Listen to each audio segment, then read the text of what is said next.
Year's Eve in your city and you're on special duty. Thousands of people crowd downtown streets. One of them is a killer. Your job, find them. It was New Year's Eve. It was cold in Los Angeles. We were working the night watch out of Homicide, special duty. My partner's Ben Romero. The boss is Thad Brown, chief of detectives. My name's Friday. I was on the way back from dinner, and it was 8:35 p.m. when I got to room 42. Homicide. Joe? Hi, Barney. How is it outside? It's cold. Not keeping people at home, though. Did you check the crowds? Yeah. Been watching it from the window here. Seems bigger than last New Year's.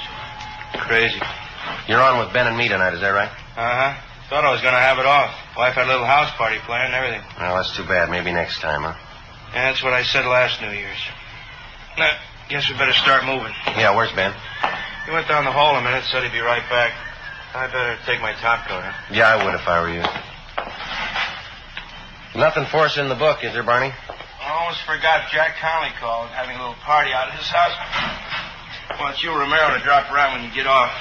Said he'd call back. Oh. Hi, Joe. Hi. You about ready? Yeah, let me grab my overcoat. All right. I just tagged back communications. Switchboard's lit up like a Christmas tree during a millimeter bid.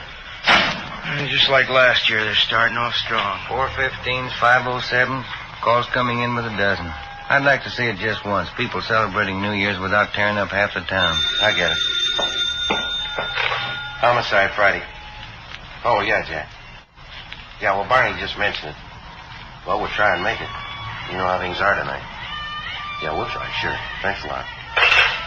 There's Jack Conley, Ben, on his way home. He wants us to drop by his place if we get off early tonight. Not much chance of that. You ready? Yeah, I am. You, Barney? Let's go.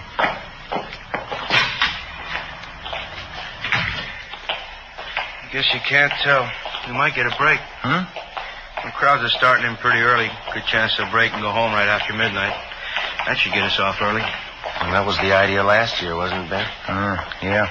What time did you get off? 6 a.m.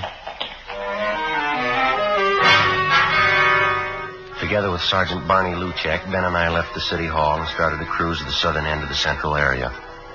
As any police officer can tell you, New Year's Eve for him is one of the hardest working nights in the year. This one was no different for us. Within an hour, we'd had more than a half a dozen calls to check out. Street fights, drunken driving, disturbing the peace. The usual complaints that you'd expect to get when a community of 3 million celebrates New Year's Eve. 9:43 p.m. We were cruising in the area of Alameda and Macy Street. Unit 72R at Wilshire in Geneva at 311. 311, KMA 367. Roger, 72R. Unit 112 at 83 Naylor Avenue. See the man, keep the peace. KMA 367. No stopping them, huh? It's a big night. Smoke, Joe? No, thanks. Attention all units in the vicinity at East Main and Darwin. An officer needs help. Well, looks like we got one, huh? Yeah. All units in the vicinity at East Main and Darwin. An officer needs help. KMA 367. I guess we better handle it, huh? All right. Next one to the left, Ben. We can go out Darwin. Well, I better call in. 80K to Control 1. 80K to Control 1. What's the matter? Oh, I guess they're busy. 80K to Control 1. 80K to Control 1. Stand by, 80K. Attention, all units. All units in the vicinity. The call to East Main and Darwin is now a shooting. I guess you better push it, Ben. Yep. Got it down to the floor. All units in the vicinity. The call to East Main and Darwin is now a shooting. The call is now code 3, KMA 367. That's it coming up, Ben. East Main. Yeah. There's a crowd there on the corner. I guess you better pull up here, huh? All right. Come on. Yeah. Over by the light pole, Ben. Joe, man lying on the sidewalk. You want to check the crowd, Barney? Yeah, okay. Let us through here, please. Can we get through? Excuse me. Look, will you please get back? Move back, please. All right, come on. I wonder if you just move along. Just move along, man. Move along. That's Give us a right. little room to work. Thank you. Ben, Yeah, Joe? have a look here. Huh? No. That's Jack Conley. That? He's dead. His full name is John Patrick Conley, serial number 367. He was one of the veteran officers in Central Homicide. He lay face down on the pavement, one of his legs straddling the curbstone. He'd been shot twice at the base of his skull. There were 4 more bullet wounds in his back. Ben got to a phone, called homicide, and told them what had happened. 24 cruiser cars and more than 100 men were immediately dispatched to the scene of the killing. They circled the area for a dozen blocks around and started a door-to-door search for the killer. Suspicious-looking pedestrians were stopped at every street corner and questioned. 10:30 p.m. The ambulance arrived and Jack Conley's body was taken to the morgue. Along with Thaxter and Bryan from homicide, Barney Luchek, Ben, and I continued checking in the immediate vicinity of the killing. We found no one who'd admit that they actually saw the shooting. 6 people in the crowd told us that they heard the shots and they saw Conley fall to the pavement. They'd also seen a man standing behind Conley turn and run down the street right after the shooting. No one had followed him. The man was described as medium build, wearing a dark suit and a dark hat. That's all they could tell us. 11:25 p.m. Ben and I met Barney Luchek back at the car. Morning. Did you get anything? Checked out every store in the neighborhood that's open. Not much. How about you? No, it's the same. Pretty thin. Bryan and Thaxter turned up a newsboy down the street. He told him he saw the guy in the dark suit running down the street. Yeah. Thought he saw the guy come out of this bar here. We heard that too, Barney. We talked to the bartender. He doesn't recall the man. I'll say, I almost forgot. I checked with the office. Mrs. Conley's been calling in. Wants to know where her husband is. Oh, yeah. I asked personnel to hold off notifying her. Thought maybe you fellas would want to tell her. You knew Conley pretty well, didn't you? Yeah, long time. Family man? 3 kids. If you fellas don't want to tell her, I'll call personnel back. They can do it. No, it's all right. We'll tell her.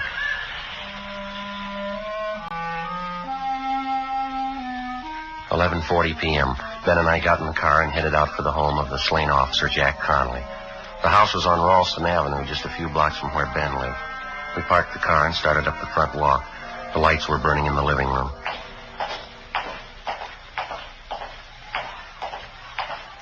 A lousy job. What? I said it's a lousy job. Yeah.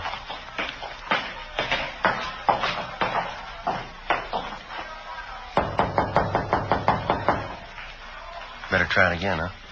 I heard it. Somebody's coming. Oh. Hi, Joe, Ben. Hello, Betty. Hi, Betty. I'm sure glad you can make it. Everybody's here. Come in, come in.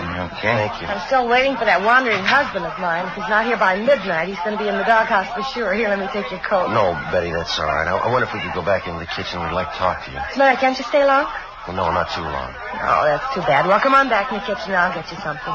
Maybe you can drop back later on. Jack should be here by then. He'd better be. Come on in. Either one of you seen Jack? That's what we wanted to talk to you about, Betty. What? You want to sit down, Betty? What is it, Joe? Tell me. Well, he had an accident.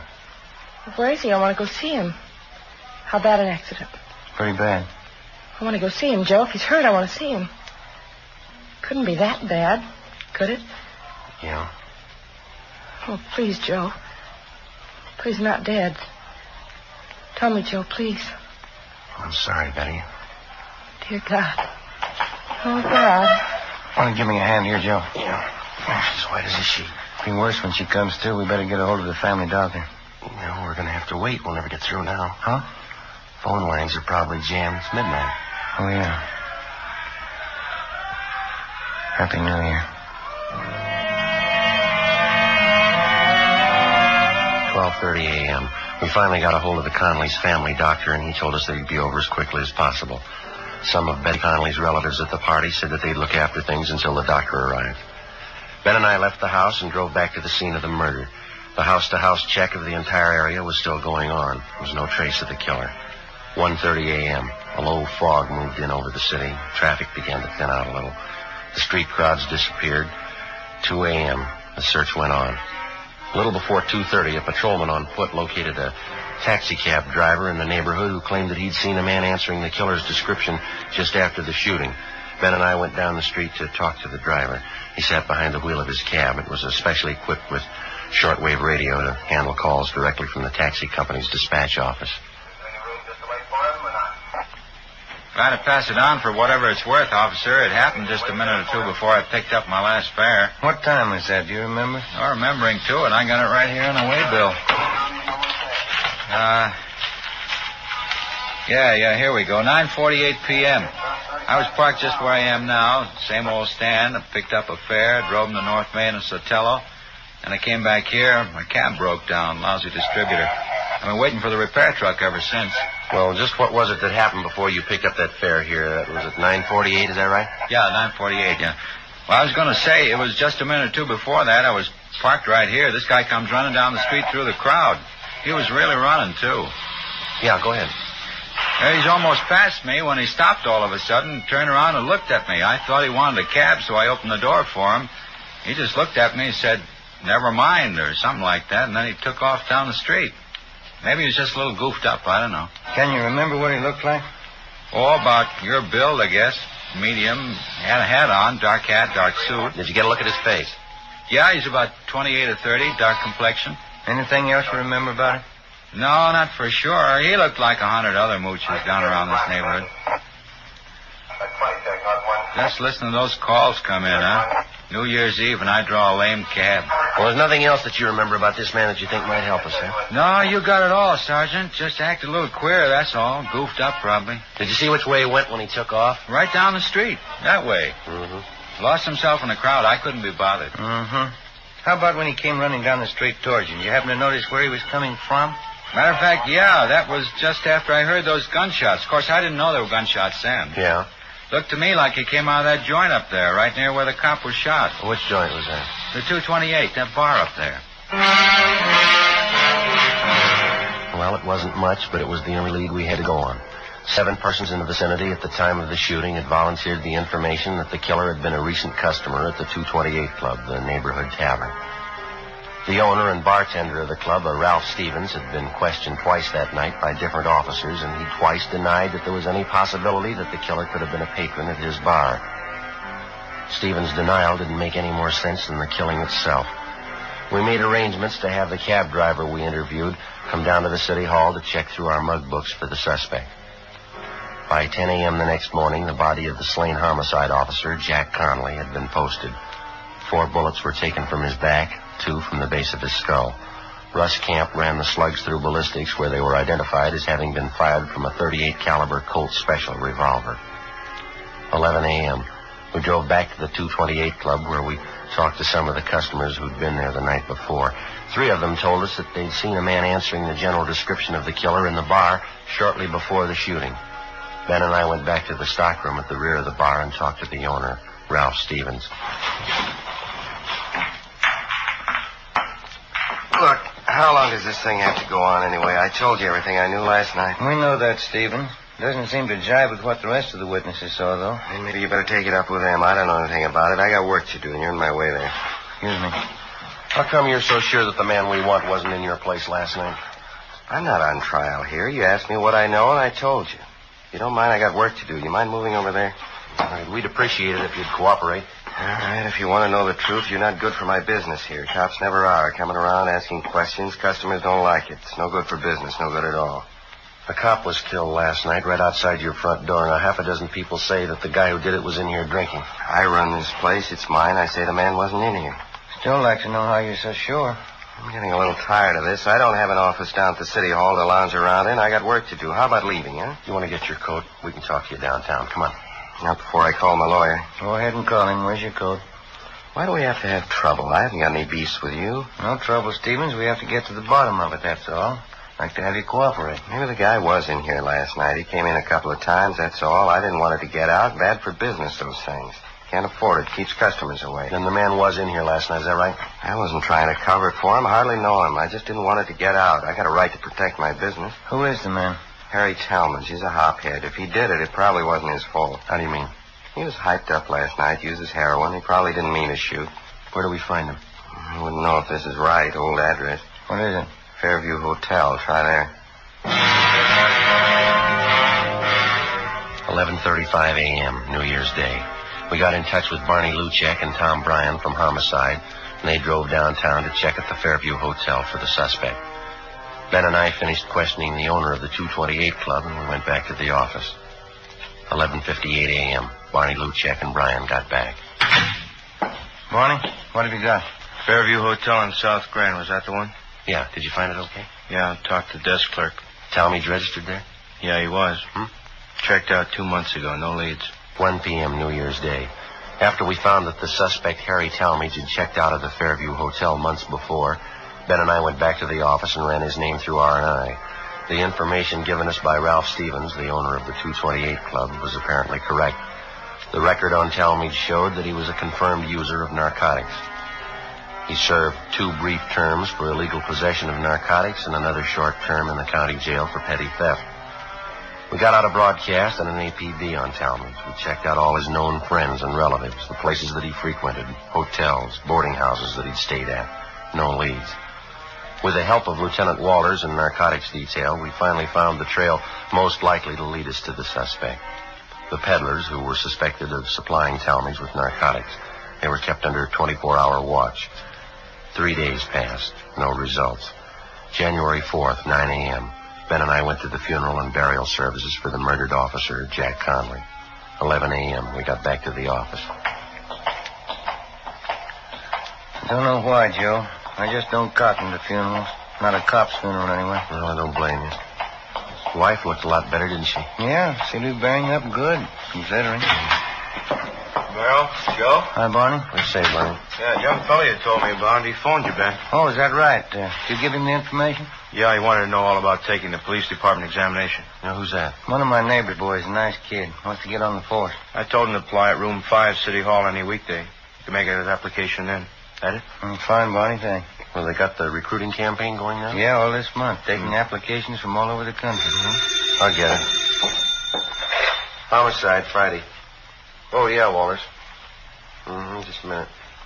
Okay. A-L-D-S-O-N, Donaldson. Okay, fine. Thanks a lot. Lou Walters and narcotics might be something. What's that? Oh?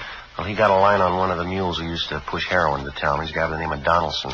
He's been sounded out. He's ready to talk to us. This Donaldson was close to Talmadge? Well, supposedly, yeah. You know where Talmadge is? Well, let's ask him. Ben and I left the office and drove to the address on South Alameda where Donaldson, a friend of the murder suspect, was supposed to be staying. Turned out to be a cheap hotel in the Skid Row district. It was next to one of the rescue missions down there. We finally located Donaldson across the street. He was standing on the sidewalk along with 4 or 5 other men. They were listening to a small Salvation Army band playing outside one of the beer joints. I hardly miss any of these sidewalk meetings, Sergeant. Like 'em. Band music. I even listen to the sermons. Do me a lot of good. I understand you're not pushing junk anymore, Donaldson. Is that right? And you want to call me Big, Sergeant? Name's really John, but everybody calls me Big. All right. No, I haven't been pushing junk. Not for months.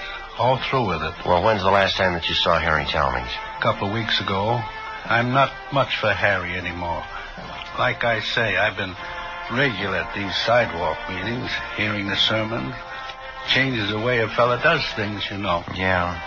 A man's got to turn good sometime during his life. Not getting any younger. 58. I figure it's time I start living by the word. Say, that's nice music, isn't it? Yeah. Do you have any idea where we might find Talmadge now? I might have a few ideas on it. I don't know. Say, I guess neither one of you fellas use snuff. No. Don't bother you, does it? No, go right ahead. No, it's all right. I know the last boarding house Harry stayed at, if that'll help any. Place on 12th Street. I can give you the address. Well, is he still there, do you know? I don't think he is, no. Matter of fact, I'm sure he's not. Wish Harry'd come around and see me. Like to get him interested in these sidewalk meetings. Getting listening to the sermons might help him. Did an awful lot for me. Yes, sir. Will you say that you saw Talmadge about 2 weeks ago? Well, not quite 2 weeks ago. It was the day after Christmas. Came down to my hotel and wanted some money. I couldn't give him any. That's when he told me he was moving. Going to some rooming house up around the City Hall section up there. Did he mention any address? Not that I recollect, no. That sure is nice music, isn't it? Well, how about some of his other friends, Biggs? You think they might be able to help us? Well, Duke might help you. Harry and old Duke are still great friends. Duke sees them more than I do. Where do we find Duke? Well, you know the Penny Arcade down on South Main? Right down from the train depot there? Yeah. That's where Duke works. He's a janitor there. I've been trying to get Duke to come to the sidewalk meetings, too. He sure could stand it, old Duke. Well, thanks very much, Biggs. Not at all, Sergeant. Always glad to help out. Now, look at that now. All out of snuff. Say you couldn't see your way clear, could you? There you go, Biggs. That's sure Christian of you, Sergeant. I'll handle this just like a personal loan. It's all right, Biggs. Don't say anything about us talking to you, though, huh? Not to anyone. No, sir, I won't. You can trust me. Say, when you see Harry, give him a message, huh? Well, what's that? You tell him to come and see me. I want him to show up at these meetings, hear the sermons. It could change everything, Sergeant. Could give him a new life, new soul. Brand new soul for Harry. Think of that. Yeah, he could use one. 3 p.m. Tuesday, January 4th. We drove down to the Penny Arcade on South Main. Harry Talmadge's friend, Duke, wasn't there. The manager of the place gave us his home address, and we checked it out. Duke wasn't there either. We staked out at the place for the rest of the afternoon. Duke failed to show. At 6 o'clock that night, Barney Luchek and Brian from Homicide came out and relieved us. Ben and I had dinner at Johnny Cokin's, and then we went back to the office. 7:20 p.m. Want to grab that, Joe? Yeah, I got it. Homicide, Friday. This is Luchek, Joe. Oh, yeah, Barney. Talmadge's friend just showed up here. We're talking to him now. Will he tell you anything? Yeah, you got a pencil. You better write this down. All right, wait a minute. Just a second. All right, go ahead. 1727 West Hoover, apartment 3. That was 1727 West Hoover, is that right? Yeah. Apartment 3? Well, what's the pitch? Harry Talmadge. Duke says he's there now. All right, Barney, thanks. Bye. Luchek? Yeah. What's he got? Harry Talmadge. Supposed to be at this address. Ben and I got in the car and drove out to the West Hoover Street address where we met Luchek and Brian. 1727 was a small 2-story apartment house, Spanish stucco in style. Apartment 3 was at the rear of the first floor. All right, Luchek, you want to pick up Brian and you cover the back. Huh? Right, Joe. Come on, Ben. Let's go.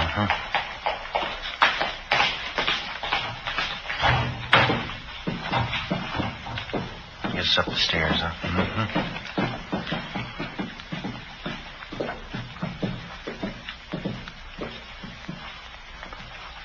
Number 3. Okay. I'll cover you.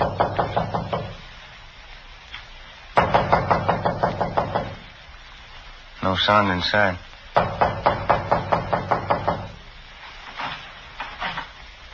Door's open. Well, let's have a look.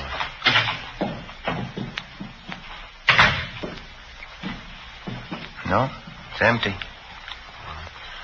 want to try the bedroom? I'll check the kitchen. Joe,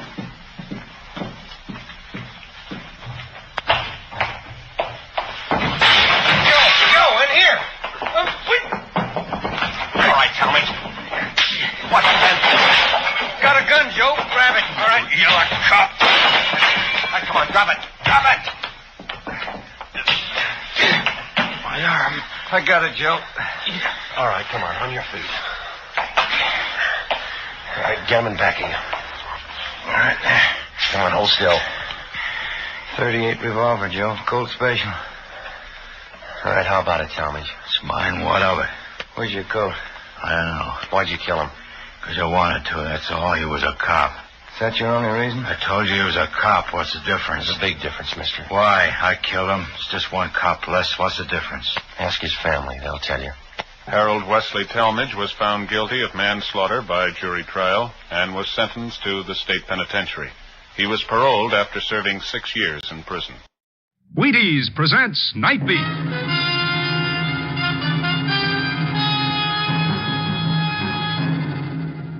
On stage tonight from Hollywood, Night Beat, another in the Wheaties' big parade of exciting half-hour presentations. Night Beat.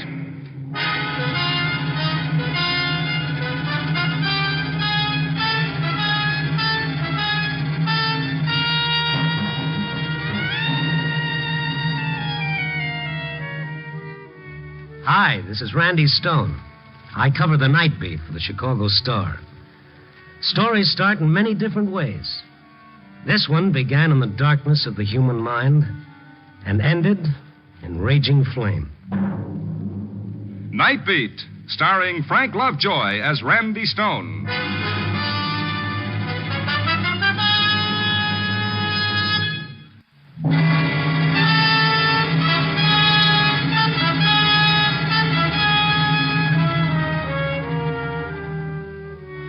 Ever look at people as you pass them on the street and wonder what their lives are like? Where they've been, where they're going, and what they'll do when they get there? Me, I'm a sucker for the guy who wears his heart on his sleeve with just the scars showing. Or a pair of eyes that look out of a soul eaten away by loneliness. The old lady eating her dinner alone in a booth for 4. The lone drinker in a plushy bar who toasts his reflections in the mirror and wishes that he was too drunk to see it. Sometimes the busiest street in the city can be the lonesomest spot in the world. And tonight it had seemed like that as I drove through the dark city.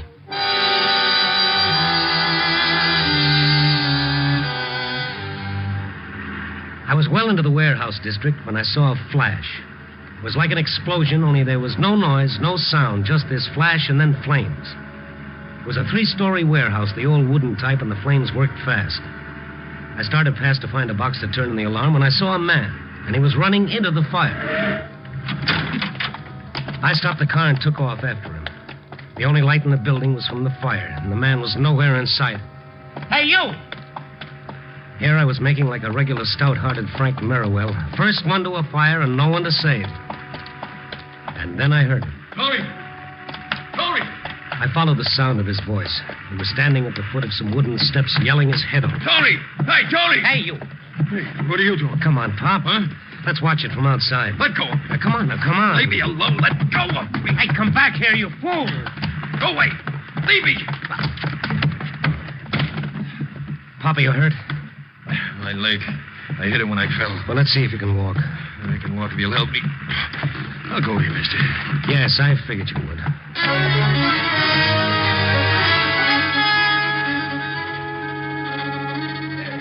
I half carried, half dragged the old man. The smoke was so strong that my lungs ached. I felt lightheaded. Outside, a crowd had gathered. A line of policemen were keeping them back out of the fireman's way. One cop came over to us. Hey, you guys, you work here? He came in after me. Who are you? I'm Strongheart the second, only don't let it get around. Oh, you Randy? Oh. The old man's leg hurt? Isn't broken, it's just banged up a bit. You guys stay put. I'll get the ambulance boys over here. Okay, we'll be here. I'm not saying Now, that. you stay where you are. I gotta get going. What's the rush, Pop? Any good reason why you shouldn't wait around? You mean did I have anything to do with the fire? Well, did you? No, I didn't. I didn't have anything to do with it. Okay. Nobody's accusing you. What's it all about? Why did you run in there after the fire started? That's my business. Well, you're going to have to answer questions. You might as well start with me. Well, get me out of here, mister. Get me home, and maybe I will. I led him through the crowd and to my car. I followed his directions through the dark streets. He seemed to be looking for something. He leaned forward, watching in the lights of the car, turned his head to peer at everyone we passed. And all the time he was silent. Finally, I broke the ice. Maybe I'd better know who you are, huh? Hey, I'm Ben Graham. Mm-hmm. You said you were going to talk. Yeah, it's my son, Tony. Were you looking for him in the fire? Tony went there earlier. When I saw the fire start, I thought he might still be in there. And you ran in to find him? Tony used to work there. He used to? Yeah, he was a night watchman there and several other warehouses. You see, he's not like other people. I was afraid they'd see him there. Oh, like... Oh, it's not what you think. He's not crazy. He stays inside himself, if you know what I mean. He don't like people. He sleeps in the daytime. He lives at night. What happens with the jobs? Does he quit? He was fired. Every time. Fired. Why? He thinks it's because of the cane. Oh, he uses a cane? Yeah, ever since he was a boy, he's touchy about it. One reason he doesn't like people. Ben, why do you think he started the fire? Oh, I didn't say that. I didn't say anything like that. No, you didn't have to. It shows. I don't know what to think. There have been several warehouse fires around here recently. 5. Less than a month. Yeah. Are they the ones where Tony worked? Some of them, but it's not only that. Well, what else, Ben? Why are you afraid Tony started those fires? 3 out of 5 of them. Man with a cane was seen coming out around the time of the fire, and I gotta find him. Have you asked him about the fires? Oh, I've tried to. We don't talk much. Oh, it's my place. Oh. Seems like we're strangers. When I mention fires, he slams out of the house. Well, I'll talk to him then when we find him. I mean, I talk to you, mister. He's funny about that. Well, we'll see. I'll go in with you. No, don't. You wait here. Don't come up there. I'll bring him out to you.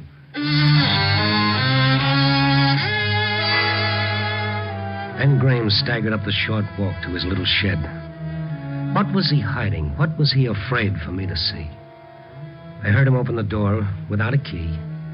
The light switched on. After a few seconds, switched off, but Graham didn't come out. I waited a few minutes and then made my way to the darkened house. There was no sound from the inside. I called as I felt for the door. Ben! There was no answer. I found the knob. Before I could turn it, the door was yanked open.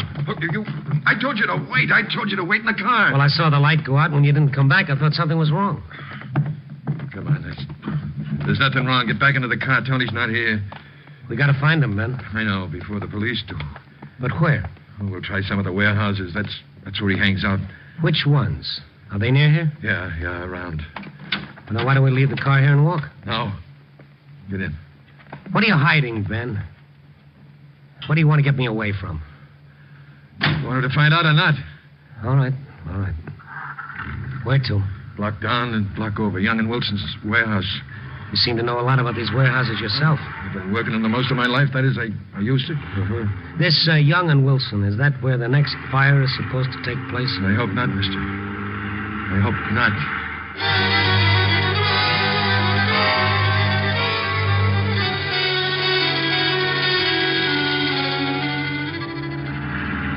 Slow down.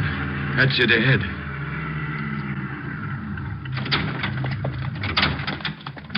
The building's dark. The watchman's inside. Over here. You do know your way around. Yeah? What do you want? Tony here? Who wants him? Oh, you. Get away from that door. Don't come around here, Graham. Have you seen Tony? No, he's not here. Now get moving. What is all this? You're a stranger around here, you'd know. I'd know what? About Ben. He's a bad luck omen. Anywhere he goes, trouble starts. Somebody gets hurt or a fire breaks out. Once a watchman was killed. There's always accidents. It's him. What kind of superstition is that? Maybe it's superstition to you, but not to us. All the watchmen know. Ask any of them. Now move on.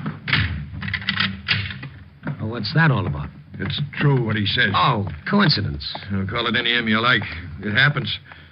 It can't help it. It just happens. That's why you're not working now? Oh, nobody will hire me. They all know. Sometimes they think of excuses, but mostly they're like him. They run me off. Well, you could get some other kind of work. Oh, I've tried, but they ask me where I worked, and when they check, they find out they don't need me. Listen. Stand back. Here's Ken. Tony? We'll soon see when he turns that corner. What are you doing with a gun? Keep out of the way. You're not going to... Shh, don't talk. That's not a cane. That's a nightstick. Policeman. Hey, you! Over there! You won't find me here. Hey, wait a minute. Hey, wait a minute. What's the matter with old Screwball? With who? Ben Graham. Oh, you know him? Sure. Everyone around here knows him. Rather have a black cat cross my path than Ben. Why? Wherever there's trouble, you'll find him. See the fire tonight? Oh, yes. Why? I'll bet he was there. Every time there's a fire, someone swears Ben was there. Hey. Mm-hmm. Yeah. What was it the watchman had said? Somebody gets hurt or a fire breaks out? What about the fires where a man with a cane was always seen and another man who nobody wanted around? But why did Ben run when he saw the police? Why was he carrying a gun? I decided I wanted to see the Graham shack again. What was he hiding in that house? What was it he didn't want me to see? The little building was dark when I went up the walk. If either Tony or his father was there, he didn't want anyone to know about it. I knocked once before I turned the knob. I thought I heard a movement in the corner. Ben? Tony? Anybody here? I felt along the wall for a switch. There was a sound like the cry of a cat. What do you want? Please answer. Oh, I'm sorry. I frightened you. I'm looking for Mr. Graham. My husband or my son? Both of them. What is it? What's happened? Oh, nothing's happened. I just wanted to see them. There is something. I know there is. No, it's nothing, really. Now, why don't you lock the door when I leave so no more bad dreams can come in, huh? I can't lock the door. I can't move out of this bed. Oh, you're paralyzed. I didn't know. I'm sorry. I wouldn't have laughed at you. It's all right. I like to hear it. No one laughs here. Won't you sit down? No, I can't stay. I've got to find Ben or Tony. What have they done, mister? Oh, they haven't done anything. You're just like them. They won't tell me anything either. I lie here alone in the dark. Can't move. No one will tell me anything. Well, I just wanted to give them a message. No, you didn't. Don't try to fool me. Nobody wants them. Either of them. I'm sorry I disturbed you, Mrs. Graham. Is there anything that I can do for you? You can talk to me. Just talk to me. They don't talk, Ben and Tony. They're dark men, both of them. Why do you say no one wants them? Has there been trouble? There's always been trouble. What are they into now? I don't know. I better go find them. Is it the fires? You know? I've guessed. It is. It is the fires. Don't upset yourself. Ben and Tony are all right. They won't tell me. They won't talk about fire. I ask them and they won't answer. But I know. I tell you, they're all right. I just talked to your husband, to Ben. I thought he came here. They don't come here. All these years I've laid here alone. They don't come here but to sleep and to eat. Well, Ben was here a little while ago. He turned off the light and waited in the dark. What did he want? What was he waiting for? We were looking for Tony. What has he done? I've got a right to know. I'm his mother. Well, Ben thinks that Tony started the fires. Tony? Tony started the fires. He did. He did. Tony started the fire.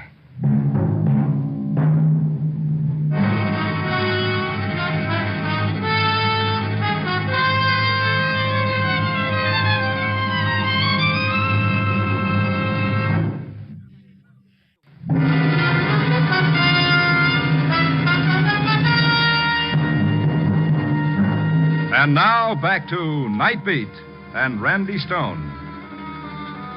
Yes, it was adding up, but it wasn't making sense. First, I drag a man out of a fire, a man who's carrying a gun. And now a frightened, paralyzed woman who wanted someone to listen. I could feel that tingling on the back of my neck as Martha Graham talked. She was terrified at the mention of fire. I sat in one of the chairs beside her bed and tried to calm her fear. She wanted to talk, and I couldn't stop her. Tony started the fire. It burned our house. That's how I got like this.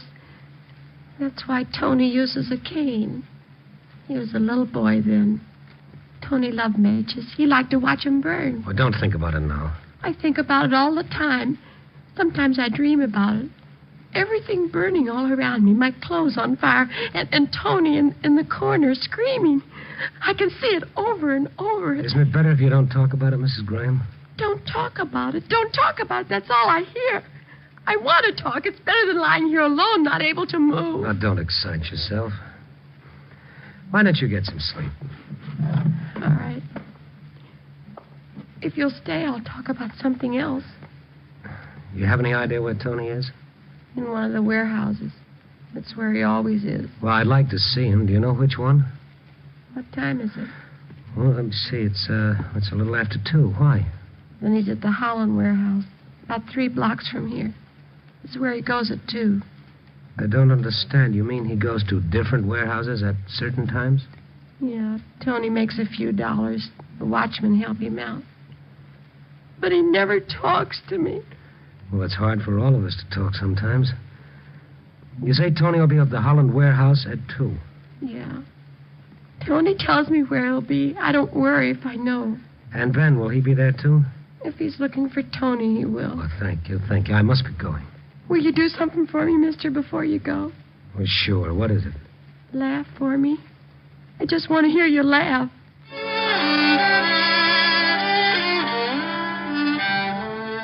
Laugh, she says. She hits me between the eyes and tells me to laugh. I stayed with Martha Graham a little longer, promised her I'd come back, and I set out to find the Holland warehouse. It was larger than the other buildings around it and stronger. It was made of cement and steel, and it towered above its wooden neighbors by several stories. I tried the front door, no luck. I rang the bell, I waited. No one came. I tried beating on the door. That didn't do any good either. I started to turn away, and then... What do you want? Who are you? I'm the watchman here. I thought the watchman stayed inside. I just stepped around the corner for 2 o'clock coffee. Oh? Don't worry, the place is guarded. There's a fellow inside. Oh, Tony Graham? Yeah. You know him? Well, in a way. Is his father with him? That jinx. I wouldn't let him near the place. Oh, you too, huh? Well, let's go in. I want to talk to Tony. About what? I'll tell him. Come on.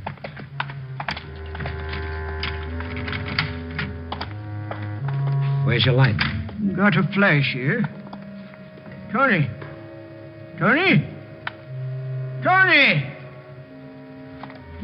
That's funny. Well, it's a big building. He's probably on one of the other floors. Shouldn't be. We punch a time clock here. This is the time we're supposed to check in on this floor. Where is the clock? Over by the stairs. Lights are there, too. It's not like Tony not to be here. You mean you've left him here before? Sure. He helps a lot of the guards. Kind of relieves them like. We all pay him a little. That way he can have a job and his old man don't know it. Better with these lights. Well, there's your light and there's your clock, but no Tony. Can't understand it. Let's try upstairs. We'll take this freight elevator. Are you in all the aisles here at least once during the night? That'd be pretty hard to do with all those rows of boxes and crates. Hey, you don't think something's happened to him, do you? I hope not.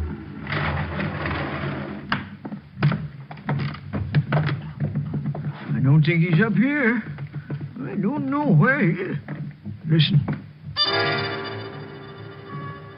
Tony and Ben behind those boxes. They're coming. I tell you, I didn't have anything to do with these fires. Oh, you'd say that. I knew you'd say that. But I didn't. Why would I start these fires? Because you're a firebug, that's why. I'm not. You told me that all my life, but I'm not. Ben. Who's that? What are you doing with that gun? Stone, you followed me. What are you doing up here, Tony? I came up here to punch the clock. He followed me up. He's going to kill me. This is the only way. There's always trouble where he is. I told you. Shut up. It's not my fault, everything that happens. It's not my fault about my family either. Look at us. Me. Nobody gave me a job, and Martha. I know, Ben. I saw her. I know all about us, don't you? Oh, but Tony. Well, there he is. A firebug. What's that? Fire! The building's on fire! You brought it, Ben Graham. I told you not to come here. I'm getting out. Another fire, Tony. I didn't start it. I've been up here with you. I know you started it just like the others. I didn't start them. Oh, listen to me, Pa. I didn't do it. You have no proof he started them. How many times did I stop you when you were a kid? You always like to play with the fire and watch things burn. All kids do. That doesn't prove In our house, you sat there on fire, too. Everything we had went up. We've never had anything since. Haven't I been punished for that fire?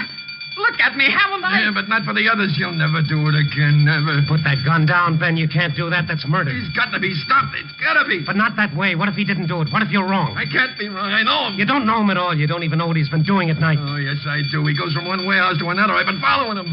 He's been in every one of those buildings just before they burned. Every one of them?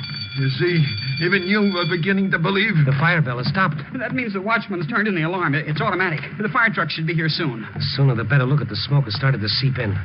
Let's get out of here. Yeah. You're not getting out of here, Tony. I can't let you. Listen, you can't do it, Ben. It's like a lynching. You can't be the judge and executioner, too. I can't take any more. Martha, the way she is, and Tony like this. You know what they'll do to him. An asylum. I couldn't stand that.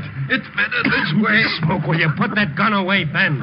Tony, I don't want to do it, but it's the only way. There's one other way. Stay away from me, Stone. I don't want to hurt you. Stay away. I'm not much of a target with the smoke. Stay away. Give me the gun. Give me the gun. Give it to me.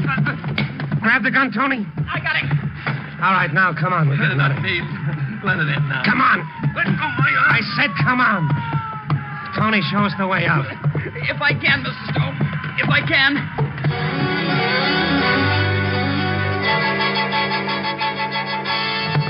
The room was full of smoke, and the concrete floor was warm from the fire below. We worked our way to the elevator, but from the smoke and sparks growing up the shaft like a giant smokestack, we knew it was useless. The stairway! Over here! Bennett stopped struggling. He wanted to live, too. We followed Tony by the sound of his cane.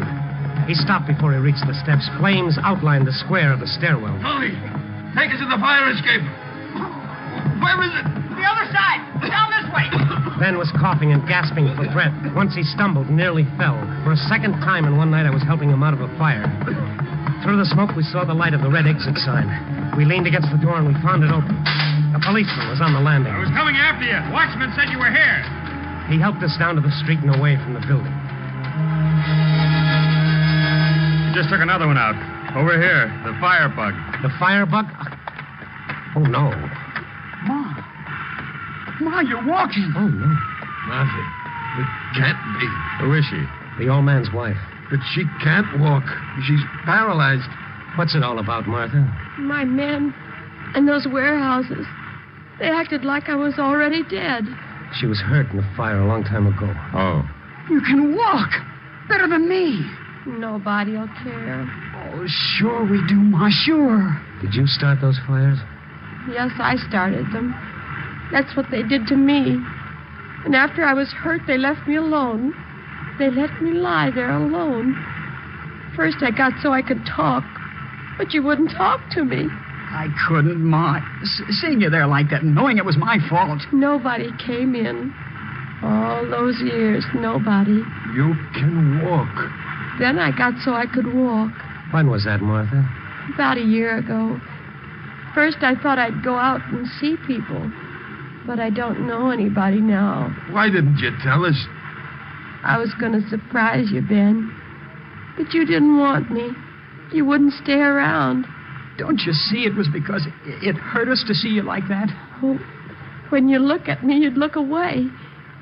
So at night, I'd follow you. You didn't even look around. Then I got to understand. You didn't want me. It was the warehouses you wanted. I was jealous of those warehouses. Just like they were people, and I hated them. Martha, no. Oh, no. So one night I watched you both go into one of the buildings. And I was left outside alone, just like I'd been so many years. I wanted to kill it, to destroy it. Oh, Mom. And when you came out, I went inside.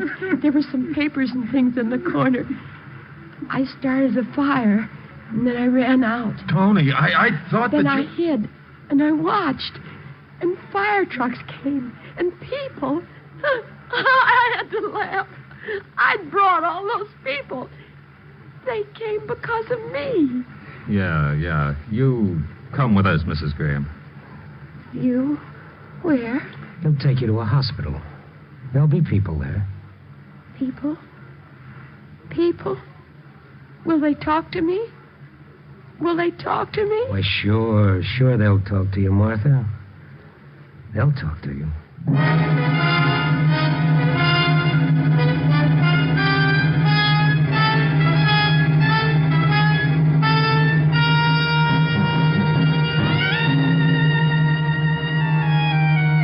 Some story, huh?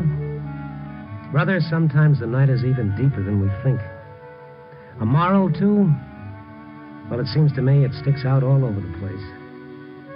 The Graham's loneliness proved about as deadly as poison, even more deadly. At least poison kills quickly. But there's an answer to loneliness, and it's so simple it chokes you. Loneliness is a prison that separates you from the world. And you can escape from that prison in only one way. By freeing another. Oh, yes, indeed. None but the lonely heart's stone. Copy, boy.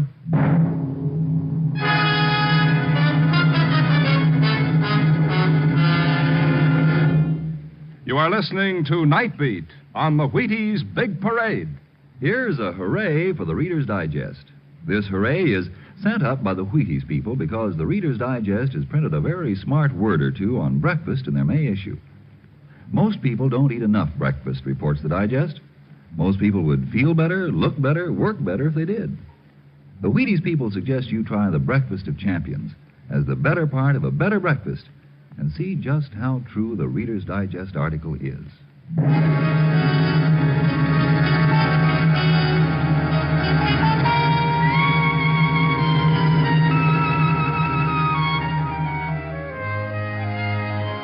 Night Beat, starring Frank Lovejoy, is produced and directed by Warren Lewis and edited by Larry Marcus. Tonight's story was written by Joel Hunt, with music by Frank Worth. Others in tonight's cast were Sarah Selby, Paul McVeigh, Sam Edwards, Junius Matthews, and Frank Gerstle.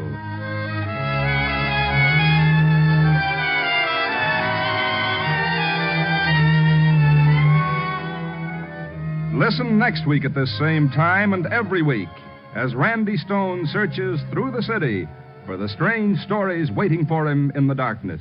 And this is your Wheaties man, Frank Martin, inviting you to listen also on Wednesday night to Brian Donlevy in Dangerous Assignment on the Wheaties Big Parade. See you then.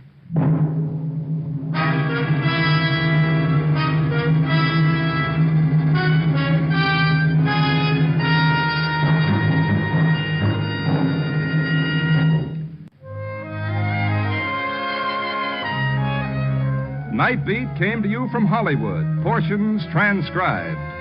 Stay tuned for the Treasury Bond Drive show on NBC.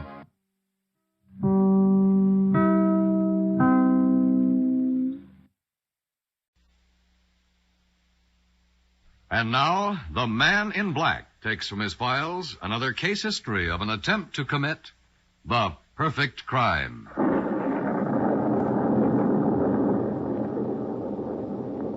Good evening. This is the Man in Black. A year ago tonight, an innocent man was murdered in a small New England village. He was murdered by Clyde Ross.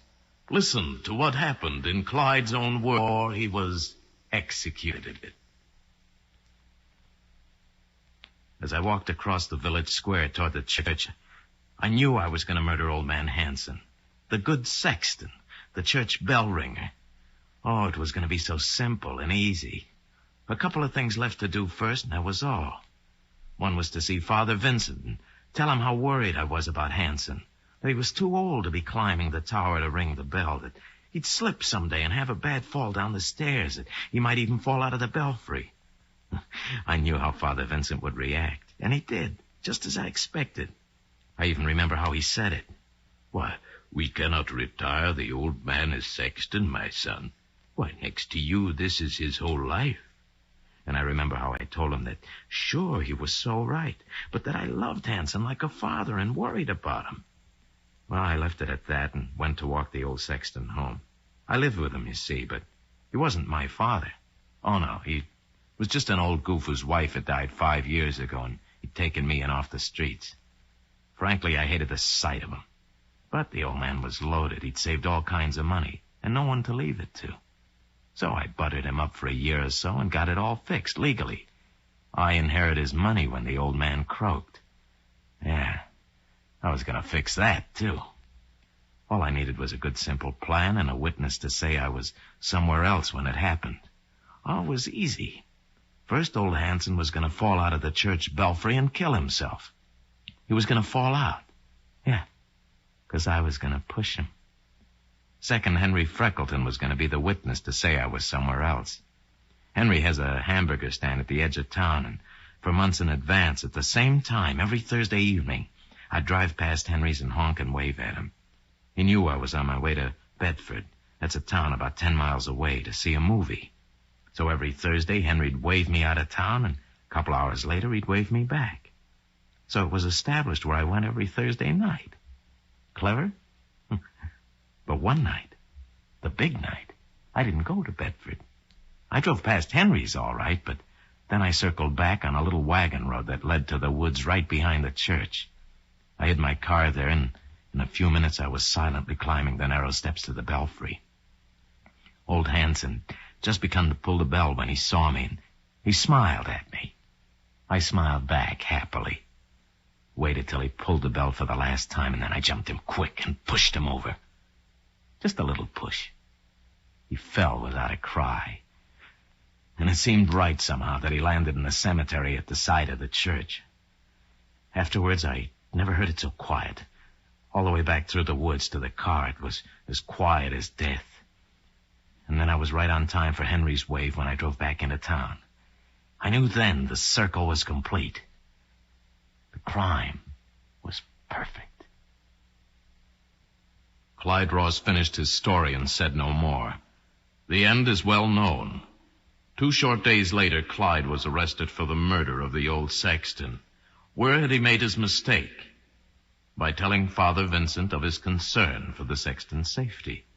Because he'd been so convincing, the good father took the problem to the sexton himself. And old Hanson, touched by Clyde's obvious love for him, devised a signal to assure Father Vincent that all was well. He simply rang the church bell 4 extra times to signify that he was not in danger, that Clyde was there.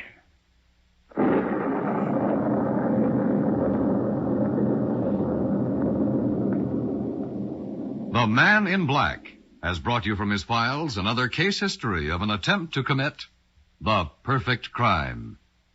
This is the CBS Radio Network.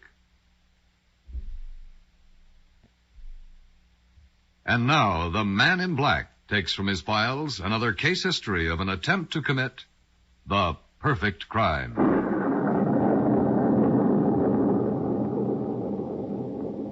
As he walked across the village square toward the church, Clyde Ross knew he was going to kill old man Hanson, the good sexton, the church bell ringer.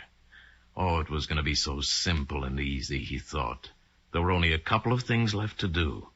The first was to see Father Vincent to tell him how worried he was about old man Hanson, to tell him that Hanson was too old to be climbing the tower to ring the bell, that he'd slip someday and have a bad fall down the stairs, that he might even fall out of the belfry. Clyde knew how Father Vincent would react to this, and sure enough he did.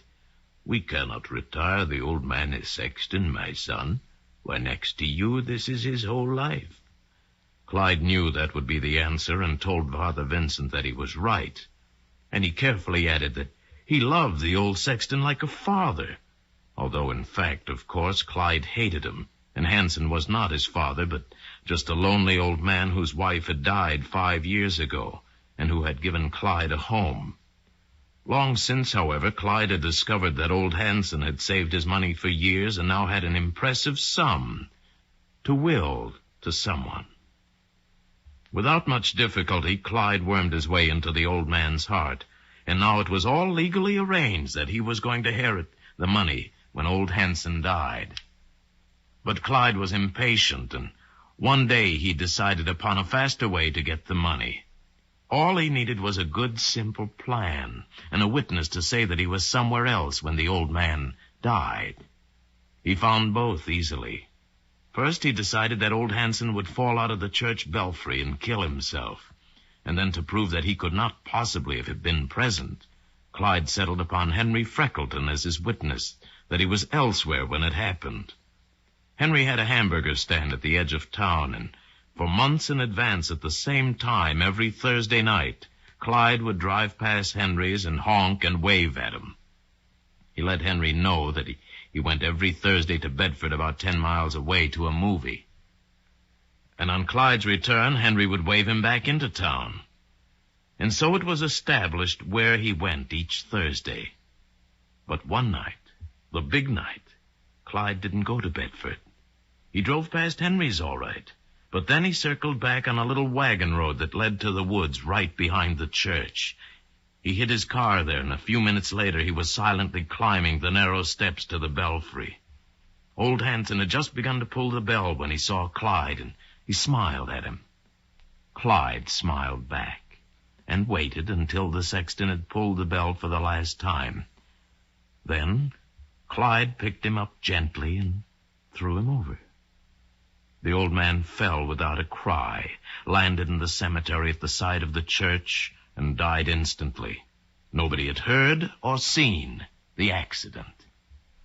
Clyde took one brief look below and then hurried back through the woods to his car. Shortly afterwards, Henry Freckleton waved him back into town. The circle was complete. The crime was perfect. And yet, 2 days later, Clyde was arrested for murder. Where had he made his mistake? By telling Father Vincent of his concern for the sexton's safety. Because he'd been so convincing, the good father took the problem to the sexton himself. And old Hanson, touched by Clyde's obvious love for him, devised a signal to assure Father Vincent that all was well. He simply rang the church bell 4 extra times to signify that he was not in danger. That Clyde was there.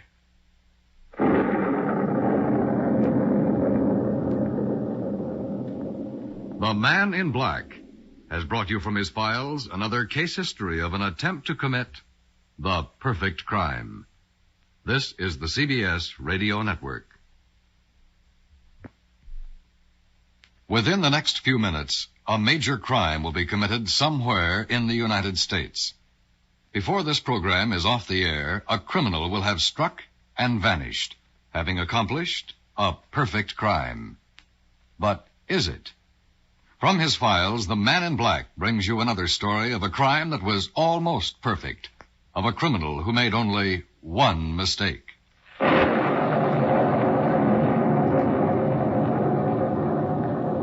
Good evening. This is the Man in Black. A year ago tonight, an innocent man was murdered in a small New England village. He was murdered by Clyde Ross.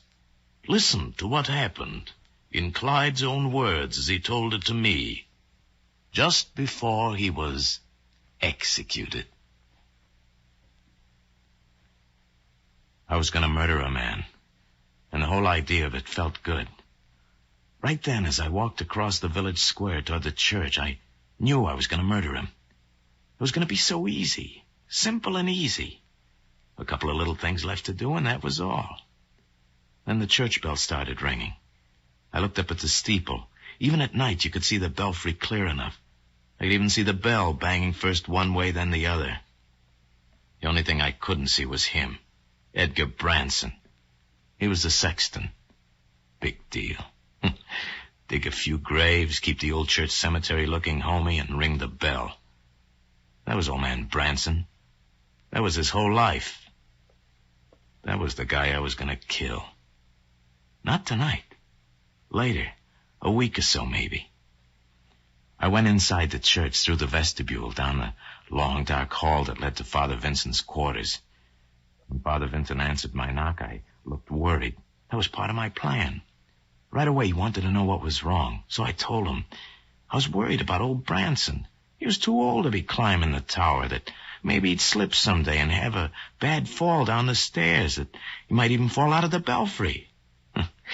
Oh, I played it big, like a son being worried about his father. And Father Vincent went right along with it, as I knew he would. I remember just how he said it. We cannot retire old Edgar as sexton, my son. Next to you, this is his whole life. To take it from him now, to say to him his usefulness is gone, would be a grievous wrong, my son. Perhaps a fatal wrong. Yeah, sure. Sure, I told Father Vincent. Sure, he was so right. Boy, both of us were pretty choked up by the time I left. I walked old man Branson home. You see, I lived with him. Why not? I wasn't blessed with a family. Besides, old man Branson was loaded. Saved all kinds of money and no one to leave it to. His wife had died 5 years ago. After a year or so of me buttering the old boy up, it was all fixed legally. I'd inherit the whole load when the sexton croaked. Well, let me tell you, I earned it. Brother, how I earned it. Playing nursemaid to an old goof you can't stand the sight of. All the time, acting like he's doing you a big favor, taking you off the streets. You think that's easy? And what's worse, I'd given him something to live for. Everyone said so. Something to live for. Great. And all I ever wanted was to give him something to die for. Old goof. Well, once I knew I was going to kill him, the pressure was off. All I needed was a good plan. A simple one, you know. And a Class A bona fide witness that said I was somewhere else when it happened. A simple plan. Old Branson was going to fall out of the church belfry. He was going to fall out. Yeah. 'cause I was going to push him. You see, I started the pattern a few months ahead of time. Every Thursday night, I'd drive to Bedford, about 10 miles away, to go to a movie. Got so I was driving past Henry Freckleton's hamburger stand at the edge of town at the same time every Thursday night. Henry'd wave me out of town, and a couple of hours later, I'd honk, and he'd wave me back into town. Henry, Father Vincent, and Old Man Branson, they all knew where I went every Thursday night. Except that once or twice I didn't go to Bedford at all. Oh, I drove past Henry's all right. A few miles out on the Bedford Road. Then I'd circle back on a dinky little wagon road that led to the woods behind the church. I found out I could hide my car there and enter the church belfry unnoticed. After a while, it would be simple to complete the circle and pass Henry's again as I came back into town. Yeah, and it worked, too, like a charm. Not a hitch anywhere. Henry waves me out of town on schedule. I didn't even pass a car on the old wagon road, and the woods were as quiet as a tomb when I went through them. I was silently climbing the narrow, twisting steps to the belfry, and old Branson had just begun to pull the bell when he saw me, and he smiled at me like I was his son. I smiled back. When he pulled the bell for the last time, I moved on him quick and threw him over the side. Fell to his death without a word. It seemed right somehow that he pitched right into the cemetery at the side of the church. Afterwards, I never heard it so quiet. All the way back through the woods to the car, it was as quiet as death. And I was right on time for Henry's wave when I drove back into town, too. I knew then the circle was complete. The crime was perfect.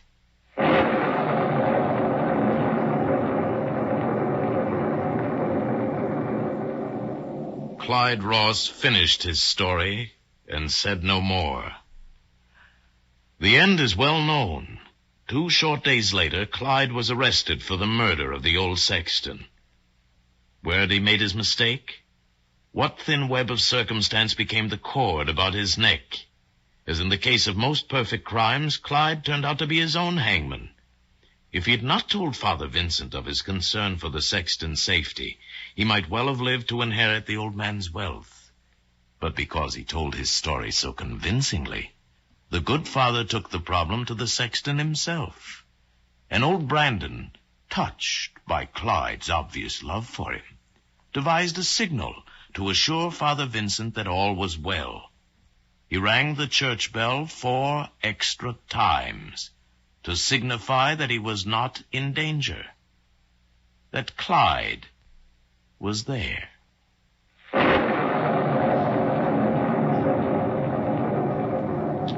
The Man in Black has brought you from his files another case history of a criminal who attempted to commit the perfect crime. This is the CBS Radio Network. Within the next few minutes, a major crime will be committed somewhere in the United States. Before this program is off the air, a criminal will have struck and vanished, having accomplished a perfect crime. But is it?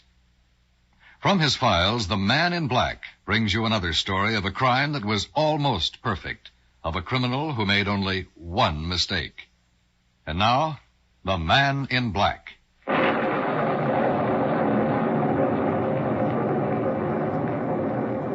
The young man's footsteps echoed hollowly across the cobblestones of the deserted village square. His pace was regular, brisk, until he reached the steps of the church, and there he paused. And for a long moment the half-light of a nearby street lamp caught the sensitive features of his young face as he narrowed his eyes and peered intently up toward the bell tower. Slowly then, the church bell began to peal, and the young man smiled. He could see the bell, but nothing else.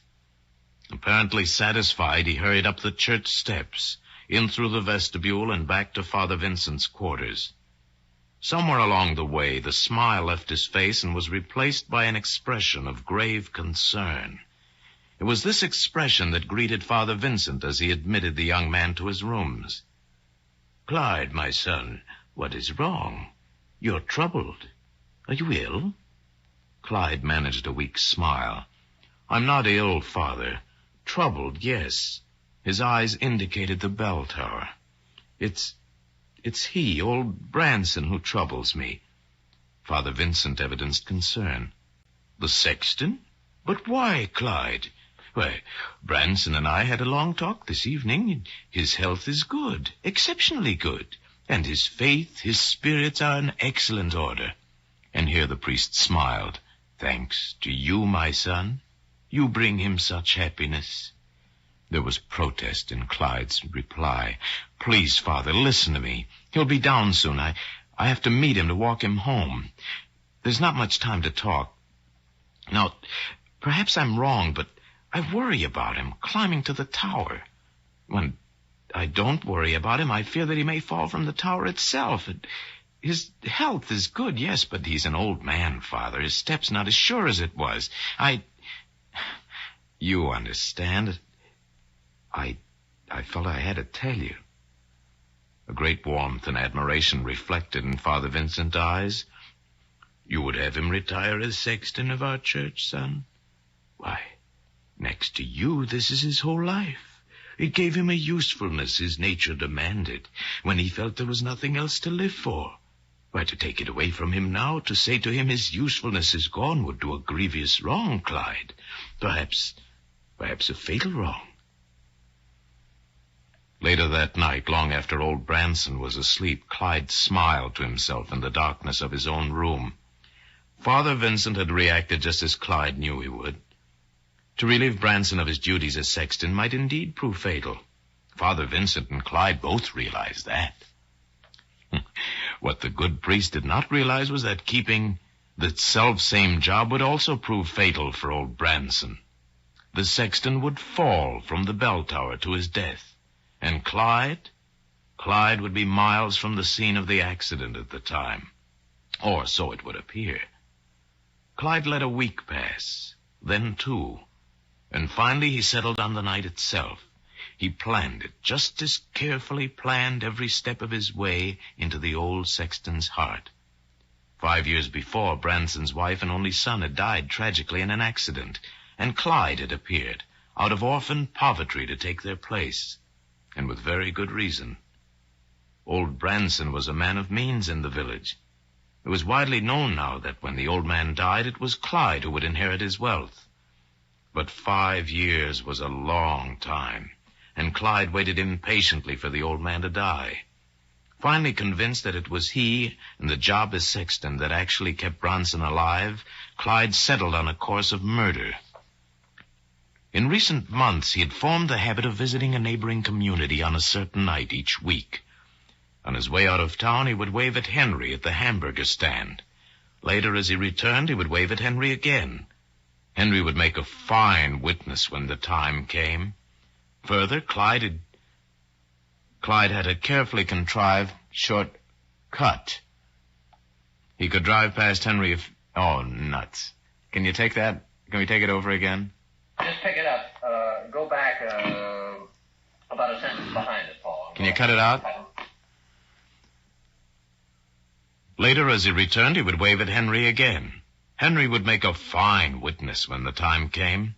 Further, Clyde had carefully contrived a shortcut. He could drive past Henry a few miles, circle back... Can we cut it and go again? Oh, this is murder. Go back and pick it up in the same place again, Paul. Later, as he returned, he would wave at Henry again. Henry would make a fine witness when the time came. Further, Clyde had carefully contrived a shortcut. He could drive past Henry a few miles, circle back on a less traveled path, seclude his car in the woods behind the church. It was always possible to enter the bell tower unnoticed, and Clyde had proved to himself that no one was visible to the street from the tower. Once he had pushed old Branson from the tower, it would become a simple matter to complete his circle tour and again pass Henry as he entered the village. The night was at hand. With apparent ease, Clyde repeated his well-rehearsed plan. Henry was at his post to wave a greeting. No one else traveled the back road that night, and all was serene as Clyde made his way through the woods, then silently up the narrow twisting steps to the bell tower. Old Branson had just begun to pull the bell when he saw Clyde, and smiled, for Clyde was like his son. Clyde smiled, too. And when the old sexton pulled the bell for the last time, Clyde moved quite quickly and surely. The old man fell to certain death without a word. Fittingly enough, he fell noiselessly into the cemetery to the side of the church. Clyde took one brief look below and then made his way as silently as the old man had fallen, back through the woods to his car. Half an hour later, he was entering the village again, and sure enough, Henry looked up from his duties to wave again at Clyde. The circle was complete. The crime was perfect. And yet, 2 short days later, Clyde Ross was arrested for the murder of the old sexton. Where had he made his mistake? What thin web of circumstance became the cord about his neck? As in the case of most perfect crimes, Clyde turned out to be his own hangman. If he had not told Father Vincent of his concern for the sexton's safety, he might well have lived to inherit the old man's wealth. But because he told his story so convincingly, the good father took the problem to the sexton himself. And old Branson, touched by Clyde's obvious love for him, devised a signal for Father Vincent to assure him that all was well. He rang the church bell 4 extra times to signify that he was not in danger, that Clyde was there.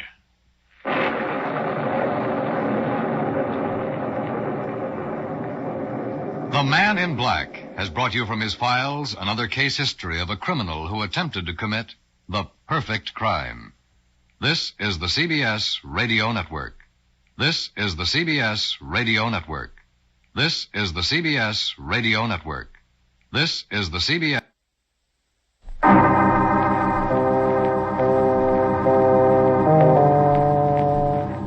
My name's Regan. I get 10 a day in expenses from a detective bureau run by a guy named Anthony J. Lyon. They call me the Lion's Eye. Jack Webb is Jeff Regan, investigator, as CBS offers you hard-boiled action and mystery and thrilling adventure in tonight's story of The Lawyer and the Lady.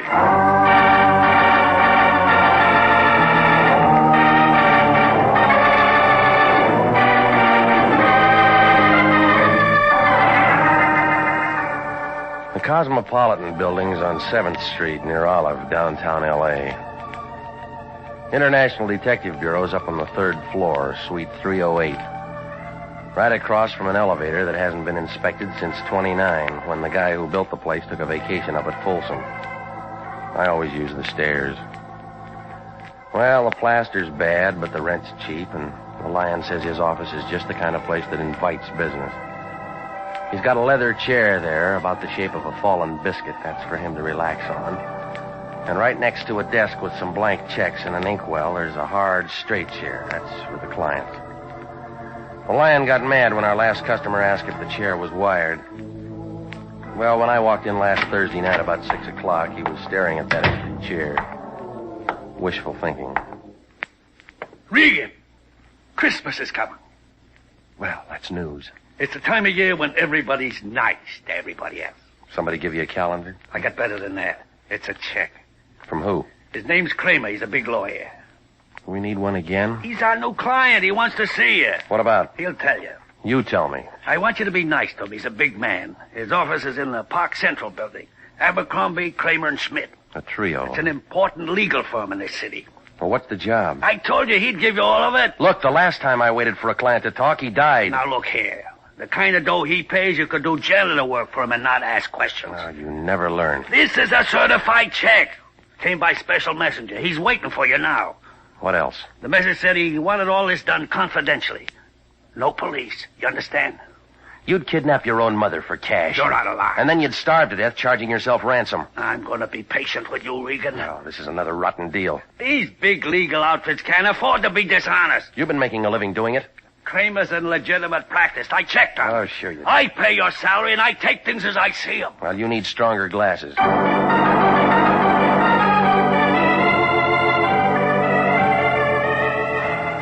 Well, I left him sitting there holding the check up to the light. He had both arms above his head. He reminded me of a 2-armed slot machine. I walked the 4 blocks over to the Park Central building, and an elevator operator with a cardboard collar took me up to the 7th floor. Abercrombie, Kramer, and Schmidt had a flock of stables in the back with a fire escape. The names were hung out in silver, and I figured if they were ambulance chasers, they used a motorcycle escort. I opened the door and stepped into a green carpet that needed mowing. Then I heard a noise at the deep end where the trout stream should have been. She had hair the color of smoke. The rest of her spiraled up to match. But she looked unhappy, like a termite in a granite quarry. She glanced at her typewriter, and then up at me. The Remington 1. We've already ordered our Christmas cards. Get them in July. Now, maybe I'm not selling. You should. You're the type. Kramer in? He might be. But he never sends cards. Doesn't believe in Christmas. Well, he sent my office a check. Did he? What office is that? I'm Regan, International Detective Bureau. Stick to greeting cards. Kramer sent for me. Oh? He wants protection, huh? You tell me. Maybe it's something else. Well, let's find out. In a minute. He's busy right now. What's the matter with Abercrombie? He's dead. Schmidt? Wishes he was. Palm Springs with a hangover. Yeah, real nice bunch. How long you worked for him? Too long. My jokes are newer. Well, Benny's making a move. Maybe he'll hire you. I don't like funny men. What do you do when you're not working? All depends on who I'm with. Thought maybe you were antisocial. That's Kramer's. I was ahead of her trying the door, but it was locked from the inside. She fumbled around on the desk and finally brought out a key. Kramer was sitting at his desk holding onto the front of his shoulder. His face was white and he wasn't feeling too good. Fire escape. He got through there. And he called Dr. Sorensen. This wouldn't look good in the papers. No police. Oh, that's a big order. Well, that's a big hole in his shoulder.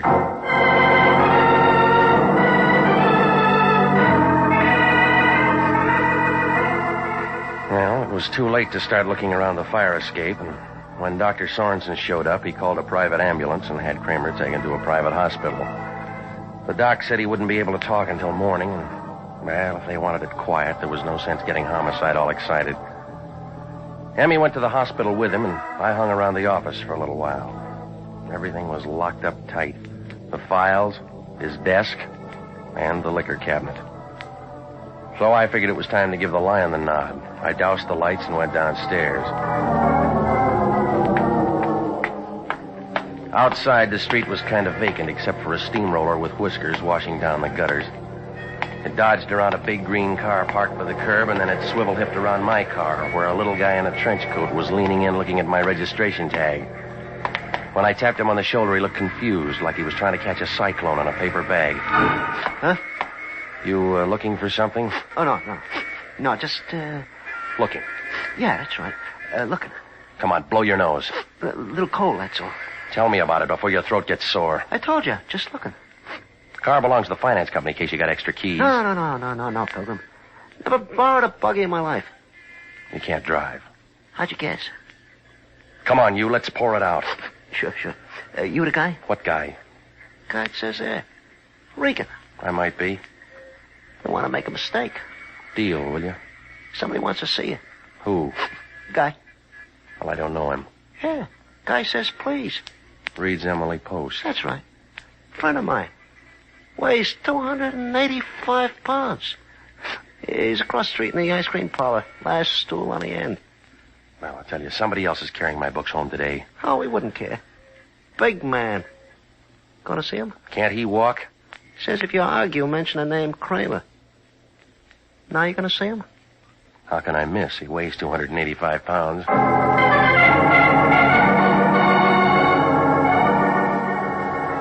Oh, it didn't figure, but sometimes you look and nothing figures. Kramer had taken one in the shoulder, and before he'd been able to talk, the lights had gone out, and he wound up in a hospital. Well, somebody had an angle, and maybe it was the guy across the street. I found him sitting all alone, about 300 pounds of beard in a plaid coat. He was picking all the strawberries out of his ice cream. Hey, you sent for me? Mm-hmm. Regan? You got it. Have something. Great banana split here. 4 kinds of ice cream. I'm on a diet. Oh, I never worry about things like that. It's a mistake. You only live once. Know me? You got a name? Spec Jameson. You know me now? You got a grudge with Kramer? Yeah. You shot at him from the fire escape. I did? When? Half hour ago? Anybody see me? No. That's good. How'd I do? He got it in the shoulder. He'll live. Up to that point, it could have been me. Well, it's going to make a good story for the police. For anybody. I'm clean as a whistle. You sure you won't have something? Now, look, I got a date, Fatso. Let's fan this out. Oh, sure. How about Kramer? Oh, yeah. Where'd you say he was? Hospital. Oh, yeah. He hire you for protection? Maybe. Regan, you got a lot to learn about life. No, just about living. You catch on quick. To what? Now, you take me, for instance. Your complexion's not so good. It'll improve. Besides, I don't like trouble, Regan. Well, you'll have to get used to it. It's just there's some things a man can't stand. Can't take lying down. Name 3. No, I just want you to understand I know what I'm doing, that's all. And this is what I'm doing. All right, Regan. Back on your feet. Yeah, they serve that ice cream in big dishes, I'll don't give they? you a boost. Here's my hand. Take off the knuckles. Quiet, Regan. There's some more metal in my pocket. I don't need a Geiger counter. I said you were smart. Now get this. It's a clean sweep. You're staying out of it. Suppose I stick around. Then I'll unglue you.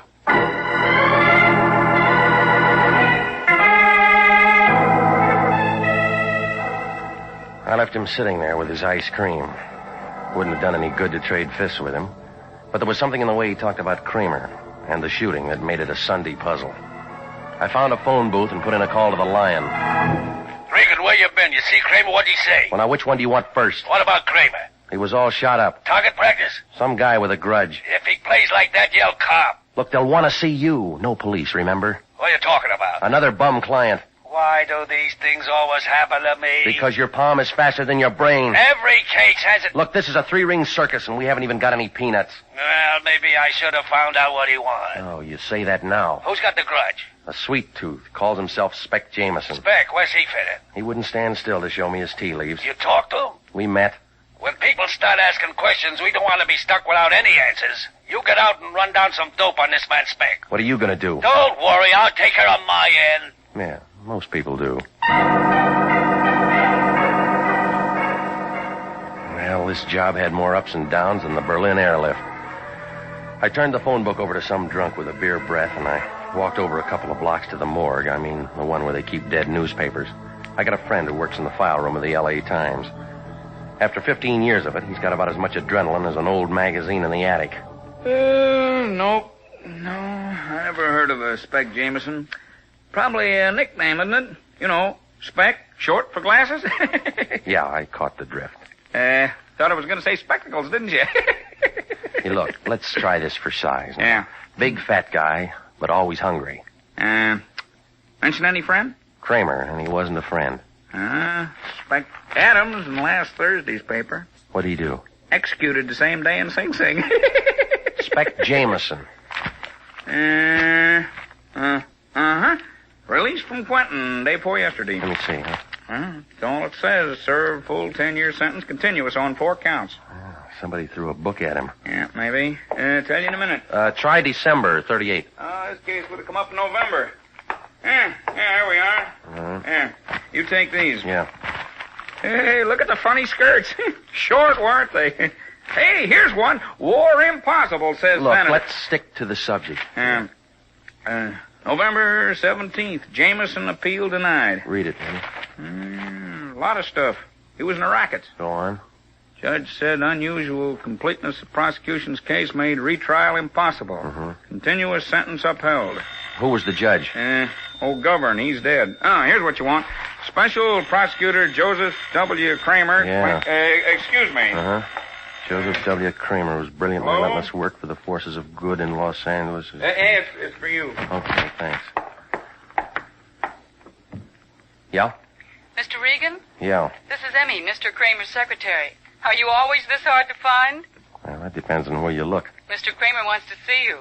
You talking now? He's feeling much better. The doctor said it was just a flesh wound. What kind? 38. All right. Where's the hospital? It's a little place on Hawthorne. Mrs. Kramer will show you. Mm-hmm. If you don't mind going by the Biltmore and picking her up. I haven't got my car. Use Mr. Kramer's. It's in the garage there. Is she expecting me? I phoned. 15 minutes. Good. He wants to thank you for what you did. Well, what'd I do? Kept the police out of it. Well, it's his show, but it may close. What do you mean? I ran into Spec Jameson. Oh? Now, you still want the police out of it? I don't know. Mr. Kramer will tell you when he sees you. Mm-hmm. You sound like you're changing jobs.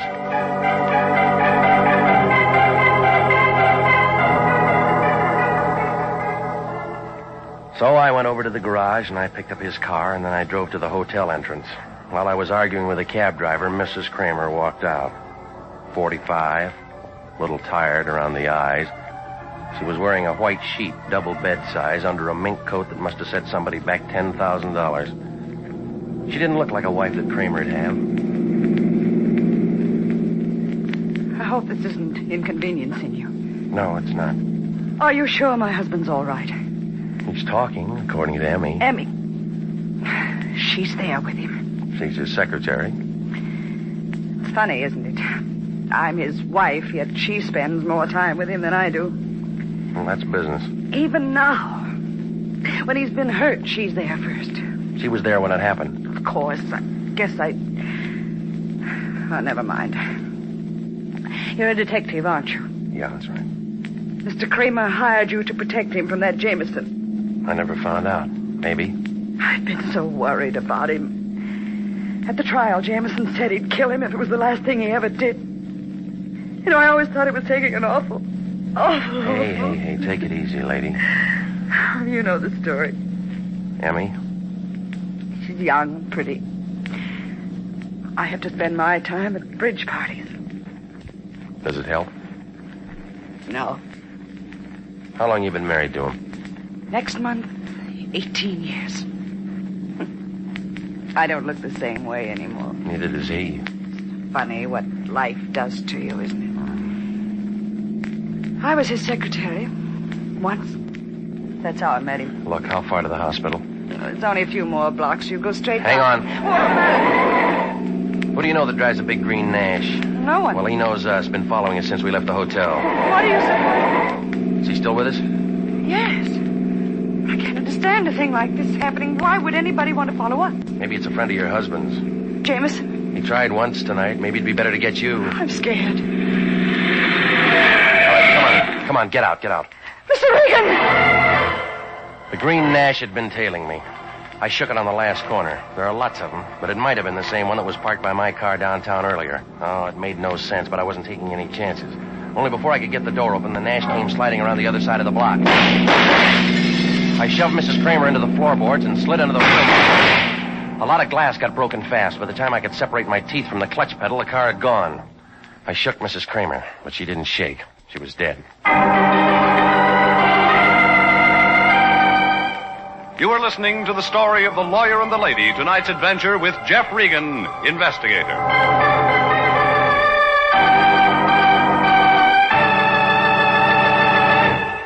Listen, this is good news. Good news for you if you're between the ages of 20 and 26 and a half, married or single, a high school graduate, and want to fly for the United States Air Force. Yes, the Air Force Aviation Cadet Program is offering you the opportunity to become a pilot officer in the mightiest Air Force in history. You can be one of the Air Force's men of renown. And there's more offered than the pride you feel in being a member of America's flying team. For after your 52 weeks of training, you'll graduate as a second lieutenant in the Air Force with an income of more than $300 per month. Remember, the Air Force offers you what it offered General Jimmy Doolittle, General Carl Spaatz, and General Hoyt Vandenberg. Now, at 42, the Air Force Chief of Staff. Call at your local Army and Air Force recruiting station tomorrow. Apply to become an aviation cadet. And now, back to the story of The Lawyer and the Lady and Jeff Regan, investigator.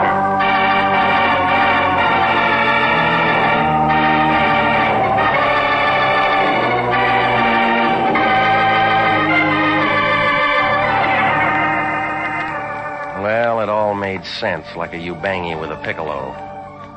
It started when the Lion sent me over to see a lawyer named Kramer.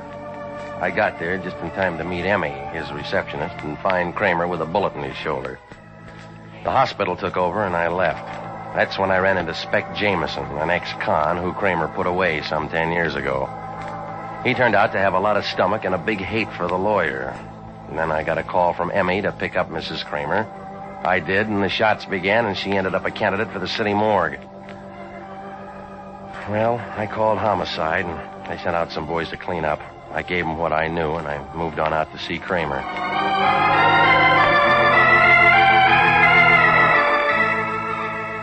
The Angels of Mercy Hospital turned out to be a private place off Hawthorne. 2 stories of cement set down in the middle of a clover field. It figured that they only held a thermometer to patients that could make a big noise with a cash register. Kramer showed in an upstairs room next to a fire escape. He was climbing into an overcoat. And when he saw me, he looked unhappy, like a pointer with a broken tail. Well, Regan, I'm glad you came to see me. Tell me that later. What do you mean? How's the shoulder? Oh, a little annoying, but it's all right. Well, that figures. Why? It was a neat shot, just enough to raise a little fever. What are you driving at? Give it a chance. It'll sink in. Come on, let's get out of here. All right. Pick up my wife downtown? Yeah. Good. She worries a lot. You know, tell you what, Regan, I'll send a check around in the morning for another 100. That all right? Make it 1,000. What's that for? Insurance against guys like you. Never mind that, Regan. Why didn't you tell the Lion what you wanted in the first place? I didn't know. I got another story. Well, you're wrong. You knew Spec Jameson was out. No reason I should tell you that. I'm rehearsing a witness, that's all. What? Yeah, now let's hear what you did to him. Nothing, not a thing. He can tell you that. In 38, you got the book thrown at him. He was a public enemy. So's Smog. Regan, a man in my position Maybe cannot... that's it. Maybe you're the kind of shyster that builds a rap on convictions. I'll grant you it helped, if that's all you want. So he hated you. He made threats. What cooled him off? $10,000. When? After I discovered he meant business. I sent someone with the money. Figured Jameson'd forget everything for cash. Men of his stripe always will. You made a mistake. Everybody does sometimes. I guess Jameson is still using his gun. Yeah. But my shoulder will mend. Your wife won't. What do you mean? She's dead. No. Homicide will tell you different. I'd better go down to see them. Yeah. That bullet was meant for me. Yeah, like you said, everybody makes mistakes.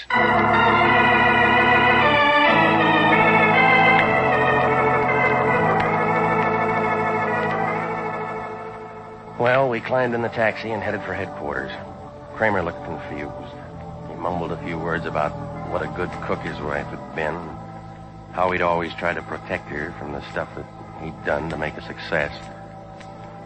He was the kind of guy that always figured it was better to make a deal than face facts. Now he had to face a backfire. Well, there were a couple of newspaper photographers in front of the place. Kramer's shoulders dropped a couple of notches, then he headed for inside. I started in behind him, but an arm stopped me. Regan, come here. What are you doing out of bed? Sit up. Get back in the taxi. Look out, that meter will bite you. I'm not paying the fare. Downtown driver. Okay, Mac. You know the cops are going to love you for this. They can hear your side of it later. Sure, and you'll stand behind me. Now, Regan, I'll tell you how I figure this. She gets killed. It was a mistake. Oh, now, that takes a big brain. Kramer's got enemies. Said Emma enemy, didn't the wife Regan to get Kramer. That's the last chapter. And we write the next one. Turn in said enemy, and we'll pick us up a nice fat reward. Homicide started with Jameson already. They're gonna be surprised. What do you mean? He didn't do it. How do you know? I look into things. That's how I know. Well, all right, big shot. Open it up. It goes this way. 15 minutes after I talk to you, I put a call into the cops. Saying what? That I don't like my operator being threatened by ex-cons. What happens? You tell me. The police themselves take Jameson out of circulation. He was locked up before Mrs. Kramer got fogged. He's sitting in the Hollywood station house right now with a smile on his face. Talking? No. Eating ice cream.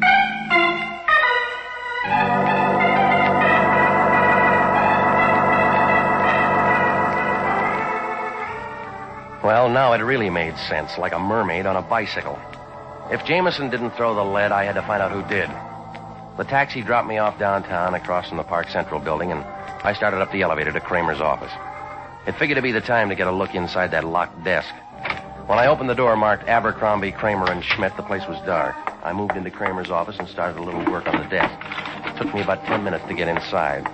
Nothing showed in the first 2 drawers, but in the third, I picked up a box of Panatellas and I looked under it.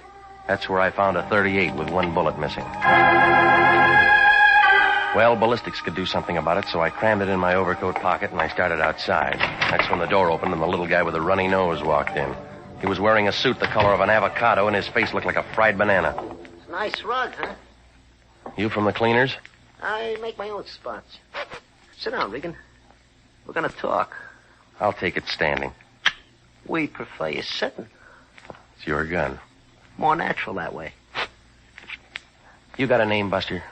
They call me the Dove. The bird. No cracks. Just a dove. Peace mission? It is. Rested. All right, what is it this time? Where's Kramer? China.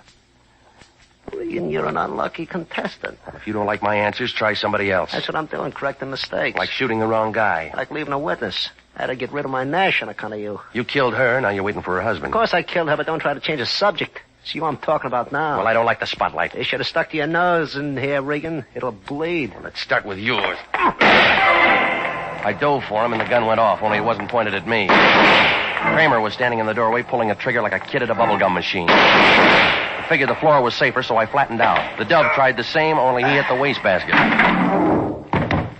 Did I get him? Well, he looks as dead as he'll ever be. A cheap murdering... Look, let me hold the gun, huh, Kramer? Yes. Oh, Regan, there's a bottle in the cabinet there. Sure.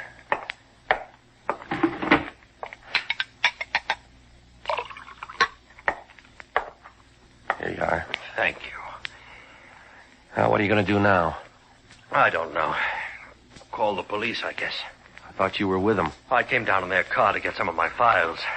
On the old Jameson case? Yes. You want to tell me? Oh, it's about as you know. He was a small-time grifter. I gave myself a big name by prosecuting him, built my business and the reputation it gave me. You told the police why he hates you? Oh, yes. I intend to stand trial for killing this man. You're growing up, Kramer. Who was he, anyway? The Dove. No driver's license. Oh, yes, here it is. Dove Duval. Regan, look at this. It's a lot of money. It's $10,000. Same amount of money I sent to Jameson to stay away from me. Looks like the chickens came home to roost, doesn't it? Mm-hmm. Yeah, it does. Well, police are waiting. I'd better go and tell them about this. Go on. You coming? No, I'll meet you there, Kramer. I got a late date.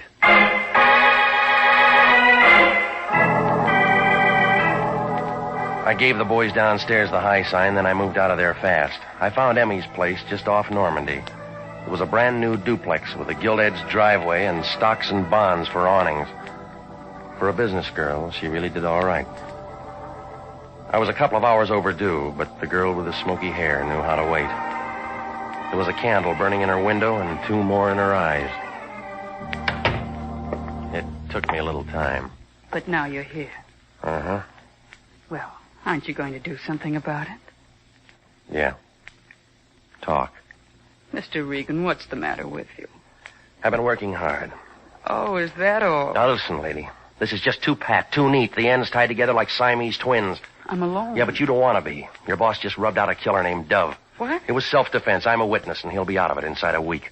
Well, then what are we bothering about? A guy named Jameson. Nobody will believe him. Why should they? Because they didn't hire the Dove. Who did? You.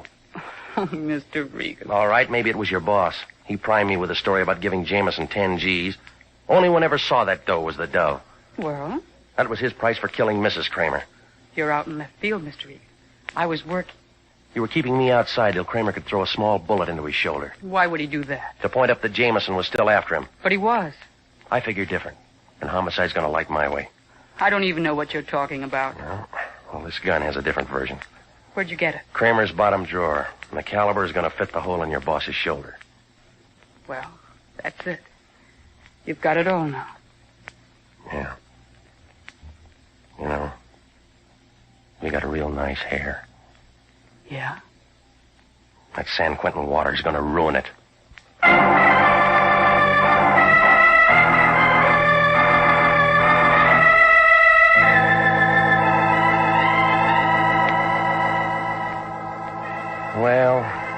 thing came apart like a paper hat in a shower bath. Seems that when Jameson got out of prison and threatened Kramer, the lawyer and his secretary figured that it was a good time to get rid of the wife. I suppose she interfered with their skiing or something. Anyway, they hired the Dove to do the job and then got rid of him just so he couldn't ever come to bat for the fall guy, Jameson. Yeah, they had a perfect frame fixed for him, and I was picked to decorate the edges, only it didn't work. Everybody was positive about this one. Kramer knew he was going to win. Emmy knew she was in for a big cut, and the Lion knew he was going to collect a fat fee. They should have all figured it. This is the year for upsets.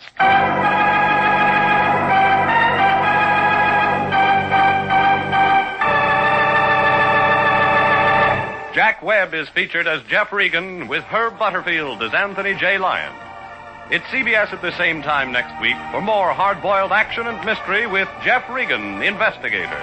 Written by Jackson Gillis and D. Jack Newman. Produced by Sterling Tracy.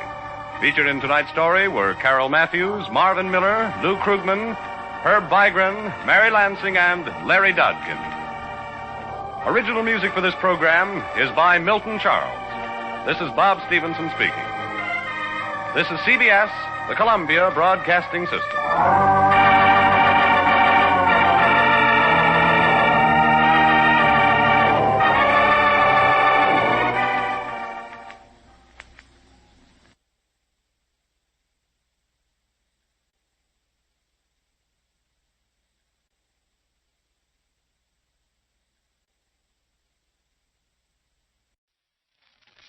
Gallencamps present Pat Novak for Hire. Cinderella lost a shoe and so she got a maid. The modern miss has learned from this in Gallencamp charade. 4 miles to a Gallencamp. Yes, Gallencamps, the family shoe stores with the yellow fronts, the largest shoe chain in the West with stores from Canada to Mexico to serve the West. Gallenkamps,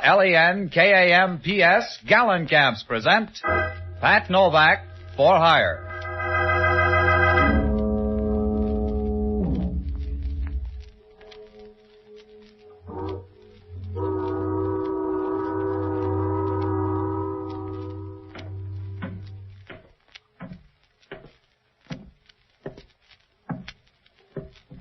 Sure, I'm Pat Novak for hire.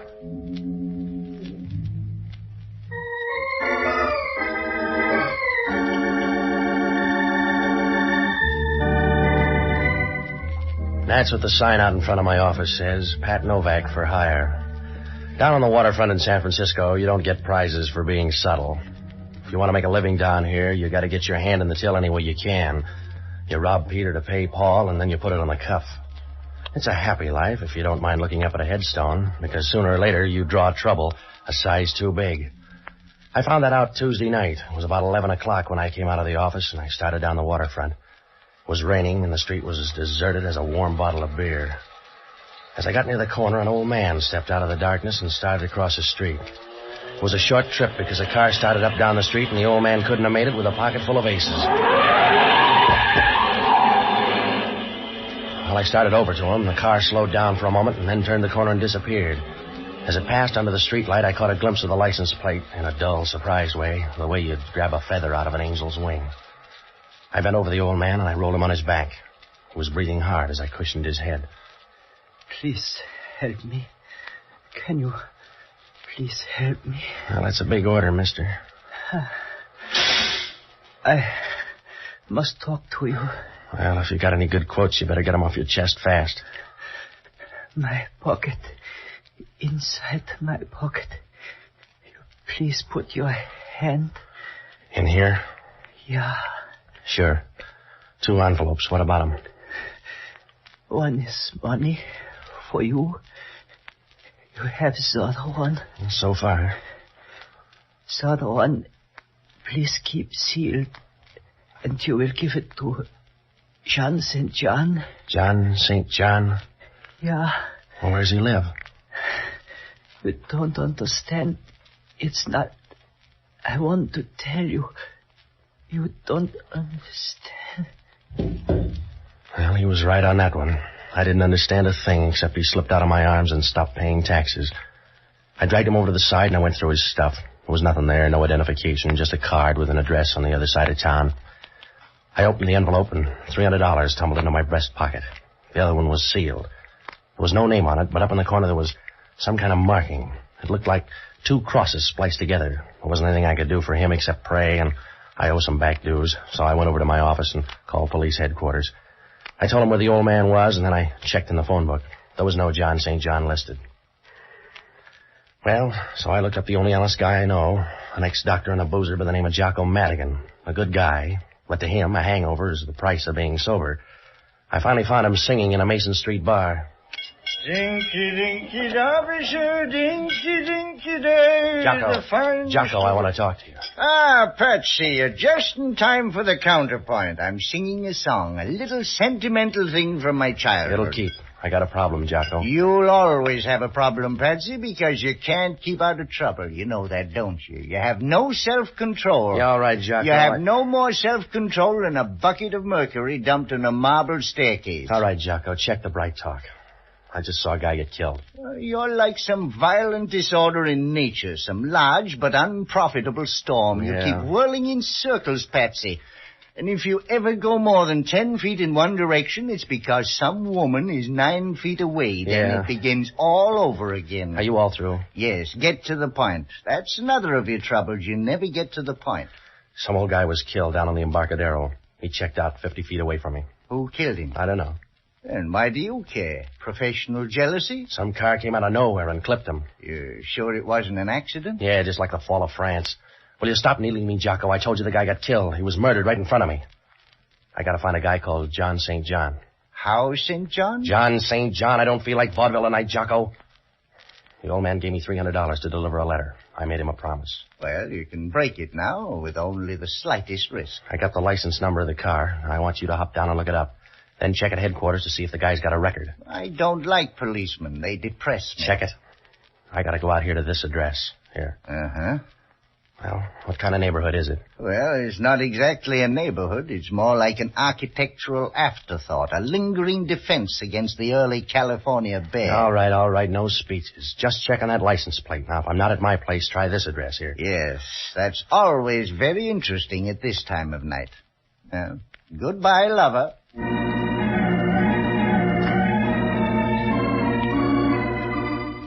Well, Jocko was right about the neighborhood.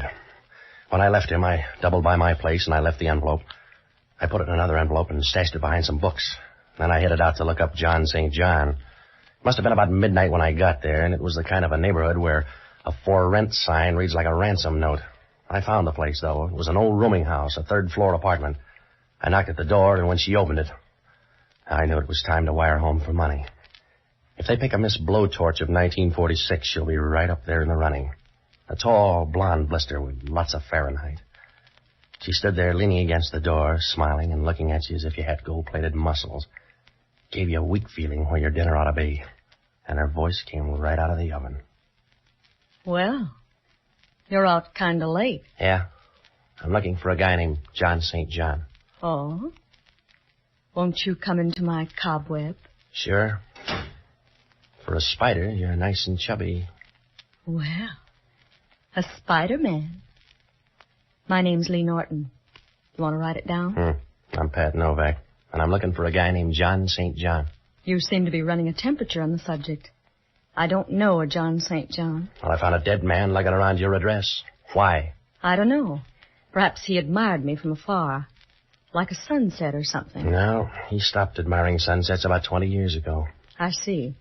What are you, the avenging angel? He gave me a sealed envelope. And you were supposed to give it to a man named John St. John. That's right. He gave me $300 to ease the pain. Yeah, I figured that. You don't look like the charitable type. He was a nice old guy, so I'm going to find his boy. Perhaps I could help you. You got a clear, fast track. Let's see you go. I told you I don't know John St. John, but I'll do this much. Yeah, I know. You're going to be big-hearted and offer to take that letter just in case you ever meet someone named John St. John. How did you pay the rent this month? Keep the kettle on. I'll only be a moment. Hello, Lee. If we're early, just give us a magazine. No. Come on in. Well, just enough for bridge. You're right. You're only gone a moment. Who are your friends? Don't sulk. Did they lock the manhole before they left home? His name's Novak. Yeah, that's a pretty name. Don't rhyme with anything, but it's pretty, huh, Joe? Yeah, it's all right. Let's have the letter, Novak.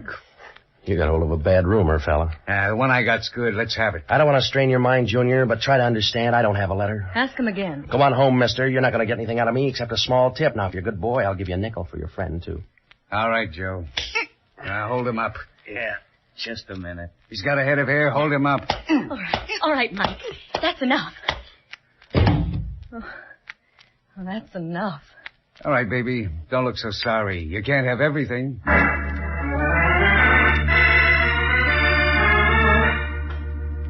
We'll be back to Pat Novak in just a moment.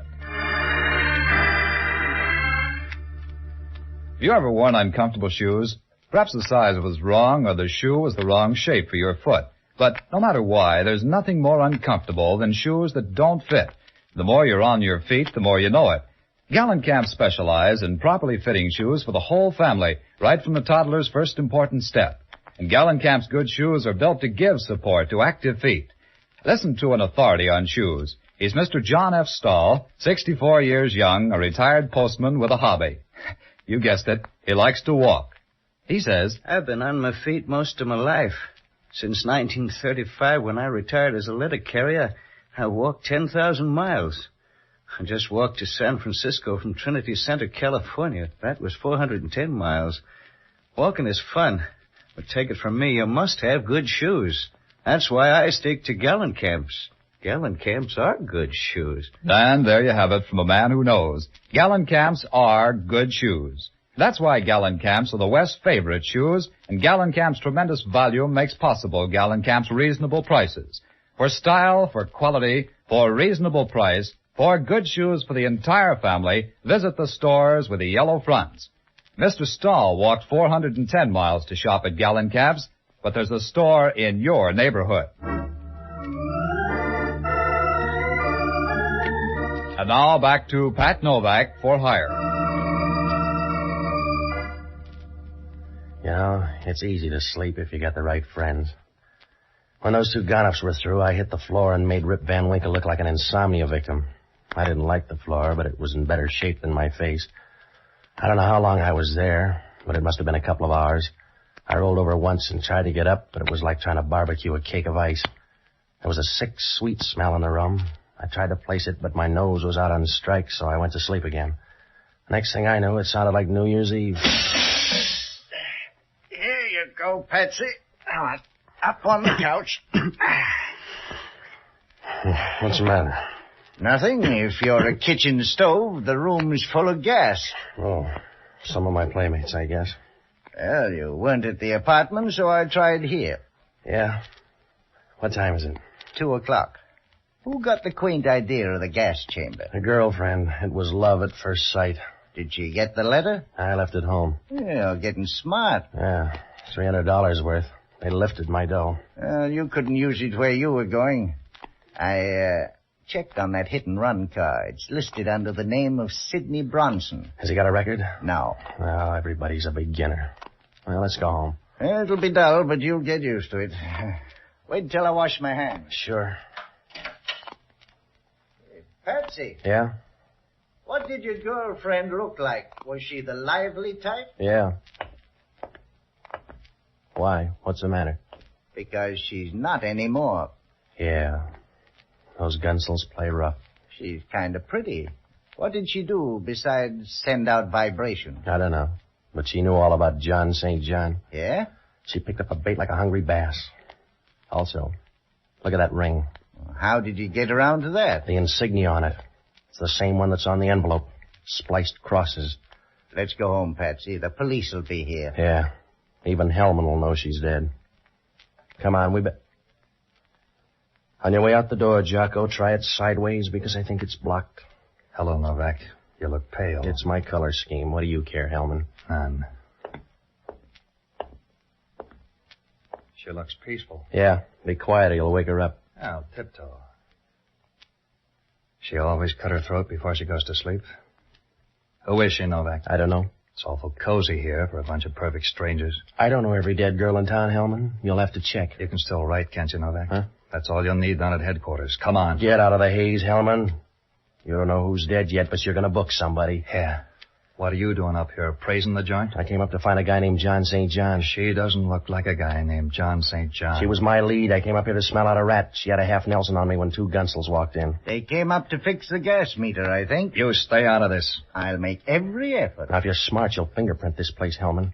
Those boys were cute. They've been in somebody's jail. I'll handle my job. You stick to murder. It'll go a long way to pin this on me, Hellman. I can go a long way, Novak. Not with what you got to drag. We get a call in the middle of the night, come up here and find you standing over a dead girl. That's right. And you want me to sprinkle powder all over.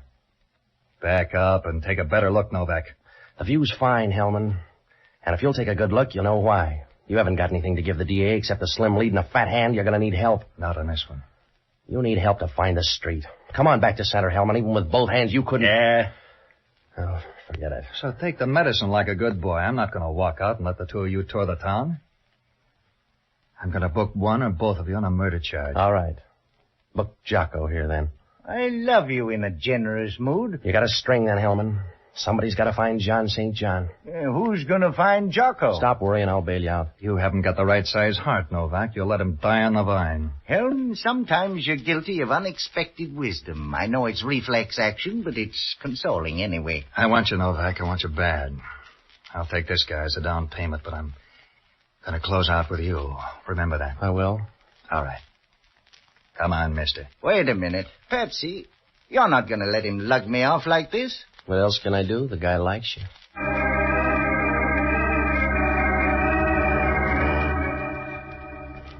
No, it was a bum curve to throw Jocko, but somebody had to dig us out of a hole, and Jocko wasn't the boy. You can't shovel dirt with a bar rag. I had no idea where to start. There were 2 murders, and they were both tied up with John St. John. He didn't look like a good guy to know. There was that insignia, too. The one on the letter. And the girl's ring. Oh, sure, it could be coincidence, but that's what they said about Bluebeard. The only thing I could do was open that letter, so I went back to the apartment. I didn't have to turn on the light. They were running in pairs tonight. She was sitting there on the couch, proud of a pair of long silk legs and smiling like a guy who knows he's got $1 million in the bank. She was blonde, too. A little more lemon juice, maybe, but blonde anyway. She was nice and comfortable, and I got the idea she'd just signed a lease. Good evening. How do you do?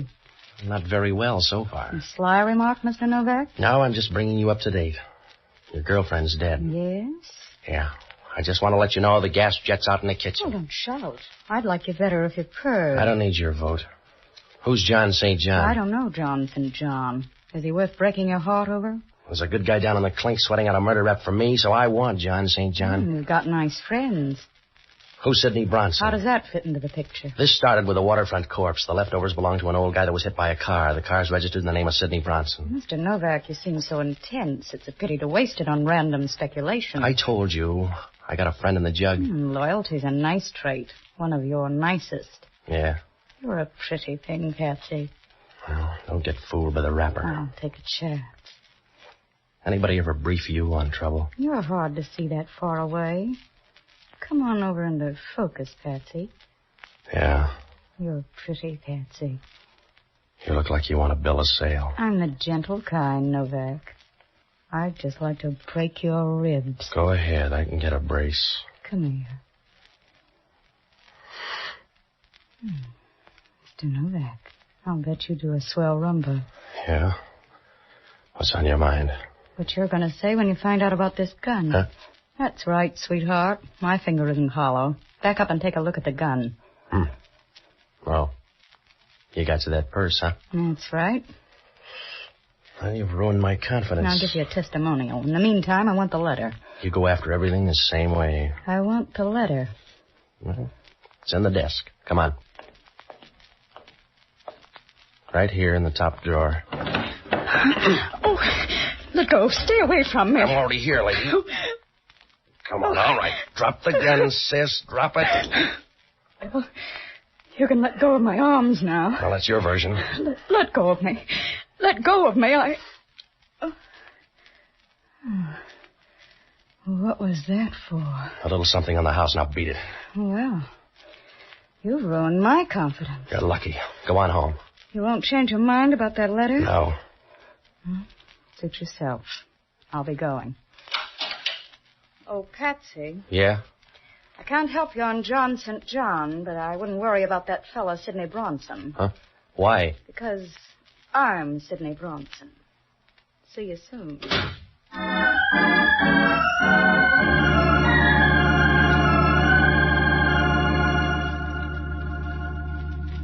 It began to look like a big, fat, well-fed double cross.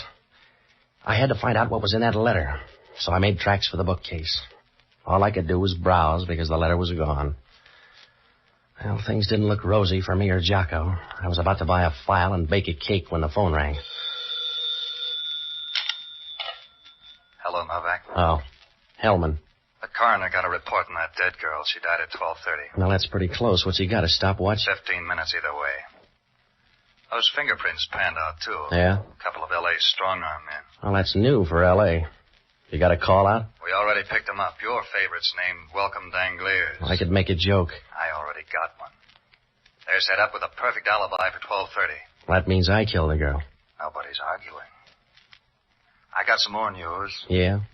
I'm out at the Seal Rocks. Well, you got the figure for it. We just found an envelope floating around the water. It's one of yours.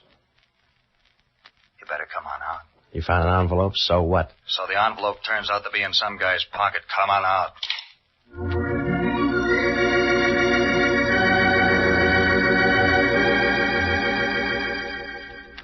Well, that only meant one thing. Whoever took the envelope out of my place got popular. It was getting late, so I grabbed a cab and rode out to the beach. When I got there, Hellman was standing down in the water. He had Jocko with him. The surf was rolling in, and Jocko wasn't much better.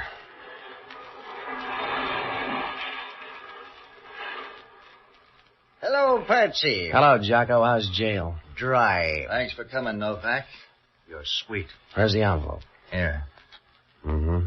Yeah, it's the same one. That makes you look good. There was a letter in here. Did you take that with the guy's money, Hellman? You got all there is. This guy on the beach is the third one. It's my opinion the case will solve itself. We're running out of people. Who is the guy? His name's Walter Avery.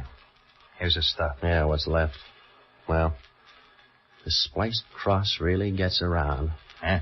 Keeps bobbing up. Here it is on this guy's fountain pen. I'm going to run this guy through the morgue, and then I'm going to look you up, Novak. Yeah? Sure. We want you down with us. That's right. I'll introduce you to all the best people. Good night, lover.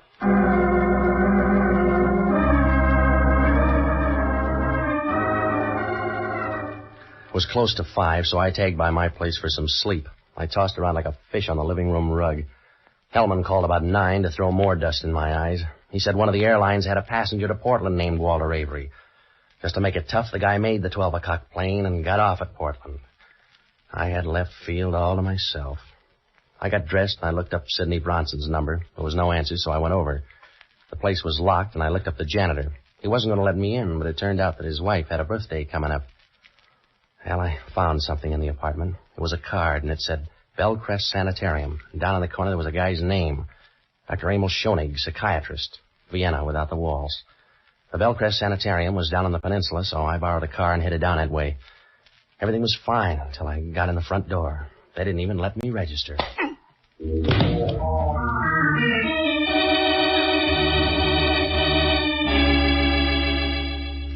I woke up on a couch in Schoenig's office. It was dark outside, and my left arm was throbbing like a love story in a woman's magazine. The radiator sitting beside me was Sidney. You're a deep sleeper. I think I got some help. What happened to my arm? Hypodermic.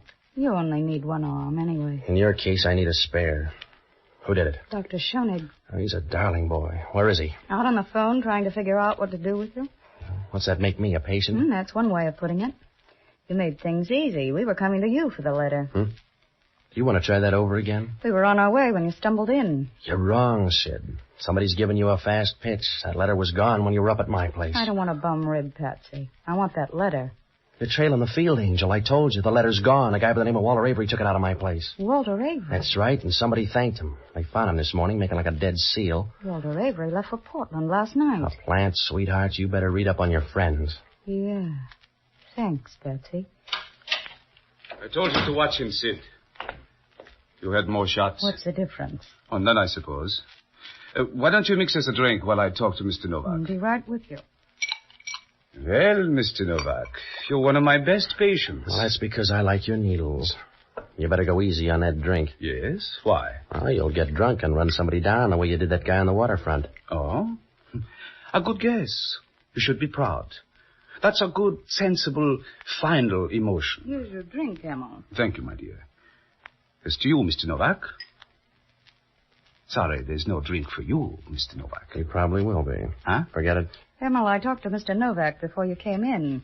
He thinks you're a heel. He does. And so do I. I can stand it. He told me about Walter Avery. I'm sorry about that. Walter got that letter. You killed him and took it. I was supposed to blunder around until you got rid of me, too. That's a bum joke, Emma. You're getting hysterical. With laughter, Emma. You put one of your boys on a plane. Only Novak aired the wash too fast. Suppose I did. Somebody ought to bring you up to date, Sidney. You've been hanging on too long. The free ride's over. I might as well tell you now you're all through.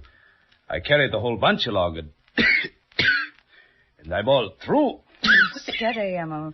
What's the matter with me? What's the matter with me, Sid? Give him a hand, Novak. He just had a bad drink. You wouldn't do that, Sid. I'm full of surprises. You got a stomach full of poison. You got a stomach full of poison in 15 seconds, Emma.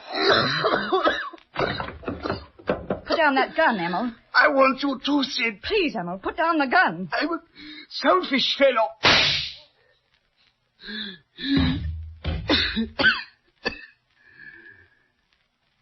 This happens kind of fast for you, fellow.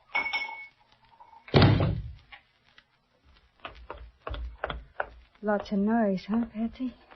Yeah. I'll get you a pillow. I'd rather have your lap. You get mercy, not love, baby. Yeah? Thanks for small favors. How do I look? Not so good. That was the 3-2 pitch. Yeah. I had it coming up. I'll tell you about John St. John. I know. There was no such guy. That's right. It was the name of the group. Those spliced crosses? Yes. You found out a little late, but it's always that way. That's the way I found out about you. Yeah? I had a funny little hunch about you and me.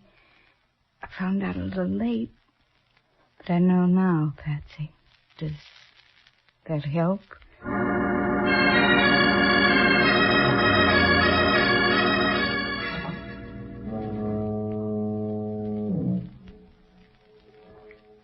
Well, John St. John was the name of an organization buying and selling government information.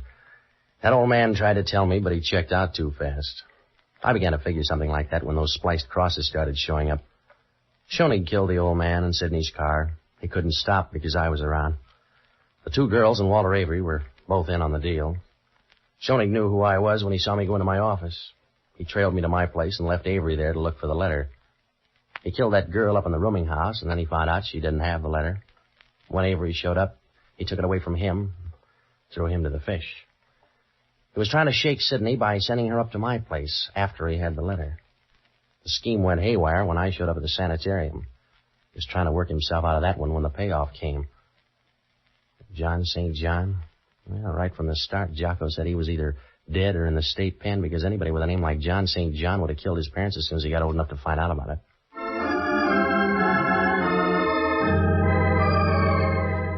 We'll return in a moment to find out what bothered Inspector Hellman. But now it's Cinderella time. Cinderella lost a shoe and so she got a maid. The modern miss has learned from this. In gallant camp she'll raid. A pretty face, a graceful figure, lovely shoes. That's a combination that no man can resist. What a delightful feeling to know that from the top of your head to the tip of your toes, you are the picture of glamorous perfection. Here's what Marilyn Buford, Miss America 1946, says. Probably the most fun of being chosen Miss America is modeling the gorgeous clothes. What girl wouldn't be thrilled to select costume after costume from a collection of America's leading designers? And after seeing the importance they attach to the right shoes for every costume, I'm glad I learned about Gallencamps years ago. Yes, Marilyn, there's magic in a pair of shoes, as every woman knows. And having the right shoes is no longer a luxury thanks to Gallencamps, the home of lovely shoes at reasonable prices.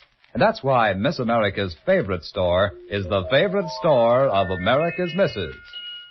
Cinderella lost a shoe and so she got a maid. The modern miss has learned from this in gallon can she'll rate. And now back to Pat Novak. It worked out all right. They found the letter out at Shoney's place, and there were some plans for jet planes and a few other trifles. Hellman asked only one question. How come Shoney didn't kill me before I could talk to the girl? It's always that way with a guy who commits murder. Either he goes too far or he doesn't go far enough.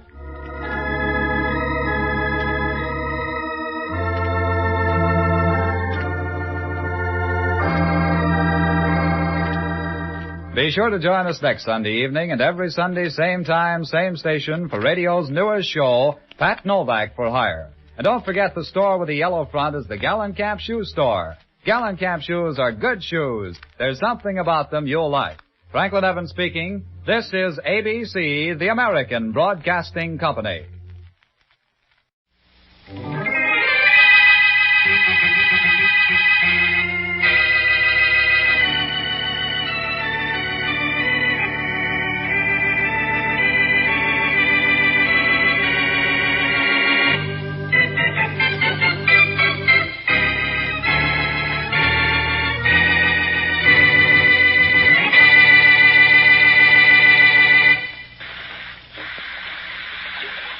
Found it, Larry.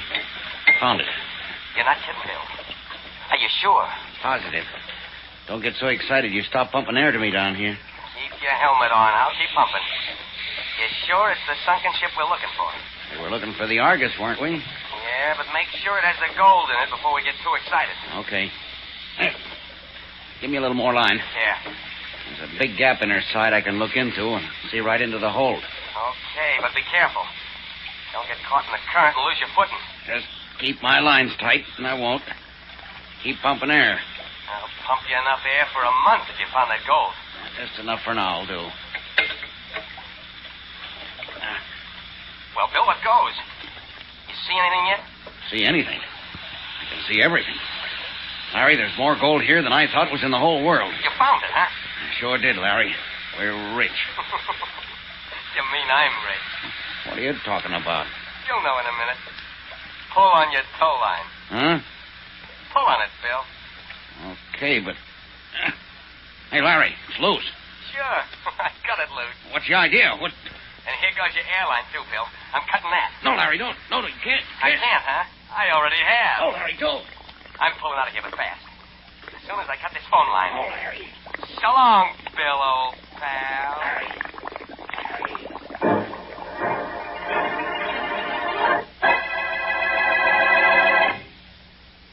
And now on to Dick Calmer as Boston Blackie. Enemy to those who make him an enemy. Friend to those who have no friend.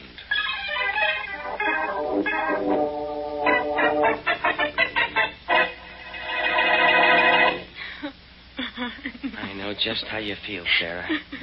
Your brother was a swell guy. And believe me, there was nothing I could do to save him. I'm sure there wasn't, Larry. Honest, there wasn't. I was pumping air to Bill when all of a sudden the phone went dead. Then I saw bubbles on the water, and when I pulled on the tow line, it was limp. Something underwater must have cut the lines. Yeah, I'm afraid that's what it was. Sarah, I want you to remember that Bill and I were partners. And Bill's death doesn't dissolve that partnership. You're in if I ever find that gold. No, I wouldn't want it. It'd remind me too much of Bill. I think you'd better go now, Larry. I think I'd rather be alone right now. Yeah, sure. Anything you say. Well, so long, Sarah. And I'm sorry. It's all right. Bye, Larry. Hey, goodbye. Bye, Larry. I'll be seeing you. Yeah, sure, kid. So long. What are you bawling about, sis? Bill. Yeah, all right. Came in the back way so nobody would see me. Thanks for feeling so miserable when Larry told you I was dead. It's very complimentary. Bill, it really is you. You're alive. Yeah, sure am, sis. And that was some story Larry told you about how I died. He thought you did die. What happened? What happened? Larry tried to kill me, and I'm alive now only because I'm a smart diver. I'm going to be just as smart a killer. Bill, don't talk like that. Why not? As far as anybody knows, I'm dead. So I'm going to kill the guy who tried to kill me. And I'm going to get away with it, too.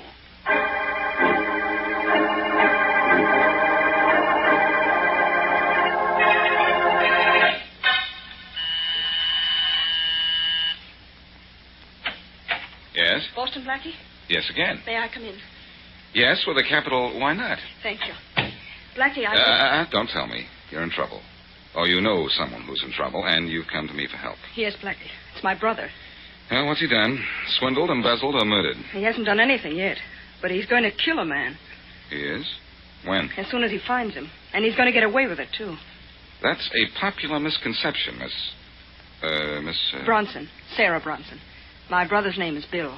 Bill Bronson, the diver? Yes. Oh, now, wait a minute, Miss Bronson. Your brother died this morning. I heard it over the radio not an hour ago. My brother's very much alive, Blackie.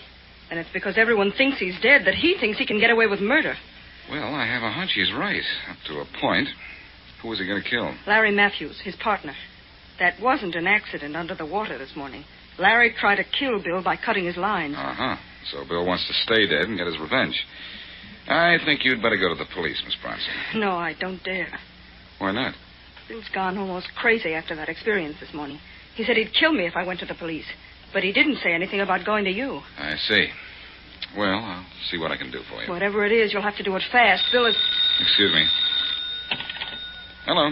Hello, Blackie. This is Charlie Kingston. Oh, hello, Charlie. I'll call you back in just a minute. Nothing serious, Blackie. I'm just keeping a promise I made to you. What promise? You know about never jumping into a new business deal without telling you what I've done? Well, tell me about this one some other time, Charlie, will you? I've got to keep a man named Larry Matthews from being killed. Did you say Larry Matthews? Yes.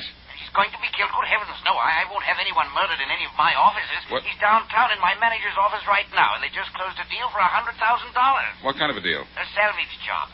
I bought half interest in $2 million worth of gold Matthews and Bronson, that dead diver, found. I saw the chart myself. Look, Charlie, phone your manager and tell him to hold Matthews there. Bronson isn't dead.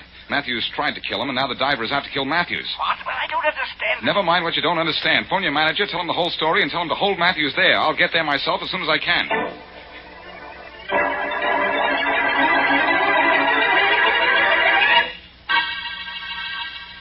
So that's what the score is, Miss Matthews. Oh, excuse me. Sure, Mr. Walton. Walton speaking. Oh, Henry, this is Charlie Kingston. Oh, yes, Mr. Kingston. Look, is Larry Matthews there? Yes, he is. Good. Keep him there. And don't let him leave your office under any circumstances. What's the matter? His life is in danger. Somebody's looking for him to kill him. Boston Blackie will be down there in a few minutes to take over. Now wait for him. All right, but I don't understand. Don't try. Wait till Blackie comes and then get that chart from Matthews. I want that chart. Don't worry, Mr. Kingston. I'll get it for you. Bye. Goodbye. Anything wrong, Mr. Waltham? You look a little pale. Nothing much is wrong, I hope, Mr. Matthews. That was my boss, Mr. Kingston. He wants me to keep you here in my office until Boston Blackie gets here. Why? Why? Because your life is in danger. Huh? Mr. Matthews, do you know of anyone who's trying to kill you? No. No one in particular. But I'm not surprised my life's in danger. Yours would be, too, if you owned something as valuable as that chart of mine. Yes, I suppose so. Well, we'll own it soon. Mr. Kingston asked me to be sure to get it from you. Well, you've given me your check. Come on down to my house at the waterfront, and I'll give you the chart. Mr. Matthews, I can't let you leave this office. Mr. Kingston's orders. Well, if you want that chart, you'll come and get it now. I want to close this deal and get rid of that chart. Aren't you afraid to go out on the street? I'll take my chances. I got a gun right here, see? Come on, I want to get this deal over with. All right. I'm going with you. Just a minute. Hey, what are you taking out of that drawer? My gun, Mr. Matthews. If you're in danger, I'm in danger, too.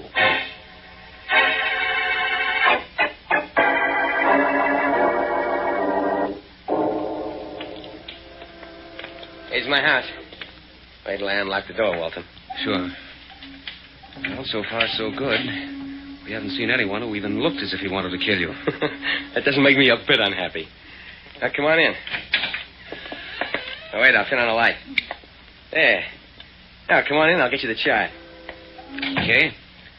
I never had enough money for a safe, so I always hid anything valuable under the floor. I see. This loose board here is my safety deposit vault. Here. Here's your chart right here. I'll see if I can get anything else now. Let's see how do you turn out the light. Oh. You dirty double-crosser, Waltham. You got me, but maybe one of my bullets got you, too.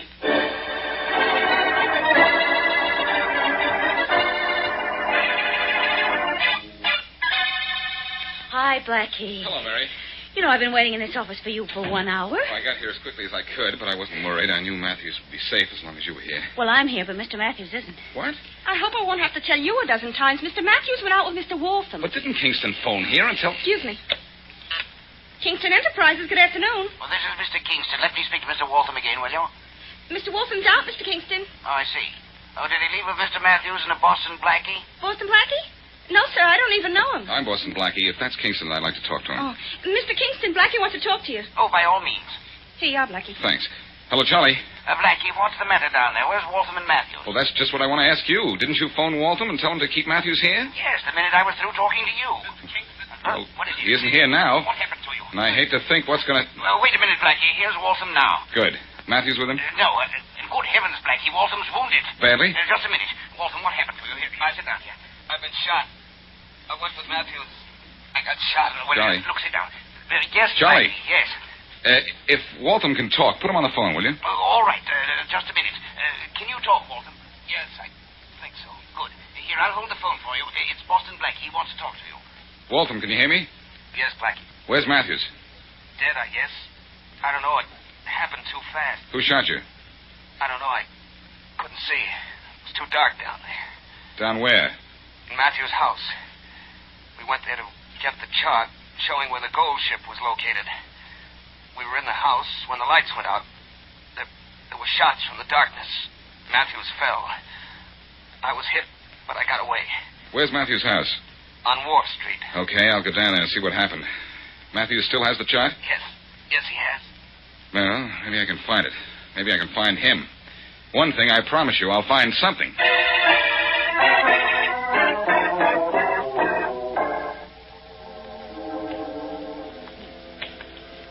Well, I can say one thing for Wharf Street, Mary. It's not pretty, but the sea here is wonderful. Smells fishy to me. So there's this little situation we're in. Well, the man at the fruit stand said this is Matthew's house, 219. I don't see any signs of excitement. Maybe Mr. Waltham dreamed up his story about being shot. If he did, he dreamed up a bullet hole, too, Mary. And that's awfully realistic dreaming. Let's go in and see if we can find anything. All right. The lights are on inside. Let's have a look around. Okay. We searched downstairs. There's nothing here. What's with you? Hey, Mary, that's Faraday. Hey, who was that? Keep looking, Rollins. I'll go out and see who it is. Blackie. You. Yes, Inspector. Me. And me, too. Don't remind me. Blackie's bad enough. Bad enough, Faraday. You mean good enough, don't you? Good enough for what? To tell you what happened here. A guy named Larry Matthews was killed. That's what happened here. We found his body inside. I suppose you know who killed him. Sorry to disappoint you, Faraday, but yes, I do know who killed Matthews. It was his ex-partner, Bill Bronson, the diver. Ho-hum. Want to hear more? Keep talking. You don't know how stupid you sound. Listen, Bill Bronson's sister came to see you today, didn't she? Yes. And you told her to come to see me, didn't you? Yes, but she wouldn't do it. Well, she changed her mind. Women do that, you know. So? So, Blackie, you think Bill Bronson killed Matthews, huh? I know he did. How do you like that? Well, an hour before Matthews was killed down here, a cop arrested Bill Bronson uptown, and he's been in jail since. How do you like that?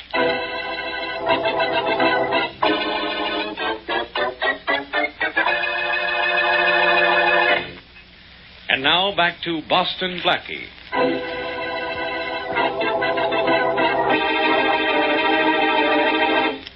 When Bill Bronson, diver, found a sunken ship with its long-lost cargo of gold, his partner, Larry Matthews, cut his air hose and lines and left him for dead.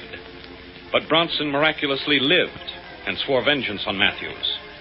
The diver's sister, knowing of her brother's plan, came to Blackie for help. But before Blackie could get to Matthews, someone else got to him with a gun. And it wasn't Bronson, because Bronson was in jail. As we return to our story, Henry Waltham, who was with Matthews when he was shot, is having a bullet wound dressed by a doctor. Still hurt, son? Yes, it does, Doctor. You're lucky you're still alive. That bullet just missed puncturing your lung. Yeah? Yep. You'll have to take it easy for a while. Yeah.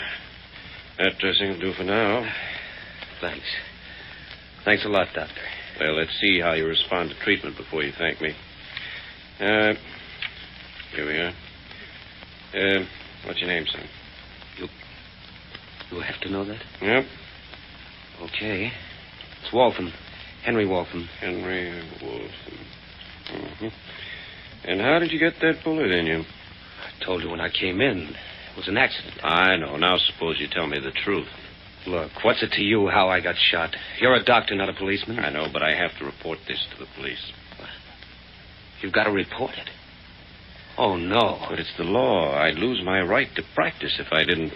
Well, you're going to lose a patient if you do. Lie down, son. You're still too weak to I'm not too weak to get out of here. Oh, no, you don't? Oh, yes, I do. Here's something. Steady your feet. Come back here, you. Come back. Oh, no.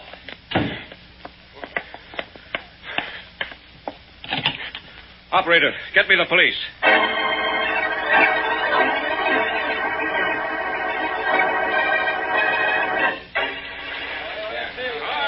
Wonder when that diver's going to signal us, Blackie. He's been down there long enough to have found $10 million in gold. Well, I wish he'd find Waltham while he's at it, Charlie. Blackie, do you think Mr. Waltham killed Mr. Matthews? I don't know, Mary. Oh, Mr. Kingston. Mr. Kingston. Yes, Captain Arnold.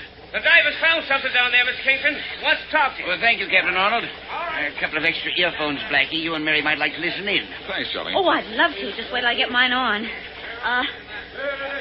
Okay, then. This will be a great moment if he's found that gold. Hello down there. This is Charlie Kingston. Sorry, Mr. Kingston. No luck here either. But Captain Arnold said you'd found something. Yes, but not a ship full of gold. Just the end of the sandbar. The drop-off so deep. My light won't hit the bottom of it. Well, I guess we're in the wrong place again. I'm afraid we are, Mr. Kingston. I wish you'd had a better look at that chart. I can't make many more dives today. I realize that. Well, come up and try just once more, will you? Sure. Once more. Oh, Captain Arnold. Yes, Mr. Kingston. Have your men bring the diver up. We still haven't found the right place. Yes, sir. All right, men. Let's bring the diver topside. It's the only place down there worth bringing up. I'm afraid you'll have to wait until you get that chart to find your gold, Charlie. But I may never get it, Blackie. Remember, I only had a quick look at the chart. Oh, look, they're cranking the thing that brings the diver up. I'm going over there and watch it come out of the water. Well, don't try to help anyone, Mary, or they may have to pull you out of the water, too. Okay, I'll be careful. I think we'll try looking for the gold over there a few hundred yards. You're just wasting your time looking for it without that chart, Charlie. And I'm wasting my time out here, too. I ought to be looking for Waltham. You think he killed Matthews, do you? Well, I'm not sure.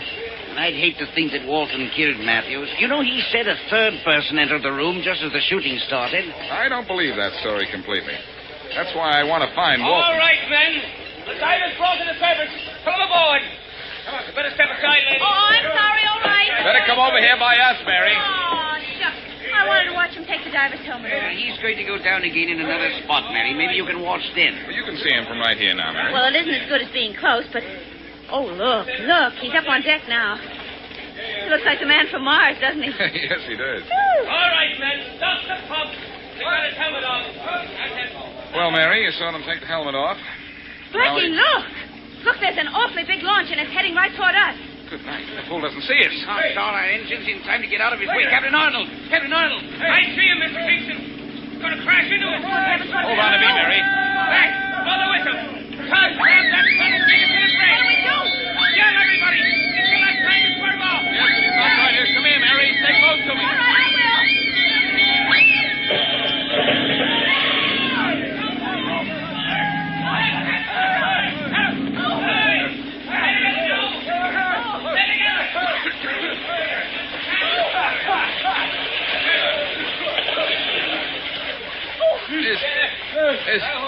Is everybody all right? Well, I'm all wet. I think I'm all right. You all right, Blackie? Yes. I'm okay, but look, we're 5 or 6 miles from shore. I don't like this. See if anybody can grab a plank or something from the boat. Good idea. All your men all right, Arnold? Yes. Yes, Mr. Kingston. And here comes a launch. It looks like a police boat, too. Say, it is a boat. Hello there. Hello. Save your breath, Charlie. They see us. Oh, thanks. Where are they? They're swinging around to pick us up. Here they are. Here come the lifelines. They're ready to grab them. Okay. That's it. Here, Mary. You take this one. Oh, thanks. Well, look who's playing paupers. If it isn't Boston Blackie. Faraday. Haul him in, boys. All but that good-looking one there. He looks undersized to me. Hold me up, Faraday, or I'll haul you in here with me. What? When you know I can't swim? That's why I'd like to have you in here. Here, Blackie. I'm aboard now. Take this rope of mine. Thanks, Charlie. You ready? Ready. Come on. Up you go. Come on. There you are. There. Oh, wow. Thanks, Charlie. You all right, Mary? Oh, sure. Just dripping a little, that's all. Well, there's some blankets in the cabin there, Miss Wesley. Better get into one right away. All right, I guess I better, thanks. I don't know what brought you out here, Faraday, but I'm glad something did. Well, I came out here just in time to see that guy Waltham ram your boat. Well, how did you know it was Waltham, Faraday? Well, because the doctor reported treating his wound and told how Waltham slugged him and skipped out. Then the next report I got on Waltham was that he was seen getting into a power boat in the harbor. Oh, Inspector Faraday. Yeah, Rollins, what is it? Just got a radio message from shore, Inspector. Yeah, so what? So we don't have to look for Waltham anymore. He walked into the 18th Precinct Station and gave himself up. So you think Waltham rammed us, Inspector? Okay. I was wrong. I suppose you know who rammed you. I have a rough idea, and I think if I see Bill Bronson, I can smooth it out. Bill Bronson? What could he have to do with this? He's still in jail. Good. Let's go down and see him before he's released. What makes you think he's going to be released? You're going to release him. He still doesn't know that his ex-partner Matthews is dead, and, Faraday, before you let him out of jail, I'm going to let you in.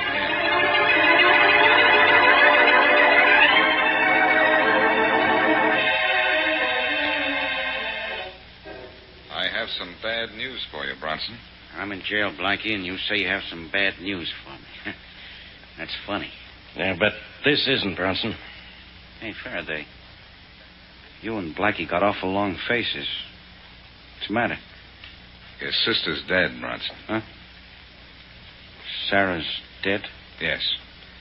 Killed by the man who tried to kill you. Wait, that dirty Matthews out. Wait a minute. That won't do any good, Bronson. All we want you to do is give us all the information you can. We found your sister's bodies in Matthew's house. Do you know any reason why she would be down there? Yeah, I know a reason, Blackie. I guess I'm it. What do you mean, you're it? Well, what am I in jail for? Because I said I was going out to kill Matthews for trying to kill me. Well, I guess this went down there to kill him just to keep me from doing it. Only Matthews shot first. Yeah, the low-down... And that's enough of that, Bronson. Now, look, your sister's dead just because you wanted to take the law into your own hands. Now, if you've learned your lesson, I'll let you go free. Yeah, I've learned my lesson, Inspector. All right. Go home and be a good boy, because I don't want to have to teach it to you again.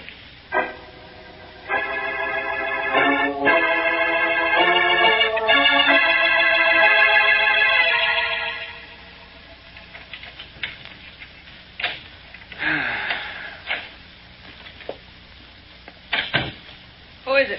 Who's that? It's me, Sarah. What's the idea? Bill, they let you out. Sarah. They told me you were dead. What? Yeah. Said Matthews killed you. I told him you went down there to kill him for me. You idiot, you stupid... Now, look, you don't have to get sore. I had no way of knowing that... I didn't have to get sore. I ought to kill you for what you've done to me. What have I done? What have you done? Because of you, you stupid fool, the police are going to be after me for murder. And why did I kill Matthews? For you. You did not. It was your idea to kill him for the money and the charge. All right, it was my idea. And it was also my idea not to get caught. But you aren't caught yet, and I was tricked into saying that... Saying enough to send me to the electric chair. And everything was perfect, absolutely perfect, till you had opened your stupid mouth. Now, look, don't blame me all for this. Your plan wasn't perfect. Oh, wasn't it? Who'd ever guess I killed Matthews? Didn't I go to Blackie and warn him that you were going to kill Matthews? Didn't I go to the police and have them arrest you to keep Matthews alive? I know all that. You know all that. Well, I know a lot more. After I took Matthews' shot, I risked my neck to keep Charlie Kingston from finding that gold. I rented a launch and rammed his boat. I did all that for us. And what did you do for me? Fall for a stupid Now, trick. look, I'll go back to the police and tell them I was lying about you wanting to kill Matthews. Why don't you tell us now, Bronson? We're right here. Come on in, Blackie. Police. Stand where you are, Bronson. Rollins, go revive Miss Bronson. She's fainted. Yes, sir. Well, Faraday, happy now? Yeah, I'm happy, Blackie. I've got my killers. Sure you have. I made sure you would. Well, Inspector, you might as well take Bill Bronson downtown. He's so used to being underwater. Let's see if he's getting used to being under arrest.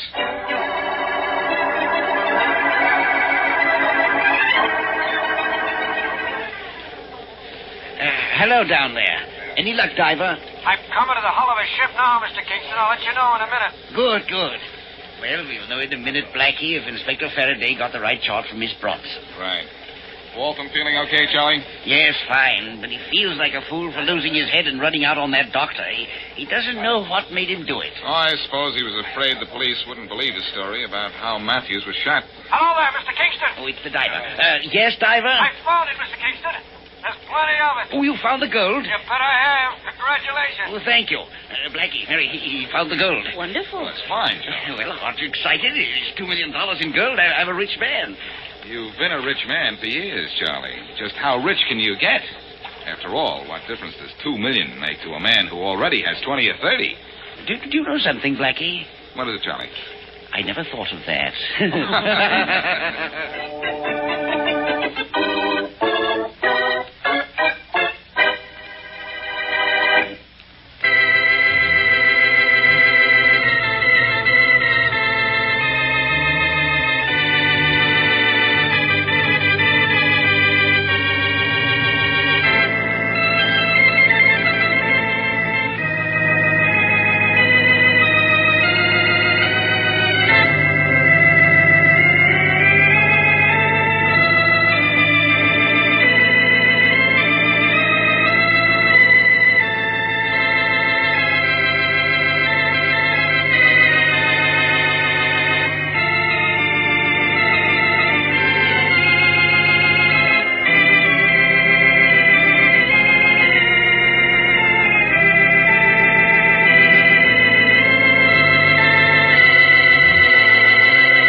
Yes, Roma wines taste better because only Roma selects from the world's greatest wine reserves for your pleasure.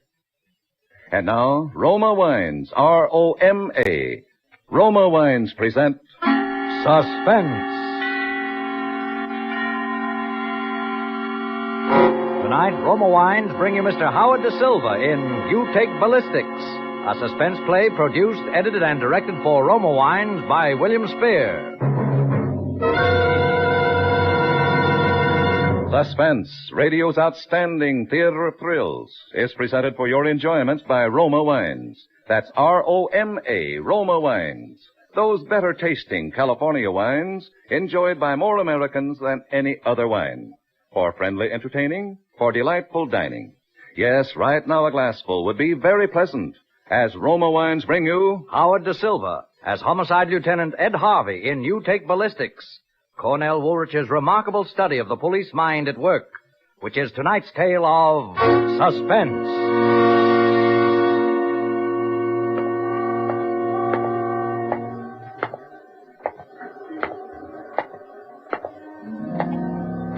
By this time, it was pretty late.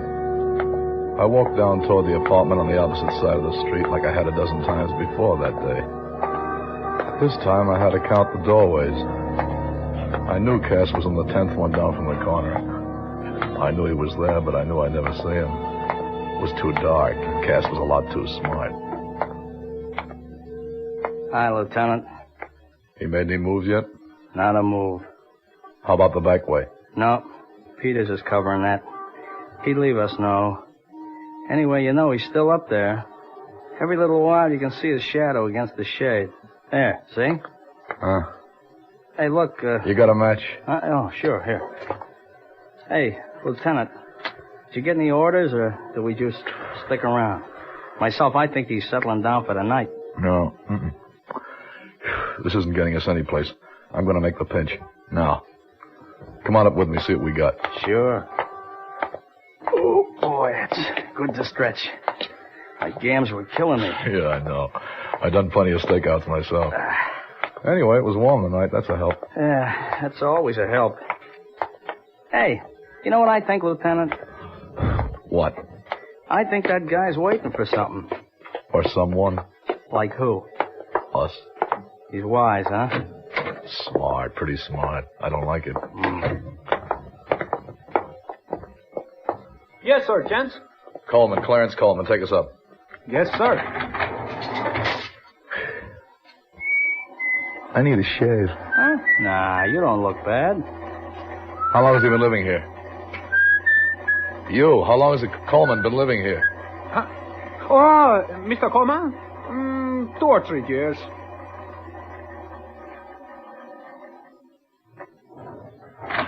Second door we to know your... the way. What a dump, huh? Hey, No. Lieutenant, No. you think No gun. He won't give us any trouble. He's too smart. Your name, Coleman? Yeah. We're from headquarters. Okay. You want to come in, or you just want to talk to me where you are? We want to talk to you downtown, but first we want to come in. Come on in. Nobody's stopping you.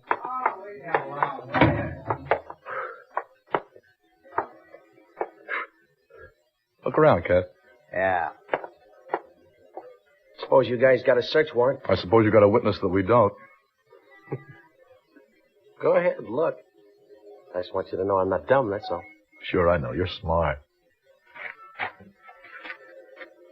I was doing a crossword puzzle. You don't mind, do you? Oh, go right ahead. I want to get that one down before I forgot. Cash, you find it? No. Do you own a gun? Why, sure. Where is it? Tell them to look in the bottom drawer of the bureau, and they're under my winter underwear. You hear that, Cash? Yeah. I got a license for it, too. You fired it lately? Yeah, sure thing. I got it. Here she is, Lieutenant. Look out, you don't rub off any prints. I told you we're smart. Maybe too smart. 38, one shell gun. When'd you fire it last? Right last night. Why should I lie to you? You're going to give me the nitrate test as soon as you get me downtown anyway. Right last night, huh? Right into Edmund Lombard's body? Wrong. Into the floor. Here. You got all the answers, haven't you? I only know what I know. Can't do better than that for my own brother. If you fired it into the floor, where's the crease? See that little scatter rug? Just kick it aside. See it? I can do better than a crease. If you dig in with your penknife, you can probably get the slug. Well, let's have a look. Hey, what are you doing that for, Cass? This guy's just making a chump out of you. Maybe, but we better have the slug just the same, Lieutenant. All right. You, take your hands out of your pockets and get your favorite hat and start moving toward the door. You're coming with us. There we are. Okay by me. You get it? Yeah, it's a 38, all right. Am I under arrest? Well, if you got to have a name for it, no. Not yet. You're just a guest of the department. For the rest of the night. You get the works, I suppose. Cass, take him down the stairs, will you? I want to talk to this kid on the elevator for a minute. All right. Hey, wait a second. You got any more of that gum? Yeah, here. Sure, Lieutenant. There you are.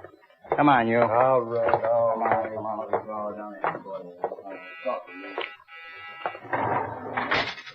Yes, sir.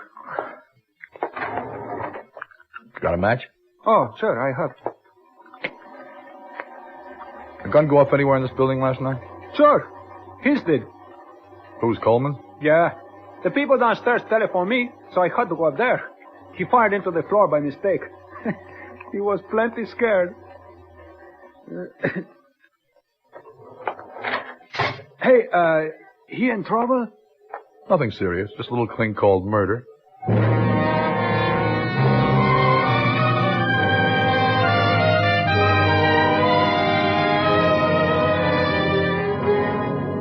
For Suspense, Roma Wines are bringing you Howard Da Silva in You Take Ballistics. Roma Wines' presentation tonight in radio's outstanding theater of thrills, Suspense.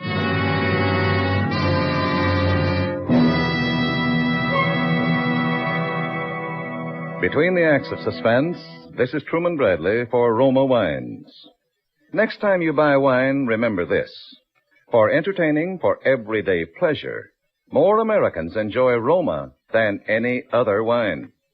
That's because Roma wine tastes better, yet costs so little.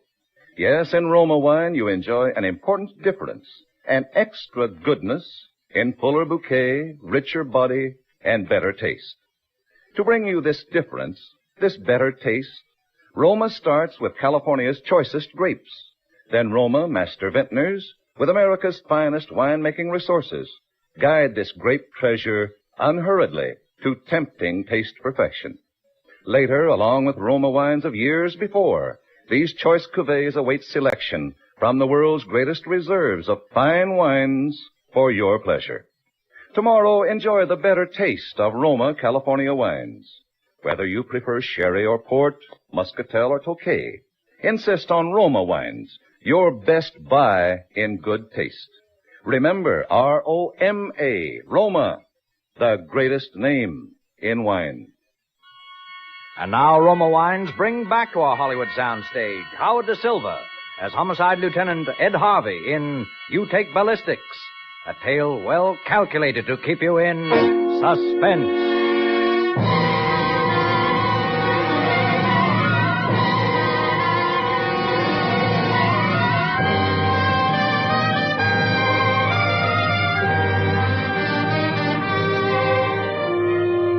I've been on the force for quite a while, and I've made my shares of arrests big and small. Little punks and chiselers and big-time racket men and crazy, wild-eyed killers. I never made a pinch that looked better and that I liked less than this Coleman.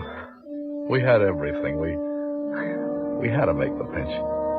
And I knew it was going to turn sour the minute I walked into that apartment.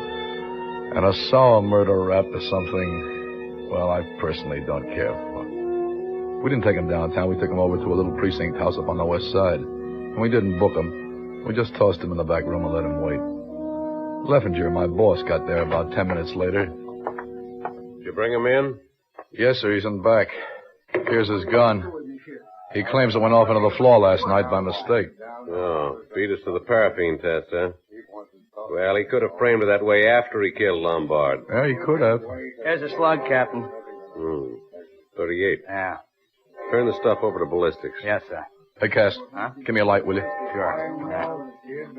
Okay. Yeah. Any report on the one they dug out of Lombard? Probably on its way now. Who are these two guys? The night elevator man that took him up to Lombard's apartment and the night counter man at the lunchroom about a half a block away. They recognize him? Positive. Well, let's go to work. Sergeant. Yes, sir? We'll want to spring these witnesses on them. One buzz, send in the elevator man. 2 buzzes the other guy. Okay, Captain. You think you'll sweat? You? No. Hi, Coleman. Sit over there. Sure. Put the light on him, O'Farrell. Yes, sir. All right, Coleman. Suppose you tell us what you did last night. Beginning when? Beginning when you left your apartment. Well, I went out about 9 o'clock. Walked over to 23rd and 7th. There's a cigar store there. I made a phone call. Who to? Edmund Lombard. Oh, so you did contact Lombard? Sure. Did I say different? Go ahead. You know Lombard's racket? You tell us. Collected bets on the nags. Only the long shots he wouldn't turn in. They never came in anyway, so who knows the difference? Only this one time, I get a tip on one that comes in. 20-1. Lombard can't cover. He lambs. I just catch up with him last night. On the phone, I tell him I want my dough. I tell him to meet me in an hour. Did he meet you? I didn't give him a chance. I went up to his place. You went up to his place? Sure. No percentage for me to lie. I know you got me placed up there. So you went up to his place? Yeah. He was already packing. Getting ready to lamb again. He kind of laughed and said, you can't blame a guy for trying. I said, I want my $2,000. Okay, he said. You win. He asked me for a receipt so I can't come at him again. Fair enough. So I write one out for him in the hotel stationery. Well, wind it up. Let's see how good you can make it. That's all. So he begins unpacking. He figures he might just as well stay where he is now. Then I leave. So that's how it was. Sure you didn't leave out anything? No. Why'd you leave out about killing him? Because it belongs out, because I didn't. You didn't have a gun on you when you went up there. Oh, yeah. Sure I did. Why'd you take a gun if you didn't plan to shoot him? So he wouldn't pull one on me. You think a guy like Eddie Lombard's going to cough up $2,000 just like that? Don't lie to us. When we bring you in here, we want the truth.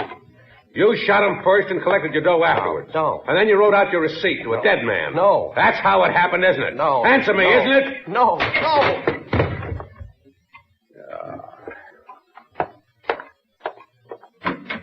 Cash. Yeah, Captain. Never mind those witnesses. He spiked them for us. Come on in here and give us a hand. Sure. Okay, bring him out of it.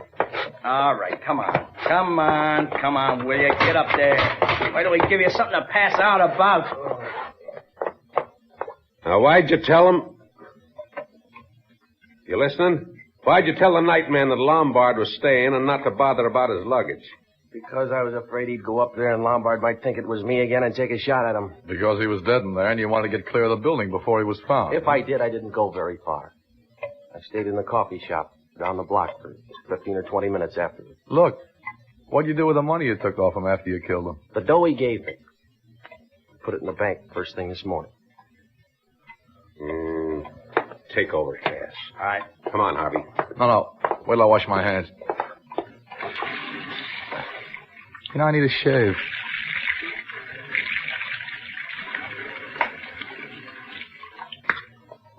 All right. Come on. See you later, Cass. Yeah, Lieutenant. All right, Coleman, come on now. Why don't you... You know, if I'd hang around there much longer, I'd be liable to hurt him. You see what I mean? Yeah. How come nobody heard the shot? People next door were out, and down below they were asleep. You know, I don't like it. You notice how he beats us to the punch every time. We got witnesses for everything, except the killing. Which all adds up, but we got nothing but circumstantial. Wouldn't stand up in court 5 minutes. Yeah. Well, maybe ballistics will tie it up for us. Yeah, maybe. What's the matter? Don't you believe in ballistics? Sure, but you heard the guy. He's got every other angle covered. Not going to slip up on anything as obvious as ballistics. Don't you think he's guilty? I think he's guilty.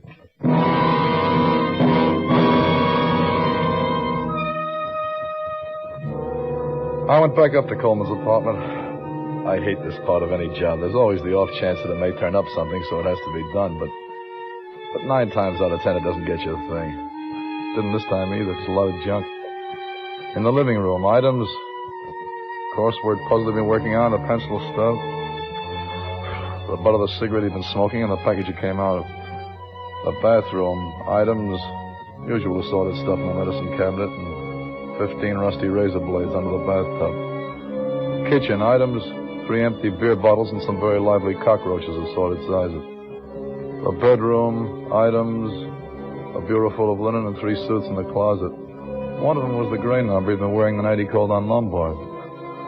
There was nothing in the pockets but a Canadian dime, a faded snapshot of a faded blonde, and a book of cigarette papers. I put the stuff from his pockets in a regulation brown envelope for no very good reason. Went back to the precinct. Clevenger was still there, biting his nails. How'd you get anything? If I did, I don't know it. How's he doing? How's he doing? How are we doing? Lousy. Yeah, so far. You're still sure of him, huh? I was never sure of a pinch in my life. Listen, I'm going to let it go through on circumstantial. Ballistics will be sure to match his gun to the slug that killed Lombard, and that's enough to do it without anything else. I don't know. Say, what are you Yeah?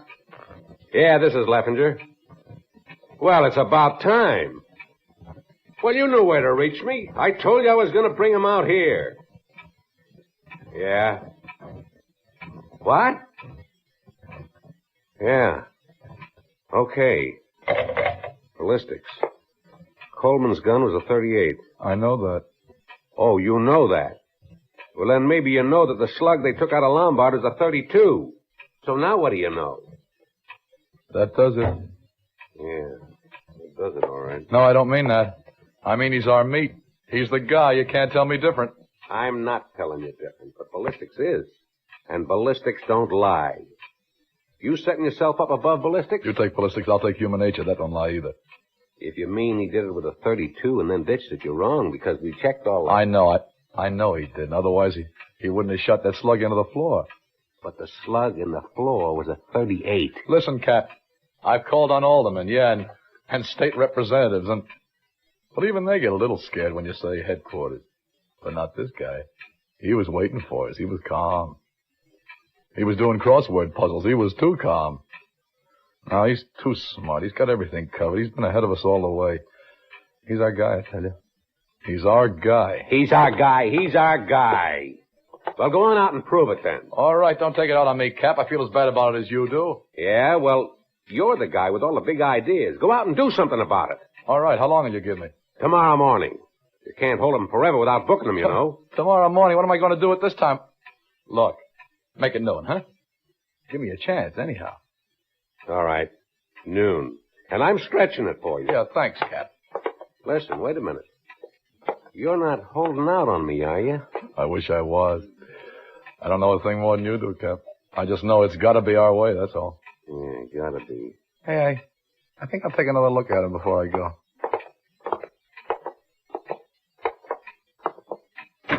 Oh, now listen, Coleman. We know you did it. Why don't you make it easy for yourself? Make it easy for you coppers, you mean? I know you guys. Anything for a pinch. What do you care if you got the wrong guy? All right. Okay, Cass. You can lay off. You got something? Yeah, the slug that killed Lombard was a .32. His gun is a .38. Huh? All right, throw him in a cell. We'll probably have to turn him loose in the morning. Morning? What's the matter with tonight? What's the matter? Don't you like it here? All right. But you'll have a sweet case of false arrest on your hands by morning. Remember that, copper, when you're back pounding a beat. Oh, I won't forget. You're smart. Got a match? Go on, have a cigarette. I got my own. Go ahead, have one. I wouldn't take a smoke from a copper if it was the last one before I die. You may have a chance to prove that someday. Yeah? Yeah. When you go to the electric chair.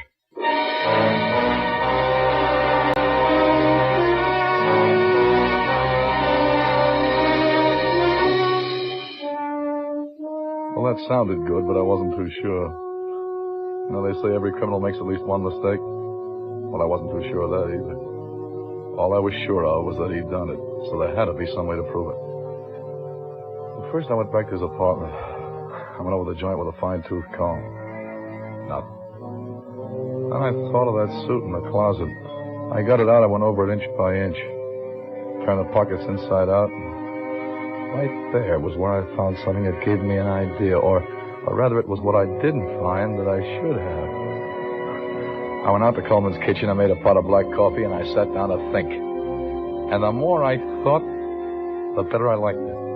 It might not mean a thing, it might not even be possible, but it was all I had, So the next stop was headquarters and the pistol range in the basement.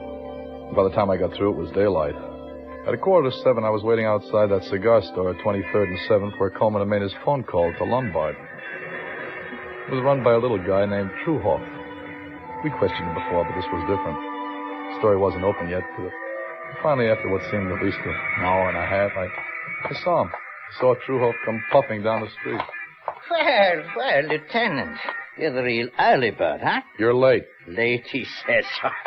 What time you want a cigar store should open? The middle of the night. Come on, let's go inside. I want to ask you a couple of things. More questions. Didn't you ask me already everything but my grandmother's middle name? Yeah, I forgot that. That's why I came back. All right. So now what? About this Coleman. When he was in here... Sure. He telephoned from the booth back there. How can I hear what he says from way up here? I don't care about that now. He used to buy smokes from you, though, you said. That's right. Every day almost. Any particular brand? Sure. Always the same for 2 years. These, here. Always machine-made cigarette? Always? Why not? What did he buy from you the night he was in here phoning? The same? Why not? You're sure he didn't buy these? Wait. Yes. If I didn't see them in your hand, I would never remember. Cigarette papers. For change, he said. To cut down expenses, he said. It was the first time he ever bought them. Did he buy any loose tobacco to go with them? Let me see. Why, I don't think. He didn't ask me, so I figured he's got some already. Okay. You can give me some now. Oh, sure thing.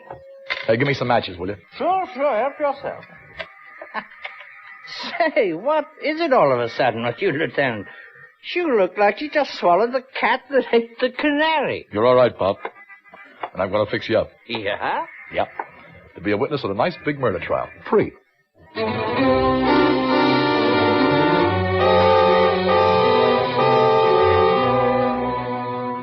I went back to the precinct, but Leffinger had moved him to another one, over on the east side, on account of the 24-hour detention law. That took more time to locate him, but that was one thing I had plenty of now. I was either in with what I had, or I was out. And suddenly I felt tired. I felt tired as an old dog. I tried breakfast, but that didn't help much, so I went on over to the east side. Leffinger was right on deck, cranky as ever, but I could see he was worried. We had this guy pretty nearly 48 hours, and the cops don't like to break the law any more than the next guy. Well, where you been all night, Bright Eyes? You look like you slept on a park bench. I didn't sleep anyplace. I've been using my brains. Why did you leave word you were going to move him? What's the difference? His next move is out. His next move is arraignment after what I'm going to show you. Great. I'm just in the mood for lantern slide. Let's have him in, huh? Yeah, bring him in, Johnson. Okay, Captain. Now, look, first I want you to watch how he rolls a cigarette. What are we doing now, playing parlor games? Just watch him, that's all. And remember, I found these cigarette papers in the pocket of his suit. The suit he wore the night he went to see Lombard.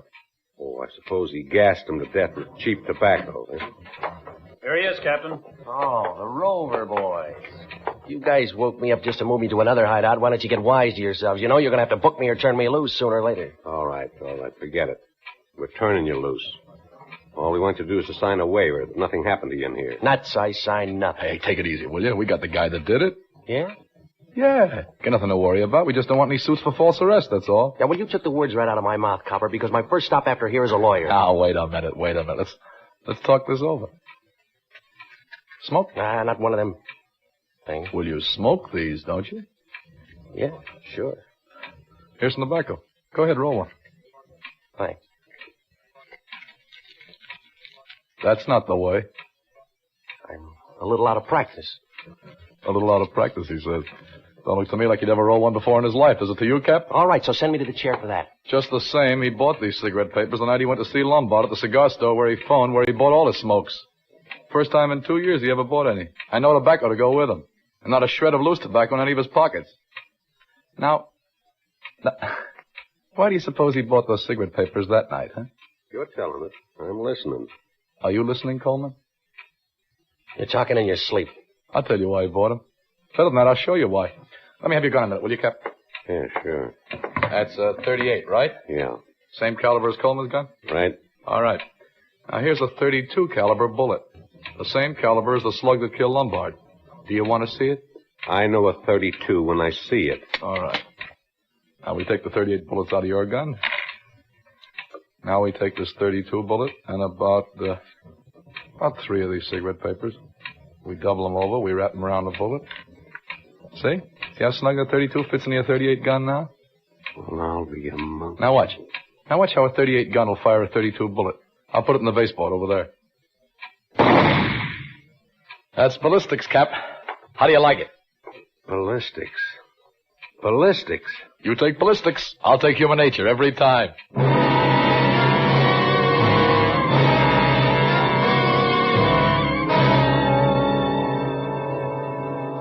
3 months later, Coleman went to the chair. Whether he took a cigarette from a copper or not before he died, I don't know. And I don't care.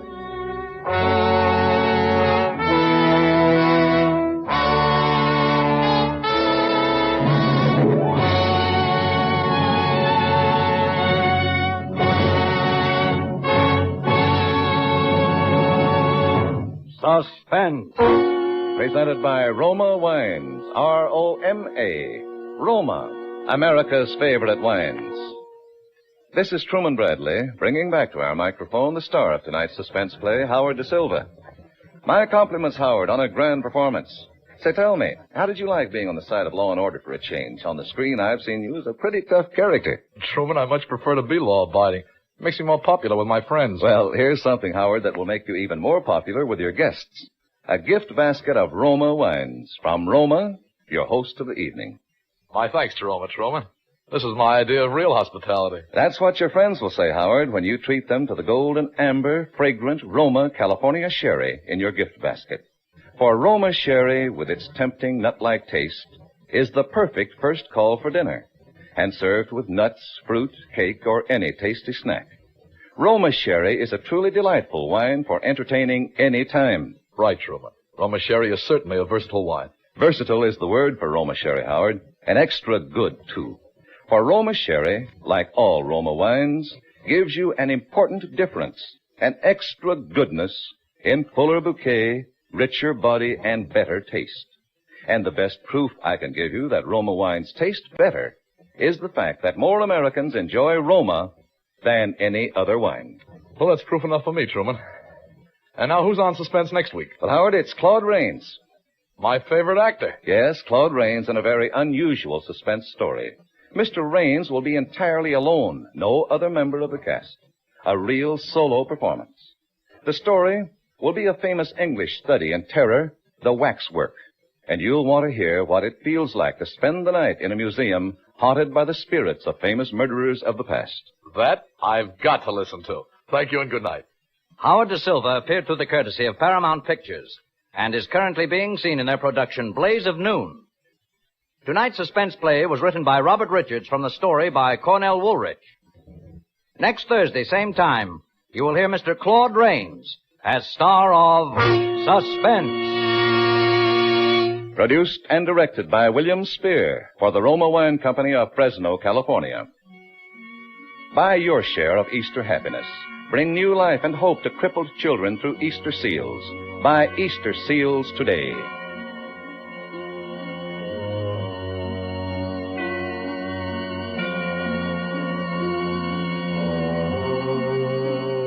This is CBS, the Columbia Broadcasting System.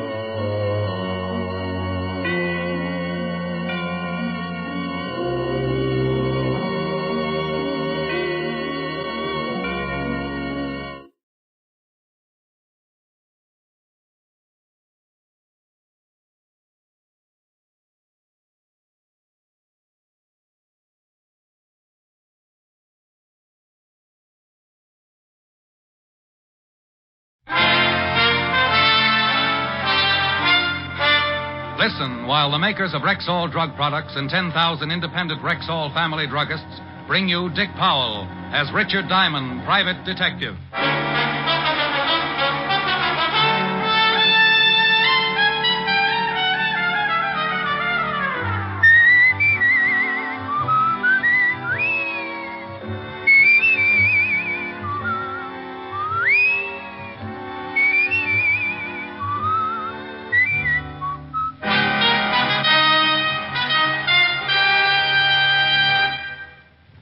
Good evening.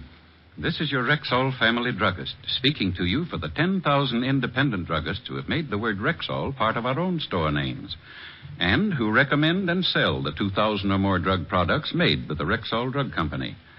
Like MI-31, for example, Rexall's popular mouthwash, gargle, and breath deodorant. Full-strength MI-31 kills contacted germs in seconds. Its zippy, tangy quality leaves a happy aftertaste.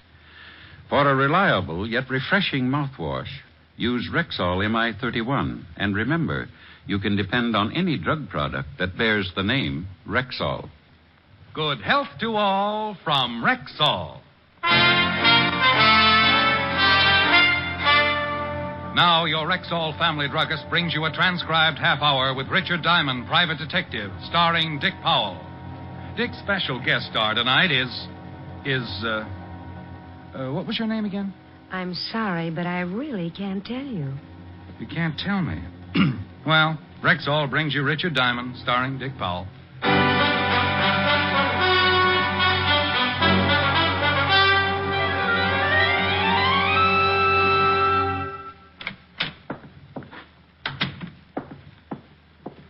Wow.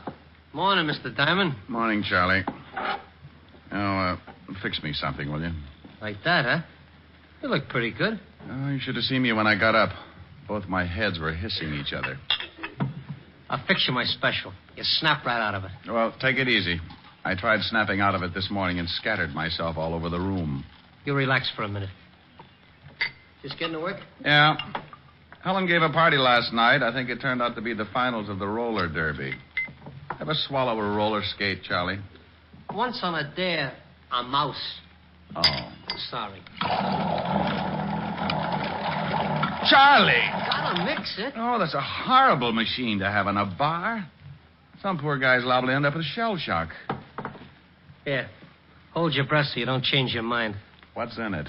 In your condition, that is a very touchy question. You just drink it, you'll feel better. Okay. No fudging all the way. Charlie! All the way? What are you, chicken? Oh, I knew it. You snitched this stuff from a fire extinguisher. Tastes terrible, don't it? What are you going to thaw me out with, a chisel? Now, I know it ain't that bad. No? A mortician would pay good money for the formula. Well, look what came in the front door. Hmm? Oh, yes, sir. Pardon me, but I'm looking for someone. There's nobody here but me and Mr. Diamond. Here's a picture of him. Has he been in here? Oh, lady, a lot of people come in here. No, I mean this morning. Mr. Diamond's my first customer. Oh. Something wrong, miss? I've just got to find him. I don't know where to look. What made you think he'd be in here? I'm trying every place that's open. I lost him in this block someplace. Lost him? Well, he just disappeared. Who is he? My husband. Oh. I stopped to look at some hats in a window. I started talking about how pretty they were, and the next thing I turned around and he was gone. You called home? We're living at a hotel. He hasn't shown up there. I've called everyone I know in New York. You're from out of town? Yes. Oh, I'm so worried. Well, honey, from this picture, your husband looks old enough to find his way around. Why don't you go on back to the hotel and... You don't understand. My husband had quite a shock earlier this morning, and he was acting strangely. So you figure he might have gone looking for a drink? I don't know what I thought. It isn't like him to wander off like that. I'm so worried. Well, if you're that upset, why don't you go to the law? Missing persons. I thought about that, but I can't. You can't go to the police? I can't explain why. It just wouldn't be good. Would you mind a completely new remark? What? Haven't I seen you before, Miss... No. Nice name. Mr. Diamond sees a lot of people. Used to be a cop himself. Oh. Private detective now. Private detective? Seems to me I've seen your husband someplace before, too. Is this an old picture? Yes, I carry it around in my wallet. Are you really a private detective, Mr. Diamond, Miss... Like Sam Spade? Well, no. Sam drinks and runs around with women. I lead a rather sheltered life. Steady, Charlie. Mr. Diamond, I'm really frightened. I'm sure something awful's happened to my husband. Will you help me? I might, if you tell me two things. What are they? Why you can't go to the police, and if you can afford $100 a day in expenses. Oh, I can afford the money. You should have answered the first question first. Now I'm almost tempted to forget the last one. But I can't go to the police. Dear, when people can't go to the police, it worries me. Your old man got a record or something? A record? Well, I've seen both of you someplace. You sure you aren't working some kind of a racket? Oh, now, lady, take it easy. I lose my husband. I come in here for help, and you think I'm some sort of a criminal or something. Look, dear, I don't know what to do. I don't know where to go. I don't want to go to the police, and it has nothing to do with breaking the law. Shame on you, Diamond. Here, lady, here's a handkerchief.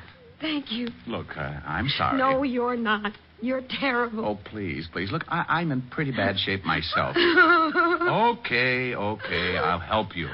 Wonderful, Mr. Diamond. Where can we talk? Hey, she turns him off like a hydrant. You'll help me? Oh, yes. $100 a day in expenses. Certainly. Get her. Yeah. You sure you didn't dip into one of Charlie's specials? I don't drink. This isn't drinking. It's like diving into an active volcano. Where can we talk? One of the booths. Good. I don't want anyone else to know about this. You mean after this build-up, I ain't even gonna hear what it's all about? Come on, dear. Oh. Relax, Charlie. Have one of your specials. Who knows? You may be the first one to reach the moon. Is this booth all right, Mr. Diamond? Just fine. Now sit down, dear, and tell me all about it. Well, there's really not much to tell. I took my husband to an appointment this morning. What kind of an appointment? I can't tell you. And you can't tell me your husband's name? No. Not even his first name? Well, I guess I could tell you his first name. It's Richard. Richard? Yes. You can't tell me any more? No. You want me to find him and you want me to trust you? If you will. Will you trust me? Yes. Then I'll try and find Richard, but I'll need some help. I'll try. No, please. I'll need some outside help. Who? A policeman. Oh, no, I told you. And I told you. You want me to trust you? Okay, that's what I'm going to do, but you got to trust me, too. But the police... If you and your husband aren't in trouble with the police, you got nothing to worry about. But the police... Not the police, a policeman. One man. But he'll find out why Richard disappeared. Well, don't you want to know why? I know why, but I don't want anyone else to know why. You don't want anyone else? You know why, but you... Oh, don't let me do this to myself. I just want to find him. Okay. I promise the policeman won't say anything. I'm trusting that you have a good reason for not telling me any more than you have, but to find a man, this man in the picture, and an old photograph at that, to find this man needs a lot of doing. Checking hospitals. Hospitals? Now, don't start crying. Oh, I'm sorry. Go on. When you've got to check hospitals, morgues... Morgues? Look, dear. You wait here. Oh, no, I'm going with you. Good girl. Charlie, thank you for being so patient. A pleasure, miss. Shall we go, Mr. Diamond? Yeah. And, Charlie... Yeah? I'd like to thank you, too. Anytime. Your hospitality and good manners are only equaled by your loyalty and perspicacity. Huh? All in all, you've been a living doll.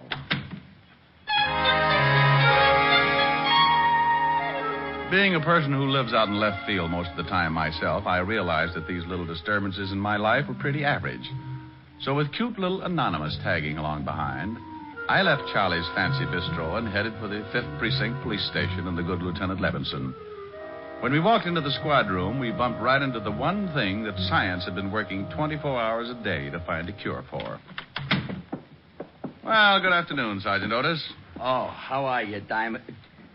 Hey. Oh, unpucker, Otis.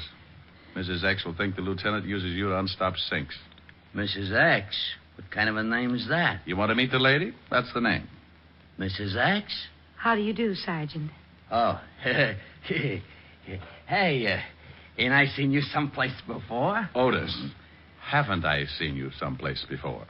Now, what are you talking about, Chama? Sure you've seen me before. Mr. Diamond? Yeah, but this is nothing. Stick around him for a whole day sometime. Come on, let's see the lieutenant. I'll see you later, Mrs. Yes, Sergeant. It's been a pleasure. Otis. Yeah? Your eyes are hanging out so far they cover your badge. Oh. Hello, Walt. Hi, Rick. Yeah. This is Mrs. X, Walt. Dear, this is the mighty arm of the law, Lieutenant Levinson. How do you do, Lieutenant? How do you do, Mrs. X? Oh, let's not go into this thing again. The young lady prefers to be known as Mrs. X. Now, Walt, I want you to do me a favor. Yeah, young lady, haven't I seen you someplace before? Yeah, Walt. Even Otis is with us on that one. I said the same thing when she found me in Charlie's bar. Now, the young lady's lost her husband, and I'm going to help her find him. Here's his picture. See if you got anything. Oh, yeah. Are you sure I haven't seen you? Walt, we'll solve that one later. The picture. Go make like a policeman. Okay. She got a record? Lieutenant. Oh, well, I never forget her face. He's been trying to ever since he got Otis. Now, come on, Walt. Get a report for missing persons. Check the hospitals and the morgue. The morgue. Lady, please. It's a habit. Honey, we got to do these things just in case. But you think he's... Give me that picture. Lady, please. Now. What's your husband's name? She can't tell you that, Walt. What do you mean she can't tell me that? I can't. Now, you look, Diamond. If this is one of your... His first name is Richard. Richard what? That's something I really can't tell you. I wouldn't have told Mr. Diamond the Richard part, but it just sort of slipped out. Now, wait, what are you two trying to do to me? You come in here and ask me to locate this guy in the picture, and you won't even tell me his last name? Look, Walt, I promise you'll do me the favor without the questions. The young lady seems to have a very good reason for not wanting to give her name or her husband's. Now, all I want you to do is check the morgues. What's the matter with her? She wants her husband. Yes, I want my husband.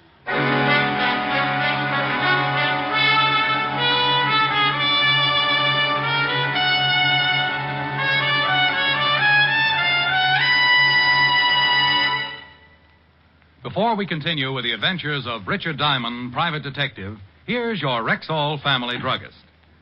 It's always a pleasure when a customer herself tells you why she likes your product. And last week, one said to me... You know why I really prefer Rexall milk of magnesia? It's because one bottle won't be so thick I can't even pour it, and then the next one thin and watery.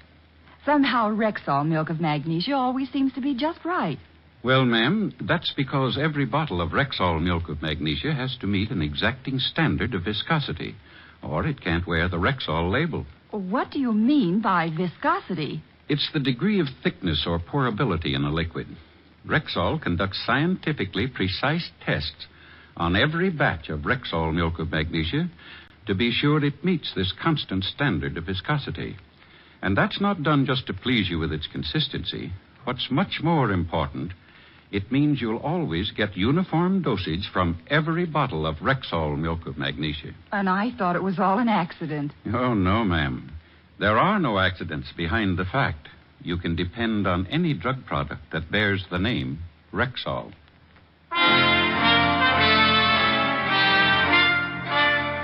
And now back to tonight's adventure with Richard Diamond, private detective, starring Dick Powell.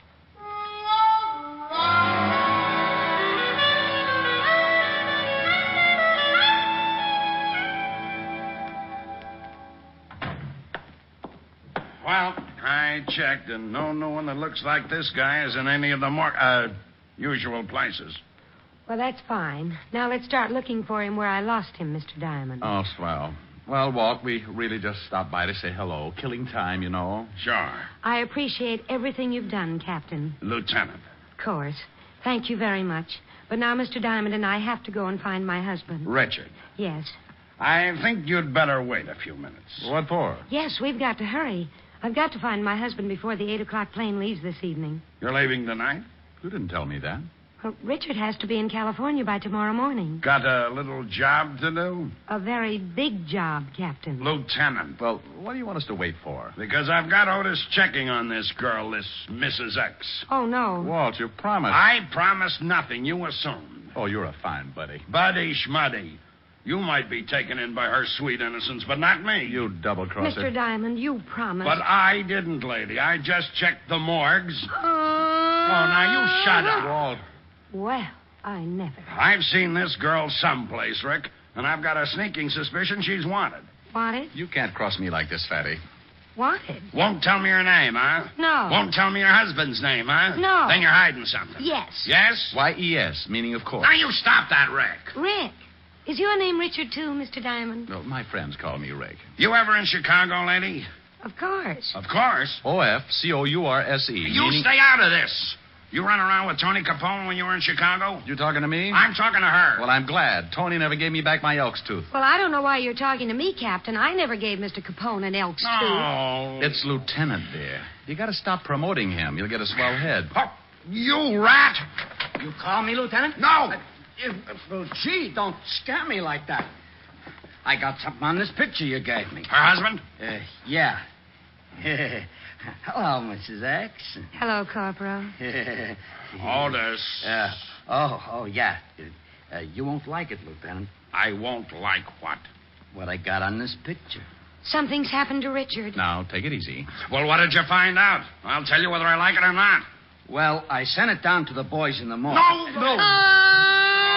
Look what you've done, you mallet head. Well, gee, what did I say? You said morgue. No. Now, honey, listen. This morgue is where they keep photographs. Oh. Well, what did they come up with, Sergeant? She sure looks pretty when she cries like that. Otis. Well, I shall quote from the report. Person in said photograph resembles one Richard Diamond, private detective. What did you say? Come to think of it, you do, Mr. Diamond. I shall continue. Member of the New York police force for 7 years. Height 6'1", 190. 80. The general conformation of the head. Note, right ear... Otis, shut up. Oh, it gets real interesting. You didn't tell me about getting mixed up with that fan dancer back in 39, Diamond. I was simply interested in starting an ostrich farm. Otis. Yeah? Do you think that picture looks like Mr. Diamond? Oh, kinda. Thank you, Patrolman Lovelow. Patrolman? Yes, and if I ever catch you wearing a sergeant's stripes again, I'll put you on a beach so far out that I'll have to fly food into you. Now get out of here. Sergeant Levinson. Lady, please, it's Lieutenant. Well, I don't care what it is. I think you were just horrible to that nice little policeman. Is that right? It certainly is. And I'm going to write a letter to the governor about you. Now, wait a minute. And what's more, I'm going to tell him what a horrible, mean, impolite person you are. But... I come in here with Mr. Diamond, and simply because I won't tell you my name, you accuse me of being a mop. Mop? Yes, mop. One of those gangsters' girls. Moll. Yes. And just because everyone thinks they've seen me before, I'm accused of all sorts of things. But, lady, I... No telling what's happened to my poor, wonderful husband. Lady, please, lady. You big bully. Yes. Well, okay, I'm sorry. I apologize. Can Sergeant Loveloon have his stripes back? Yes. No, thank you very much. Come on, Mr. Diamond. We've got to find Richard. Goodbye, Major.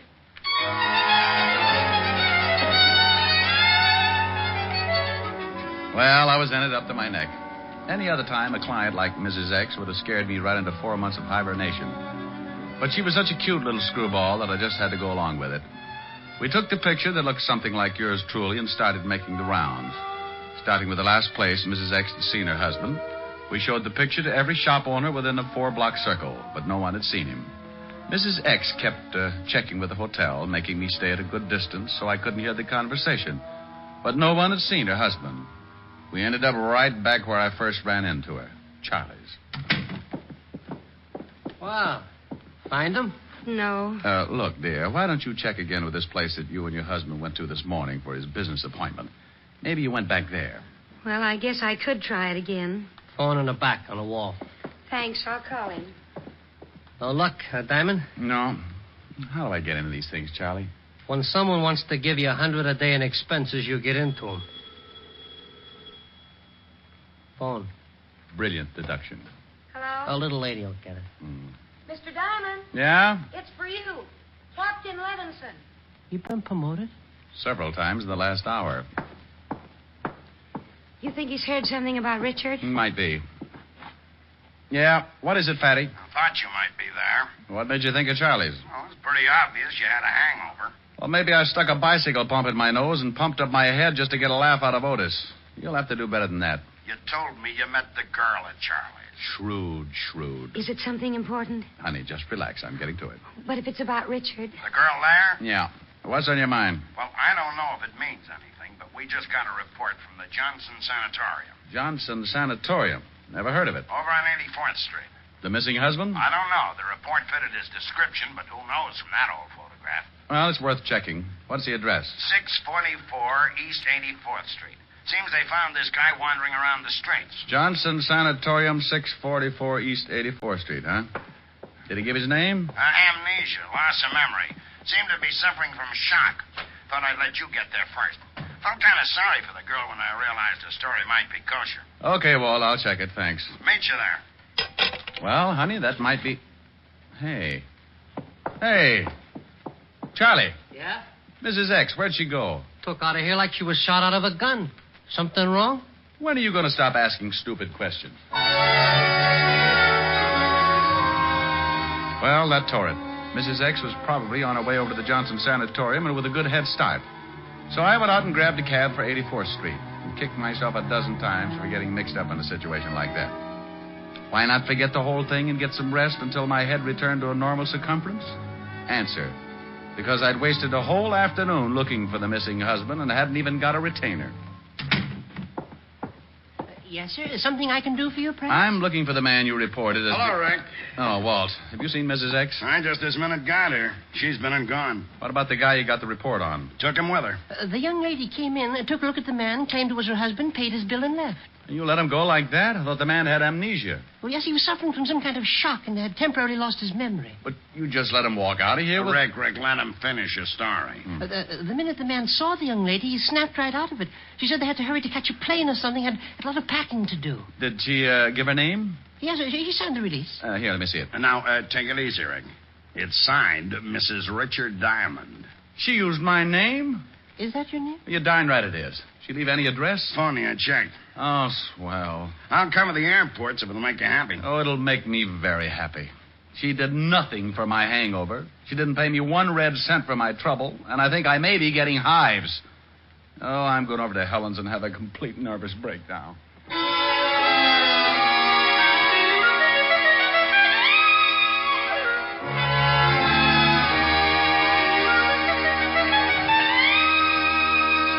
How do you feel now? Oh, I'm all right, Helen, dear, but my ulcer's just had a parade. Any word from Walt? No. Miss Helen, Yes, what is it, Francis? a young lady at the door for Mr. Diamond. I'll get it. I'll bet you will. Wow. Hello, Mr. Diamond. Now, look, I've got something to say I to can't you. stop to talk. My husband's waiting in the car, and we have to catch a plane. Now, you look, I want to thank you very much for all you've done, and I want to apologize for running out on you. But your husband... He's fine, thank you. He just lost his memory for a while. Now, I'm not gonna... I haven't got time to tell you anymore. We've got to catch a plane. But you... Oh, I said that. Here's an envelope. But I... It explains everything, and there's something in it for you. But you can't... And here's something else because you've been so wonderful. But... I hope if you ever get to California, you'll look us up. Goodbye, and thank you again for everything. You're wonderful. Bye.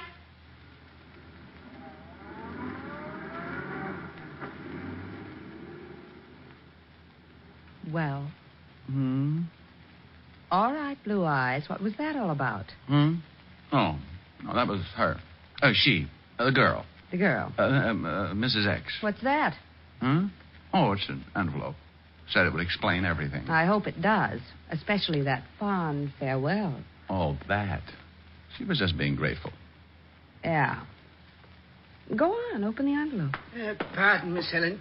Now it's the phone. Lieutenant Levinson for Mr. Diamond. I better tell him about the girl. You'd better read what's in that envelope. Hello, Walt. Rick, that dame phoned Otis. Asked where she could find you. Oh, that's how she found the place. Yeah, the melonhead told her you might be over at Helen's. Gave her... She's been there? Just left. And she left an envelope that she said would explain everything. Well, what did it say? I haven't read it. Well, read it. I want to know what this is all about. So does Helen. Well? $500. The explanation? What about the letter? Well, it says, Dear Mr. Diamond, I know that I've caused you a great deal of trouble. So I wish to take this opportunity to thank you for your patience and understanding. As for an explanation, well, here it is. But I count on your discretion and hope that you will keep my secret. This morning, my husband and I went to a doctor because I hadn't been feeling well. We discovered and were overjoyed to find out that I was going to have a baby. Immediately, I informed my husband that I had decided to give up working until after I had the baby. The realization that I wasn't going to make any more money for the rest of the year was too much for him. The shock made him lose his mind, and he just wandered off. Although he has recovered his memory, the thought of having to support us both for the rest of the year has left him nervous and despondent. So I'm taking him back to the coast to the family psychiatrist. I wish to thank you from the bottom of my heart for all your kindness and help. Signed, Sign who? Rick! Helen, what's wrong? He's fainted. What? He looked at the signature on the letter and just flopped over. Well, what about the signature? It's signed June Allison?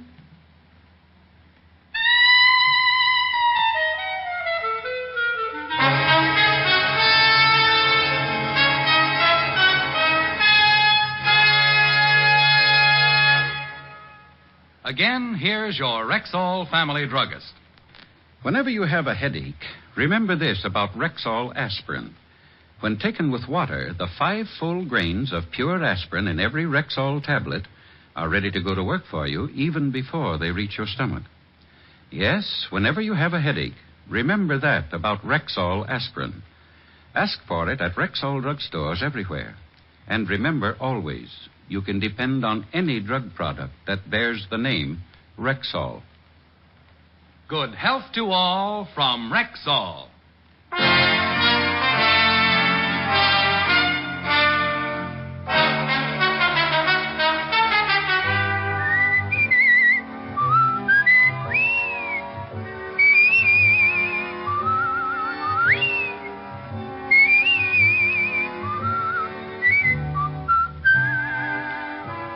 Richard Diamond, Private Detective, stars Dick Powell in the title role and is written by Blake Edwards with music composed and conducted by Frank Worth.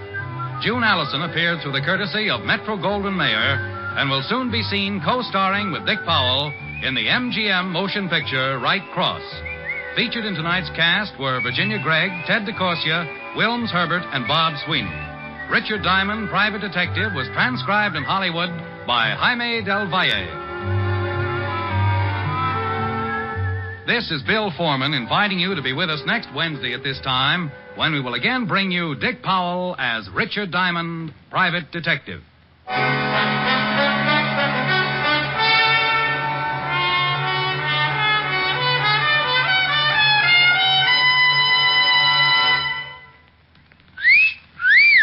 Hiya, beautiful. Get lost, Bristlepuss. You need a shave. But I have shaved. What else do you want me to do? Silly boy, she wants you to go Stag. Go Stag? But why? Because Stag is Rexall's exclusive line of men's good grooming aids, like Stag Brushless Shave Cream. No fuss, no massage, just smooth it on, and presto, you get a clean, close shave. Your face stays smooth and whiskerless all day long. I'll do it. I'll go Stag. That's it. Join the Stag line now at Rexall drugstores everywhere. Yes, to make girls care. Go Stag.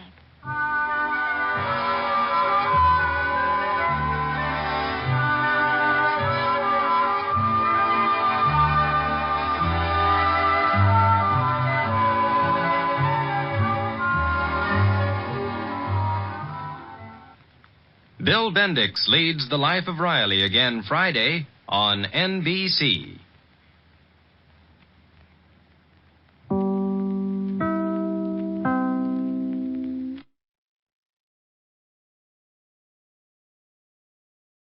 Next, Mr. Chameleon and the Wedding Ring Murder Case.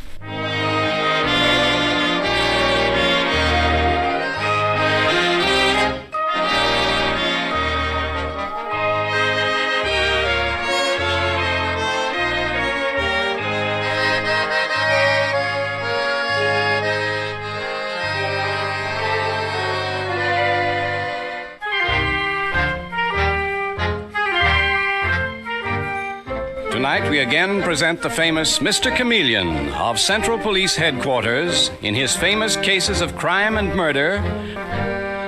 Mr. Chameleon, as you know, is the famous and dreaded detective who frequently uses a disguise to track down a killer, a disguise which at all times is recognized by the audience. Tonight we give you Mr. Chameleon in The Wedding Ring Murder Case.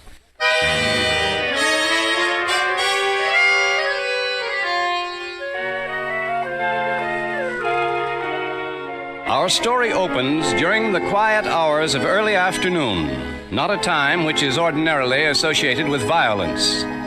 But in the luxurious apartment of Claude Langley, a young, attractive woman stands dazed and horrified, staring down at the grisly object on the living room floor and saying, Claude! Claude! Oh, no. He's dead. Oh, I must get out of here. I must get out quickly. Oh, but no. I can't.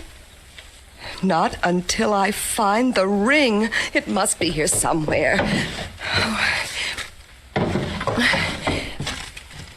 It has to be here. I can't leave until I find that ring. Mary! Mary Ward, what are you doing here? Aura, when did you come in? I found the front door unlatched. What are you doing in my apartment? Claude! Claude, darling! Help! Help! Aura, please, My husband's been murdered! And you did it, Mary. You stabbed him. You killed my husband. Oh, no, Aura, no. Did someone scream for help? I was in my living room and I thought I heard someone scream. Mr. Lott, my husband's been murdered. This woman here murdered him. Good heavens. I'll call the police, Mrs. Langley.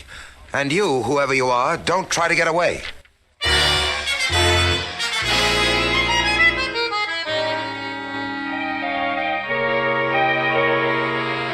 And a short time later, Mr. Chameleon, the astute and dreaded detective, is in the Langley apartment with Detective Dave Arnold. And he is saying to the three white-faced people who sit facing him, "One at a time, please. Don't all talk at once.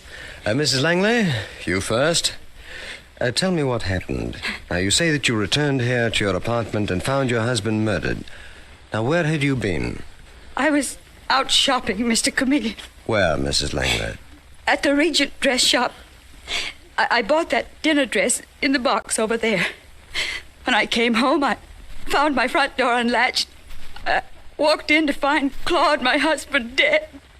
And Mary Ward going through his desk. But I didn't kill him. You'll have your chance to tell your story in just a moment, Mary Ward. Dave, have you removed the knife from the body? Yes, Mr. Chameleon. We'll go over it for fingerprints. Right. Mrs. Langley, what makes you so sure that it was Mary Ward who killed your husband? Aside from the fact that you found her here in your apartment. Oh, incidentally, are you good friends? Mary's no friend of mine, Mr. Chameleon. And she murdered Claude, my husband, because she was madly in love with him, and he'd have none of it. He warned her to keep away from him. That's not true, Aura. Mr. Chameleon, Mary met my husband through her own husband, Don. And she proceeded to fall in love with him. She made his life miserable. Mrs. Langley, it's my duty to ask unpleasant questions, and I must ask you this one. Didn't your husband encourage Mary Ward at all? Mr. Chameleon, it's quite true he had a mild flirtation with Mary. But Claude loved me. When it ceased to be a mild flirtation, he told Mary it had to stop. And she came here and killed him? No, Mr. Chameleon, I didn't kill Claude. He was dead when I got here. I found the door unlatched, too. And when I walked in, there he was with the knife at his chest. But there was no one else in the apartment? Why, no, I don't suppose there was. Mrs. Langley, will you swear that the situation between your husband and Mary Ward here was exactly the way you described it? Of course I will. All our friends will back me up, Mr. Chameleon. Everyone was gossiping about Mary. She was crazy about poor Claude. Thank you. Mr. Lott, suppose you give me your version of what happened. It's very simple, Mr. Chameleon. I have the apartment next door to the Langleys. I heard Mrs. Langley scream, and I rushed in, and here they were. Mary Ward and Mrs. Langley, and Mr. Langley's body on the floor. Well, did you hear any noise in this apartment, Mr. Lott, before Mrs. Langley screamed? Why, no, Mr. Chameleon. You hesitated. Why? Well, I heard no noise, but about half an hour earlier, I saw Mary Ward entering the apartment. You didn't, Mr. Lott. You never saw me come in, not half an hour before you heard Aura scream. Oh, yes, I did, Mrs. Ward. I opened my door to get the afternoon paper, which is always left in the hall around 2, and I saw you going through the door of the Langley apartment. I presume Mr. Langley let you in. And I say that's a lie. It's a wicked lie. Try to calm yourself, Mary Ward. Now, there's no use denying that you were here in the Langley apartment. What were you doing here? Why did you come? Well, answer me, please. Well, I came to get my ring, Mr. Chameleon. Claude had phoned me.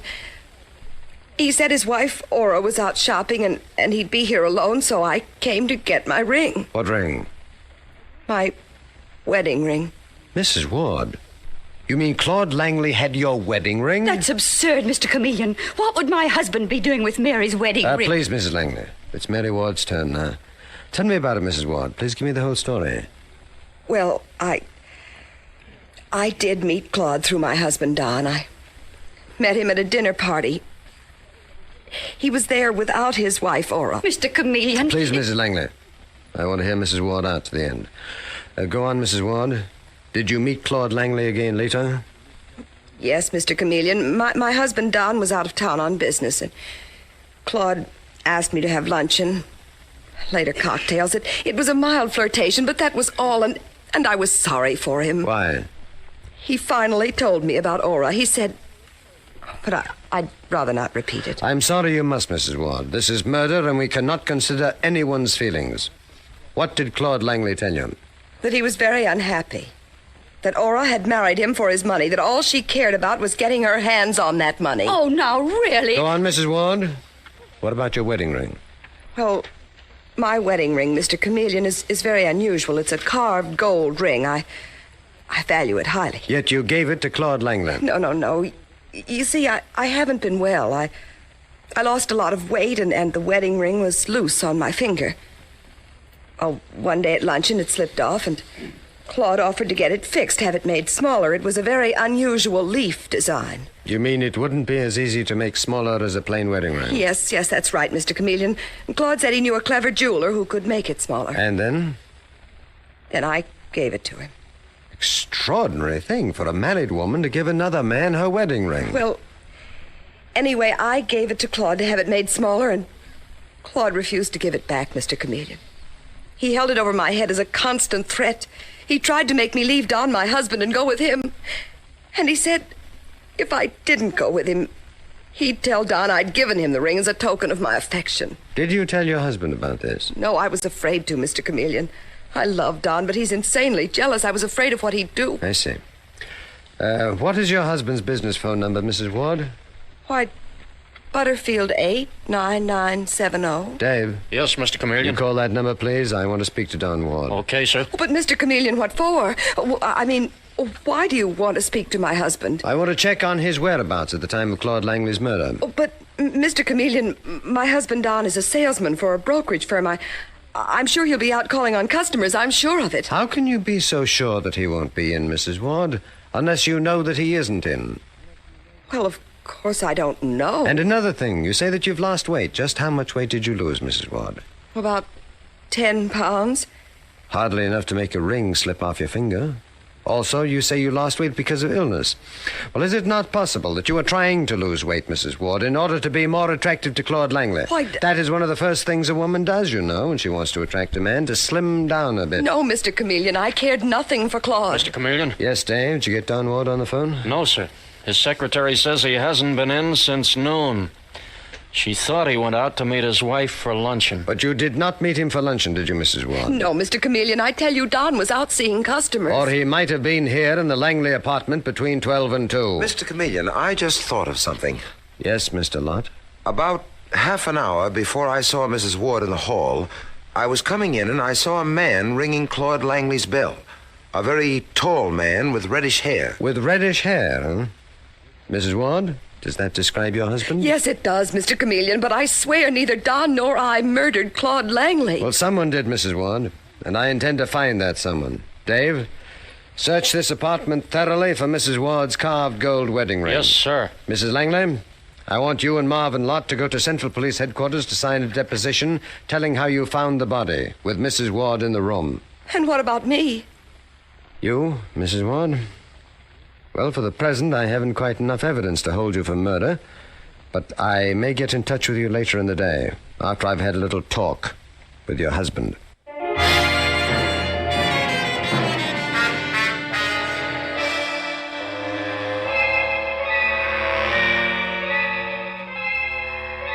And a little later, we find Mr. Chameleon in Don Ward's office, and he's saying to Don Ward, who has just risen to his feet, "How do you do, Mr. Ward? I'm Chameleon of Central Police Headquarters. I've come to talk to you about the murder of Claude Langley." Claude Langley? Claude murdered? You don't seem too surprised. Your voice is surprised, but your eyes are not. Now, look here, Mr. Chameleon. He was stabbed to death between 12 and 2 this afternoon. Where were you at that time? I was out. I know that, but just where, Mr. Ward? Well, I was just walking around. Have you talked to my wife, Mary? I have. She was in the room with Claude Langley's body. Mrs. Langley found her there. Mr. Chameleon, If you mean my wife, Mary, murdered Claude, I don't believe it. I love Mary. She's not capable of killing anyone. Well, then, if you love her, Mr. Ward, tell me the whole truth. Where were you at the time of Claude Langley's death? I can't tell you. I can't tell you. Is that your final word? Yes, Mr. Chameleon. That's my final word. Very well, Mr. Ward. If you refuse to cooperate, there's nothing more that I can do at the moment. I shall be seeing you and your wife again later. I'll want to question you both further. Goodbye, Mr. Ward.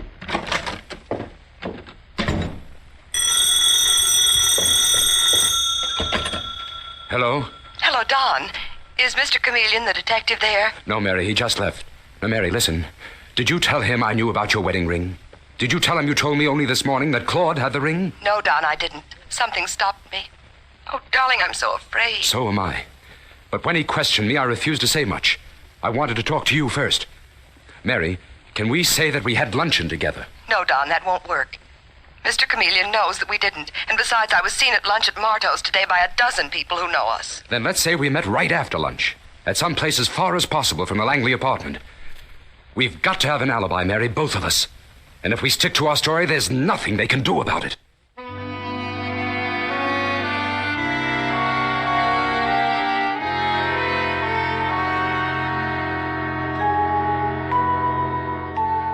And a little later at Central Headquarters in the office of the Commissioner of Police, we find Mr. Chameleon talking to the Commissioner.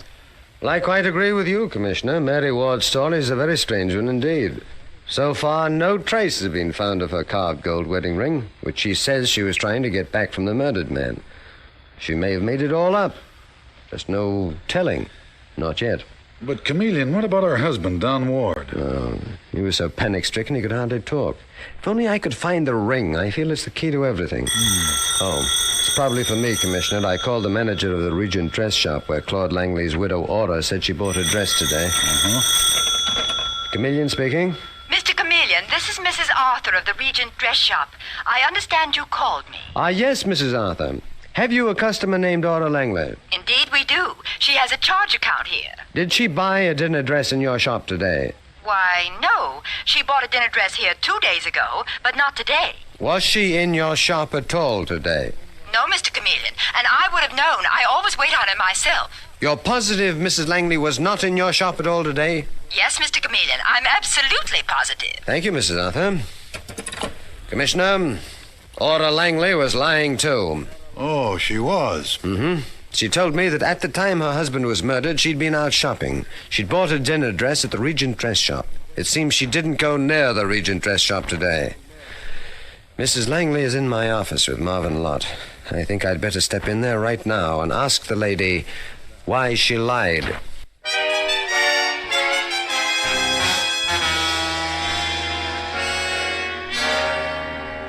Mr. Chameleon and the wedding ring murder case continues in just a moment.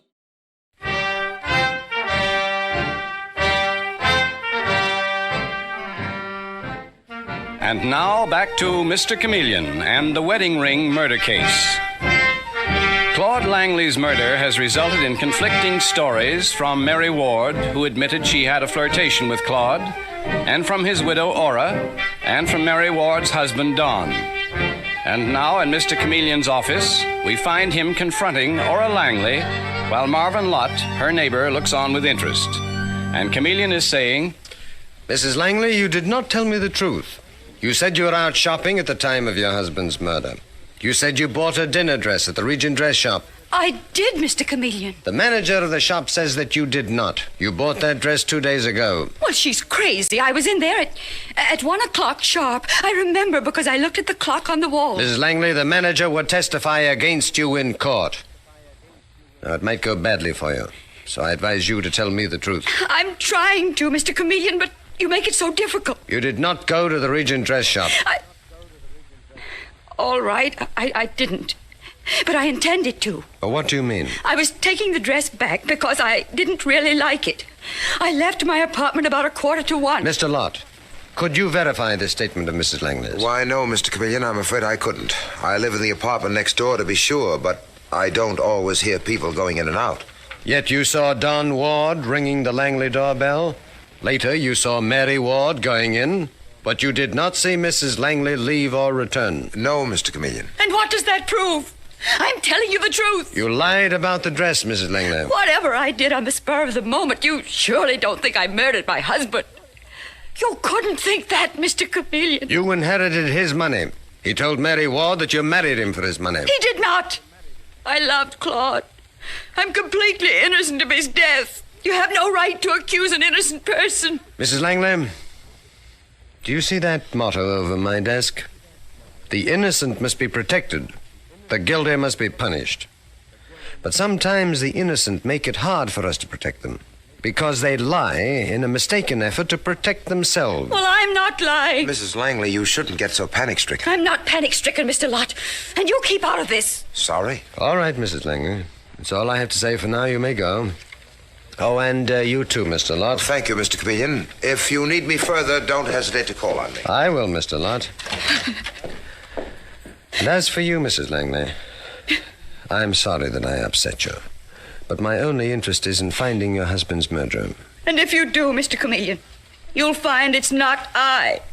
You almost sound as if you knew who it was, Mrs. Langley. I should think it was pretty obvious. You never found Mary Ward's gold wedding ring, did you? So you know that she was lying when she said Claude, my husband, had it.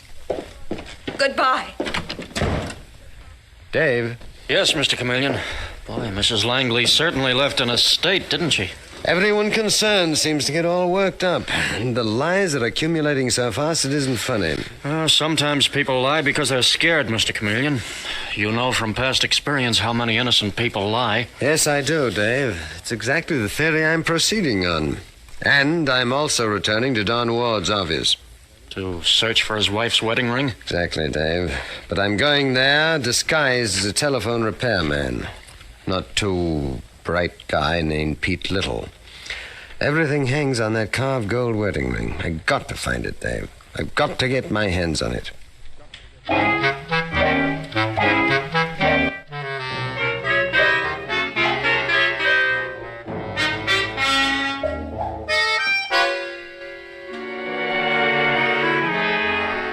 And so, a little later, we find Mr. Chameleon in his disguise as the telephone repairman, Pete Little.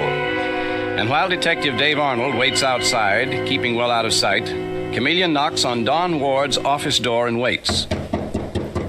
Then he speaks in the voice of his disguise when the door opens. That's Mr. Ward's office, Mr. Don Ward.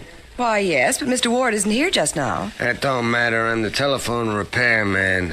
His phone ain't working. Well, did you speak to his secretary? Ain't you his secretary? No, I'm his wife. That's his secretary's office over there. This is Mr. Ward's private entrance. Yeah? Well, just as long as it's a door I can walk through. I gotta fix the phone. Look, lady, I'm coming in. Well, I guess it's all right. Sure, it's all right. Why wouldn't it be all right? When the phone's out of order, you fix it. I better move this typewriter over to the table. Gives me more room. Oh, hello, Mary. Did I keep you waiting? Who's this man? Oh, he's the telephone repairman, Don. What? You hired her. I come to fix the telephone. Well, there's nothing wrong with my telephone. I didn't send for any repairman. Are you nuts? No, I didn't send for you. I don't know who you are or what you want, but get out. What are you so excited about? Because I didn't send for you. I don't want you here. Now get out. Get out or I'll throw you out. Okay. I think you're nuts. I don't care what you think. I said I'd throw you out, and I will. Hey, listen, get out of me. Let go, you big bully. My, what a temper you have, Mr. Ward. And you're strong as a bull. Mr. Chameleon, you all right? Yes, Dave. Except for a few black and blue marks on my arm. Oh, just let me go in there. No. They mustn't know that I was Chameleon. We better get out of sight. Quick, Dave. Besides, I found out what I want to know. Now all you have to do is to go down to City Hall. City Hall? Yes, City Hall. I have some research work for you to do, Dave, and then we'll be ready for the next step. I think I'll call a little conference of everyone involved. I'm going to telephone Marvin Lott and ask him if we can use his apartment. These women are so hysterical, I don't want to take them back to the murder scene. They sure are riding high.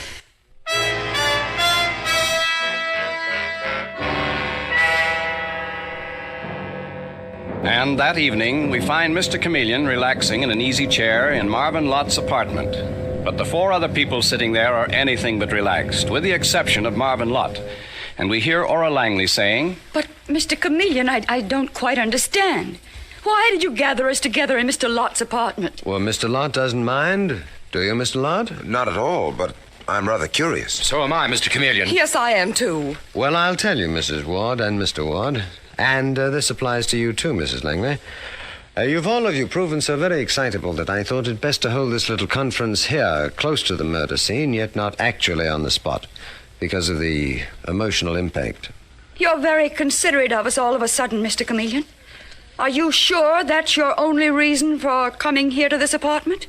I believe you know the answer to that one, Mrs. Langley. What do you mean? I mean I did have a second reason for bringing you here. As you know. Mr. Chameleon, get to the point. What's this all about? Yes, you've no right to torture us. I'm not trying to torture you, Mrs. Ward. And the few minutes' anxiety you're all suffering now is nothing compared to Claude Langley's brutal stabbing. But, Mrs. Ward, wouldn't you say that your carved gold wedding ring was important? The ring that you insist Claude Langley was holding? Why, yes. Well, I've been tipped off that missing wedding ring is here in this apartment. What? Here in my apartment?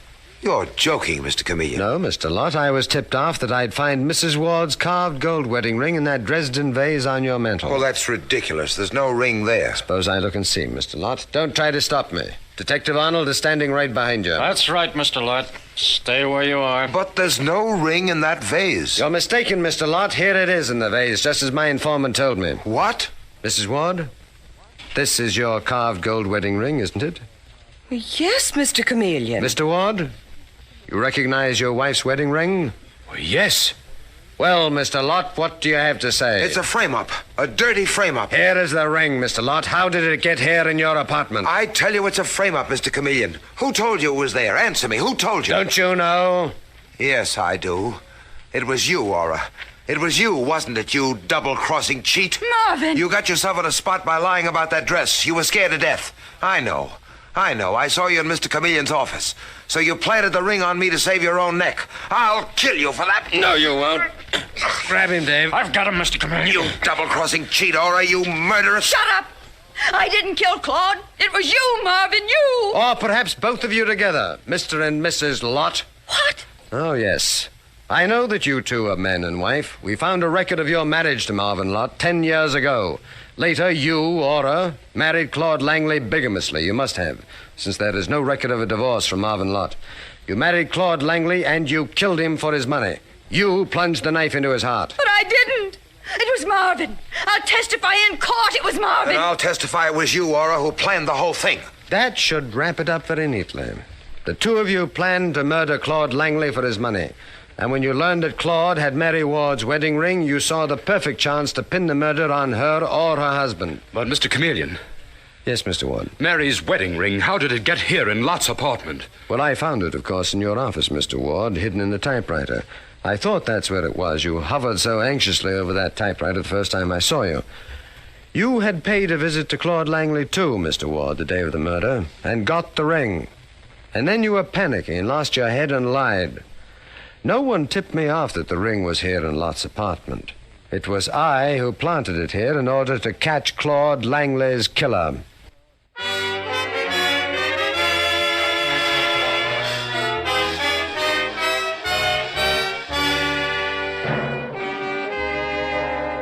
And with these words, Mr. Chameleon concludes tonight's murder case.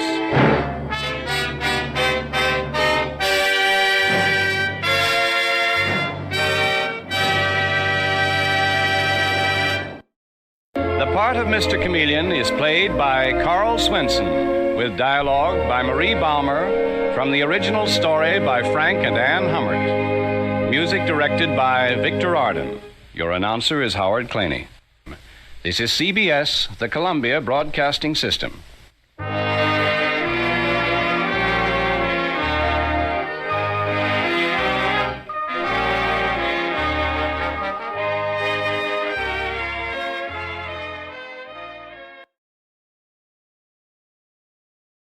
Listen to Man from Homicide transcribed starring Dan Duryea following this reminder.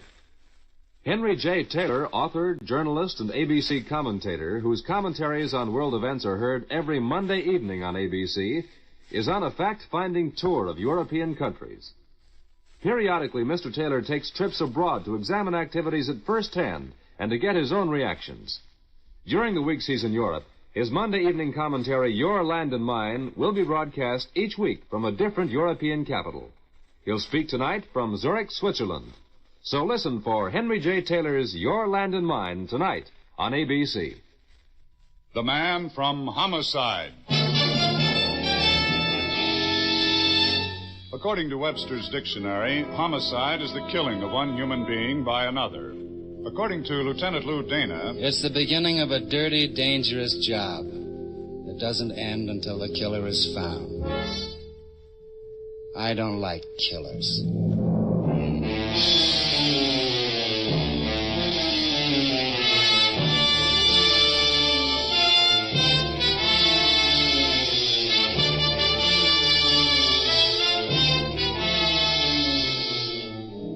every week at this time, the American Broadcasting Company brings you transcribed the star of stage and screen, Dan Duryea, as Lieutenant Lou Dana, the man from Homicide.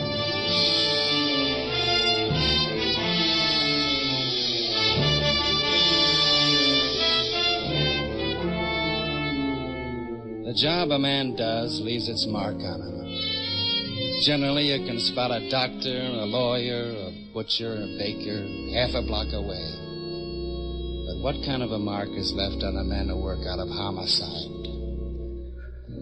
Dave carried his 300 pounds into my office at headquarters. It had been a long time since he'd pounded a beat. Lou? Yes, Pappy? Martha Kent has come home. Martha Kent? Yeah, she was spotted coming into the Cleveland train, picked up, and... Where is she now? Her apartment. Couple of men are covering. Now all we got to do is let a little time pass, and we've got Eddie Kent, Lieutenant. Like that? Well, we can't keep away from her, whatever it costs him. She must be, interesting. Oh. I seen her once a couple of years ago. I'm an old fat cop, Lou, but I'm glad she never smiled at me. Eddie Kent killed 3 men we know of. The last one was a bank job we can pin on him. Dave? Yeah, Lieutenant. Those men covering her apartment. Uh-huh. Pull them out. But, Lou... Do it right away. Okay, Lieutenant, only I don't... She came in by train. How much of an effort did she make to shake anyone off her tail? Well, not much, the way I got it. And headed straight for her apartment. No, Dave. Too pat. Well, I see what you mean a little, only what would she be after? Maybe she wants to be Mary. Huh? A merry widow. What's her address? 49 South Grover. 49 South Grover. If I'm not back in a little while, send my mail there. Maybe she'll smile at me.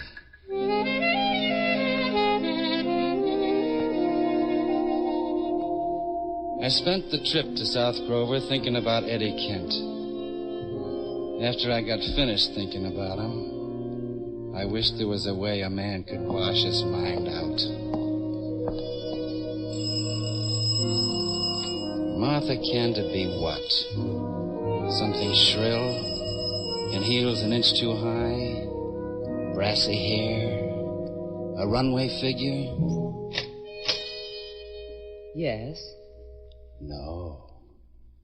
Something a lot more dangerous. What? Excuse me. Mind if I come in? Well, who are you? The name's Dana.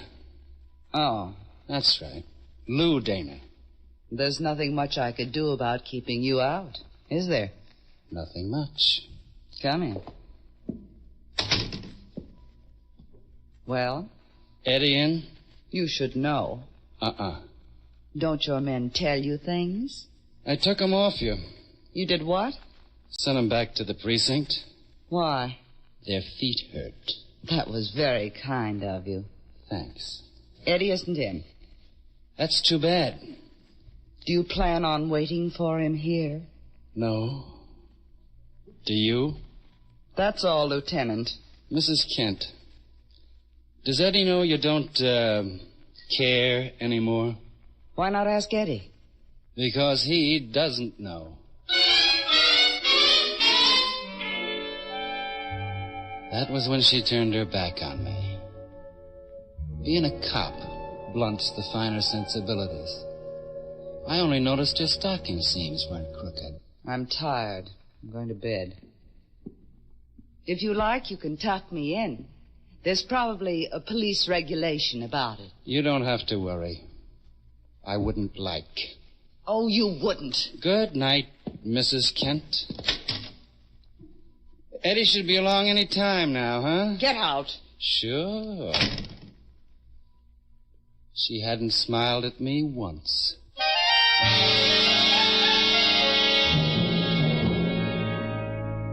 Cops in hallways are a natural. I didn't enjoy it.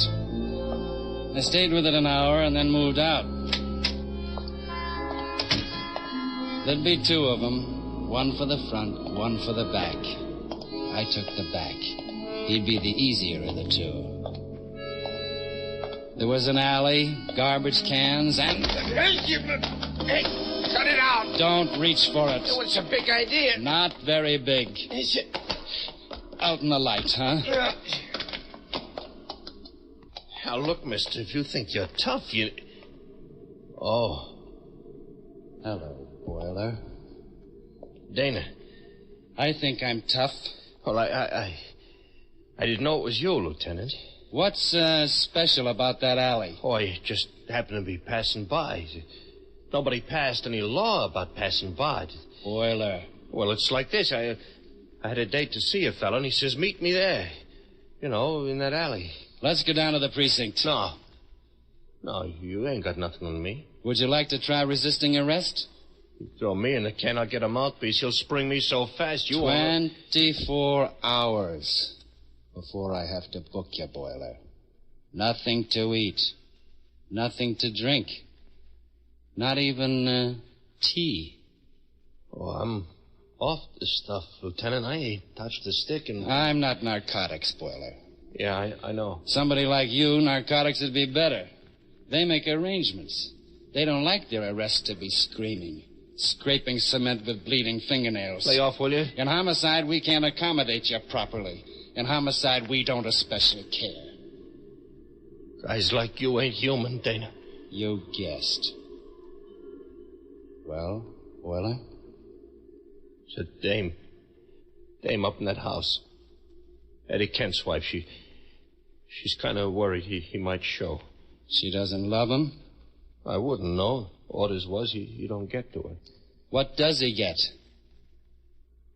I'd say 8 hours before you break. No. No, look, Lieutenant, it was only a job. They don't tell me anything. They give me orders. And Who gave you orders? I can't, Dana. The precinct. Come on. Hey, look, Lieutenant, I start spilling to cops. What would my life be worth? What's it worth now? Okay. It's McGrath. McGrath, huh? Yeah. Good night, Boiler. You won't tell him that I... Oh, what's the use? He'll know. You don't care what happens to a guy, do you, Dana? Not if he carries a gun. That's only in case Eddie was to get A tough. man with a gun, all he's got to do is crook a finger and he's a killer. I don't like killers. Good night, Boiler.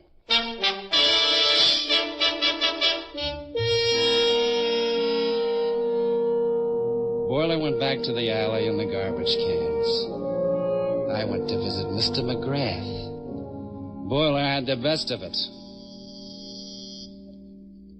Start with the kid stuff, snatch and run. Knock over a couple of small stores. Move up into hot cars and cold decks. Pick up a few houses, take over a few wheels, buy a few deaths, and you wind up Mr. McGrath. But you wear tailored suits by then, and handmade shoes. And you got a hood for a doorman. Hey, what's the idea of this, Copper? Copper? No, you don't. got a paper, copper? Turn around and go away. No warrant. You keep coming. I got a legal right to blast you. Sure. But have you got the guts? Okay. Come on. We'll find out. I'm coming. Max! Yeah, Mr. McGrath? What's the trouble? I'm having words with a cop. He wants in. He ain't got no paper. Put your gun away and let the fool in. Okay. It'll be a pleasure to have him thrown off the force. Hello, McGrath. Lieutenant Dana. Max, you've been rude. Huh? Lieutenant Dana isn't an ordinary policeman. He's a personality. My door's always open to him. Apologize to the lieutenant, Max. He's a cop. I said Forget it, McGrath. Very well. You may leave us, Max. Okay. Max is a trifle crude, I'm afraid. Have a drink, Lieutenant? No. Never drink on duty, huh?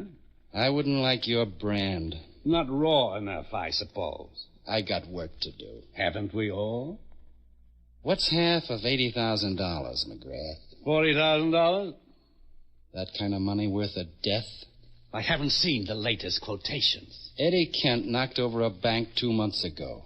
Killed a guard and collected $80,000. He had help. Indeed. $40,000 for Kent.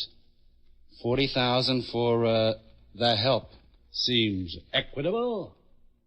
How do you share the death?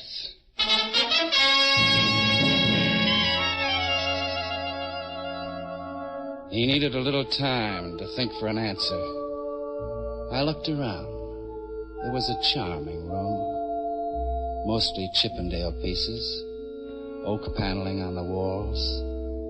A small Renoir hung where the sunlight would hit it in the mornings. A girl brushing her hair before a mirror. She looked like someone I'd seen. And for a minute I couldn't remember where. Then I remembered. But the girl in the painting was smiling. You've evidently decided to be nasty, Lieutenant. Why? Martha Kent. I beg your pardon? Martha Kent. A lovely girl, as I recall. Pity she's not in town anymore. She's in town. A pleasant thought. Eddie Kent alive gets $40,000. Eddie Kent dead gets a mouthful of dust in Potter's Field. You're picturesque. How do we kill Eddie Kent, McGrath? It's not exactly my problem. How do we kill him safely? Got it. We bait a trap. The lure? Martha Kent. Fine. Eddie goes for her. How does that kill him, though? I couldn't say. We make sure the cops know where Martha Kent is. We fake it a little, so the cops think it's their own idea. They stake out. Eddie makes a beeline for her lovely arms. Runs into a couple of cops. So? You picked us to kill him for you. No. Be careful. I'm very careful. Oh. That was from me, personally. You'll be sorry for this. The department will mail you a written apology.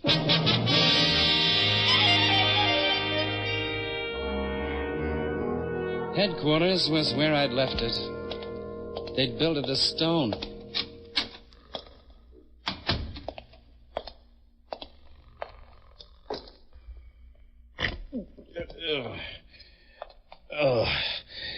Hi, Lieutenant. You got out of that one fast. Who was asleep? I was. Go on back. It's cold out here. Yeah. How's it set up, Lou? Oh, stalemate, I guess. McGrath's got a couple of men covering for Mrs. Kent. They'll keep Eddie off. McGrath, huh? No good, Lou. He was in on the bank job with Kent. You got proof? No, but it has to be that way. He was the one set up Mrs. Kent as a decoy. When I pulled the cops out, his men moved in. Don't want to split with Eddie, huh? 40,000 reasons against it. Yeah. Lou, you look beat. Occupational disease, Dave. Yeah. Martha Kent do any smiling? Not in my direction. I'll be in my office for a while. Doing what? Waiting. I wouldn't know for what. Don't ask me, huh?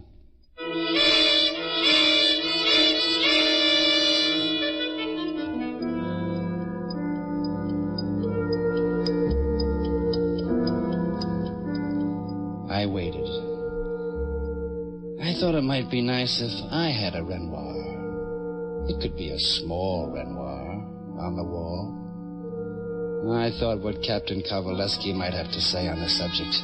I decided I'd settle for the dirty plaster. Why don't you go on home, Lou, huh? It's an idea. Nothing's gonna happen tonight. Oh, I suppose not. I feel restless. You slapped McGrath around? Only once, Dave. Oh, you're improving. You could still find trouble that way. Well, he was trying to buy a killing from us. Yeah. You take it too hard, Lou. You'll never get fat like me. Too bad. I was looking forward to it. Go on home. I'm going. Lou. Yeah? 49 South Grover ain't on your way home. What makes you think I might be passing there? Bet you my pension against a peppermint lifesaver. Pappy, I don't like peppermint.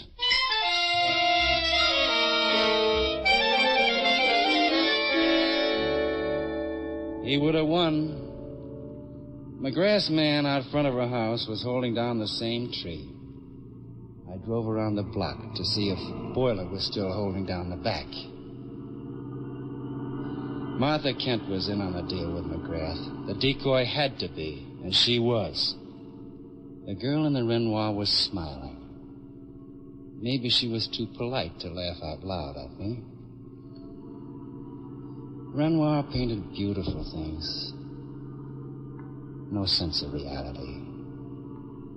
Boiler among the garbage cans would have been a more practical subject. But Boiler wasn't there. The alley closed in on me. I was in a hurry. And careless. I stumbled over a garbage can and almost missed him. Boiler was propped up against the wall, his legs straight out before him, his head slumped down over his chest. He might have been brooding about the blood that had poured out of that chest if he hadn't been so completely dead.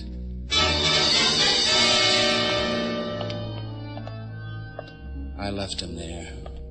I wasn't in a hurry anymore. He'd been dead some little while.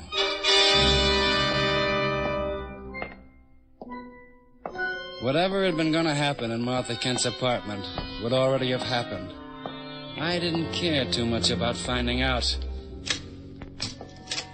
The lock on Martha Kent's door was in fine shape, except that the door wasn't locked. The living room was the way I remembered it. I had nothing to remember about the bedroom. But there'd be something I'd work at forgetting. She'd fallen back across the bed. The stain on the front of her dress hadn't been her dressmaker's idea. Her eyes were open, and when I bent over, I could have sworn they saw me. Hello. Mrs. Kent. I thought maybe I'd see you again. Hold it.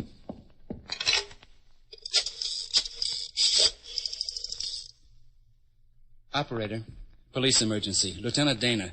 Get a doctor to 49 South Grover, apartment 3C immediately. Got it? Yeah. Lieutenant. Better not talk. There'll be a doctor here in a couple of minutes. You've seen people like this before. I should be dead. Will you stop? No. What do you want me to do? Think about what my life has been. And what's happening to it now. There might be a chance. Are you trying to make me laugh? Lieutenant, you look funny. It's a habit my face has. You know who? Yeah. I'm tired. I want to go to sleep. can tuck me in if you like. That's what I said when I was still alive. You said you wouldn't like. You lied, didn't you, Lieutenant? I lied. I do. Please. It's all going so fast now. Please. All right. I'll tuck you in.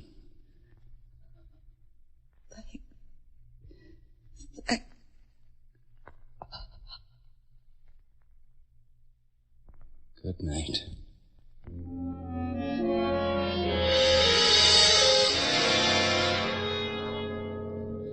The doctor was a little late. The homicide squad arrived and made noises and was very busy. There was a guy named Shakespeare, wrote a play. And when his character died, he said, "The rest is silence." In my line, the rest is routine. Go on, Sam, get the cameras out of here. You ain't shooting a movie. Terry, rush that print over to the lab, huh? Take it easy, will you? Go get the lead out, Dave was there, making like a sergeant. The men loved every pound of him. No reporters till later. Come on now, boys, get rolling, huh? Lieutenant. Yeah, Dave? Snap out of it. Out of what? I'm feeling fine. Don't kid Pappy, huh? Sorry, Dave. Call it I'm tired and forget it. Okay. The boys have been through the building. Did they have fun? Dug up a couple of neighbors, heard the shots. Thought it was a car backfiring. That was bright of them. Well, it gives us the time she was shot. 1 hour and 11 minutes ago. That'll help.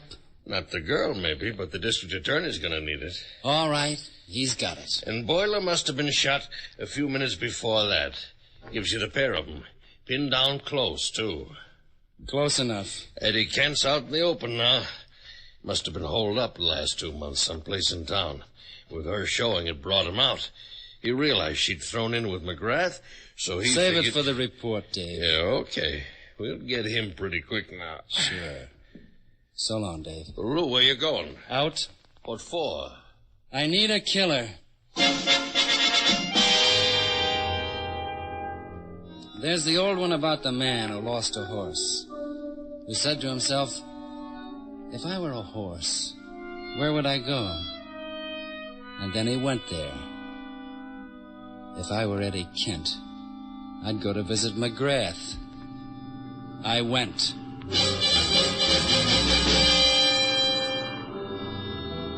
It was a nice night. The only thing wrong with it was people. There was a car parked outside of McGrath's house. It pulled away as I came up. I didn't have the patience for a chase, so I cut my wheel and slowed it up. Max was climbing out of the other car, tugging at his pocket. I discouraged him. He fell down. I got the gun all the way out of his pocket. 2 bullets gone. Within very recent history. There was nothing else that moved in the car.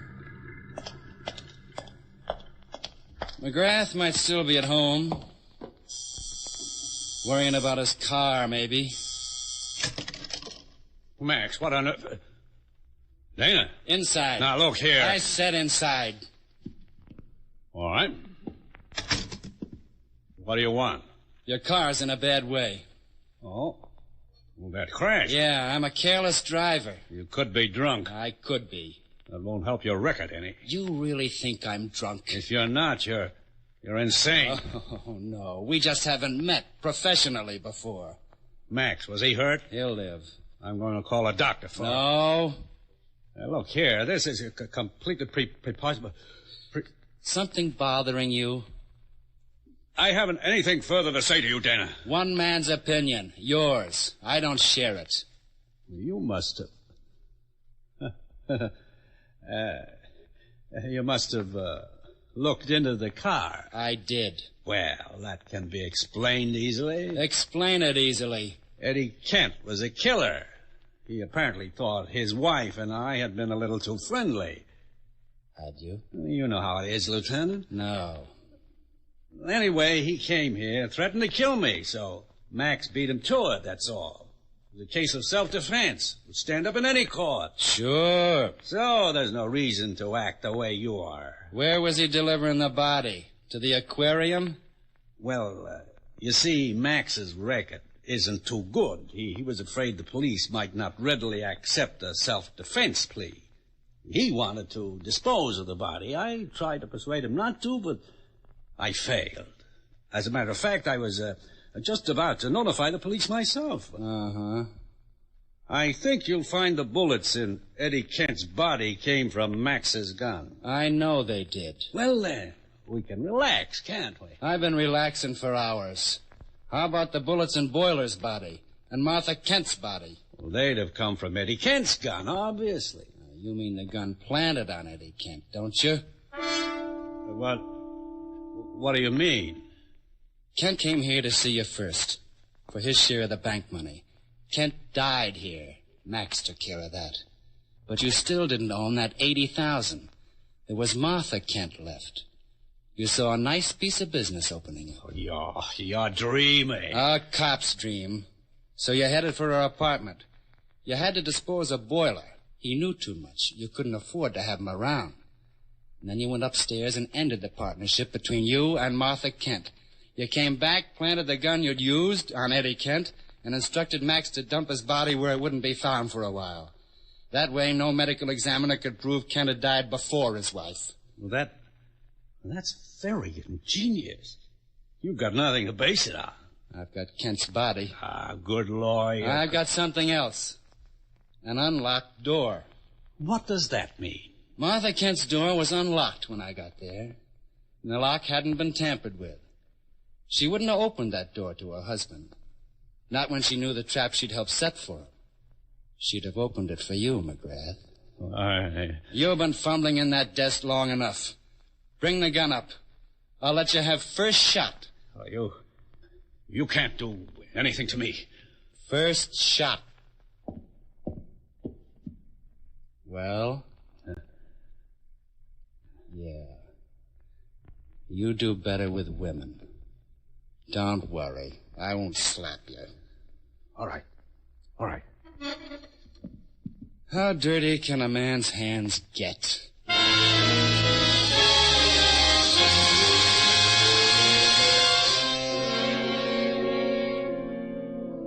They train you to make out a report when you're a cop.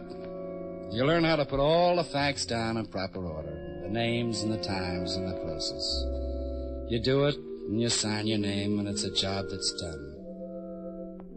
Except where would you mention the fact that a dying girl's last action had been to smile at you? I don't like killers.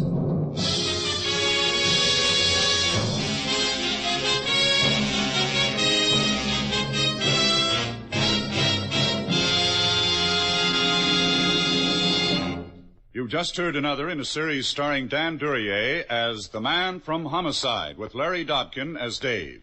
Mr. Duryea can be seen starring in Al Jennings of Oklahoma. In tonight's cast, you heard Gloria Blondell as Martha, Herb Butterfield as McGrath, and Barney Phillip as Max. Music was by Basil Adlam.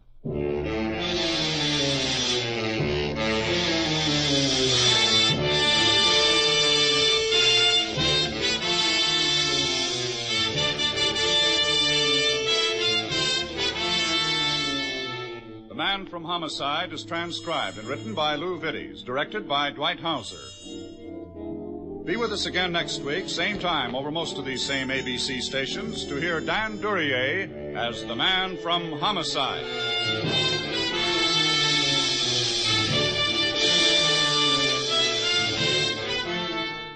America is sold on ABC, the American Broadcasting Company.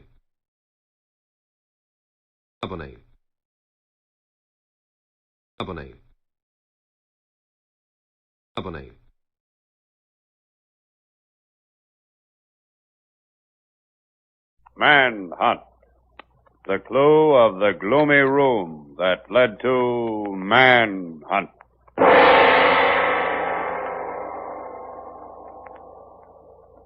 No crime has been committed yet. No murder has been done yet. No manhunt has begun yet. It's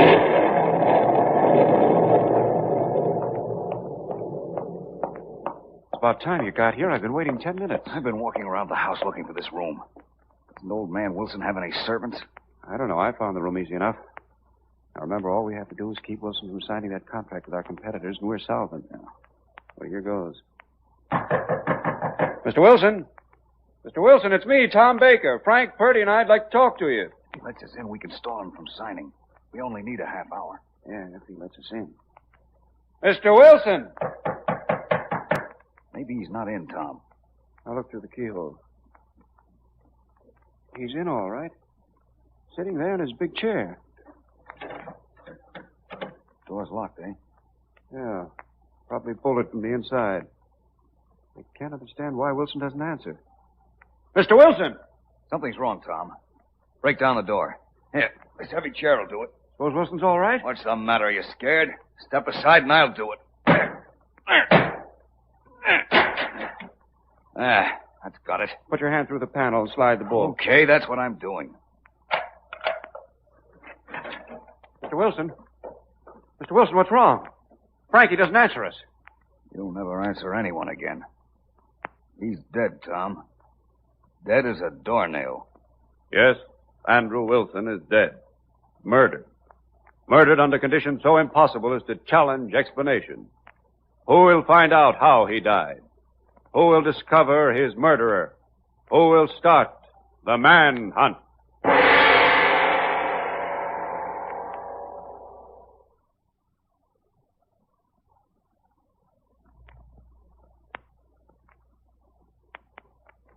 Manhunt and the clue of the gloomy room.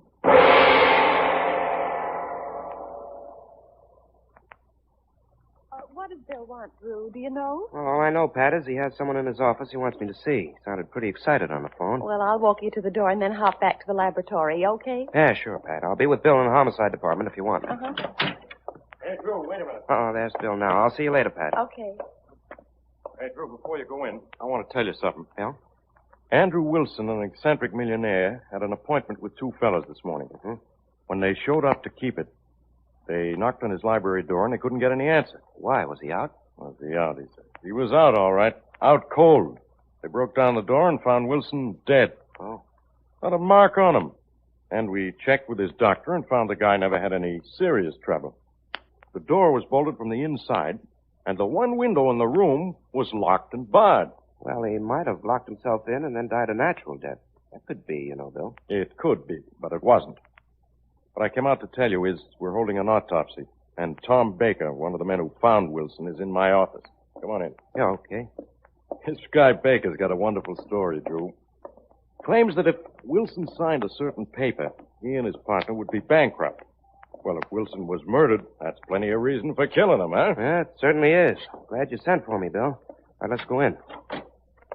Ohio, I'm Drew Stevens. My name's Tom Baker. I was telling Sergeant Morton my partner and I were calling on Mr. Wilson this morning. He knows. I told him. Well, Mr. Baker, when you discovered Mr. Wilson was dead, what did you do? Well, our first thought was to call the police. We ran downstairs to find a phone. Oh, no phone in the room? No, sir. I know the police aren't sure yet that it was murder, but I am. And I know who murdered Wilson, too. Oh, who's that, Mr. Baker? My partner, Frank Purdy. Maybe I shouldn't say this, but Frank is a little hot-headed. It was important that Wilson wouldn't sign a certain paper. If my partner knew that Wilson was going to sign it, I'm sorry to have to say this, but he'd kill Wilson to prevent it, providing he thought he could get away with it. Well, thank you very much, Mr. Baker. That's very helpful. I'll answer that. Yeah, Morton? We have your address, Mr. Baker? Yes, I left it here with Sergeant Morton. Well, thank you. We'll be in touch with you, and thanks very much for your help. I'm just doing my duty as a citizen. Exactly what I thought. Goodbye, Mr. Stevens. Goodbye. Yeah? Okay, goodbye. That was the medical examiner, Drew. Uh-huh. The autopsy's over. Wilson was murdered, all right. Poison gas in his lungs. Poison gas, eh? What is it with this phone, a game? Yeah, Morton speaking. Yeah, I know. What? Yeah. Yeah, okay. Thanks.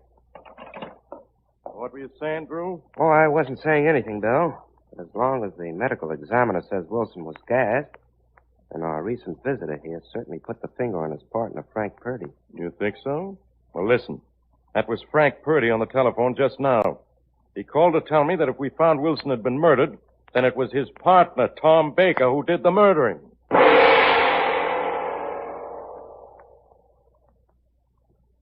Well, Drew, you insisted on seeing the room where Wilson was murdered. Here it is. Look around. Nothing in it's been touched. Good evening, gentlemen. You're from the police, aren't you? Oh, yes, that's right. I'm Ruth Morgan. I was Mr. Wilson's secretary. Oh, yes. We were wondering where we could find you, Miss Morgan. I never get in until 11 o'clock. My, it's good to be indoors where it's warm. I walked from home. It's only 4 blocks, but I almost froze. What is this, an investigation or a weather report? Go ahead, Drew. Look at the room. I've seen too much of it already. I'm going downstairs. Okay. Care to come in, Miss Morgan? I certainly do. I've never been in there. Oh, you haven't? No. This was Mr. Wilson's den. No women allowed, not even his secretary. Mm-hmm. Wow, he really was eccentric. Oh, a dismal room, isn't it? Not much furniture in here, just a desk and a chair. I wonder where that door leads to. Look.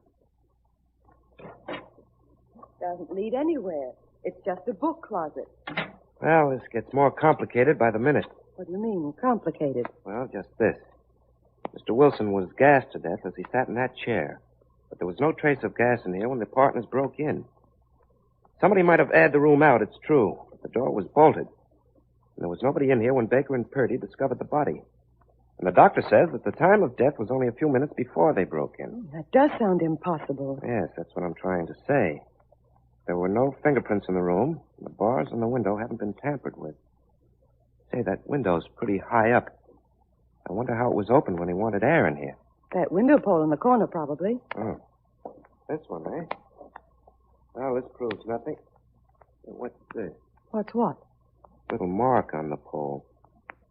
And I think that because of something on this window pole, I've really got something on Wilson's murderer. I've got Baker and Purdy and the Morgan girl in the next room, Drew. Now tell me why I had all 3 of them brought down to headquarters. Oh, I guarantee, Bill, that only 2 of them will leave, okay? Okay. Oh, yeah, here's a picture of whatever it was you found on the window pole. It looks like a crescent or a quarter moon or something. Oh, thanks. I need that. Come on inside, Bill.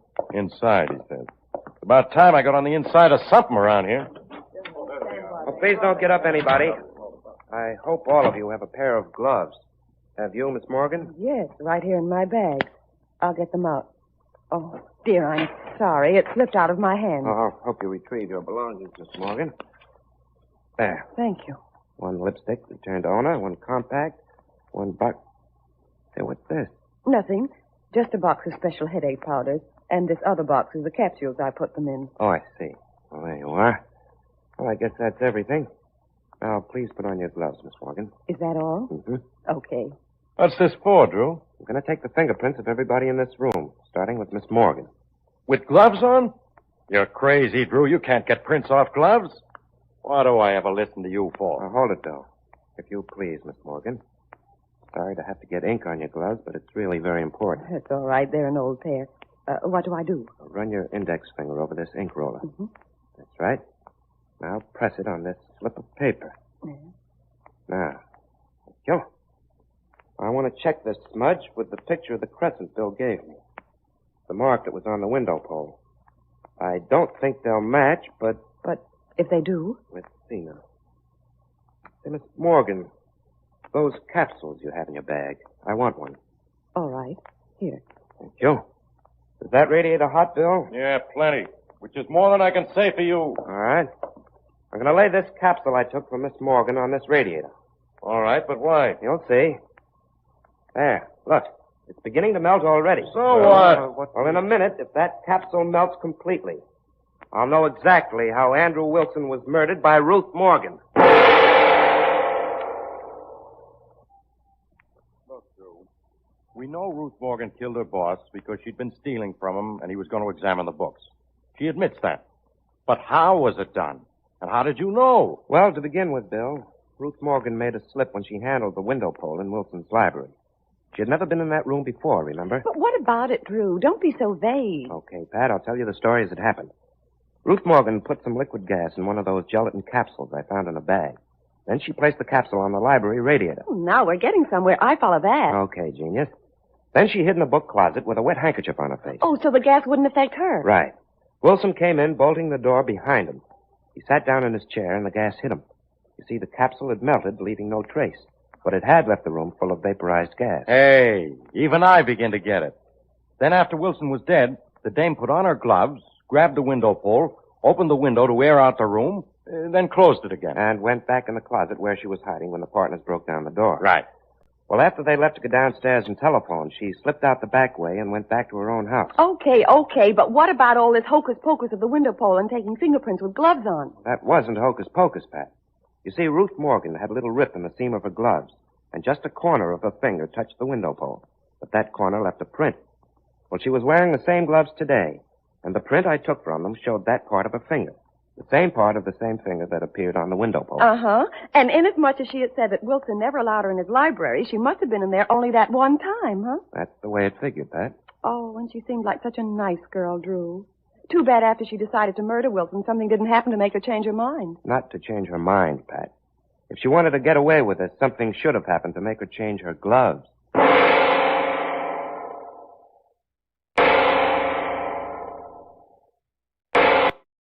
Next, Mr. Chameleon and the Rich Uncle murder case.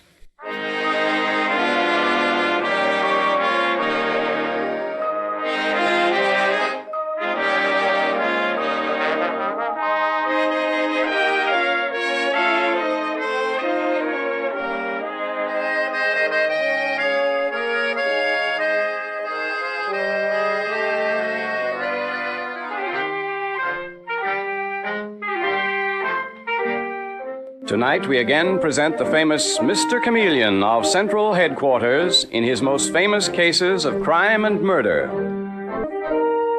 Now let me tell you just who Mr. Chameleon is.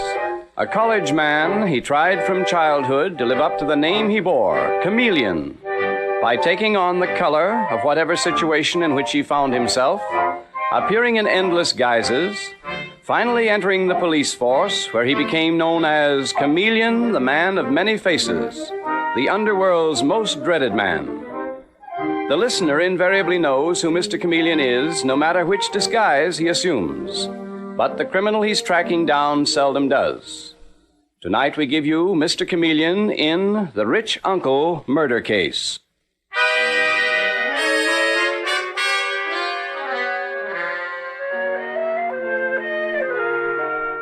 It is difficult in your old age to have to live with your relatives, and no one knows it better than Captain Silas Harper. But he's a shrewd and colorful old seaman, and he has no qualms about using the one weapon left to him, his money. And now in the little parlor of the Flaubert's New York flat, he smiles a trifle maliciously at his niece Harriet and her husband Flaubert, and he says, "Harriet, you're very good to your old uncle. Very good indeed. You too, Flaubert. It's nice to have a snug harbor to come to every year. Show you how grateful I am. Here's something for you." What is it, Uncle Silas? It looks like a will. You got a smart husband, Harriet. He knows a will when he sees one. Oh, but Uncle Silas, you don't mean... Don't drool, Harriet. Yes, I've left you my entire fortune. Estate, I guess you landlubbers would call it. Uncle Silas. Silas, you've left us your entire fortune. Oh, bless your heart. You're a good man, Uncle Silas. Yeah, thank you, Flaubert. That's the first time I've ever been called that. We can never thank you enough. This is your home for as long as you live. Oh, but what about Lucy? Lucy? Yes. My little niece? My little chickadee with the light brown hair? Well, what about her? Uncle Silas, she's not sincere. She's always making up to you, but she doesn't really love you at all. Well, then you'll appreciate the joke that I'm playing on Lucy.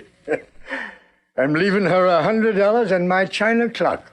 Your china clock? The one you put up there on the mantel? Yep, my wonderful old clock that I take with me everywhere. My beautiful china clock with the cherubs painted on it. Lots of people think it's an eyesore, especially Lucy. And That's what you are leaving to Lucy in your will? That is priceless, priceless. Oh, that's the funniest thing I ever heard of, Uncle Silas. Well, I thought it would amuse you. I think I'll like a little air. I find it kind of stuffy in here. Oh, but Uncle Silas, you can't go out this hour of the night. Oh, there's a terrible fog. Fog? You think I'm scared of a little fog? Me, who sailed every body of water on this planet? I'm going down to docks. I'll be back around midnight and...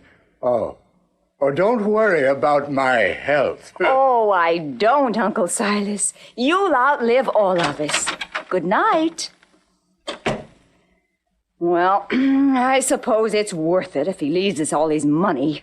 Oh, but that terrible clock alone, it'll ruin the whole house. Quiet, quiet. He may overhear you. Well, frankly, I don't believe he'll outlive all of us. Harriet, surely you wouldn't do that. Who said I'd do anything, Flaubert?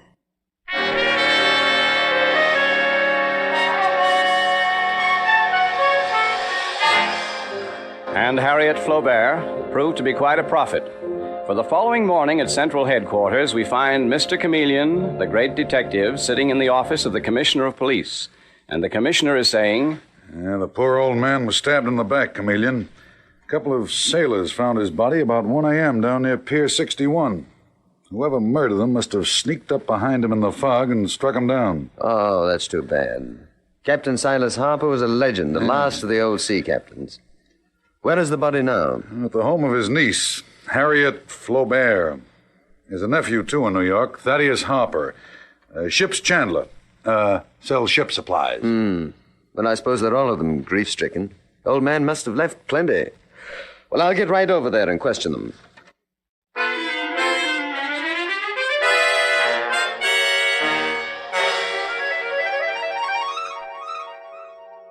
I'm Chameleon of Central Headquarters. Here to ask some questions in connection with the murder of Mrs. Flaubert's uncle, Captain Silas Harper. Oh, come in, Mr. Chameleon. I am Mr. Flaubert, Captain Harper's nephew by marriage. Harriet, it's Mr. Chameleon. Oh, Mr. Chameleon, it's so awful to think that poor Uncle Silas, that he should have died like that, all alone. I doubt if he minded that as much as he minded dying. You are very hard, Mr. Chameleon. But then, you are a cop. I am simply determined to find Captain Harper's killer. Mrs. Flaubert? Yes. Who survives him besides yourself, his niece, and a nephew, Thaddeus Harper? Well, there are 2 other nieces, one in New Zealand and one in California. And, of course, cousin Lucy Billingsley. She's an orphan. She lives here in New York. And who are Silas Harper's heirs? We are, Mr. Chameleon. That is to say, my wife Harriet is. You are his sole heir, Mrs. Flaubert? Yes. Uncle Silas himself gave me his will last night. It's right here. He gave it to you last night, just before he was murdered. Very convenient. What do you mean by that? I mean, I want to know exactly where you and your husband were last night at the time your uncle was murdered. I was in bed, that's where. I was here, too. Is that correct, Miss Flaubert? Your husband was here with you? I don't know where he was. I was asleep. What are you trying to do to me, Harriet? Tell this man Chameleon the truth. There's the doorbell. Flaubert, answer it. Oh, very well. Mr. Chameleon, Uncle Silas left everything he had to me. Oh, except $100 to Cousin Lucy and that clock there on the mantel. But I had nothing to do with his murder. This china clock, yeah? Yes. Isn't it hideous? But Uncle Silas loved that clock. He took it everywhere with him. Wait till Lucy hears that's all she gets in his will. Flaubert, I am heartbroken. I am simply heartbroken. Who's that coming in? That's my cousin, Thaddeus Harper. The one who sells ship supplies. How is his business, incidentally? Very bad. I'm sure he was counting on Uncle Silas to pull him through. Well, Thaddeus? Harriet, this is terrible news. You notify Cousin Esther in California, Cousin Myra in New Zealand? Yes, I wired them both.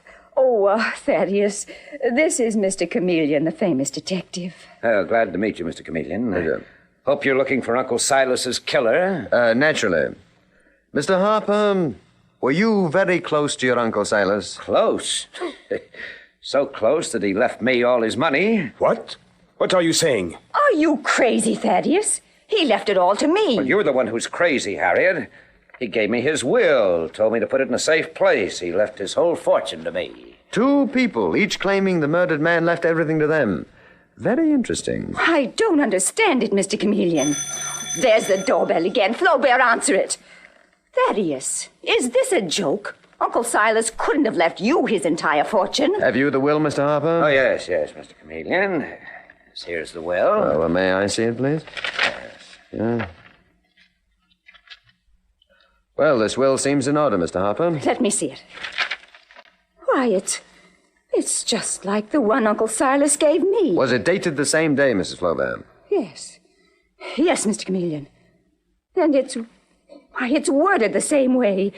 Bequeathing all my stocks and bonds, and all my cash in the bank, all my ownership remaining in any shipping company. Harriet, here's a telegram. All right, Flaubert, open it.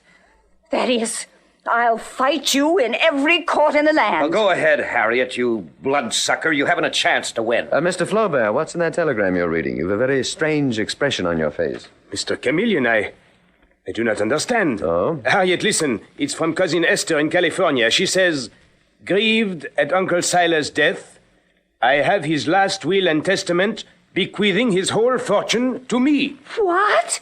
She's crazy. Or Uncle Silas was crazy, or... Mr. Chameleon, what are you grinning at? I was just thinking, Mrs. Flaubert, in a case like this, it's always rather difficult to tell who is crazy, but I don't think it was your Uncle Silas. Meanwhile, I am concerned with finding his murderer. I might as well tell you that every one of you has a perfect motive for murder. See what you have done, Harriet. But now I'm going to question Captain Silas Harper's other niece, Lucy Billingsley. Yes, question her, question her. I might as well take her the ugly old china clock which her Uncle Silas willed her, don't you think so? Yes, yes. Get that terrible thing out of the house.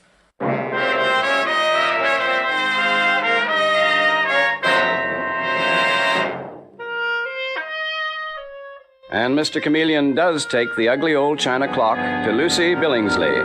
And we find him now with Lucy in her living room. She is saying... I couldn't believe it, Mr. Chameleon. Uncle Silas was so alive. I can't believe he's gone, that he's been murdered. You sound as if you were really fond of him, Miss Lucy. I was. Underneath his bluster, he was very warm and kind. You can still say that when all he left you in his will was $100 and this hideous clock, this perfect monster of a clock? I didn't want anything from him. What about that note that you said you received from him this morning? Uncle Silas must have mailed it yesterday, Mr. Chameleon. He spoke of this china clock. He said if it got too much on my nerves, I had permission to smash it after 6 weeks. That is strange. That's very strange. Mr. Chameleon? Yes, Dave, come on in. That's Detective Sergeant Arnold. Well, Mr. Chameleon, we caught this character here. He was seen hanging around the waterfront following Captain Silas Harper last night. Oh? His name is Marcus Smith, so he says. That's my name, right enough. Oh. You've an accent, haven't you? What is it, Australian? No, wait, New Zealand. So what does that prove? That don't mean I murdered a man, does it? No, indeed, Mr. Smith. You have a very strange color. Did you get out of prison recently? Well, answer me, did you? Yes, I did. That don't prove I'm a murderer either, comedian. What were you in for? No, nothing to speak What were you of. in prison for? Assault and robbery. But I'm trying to make a fresh start. That's why I came to this country. Why were you following Captain Silas Harper? What? Wait a minute, Miss Lucy. Didn't your Uncle Silas have another niece in New Zealand? Yes, of course, Mr. Chameleon. Her name's Sally Harper. Marcus Smith, did you know Sally Harper? Well, you might as well tell me. We'll only find it out in the end. Yes, I'm a foster brother. But so help me, Mr. Comedian, I had nothing to do with Captain Harper's murder. Why would I? What was there in it for me, eh? I am not sure, Marcus Smith, but I have a pretty good idea. Dave, you take him to Central Headquarters and hold him for questioning.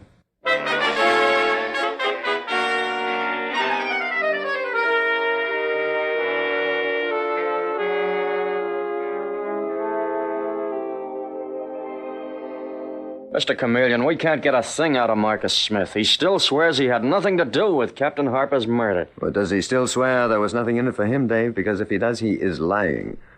I wired Miss Sally Harper, Captain Harper's niece in New Zealand. I received a return wire telling me that she was Captain Harper's sole heir. He gave her his will, too. What? So Marcus Smith did have a motive for killing Captain Harper. A cut of the old man's estate. Yes, that's right, Dave. The canny old devil. Captain Harper giving all four of them identical wills, leaving each one his entire fortune and making himself welcome wherever he went. And making himself a target for murder, Mr. Chameleon. You know, Dave, what seems so strange to me is that Lucy Billingsley, the only decent one of the lot, all she got was that china clock. Dave! What's the matter? I am going to see Lucy Billingsley. It just occurred to me that Captain Harper might have had a reason for leaving her that clock.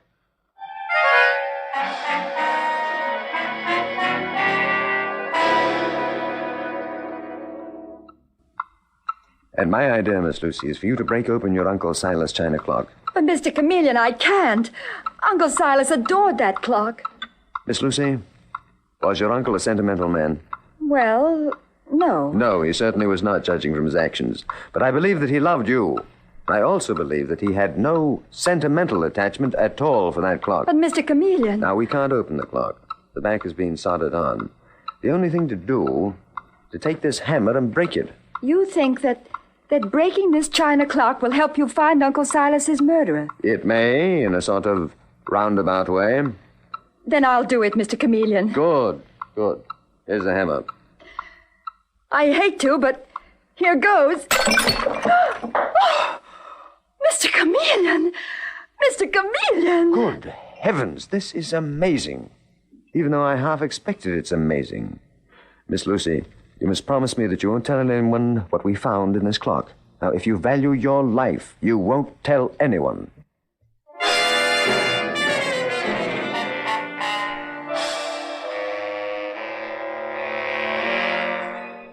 Mr. Chameleon and the Rich Uncle murder case continues in just a moment.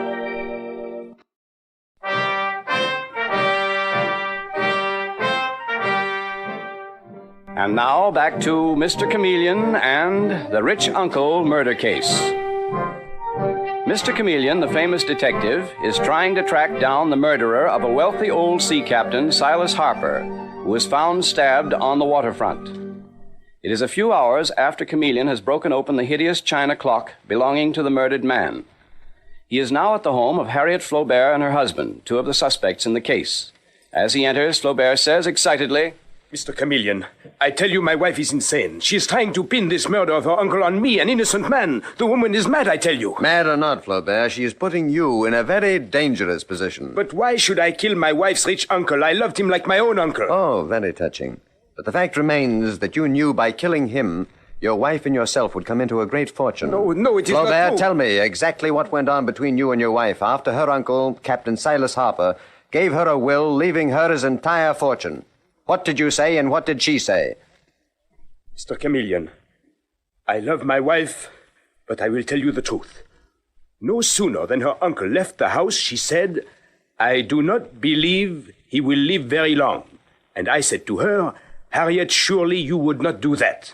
You think she killed her uncle? I don't think anything. That's the trouble with you cops. You twist everything. One more question, Flaubert. How are your finances? Are you up against it for money? Certainly not. I make plenty. That's all for now, Flaubert. Goodbye. Goodbye, Mr. Chameleon.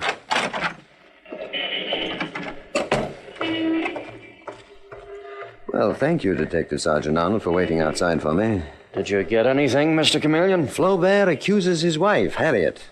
The whole trouble is that any one of those hungry heirs of Captain Silas Harper could have been the killer. Yeah. Yet we haven't enough evidence to make an arrest. We can't even hold that crook from New Zealand, Marcus Smith, any longer. Well, the main thing I'm depending on now to break this case is a clock. A hideous, hand-painted china clock. I get you. The clock. Mm-hmm. We also know that the Flauberts and Thaddeus Harper, too, frequent that waterfront gambling house, which means that all of them must want to make some quick money. Yeah. Dave, now going in there disguised as a croupier at the roulette wheel. What? Now, my name will be Biff Logan. I'm an old-time croupier, and once during my travels I met the murdered man, Captain Silas Harper. That will give me a chance to mention his china clock. Well, hey, you're not going to mention that clock. Oh, just mention it, Dave, that's all. Which reminds me, when you released that crook Marcus Smith, you mentioned it to him. Isn't this dangerous, Mr. Chameleon? Just say that with everyone battling over Silas Harper's wills, maybe Lucy was lucky to be left that clock. Meanwhile, Dave, tonight I shall go into that gambling house and get still another look at Captain Harper's heirs.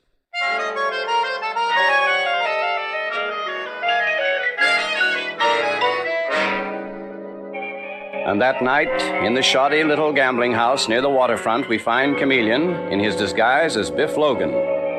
And seated at the roulette table are Harriet and her husband Flaubert. And Mr. Chameleon, in the nasal twang of his disguise, is saying, Okay, ladies and gents, make your bets. $25 on the red. Okay, Mr. Flaubert. Are you crazy, Flaubert? Haven't you lost enough for one evening? If I keep on, I may win, Harriet. I've got to win. What for? What do you do with your money anyway? Harriet, please. Here comes your cousin Thaddeus. Well, Thaddeus? Hello, Harriet. Hello, Flaubert. Come on, ladies and gents, make your bets. You're getting to be quite a gambler, aren't you, Thaddeus? What are you trying to do? Win enough money to pay off your debts? Shut up, Harriet. I'll put $50 on 21. Okay, $50 on 21. Say, you're a new croupier here, aren't you? Yep. What's your name? My name is Biff Logan. I know your uncle, Captain Silas Harper. Is that so? You did? Yeah. Knew him well back in the old days in Shanghai. Like to get my hands on whoever killed him. So would we, but now let us play, let us play. Okay, everyone put up their money. Here we go. 13 is the number. 13 blank. The house wins as usual. What terrible luck. Well, what are you crabbing about, Flaubert? You only lost $25. I lost $50. 25 is enough. Now, will you stop betting, Flaubert? No, Harriet. And I say you will. Hey, whatever happened to that China clock? What was that?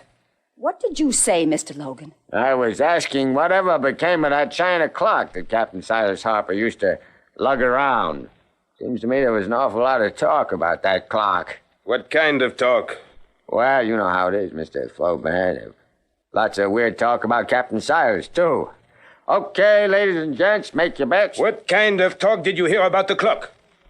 Oh, there's something mysterious about it. He used to guard it with a gun. I'm telling you, he did. And when I heard he was dead, I wondered, well, who got the clock? As a matter of fact, one of his nieces, Lucy Billingsley, got that clock.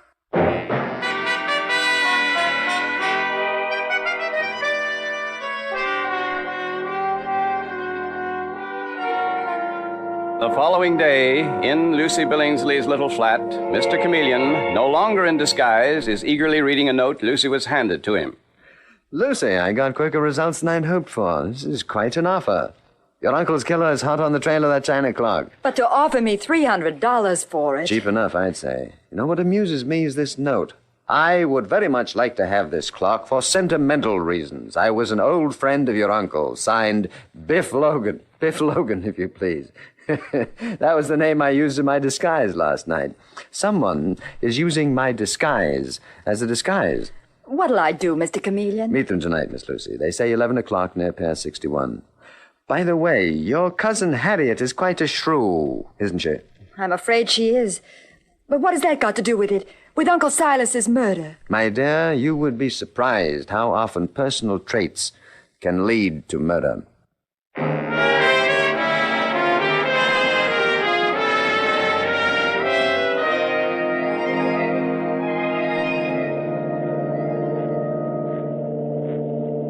What time is it, Mr. Chameleon?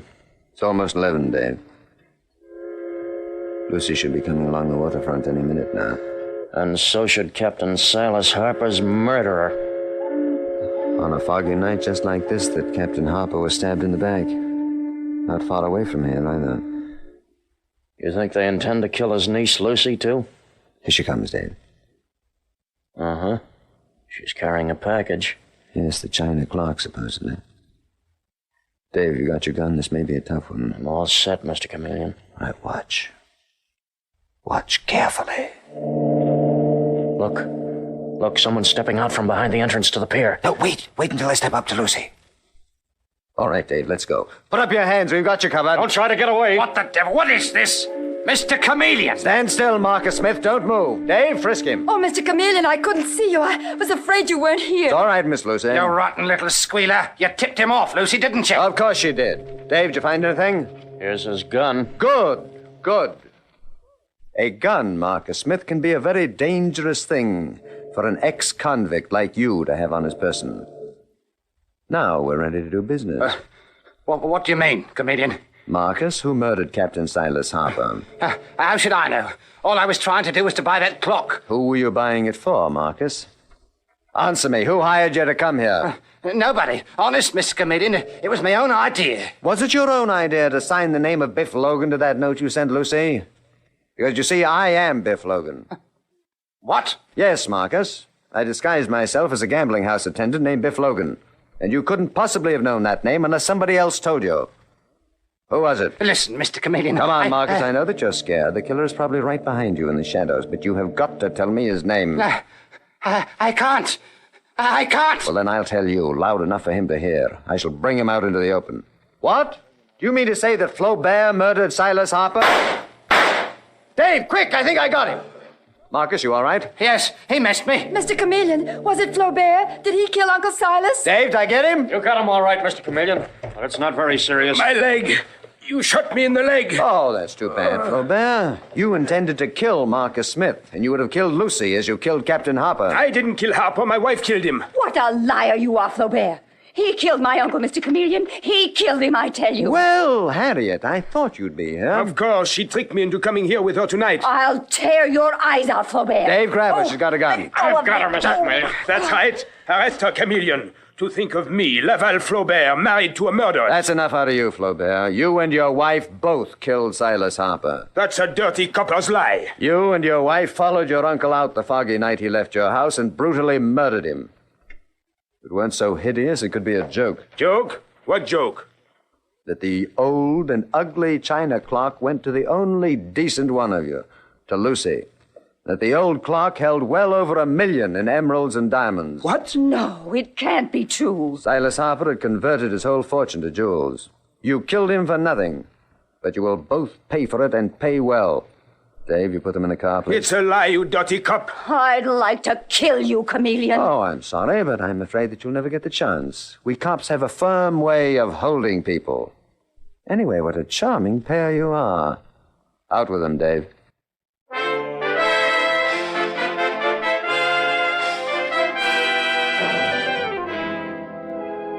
And with these words, Mr. Chameleon concludes tonight's murder case.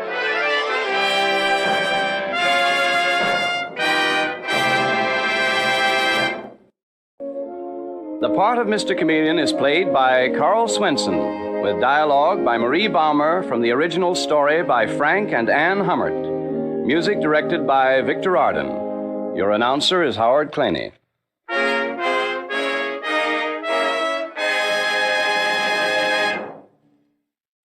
This is CBS, the Columbia Broadcasting System.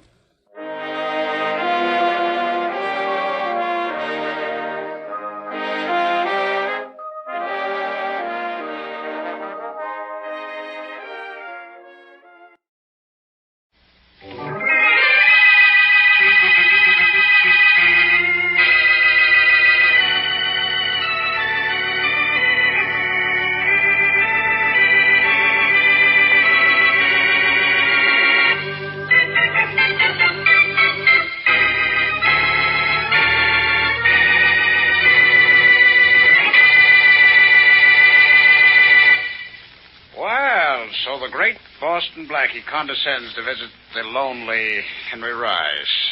Aren't you afraid your friends will look out and find out about this, Blackie? I'll take my chances with my friends, Rice. But I'm not going to take a kicking around from you. I'm kicking you around? You know what you're doing. You're framing a murder on my friend Shorty. Oh, terribly unfair of me, isn't it? You know what it is. An out-and-out frame. The police are looking for evidence on the murder of that fellow Ashley. And you have phony evidence that makes it look as if Shorty killed him. So I do. A cigarette lighter, I think, with Shorty's initials on it. And Shorty's fingerprints on it, too. And it was found at the scene of Ashley's murder. I know. I made sure it would be found there. I've got it, you know. Yes, for now. But I'm getting it back. Shorty has a record. If the police connect him with Ashley's death, Shorty's as good as dead himself. Yes, he will be, won't he? It looks as if your friend Shorty will go to the chair for murder, and you, the great Boston Blackie, won't be able to do anything about it. I might. I doubt it. Unpleasant position you're in, Blackie, but Very pleasant for me. Look, I'll give you 10,000 for that lighter. Not interested. Making you miserable is worth 10 times 10,000. Then what will you take for the lighter? Nothing. You see, I have everything, Blackie. Everything. Even you in a jam. Look, you're an art collector, aren't you? Yes, of a sort. Of the sort who'd like the Abbott painting in his collection? Well, now you're getting interesting. But the Abbott is not for sale, Blackie. It's in the City Art Gallery and under heavy guard. I know. But if you promise to give me Shorty's lighter, I'll get that Abbott for you. You will? How? I'll steal it. That's absolutely impossible. You let me worry about that. You can't do it, Blackie. You can't do it. Can't I? It's 4 o'clock in the afternoon now. By 9 o'clock tonight, I'll have stolen that painting.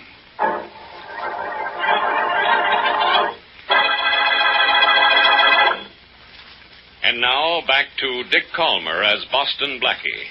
Enemy to those who make him an enemy. Friend to those who have no friend.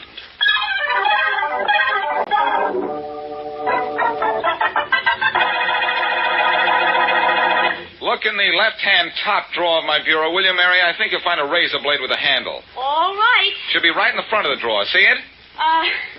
Yeah, I have it. Here. Thanks. Blackie, why are you collecting all this stuff? I can't tell you, Mary. Why not? Because in the first place, you wouldn't like it, and in the place to ties for first, you wouldn't believe it. Hmm. Now, let's see if I have everything in this bag. Well, you have a razor blade with a handle. You have a knife, rubber gloves, and adhesive tape. That's everything you asked for so far. Then I guess I have everything I need. Now, all I have to do is close the case. There. And be on my way. So long. Blackie, what are you going to do? Is it something wrong? Who, me? Do something wrong? Mary. Yes, you do something wrong, Blackie. Mary, you've hurt my feelings. All I'm going to do is get Shorty out of a jam. With a knife, a razor blade, adhesive tape, and a pair of rubber gloves? Yes. What have they got to do with getting Shorty out of a jam? A lot. And you're asking a lot of questions. I'm not getting any answers. Oh, Blackie, please tell me where you're going. I'll worry myself sick. Oh, all right. I'm going to the City Art Galleries. With a knife? And a razor blade, adhesive tape, and a pair of rubber gloves. I'm going to steal the Abbott painting. You are going to do what? Steal the Abbott painting and give it to Henry Rice. Oh, Blackie, you're not. But I am. And don't worry. As soon as he gives me Shorty's cigarette lighter, I'm going to see that the painting goes right back to the galleries. Well, I should think so, but that's not what worries me. It's how you're going to steal it. There are steel doors and steel shutters on the windows of that gallery, and there are men with guns everywhere. Oh, darling, I don't know how you can possibly steal the Abbott. Don't you, Mary? Well, don't feel too badly about it. Ask a million people, and they'll tell you it can't be done. But ask me, and I'll say it can.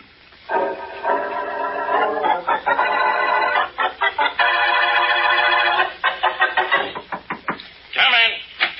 Inspector Faraday. Yeah, Rollins? Pick up your telephone. There's a little surprise waiting for you on the other end of the line. Now, who is it? Little Red Riding Hood? No. Rollins, you've been around Blackie too much. No kidding, Inspector Faraday. Somebody very interesting wants to talk to you. Yeah? And it's funny that you mentioned Blackie because he wants to talk to you about Blackie. Yeah? Who is it? Pick up your phone and see. All right, I'll pick it up. But, Rollins, if this is your idea of a joke, I'll give you an idea of what it's like to be pounding a beat.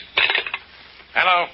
Hello, Inspector Faraday. This is Henry Rice. Henry Rice? Yes, you remember me, of course. Remember you? Rice, if it takes me 100 years, I'm going to... I'm so glad to see you remember me and still hold me in such high esteem. Hold you in high esteem. I'll high esteem you. I'm going to hold you for murder. My, how you love me. But I didn't call you to have you boost my ego. I thought perhaps you'd like to know something about your friend Boston Blackie. I know all I want to know about him. Oh, but you don't, Inspector, you don't. You've always wanted to send Blackie to the same iron-covered cottage you have for me, but you've never been able to prove anything against him. I will someday. Really? Well, Inspector, this is that day. Yeah? What are you talking about? Blackie, and what he's going to do tonight. He's going to steal the Abbott painting from the City Art Gallery. He's what? You heard me, Faraday. Yes, I heard you. But I don't believe you. I'm not asking you to believe me. I just wanted you to know that the painting was to be stolen. And yet you couldn't keep Blackie from getting it. Have a pleasant night, Inspector. Listen, Rice, he hung up. Now, wasn't that sort of a surprise, Inspector? Oh, you still here, Rollins? Yeah, it was a big surprise. And guess what he wanted? What? To tell me Blackie is trying to steal the Abbott painting from the City Art Gallery tonight. Trying to steal the Abbott? Oh, no. Get that, Rollins. Rice thinks I'm dumb enough to fall for that. Yeah, you'd have to be dumb to fall for it. Not even Blackie could break into the City Gallery, much less break out of it with the Abbott painting. Oh, no. Yeah, not even Blackie. Why, that painting is so heavily guarded that... so heavily guarded that... Rollins, stop laughing and get me a squad car. If Blackie's going to steal the Abbott, what are we laughing about?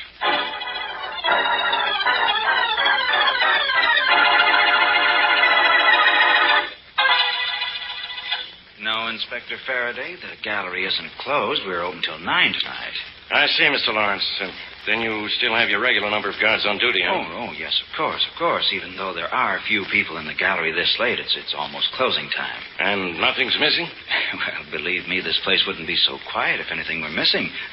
Much less the Abbott painting you thought was going to be stolen tonight. I didn't think it was going to be stolen, Mr. Lawrence.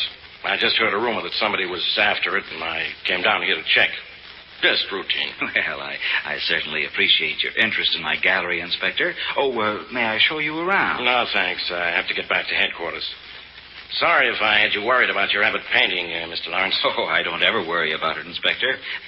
It's the most heavily guarded painting in my gallery. Not even... Well, what was that? Sounds like someone broke a window in the front part of the gallery. Yes, and there was a scream in that gallery there, too. Come on. I think we better have a look over there. Yes, I think we'd better. Here, what happened here? What happened? I don't know, Mr. Lawrence. I was just standing here, and all of a sudden the window behind me broke. Someone must have thrown a stone in from the outside. No, sir. Nothing fell in here. I'd say someone in here threw something out the window. Well, did you see anyone throw anything? No, sir. None of these people here threw anything. Must have been thrown by someone standing where I couldn't see them, sir. Mr. Lawrence! Mr. Lawrence! Here comes another one of your guards, Mr. Lawrence. Yes, and from the Abbott Gallery, too. Mr. Lawrence! All of a sudden, the lights went out. When I turned them on, the Abbott painting was missing. Well, turn in the alarm quickly. Tom's gone to turn it on already. Well, throw the switch that locks the doors and the window shutters. All taken care of, Mr. Lawrence. Yeah, there goes the alarm. Oh, dear, the Abbott's stolen. I can't believe it. I can, Mr. Lawrence. Round up everybody in the place. Don't let anybody out. I want to question everybody. Even though I know the guy who stole your painting.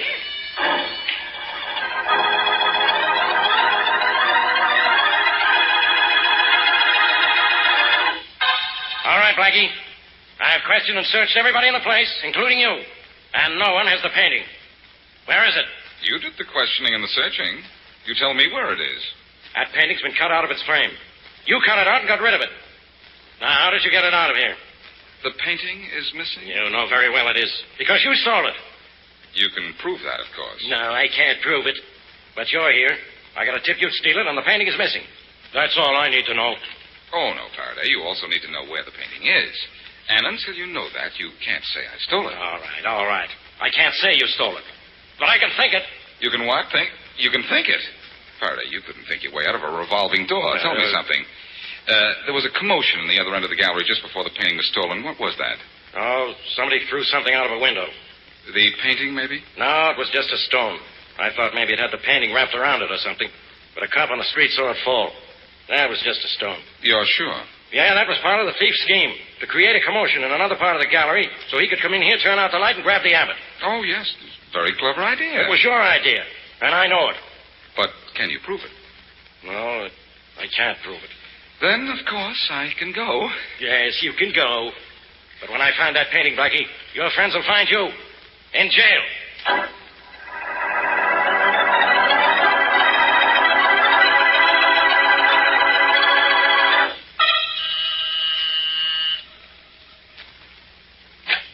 Oh, good morning, Mary. Come on in. Better let me come in. Have you seen the morning paper? No, what have I done now? You've stolen the Abbott painting. Oh, that's not news. That's old stuff. I did that last night. Yes, but how did you do it, Blackie? The way it was guarded, with even Inspector Faraday there. Oh, just genius, that's all. Just sort of an... There's a phone call for you, genius. Thanks. Hello. Good morning, Blackie. This is Henry Rice. Oh, Henry. Good morning. Yes, isn't it, though? And I see in the papers where you had a good night. Oh, fair. You got the Abbott, Blackie. How did you do it? How did you do the impossible? It wasn't easy, Rice. I just made it look that way.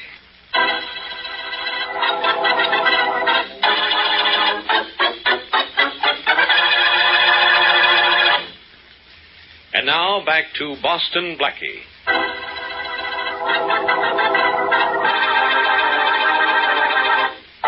Blackie's friend Shorty is being framed for the murder of a man named Ashley.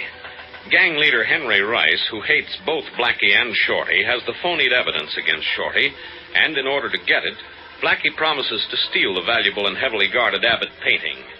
The morning papers announce that the painting has been stolen. And as we return to our story, Blackie is asking Henry Rice to keep his part of the bargain. All right, Rice. I stole the painting for you. Where's the cigarette lighter with Shorty's fingerprints on it? Where's the painting, Blackie? I'll deliver it. I'll surrender the lighter on delivery of the painting. Oh, no. I don't trust you. You crossed me. You tipped off Faraday that I was going to steal the Abbott. But I got the painting for you just the same. Give me the lighter and I'll deliver the painting.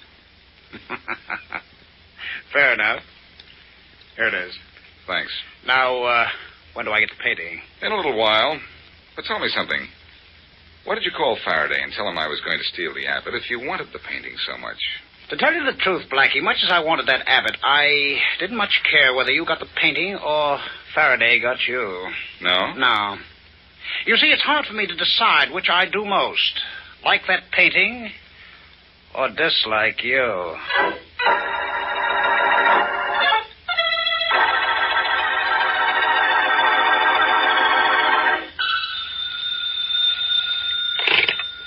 Faraday speaking. Hello, Inspector. This is your old pal, Blackie. Listen, you. I don't want to talk to you until you're ready to tell me what you did with that painting. And then I'm going to talk to you through bars. You mean they're putting you in a cage? I'll cage you, Blackie. What do you want? I want you to meet me at the City Art Gallery so I can give you the Abbott painting.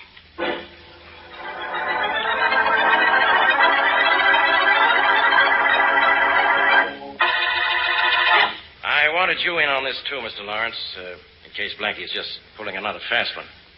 I don't know too much about pictures. Well, I'm glad you called me in, Inspector Faraday. The Abbott was stolen from this room. Oh, Blackie, how did you do it? And where is the Abbott now? One thing at a time, Mr. Lawrence. You can see how I stole the painting. There's the frame for it, still there on the wall, empty. Yes, you cut the picture out of its frame. That's obvious. But how did you do it without anyone seeing you? Well, that was the easiest part of it. I waited until there was no one here, then caused that commotion outside. While everybody was in the front hall of the gallery, you had time enough to cut the Abbott out of its frame, roll it up, and take it away. Yes, but not very far. Come on. The Abbott's in the next room. Taped to the back of another picture. Oh, thank heavens, man. I thought we'd seen the last of the Abbott forever. Where? Which picture? Right there. The painting of the two children. Oh. Hey, it's gone. Huh? Was hanging there last night. Blackie, we sold that painting not a half hour ago. What? Yes, to a man named Smith. Smith from Kansas City. Smith from Kansas City, huh? I know who that is, all right. An old friend of mine. See you fellas later. Oh, no, Blackie, you're not going anywhere. This is another one of your tricks. You're coming to... Not to jail, Faraday. At least not with this gun in my hand. A gun? Oh, good heavens, why... Good heavens, Mr. Lawrence? Goodbye.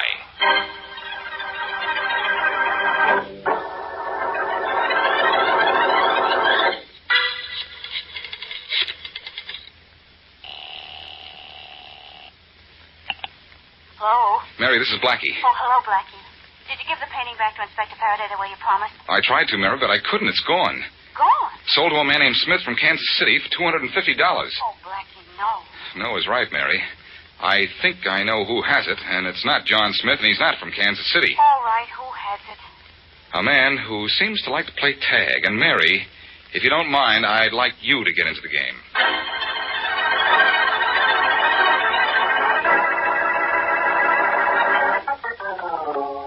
I don't see any reason for this call of yours, Blackie. As you can see, I am Smith of Kansas City, and I have what I want. You mean you're Henry Rice of New York, and you think you have what you want? Oh? Then what is that painting hanging on the wall behind my desk? Two very lovely children. Recognize it? Yes, that's the painting I taped the Abbott to. Surprised? Frankly, I am. I didn't think you were smart enough to figure out how I'd steal it. But I was smart enough, wasn't I? I arrived at your method of stealing it by the simple process of elimination, my dear Blackie. You see, it couldn't be taken out of the gallery, and so when I heard it was missing, I knew it must still be in the gallery. And so I looked, and so I found it. Oh, fine. Is the abbot still taped to the back of that painting on your wall? Not quite. You'll never find the abbot, I can assure you. Even if I did find it, Rice, I wouldn't be finding the abbot. No? No. If you knew anything about art at all, you'd know the painting I stole for you is a phony. I don't believe it. Look at it closely and you'll see. Come on, we'll look at it together and I'll prove it to you. No, Blackie. You can be more clever than that, really. I can look at the painting myself and tell whether or not it's authentic. Then go ahead, look at it. And have you follow me to it? Oh, no. Then you're going to spend the rest of your days with a phony painting. But that's not my worry. You know, Blackie, you've aroused my curiosity. I hate to think I've been cheated, but I think you'd better stay here while I go look at it, if you don't mind. I do mind. What was the buzzer for? You'll see. There. Turn around and look at the reason for the buzzer. Come in, Max. Yeah, boss, sure. Where did you find a guy this big? In a redwood forest? Rather overgrown youngster, isn't he? Max, I have to run out a minute. Do you think you could persuade this fellow to remain here and quietly until I return? Oh, sure, boss. I got a friend here in my pocket could convince him like this. Some convincer, huh, boss? That's good work, Max. That should keep him asleep for a little while. I'll be back in a few minutes. Hey, you know something, boss? What? I like to hit guys on the head. It does something to me.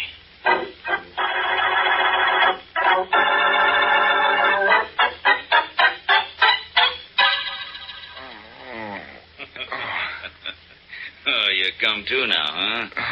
Good. I'll let you get up, and then I'll hit you again with my blackjack. Oh, hi, boss. You're back, huh? Yeah. Hi. Hello, Rice. Did you see the painting? Yes, and it's authentic, all right. Huh? Never mind, you wouldn't understand, Max. Blackie, your trick, alas, didn't work. Well, you can't blame a guy for trying, can you? No. You'll never find the abbot, Blackie. You know, I've outsmarted you at every turn. I feel rather good about that. I'll get that painting back. You'll never even see it again. Now, don't you envy me, Blackie. I have the abbot painting. I'm free and clear of any suspicion. But the police are looking for you, and you don't even know where I've hidden the painting. Well, now, I think you've done everything you can for me, Blackie. You may go now. Well, thanks for something, anyway. No hard feelings, Blackie. Here, I'll make amends by taking you to the top of the steps. Well, here we are, Blackie. Just one flight down, and you're in the street. And I suppose you think out on my feet, too. I trust not. You'll need to be rather nimble to sidestep the police. Don't forget they're looking for you. Thanks for the warning. Don't mention it.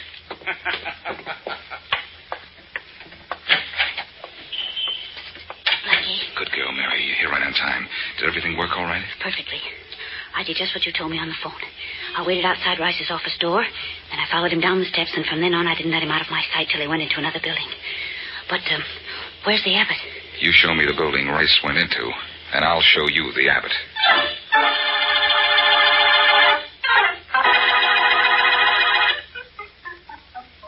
This is the door he went into when you followed him, Mary? Yes, Blackie. This is a warehouse. But warehouse or palace, this is where Rice hid the abbot. Yeah, but it's such a big warehouse. We'll find it. Come on, let's go in. Say, the door's unlocked. That's good. No, that's bad. Means there's probably a guard around here somewhere. Shh. Well, this seems to be nothing but an anteroom. There's another door there. Shall we try that one? Come on. But quietly. Don't worry. No. Shh.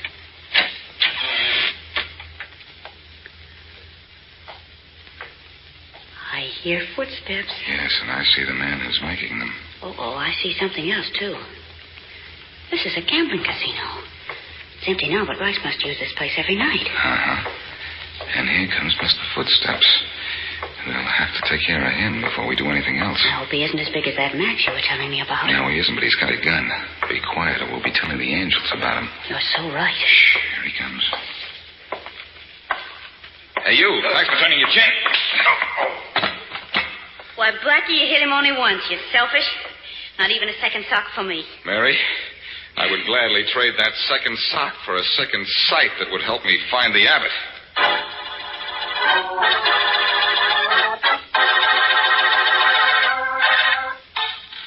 Oh! Any luck in finding the painting over there, Blackie? No, Mary. I may find it under this tabletop. Well, I have torn things apart till I'm exhausted. It's the last place I'm going to look. Well, look over the old places again. We may have missed something. Oh, dear. Well, it's not here. I'm going to rest a minute. I'll rest in a minute. Not here. I'll try this. Over here, maybe under this table. Nope, nothing here. I'll try over there. Mind if I play a little roulette while you look? No, go ahead. I love roulette when it's for fun. I love looking for things when I can find them. Uh-oh. Red and even. The situation here is black and odd. Oh, gosh, I guess Rice has us fooled completely. Oh, no, Blackie, you'll find it. Want to quit for a while and, say a little roulette? No, stranger? I gotta start thinking again. I'm sure if Rice came here, the painting is in here. Red and even. Let's see where the little ball stops this time. I wish it would stop on the painting. That's it. What? Stand back, Mary. That roulette wheel is turned for the last time. What are you going to do? Take that table leg here and smash the roulette wheel. Oh, golly. In a million pieces. And I was just about to spin it and make a fortune. Mary, we found a fortune. Look under what's left of the wheel. Well, looks like a roll of canvas. Here, look at it. When I take it out and unroll it, look. The painting! Yes, the painting, Mary, and suddenly the whole picture is changed.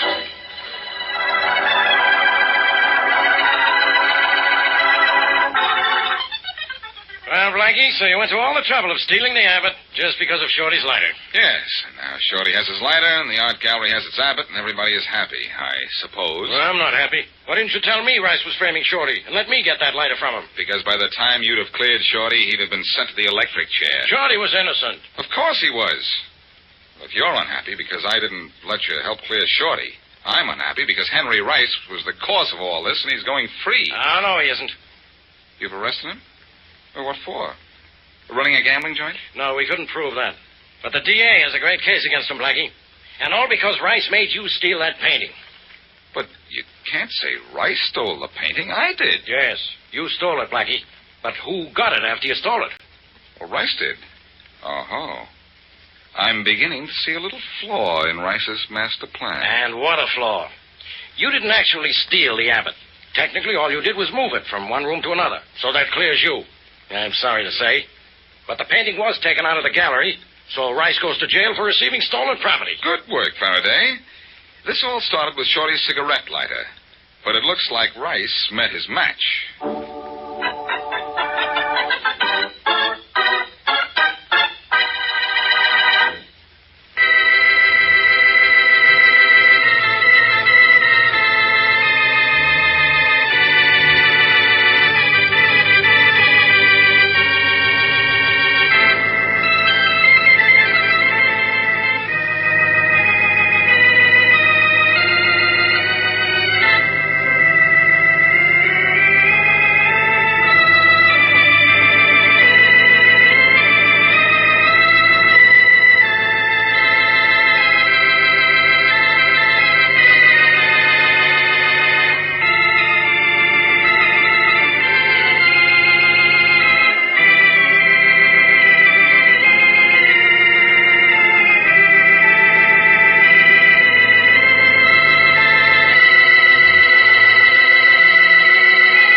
Listen while the makers of Rexall drug products and 10,000 independent Rexall family druggists bring you Dick Powell as Richard Diamond, private detective.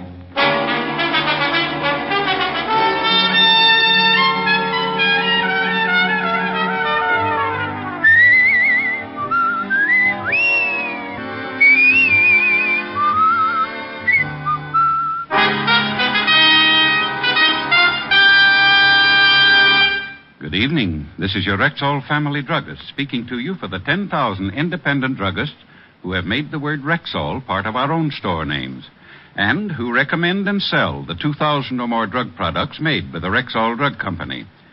Like Rexall MI31, for example, America's popular all-round mouthwash, gargle, and breath deodorant. Full-strength MI31 kills contacted germs in a matter of seconds, yet will not harm delicate membranes of the mouth and throat. What's more, Rexall gives you a full pint of MI31 at the same price as smaller quantities of other leading brands.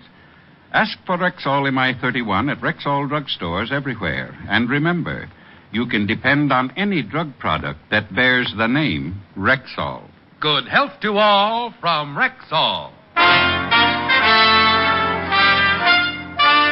And now your Rexall family druggist brings you transcribed another exciting half hour with Richard Diamond, private detective, starring Dick Powell.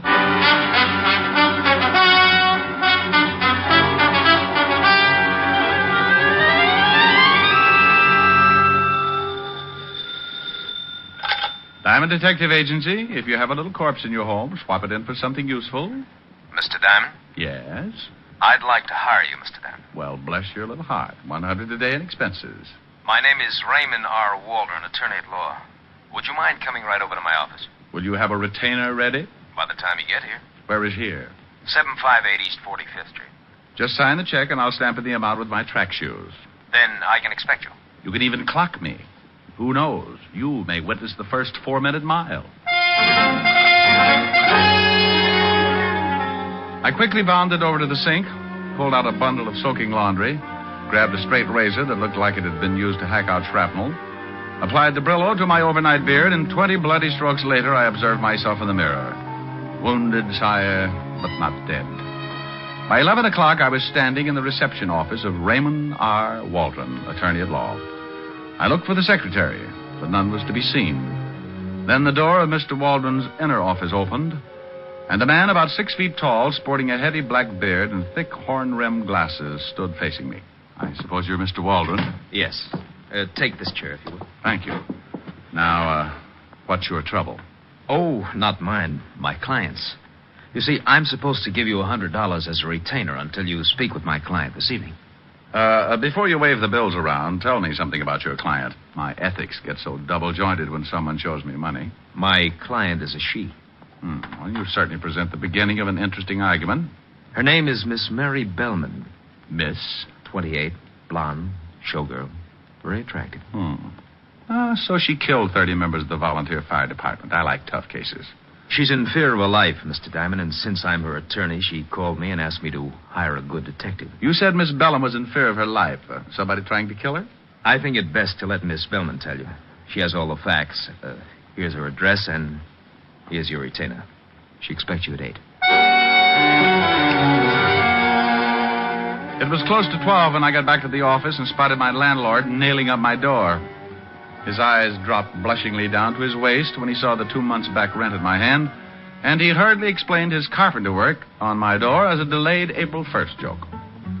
I paid him off as the last board fell and then left the building and went to my flat on 53rd Street to take it easy until that evening. By 7:30, I was dressed in my best suit, the gray one that stands out from the rest because the rest are one brown gabardine that even a starving moth would gag on. Suddenly, I remembered my dinner date with Helen. So I put in a fast call and told her butler, Francis, that I'd be a little late. Then promptly at 8 o'clock, I walked up to the door of Miss Mary Bellman, prospective client.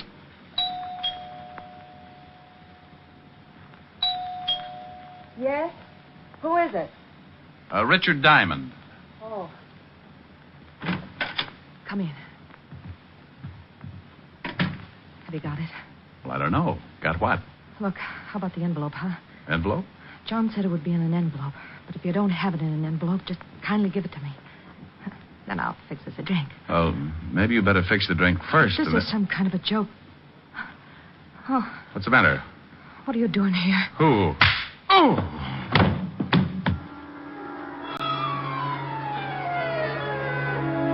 Everything happened so fast, I didn't even have time to guess what it was all about. Someone belted me with the Chrysler building, and I went down like a loose ski in a snowslide. As I hit the floor, I felt a pair of hands pull open my coat and relieve me of my .38. The floor fell away, and I dropped into a deep black pit that smelled something like a dirty carpet. When I finally came around, it was like squeezing myself out of a starched diving suit. I got my eyelids apart, and there, standing in front of me, were two very good reasons for wanting to go right back to sleep. Oh, he's coming around, boss. Good. I want him to see it when I give it to him. Oh. Slap him around so he comes to in a hurry. Sure. Come on, you. Wake up. Wake up, you hear me? No, okay. Come on, sit up. All right. Oh, my head. It's going to be your stomach in a minute. Full of slugs, you dirty, no-good gumshoe. Oh, well. Oh, Louis Hall, huh? You slugged me, Louis? Why'd you kill her? Huh, Shamus? Why? Why? Oh, what? Mary. Look at her, Shamus. Oh, where? Holy smoke. Yeah. My pretty Mary. Tell me why you shot her, huh? You think I shot her? You're gonna die anyway, Diamond. In a minute, I'm gonna kill you. But I gotta know why you done it to Mary. What makes you think it was me? Is your gun in it? You got an empty shoulder holster. Well, that's your gun, ain't it? Yeah. Sure.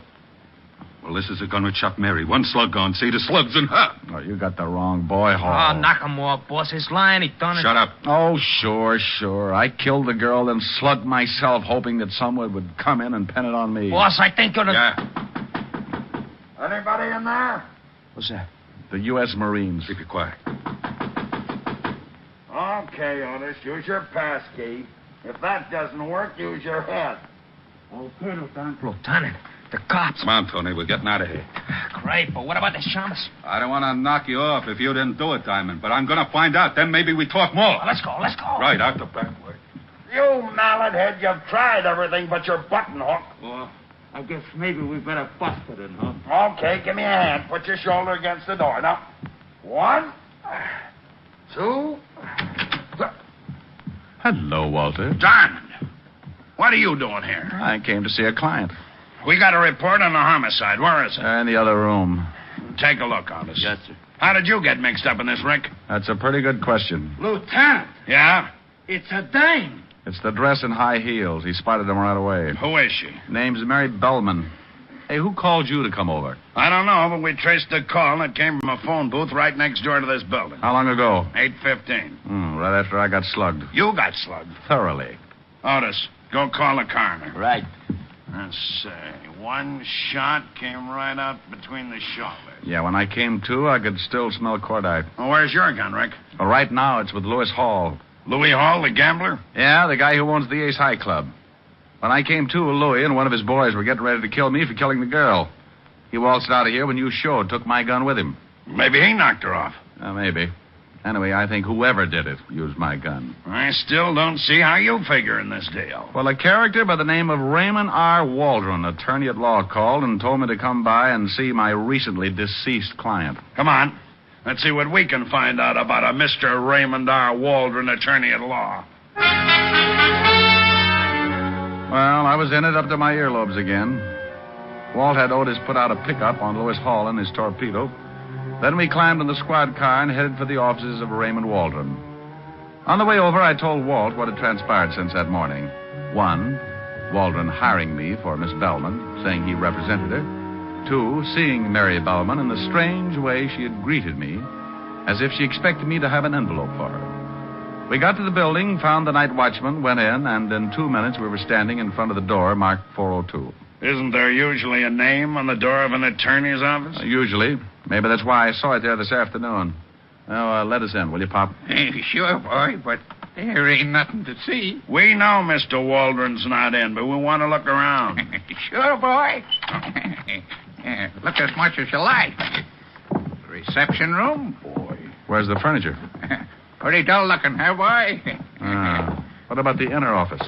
No sense going in there. It's as naked as this. Well? It was all here this afternoon. Was there someone in this office this afternoon, Pop? You think the boy's lying? Sure, like he said, some lawyer fella. Had all the furniture moved out, run out on a week's rent, too. Landlord's in an oxygen tent.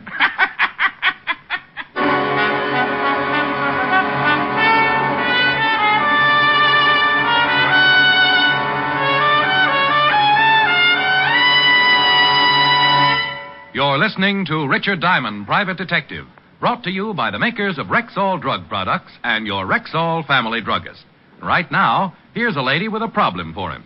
Every summer, it's the same thing. My children either eat their meals so fast or fill themselves with all kinds of cold drinks and hurry-up snacks. And then we have our usual siege of what I call summer stomachs. Well, ma'am, a lot of mothers have that same trouble. And a whole lot of them have solved it with Rexall milk of magnesia. Why, how's that? Well, it's a quick and effective way to neutralize excess acidity and a remarkably gentle laxative.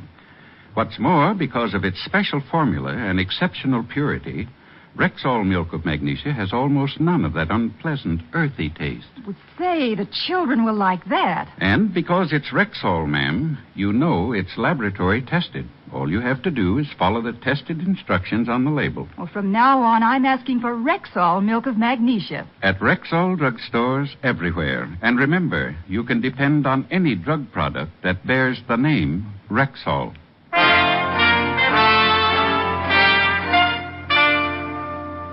And now, back to tonight's adventure with Richard Diamond, Private Detective, starring Dick Powell. Well, Mr. Raymond R. Waldron had skipped, furniture and all. We thanked Pop, went downstairs, climbed into the squad car, and Walt checked in with the precinct. He put a tracer out on Waldron and learned that Lewis Hall and his henchmen were yet to be found. The coroner's report of the dead girl, Mary Bellman, confirmed the obvious. Death by 38, the slug having been found in the wall. Ballistics had a full report and were waiting for the gun to show up. It was 6-2 even that Louis Hall still had it and that it was mine. On the way over to Hall's nightclub, Walt told me that Hall had been going with a girl named Willis, Jean Willis. And he was a little surprised when I told him of Hall's recent interest in the late Mary Bellman.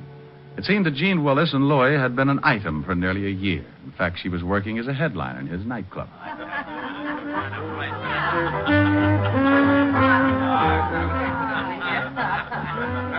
What a dive. Yeah.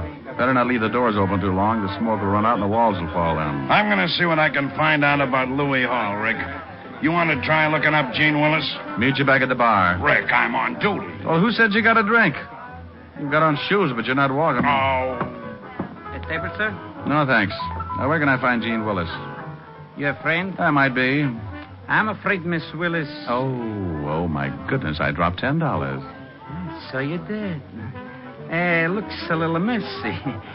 I hate to see you dirty your hands, sir, so I just keep it and you can go wash up. Huh? Washroom's right next to Miss Willis' dressing room. Right down that hall. I'll see that you're decorated by the Department of Sanitation.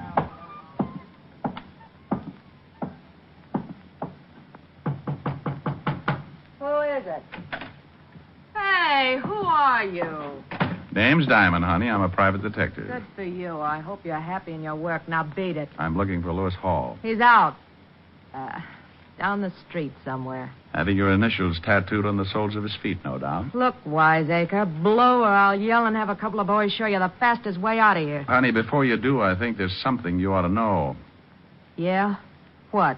You open that pretty mouth of yours and you may end up swallowing a fist. Oh, yeah? You know a Mary Bellman? What? Know her? Yeah, she works here. She ain't showed up tonight.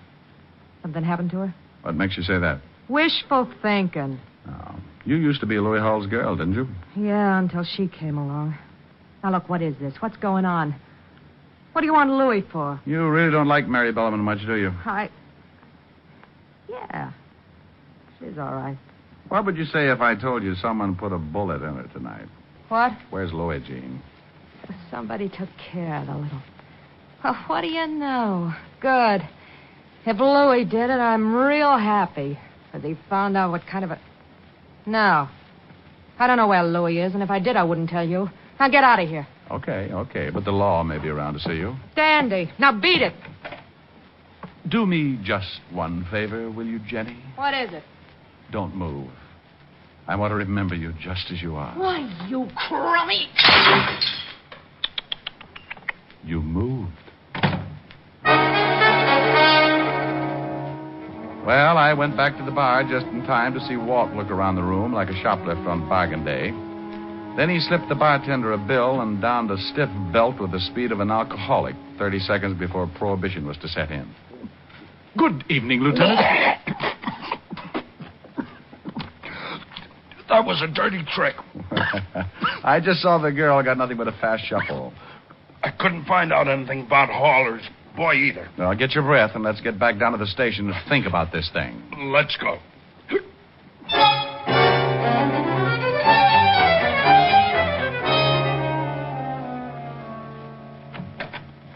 Hiya, Lieutenant. Hello, Pink Eyes. Huh? Oh. Anything on the dead girl?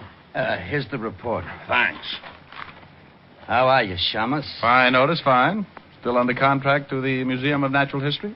That ain't very funny. Wait till they pick up your option and try to collect your head. Shut up, you two. Listen to this, Rick.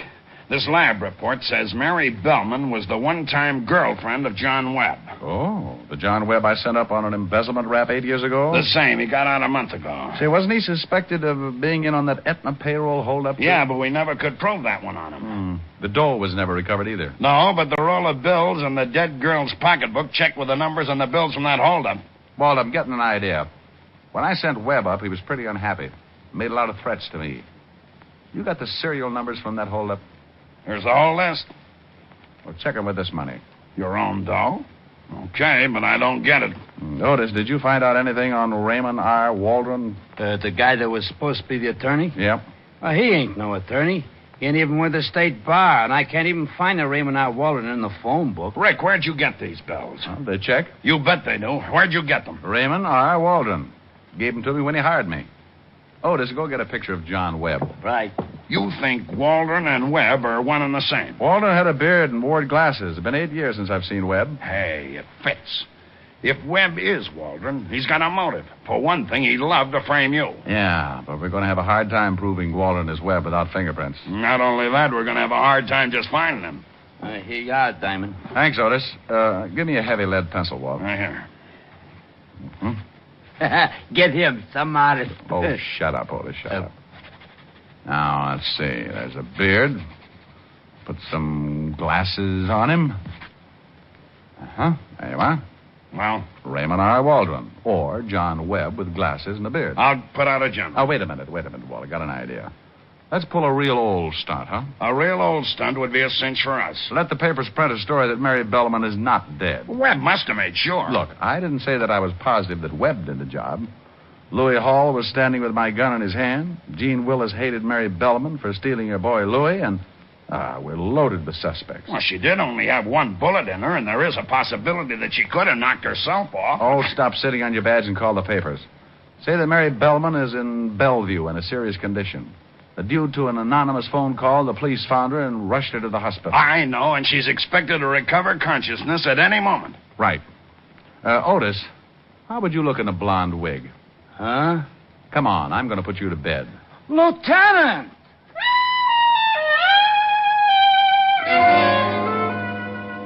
Walt called in the reporters on the police beat and gave them the story. Then went over to Bellevue and set it up with the staff. All the rooms in one section of the second floor were emptied, and we took over 207. The boys came over from the station with the blonde wig, and Walt and I slapped it on Otis and tucked him away to go Betty by. A screen was put up in the back of the room, and Walt and I sat down behind it to wait. I've got 6 of our boys dressed as interns on this floor and a policewoman on the switchboard. McCarthy is making like the night physician. If anyone tries to see Mary... Bless her little heart. He's to show 'em up. Tell them they can't stay long. The minute anyone shows, they'll call us on... Oh, that might be it. Yeah? A girl, Lieutenant. Nice looking. Wearing a big mink and carrying a handbag. Right. Girl. Gene Willis. Might be. Be here in a second. Keep well behind this screen. You can only stay a minute. I'll be outside. Thanks, Doctor.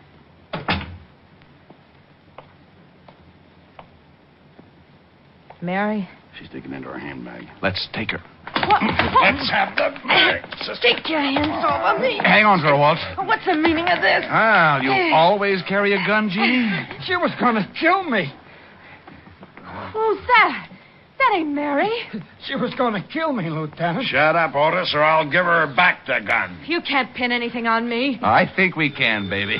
Holy cow. More company. Yeah? You can't do this. Dear, shut up now. Yeah. Okay.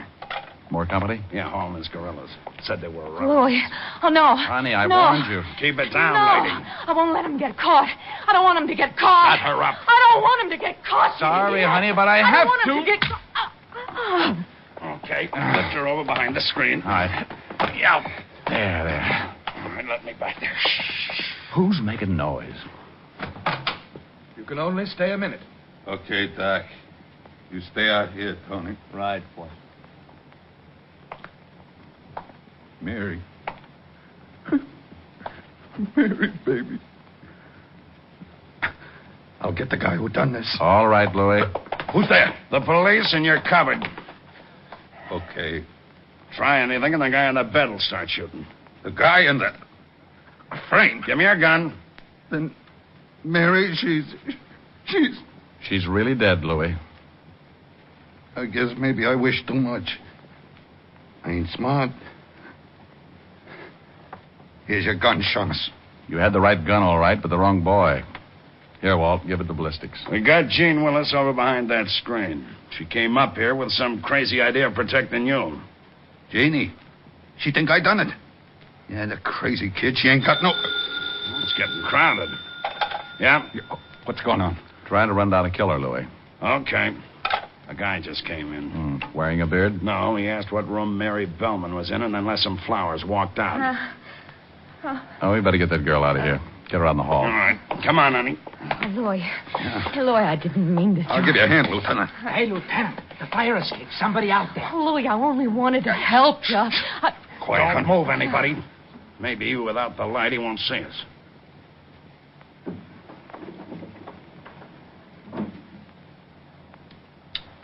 Look out. He's going to shoot from there. Get the light. Who got him? I didn't even have time to get my gun out. I didn't. I was too scared. Well, I thought he'd at least get in the room. Lieutenant, you okay? Yeah, keep everybody out of here. Where'd you get the other gun, Louis? I only give you yours. Remember, Shamus? Let's have that one, Louis. I done what I said I was going to do. I don't know who the guy is, but I guess he's the one that killed Mary. Can you see the guy, Rick? Is it Webb? Yeah.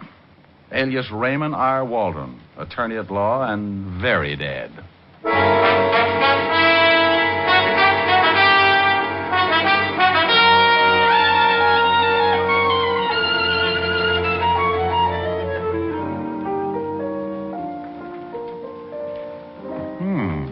New outfit, Helen, baby? Uh-huh. You like it? Make a silkworm lose his mind. I fixed some sandwiches. Thought you could eat them in here in the study. Oh, beats the kitchen. How can I see what I'm eating? A moth would crack up if he had to land by one lousy candle. Thought it was kind of romantic.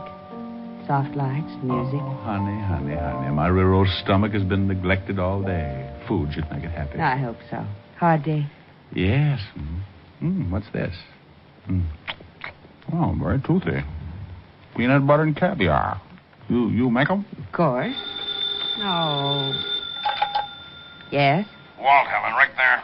Feeding his face. Wait a minute, Walt. No. Here's the way it breaks down. Waldron, or Webb, decided to kill 3 birds with 1 stone. Oh, the big pig. He wanted you for sending him up. He wanted Mary BELLMAN because she was blackmailing him. Seems she threatened to tell the police that he was the one who got that payroll. Oh, that's why she asked for an envelope. She thought I was bringing the payoff. Yeah. Well, Louis Hall was the 3rd bird. For stealing Webb's girl while he was doing time. That's it. You've been a living doll. What are you eating? I think this one's cheese and liverwurst. How are you going to sing? I hadn't thought about it. Me. You'll never make it. Don't bet on it. I will bet on it, a double sawbuck. I know you haven't got it, but you're on. Hoop-de-doo, hoop-de-doo. I hear a polka and my troubles are through. Hoop Hoop-de-doo, hoop-de-dee. This kind of music is like heaven to me. Hoop-de-doo, hoop-de-doo. It's got me higher than a kite. Hand me down my soup and fish. I am gonna get my wish. Hoop-de-doo-ing it tonight. When there's a trombone playing, I get a thrill. I always will. When there's a concertina, I always smile, 'cause that's my style. When there's a fiddle in the middle and it really is a riddle, plays the tune so sweet that I could die. Lead me to the floor and hear me yell for more, 'cause I'm a hoop-de-dooing kind of guy. Hoop-de-doo, hoop-de-doo. I hear a polka and my troubles are through. Hoop-de-doo, hoop-de-dee. This kind of music is like heaven to me. Hoop-de-doo, hoop-de-doo. It's got me higher than a kite. Hand me down my soup and fish. I am gonna get my wish. Hoop-de-doo-ing it tonight. Honey, go to that phone. All right, Fatty, what do you got to say now? Didn't think I could sing with a mouthful of liverwurst. It was worth the 20. I bet you feel awful. No, but I'm sure glad I wasn't eating spaghetti. Why? Well, I strained so much on that last note, I would have knitted a T-shirt for my tonsils.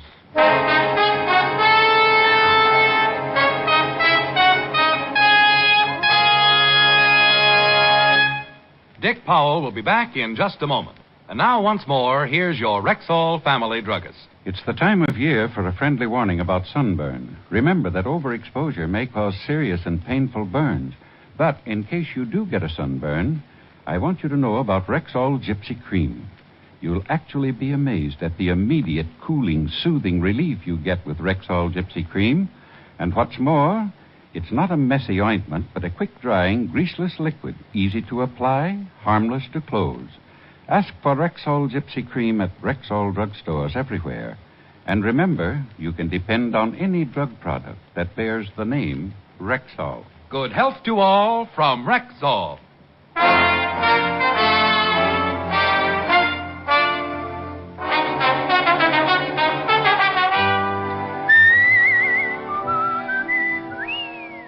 Ladies and gentlemen, last year, a great part of America's security went up in smoke. When traveling this summer, you can guard against forest fires by following these few simple rules. Crush out all cigarette, cigar, and pipe ashes. Break matches in two before throwing them away. Drown all campfires twice before leaving them. And always find out the law before using fire in wooded areas. Remember, only you can prevent forest fires. Good night, everyone. This program was transcribed. This is Bill Foreman inviting you to be with us next Wednesday at this same time when we will again bring you Dick Powell as Richard Diamond, private detective.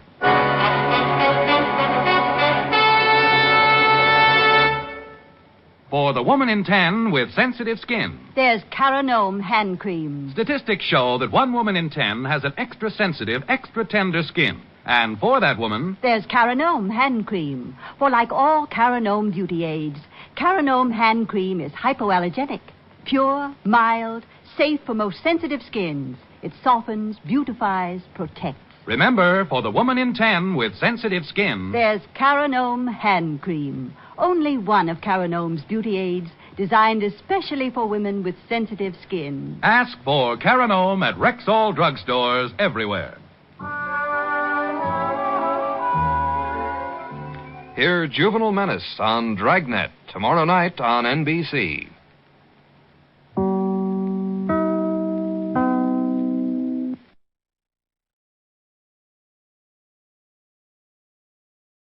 Ladies and gentlemen, we take you now behind the scenes of a police headquarters in a great American city, where under the cold, glaring lights will pass before us the innocent, the vagrant, the thief, the murderer. We take you now to The Lineup.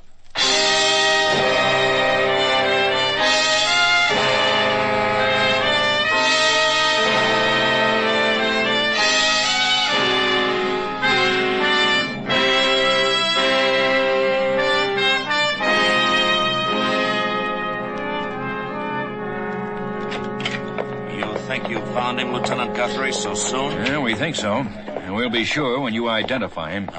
Sit here, Mr. Weber. Thank you. I've never been at anything like this before. Never. What will I have to do? What am I supposed to... will I have to face him? It'll all be explained to you in just a moment, Mr. Weber. The lineup's a new experience for most people, and It certainly is for me. I'm assaulted and robbed and threatened with murder, and May I have your the very attention, next please? morning you found it. You people out there on the other side of the wire in the audience room, may I have your attention? That's Sergeant Graham. He's in charge of the Thank lineup. you. My name is Greb, Sergeant Matt Greb. I'll explain the lineup to you. Each of the suspects you will see will be numbered. I will call off a number, their name and charge. If you have any questions or identifications, please remember the number assigned to the prisoner as I call his name. At the end of each line, when I ask for questions or identifications, call out the number. If you are sure or not too sure of the suspect, have him held. The officers who took your name will assist you. They're seated among you. Please be prompt with your questions or identifications. He makes me nervous, Lieutenant. I may not When the be able to- prisoners leave here, they are sent to the bathroom and dressed back into their jail clothes. It makes it quite difficult to bring them back after they leave here. The questions I ask these suspects are merely to get a natural tone of voice, so do not pay too much attention to their answers, as they often lie. Bring on the line. All right, boys, all right, this way. You, the first boy. Huh? Yes, you. Don't stop. Keep moving. Walk to the end of the stage and take your place. The rest follow. Now turn and face front. Hands to your sides. Look straight ahead. You, the boy on the end, no whispering. Keep your faces front. The people out there are here to look at you. Number 1, Ralph May, assault. Where do you live, Ralph? With him. The guy down the line there, Milburn. Where do you live, Ralph? The flop house on Main. Milburn and me, we got beds there. When'd you come to town, Ralph? 2 weeks ago. 3, I don't remember. Milburn will, though. Why did you come here? We was looking for work. What kind of work? Picking fruit, mending fences, something to keep us outside. The arresting officer found a weapon on you, Ralph. What was it?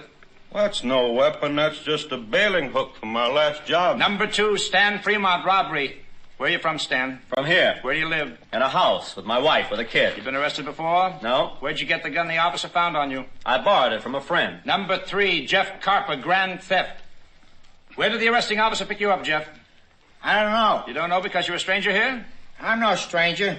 Ain't we been meeting here regular for the past 6 years, Sergeant? I don't know because I was drunk. He found a gun on you, a police 45. Did he? Just a minute. Where'd you get the gun, Jeff? Who knows? I was drunk. Maybe it was a gift from Admira. The car you stole, where'd you dump it? I stole a car? Number 4, Milburn Scott, assault. Where are you from, Milburn? Lots of places. I mean originally, where are you from? Kansas, Topeka, Kansas. Been arrested before, Milburn? Yes, sir. Where? Lots of places. Who was arrested with you last night? The guy down the line there, Ralph. Are there any questions or identifications from the audience? Number 3, that's the one. You sure, Mr. Weber? Yes, I'm sure. I'm real sure. Any questions or identifications from you people out there? Sergeant Graham. Yes, Lieutenant. Number 3, hold for interrogation.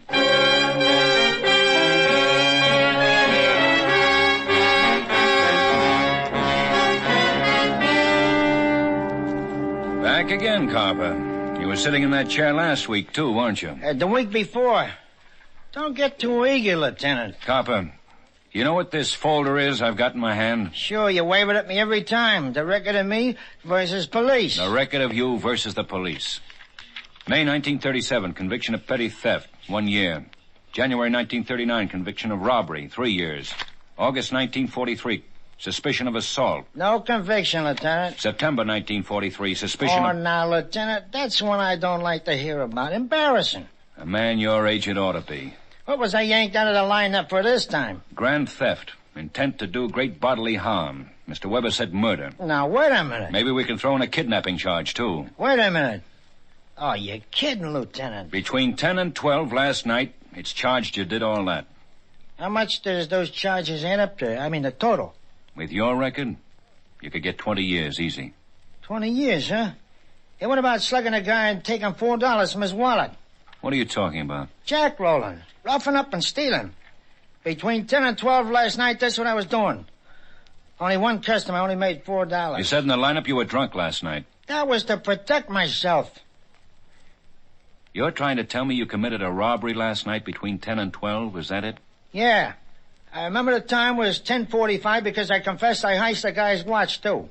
$1 watch, I give it back. What guy? Put down on the record I'm cooperating this time. When I emptied the Fink Swallow, I saw the name Lionel Austin. Lives someplace in Clover Avenue. You check, huh? Yeah, we will. Matt. Yeah? Matt, get in here. Yeah, what is it, Ben? Man named Austin, Lionel Austin. He lives on Clover Avenue. Yeah, on Clover Avenue. Find him. I want to talk to him. Yeah, find him. Lieutenant wants to talk to him. This Austin can get me off for only 2 years.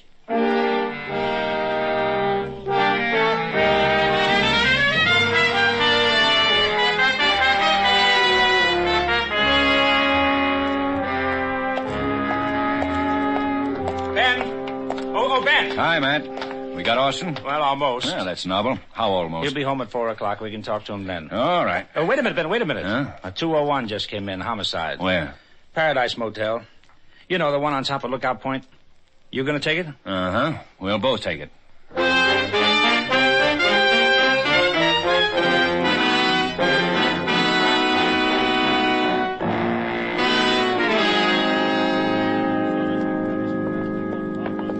Hi, Ben. Matt. Hi, Doc. Hi. Well, you got here fast, Dr. Lynn. Why shouldn't I? I win my cigars that way. From you, from... I even beat the camera boys this time. That makes several cigars. You've examined the body? Stabbed in the throat. Good, clean job. Mm-hmm. When? Oh, a long time ago. Long time. How long ago, Doc? 14, 16 hours ago. Maybe between 10, 12 last night. That'd place it between 10 and 12 last night. Who was he? I don't know. But that's his wife standing over there looking out the window with her back to us. I asked her. She told me she was his wife. Kind of pretty, isn't she? Pretty. Mrs. Please, we want... We're detectives. This is Sergeant Matt Grebb. I'm Ben Guthrie. Try not to be frightened now. I'm not frightened.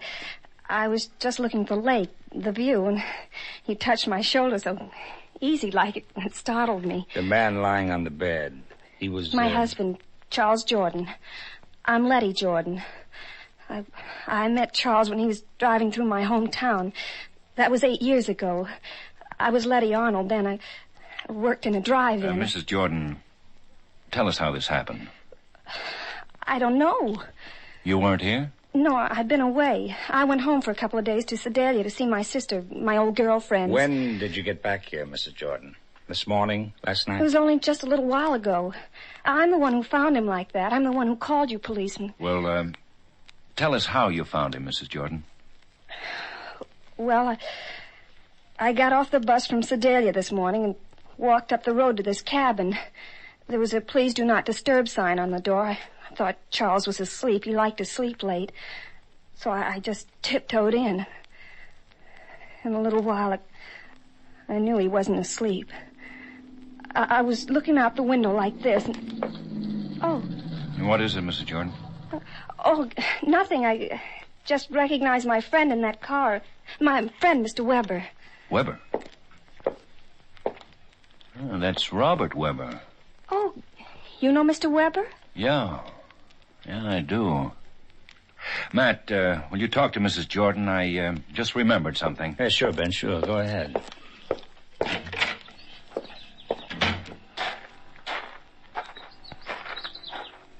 Mr. Weber. Yeah?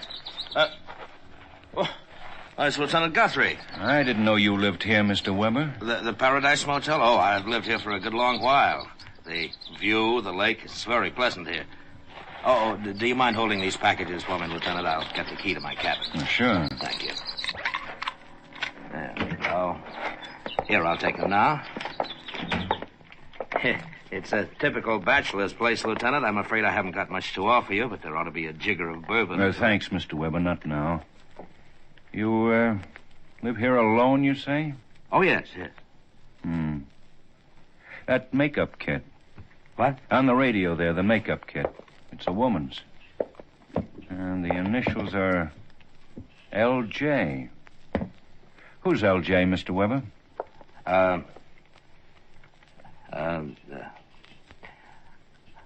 I won't lie. If it's important for you to know, you'd find out anyway. Look how fast you found it. L.J. stands for Letty Jordan.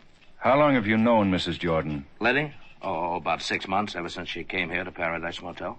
You made friends with her and her husband? Well, with Letty, I hardly noticed the husband. You know how it is. Living in paradise alone, you notice a girl like Letty. You try to make friends right off. What time were you held up last night, Mr. Weber? What? Oh, I told you, sometime between 10 and 12. Why? Why do you say between 10 and 12? Couldn't you be more specific? No, I couldn't. I left here around 10. The radio said it was 10. I went for a drive. And then that man I identified waved a gun at me, stole my things, my watch and everything, my car. I had to walk back, and it was 1 in the morning then, so it had to be between 10 and 12 sometime. Between 10 and 12. Eh, Mr. Weber? Yes, that's what I said, between 10... Why do you keep asking me that? Who's the criminal? I'm the one... A man who was murdered last night, Mr. Weber. Mrs. Jordan's husband, Charles, last night. Between 10 and 12, the coroner says. Letty's husband? While I was being robbed, huh? He was killed then, huh, Lieutenant? Then for Letty and me... Don't move away from paradise, Mr. Weber. I want to keep in touch with you.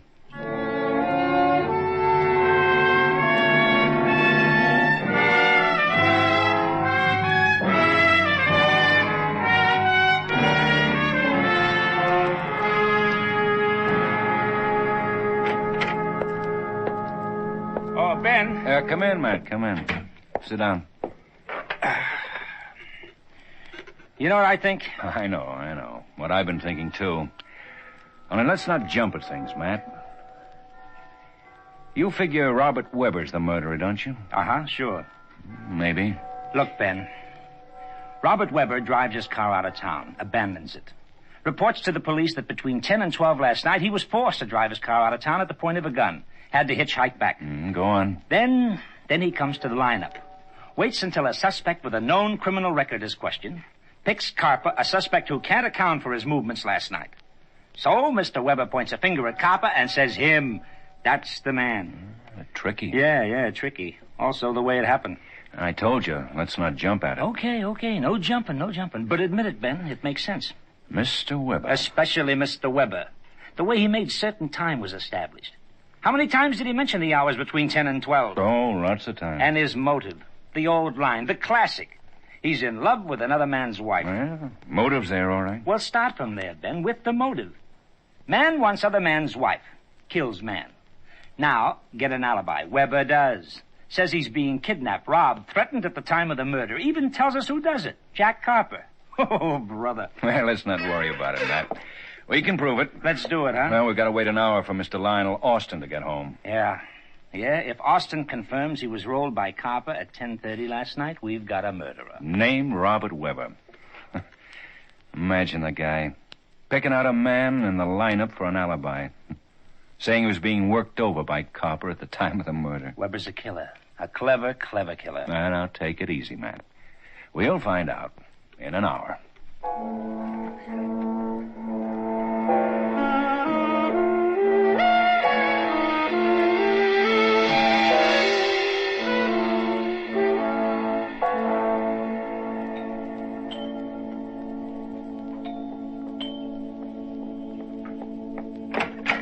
Yes? I'm Ben Guthrie. I called about... Oh, you're the man from the police. Well, please come in. I'm Mrs. Austin. I talked with you on the phone. I'm Lionel's mother. Won't you sit down? Thank you. Now, what is it you want to see Lionel about? Is he home, Mrs. Austin? Well, I'm his mother. Lionel would tell me anyhow. Well, is he home? Yes, he is. Lionel! Well, I still don't... Lionel! Yeah. Yes, what is it, Mother? This is Mr. Guthrie, Lionel. My son. Oh, Lionel? Hello, Mr. Guthrie. Yeah, Mr. Guthrie's from the police. But I didn't do anything, Mother. Well, of course you didn't, son. Mr. Guthrie, what is it you want with Lionel? Where were you last night, Lionel? Between 10 and 12. Well, I don't see what... Lionel. At the movies, where I told Mother I was going. Of course. I saw Louisa. Ruth Hussey was in it. I like her. Yeah, such a sweet, sweet girl. I saw it twice. Were you Jack Roll last night, Lionel? Was he what? Mr. Guthrie. That means thrown into an alley and robbed, Mother. Lionel, how would you know such a thing? Oh, they're crime magazines, Mrs. Austin. Right, Lionel? That's right. Lionel, it depends upon what you tell me. The police are pretty sure they have a murderer. They can be positive, depending on what you tell me. Were you jack-rolled last night? Were you? Me? Of course not. Of course I wasn't. Well, of course he wasn't, Mr. Guthrie.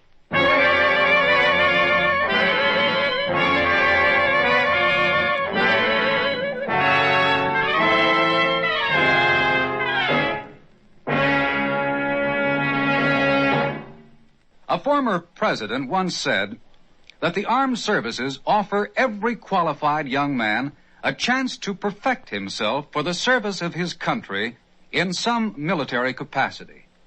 The members of the armed forces can be proud that they are serving their country while performing their assigned military duties.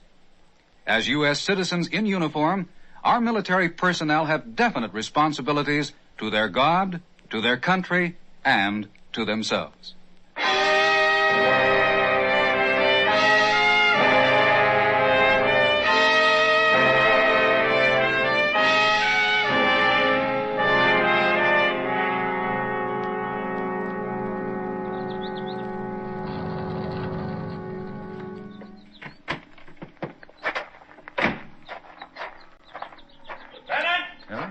Lieutenant Guthrie! Where are you?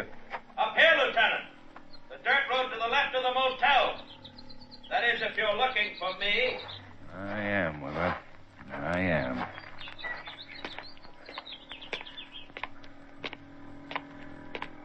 You were looking for me then, weren't you, Lieutenant? Otherwise, you wouldn't have climbed up to the hill from the motel. No, otherwise I wouldn't.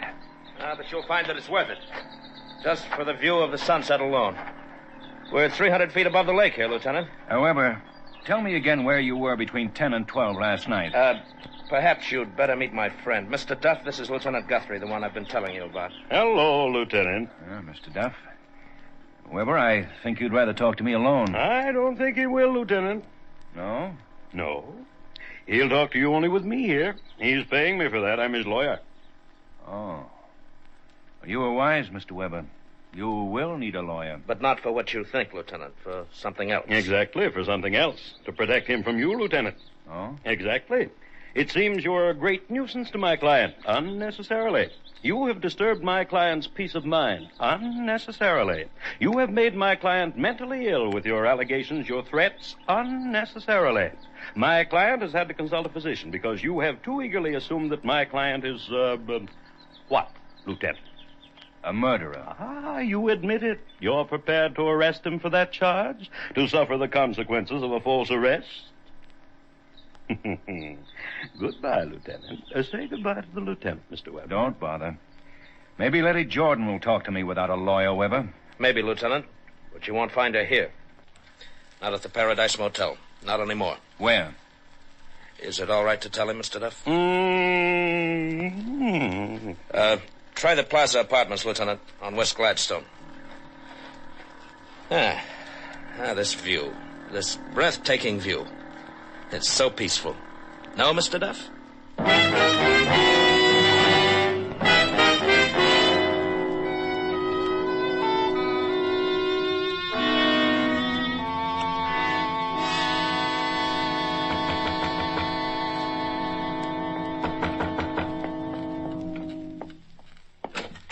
Yes? Oh.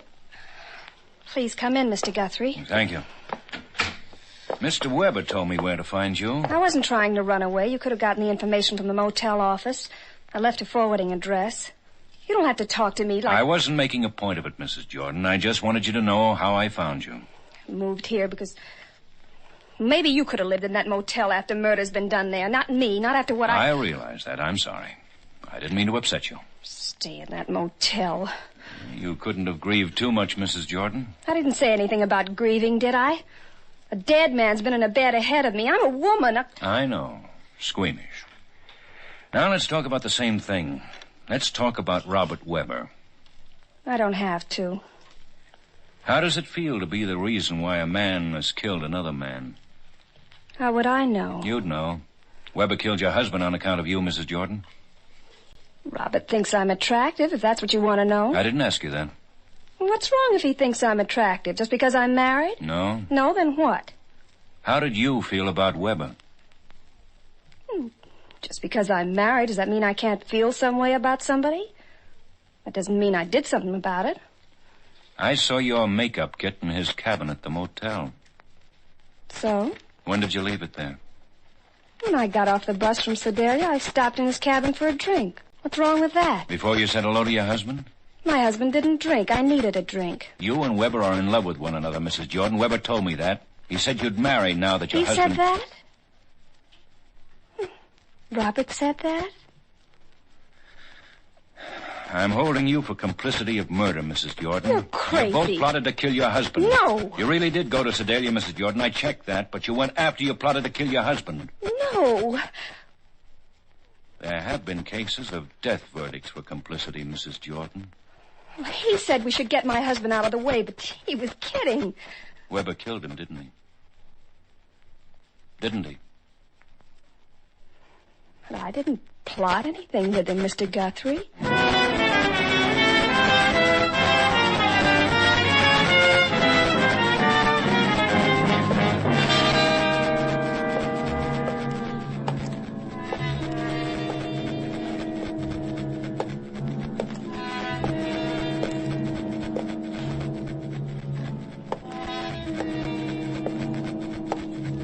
Ben, sit down. Ben, please, you've been walking up and down and round like an animal for a half an hour now. You don't say a word. It makes me nervous. I'm your friend, Ben. It makes me nervous the way you do that. I'm your friend, Ben, please. Weber killed Charles Jordan, didn't he, Matt? Uh-huh. You know he killed him. Oh, don't tear my head off. I said uh-huh. Weber's girl, Letty, confessed he planned to kill her husband. Uh-huh. So he murdered her husband so he could have Letty to himself. Uh-huh. We could pick him up, charge him, try him, execute him because he's a murderer. We could do that, but we can't. He's got an airtight alibi. Because he wasn't at the scene of the crime. He was being held up at the edge of the town. How do you kill a man when you're not there to kill him? How do you get... You know, if I were you, Ben, I'd bring that Carper in here again. Talk to him. Make him... Lieutenant Guthrie, an officer's here with Carper as you requested. Huh? Tell him to send Carper in, alone. Now, look, fellas, I confess that I cooperated. I like you guys very much. You've become very dear to me. But why do you break up my canaster? I already won 12 addresses from my cell intimate. Carper, that man you said you held up. I know. He said I got more often than $4. Why do chickens always say they got more feathers than they got? He said more than that. He said you didn't jackroll him. Nothing happened to him but a movie. Why, that dirty, low-down, conniving crook? What does he mean I didn't rob him? Let him face me face to face, and I'll make him confess to it that he... Oh, how evil can they get? Where was it you jackrolled him, Carper? Where? Where else for a chicken like that? Baker Street, where the lights are few and dim and like wet lipstick. Yeah. That's what I figured. Let's call on a boy and his mother, Matt.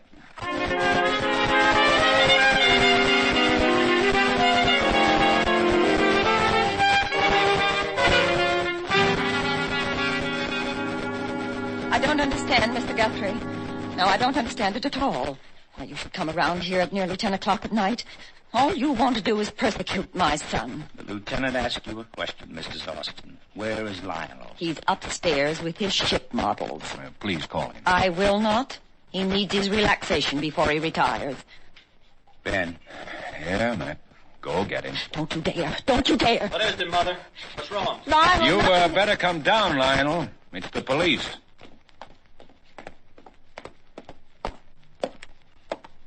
You don't have to talk to him, Lionel. Mother, don't get upset. I'll talk to these men. Why didn't you report to the police that you were robbed last night? I wasn't robbed. I told you that earlier in the day. I know you did, Lionel. But we think you're lying. My son never told a lie in his life. Not in front of me, anyway. Lionel, the man who robbed you, he was heavy set, wasn't he? Rough features, poorly dressed. I don't know what you men are trying to do. Mother, Are you afraid to tell the truth in front of your mother? If he was robbed, why shouldn't he have told the truth? He certainly would have told me about it. Wouldn't you, son? Of course. Lionel, why don't we go someplace? You, Sergeant Greb, and myself, and we can talk this thing out. Well, my son has no secrets from me. All right. Tell us what your son was doing down on Baker Street last night. Well, he went to the movies. The theater's not on Baker Street. He went to the movies, all right. He said he saw the picture twice. But you didn't, did you, Lionel? You saw the picture once. It let out at 10 o'clock. That left you 2 hours to roam around Baker Street. Lionel, what is this Baker Street? What's there? Mother, Mother... Don't stammer. Answer me. Go ahead, answer me. Burlesque houses. Bars. A man doesn't have to know a girl to talk to her on Baker Street. Does he, Lionel? Were you there, Lionel? On this Baker Street? Were you there? Answer me. Answer me. Lionel, answer me. Answer me. Mrs. Austin. It's all right, I'll answer her. Mother, listen to me. What the man is saying is true. I was on Baker Street last night. I did meet a girl, and we had some drinks, and after that I was robbed. And I'll tell you something else, Mother. Last week I was there, too. I met another girl there. Let's go, man.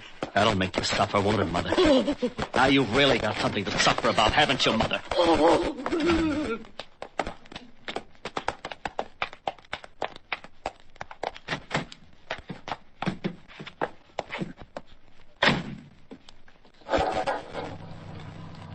Well, where to, Ben? Paradise Motel? Sure.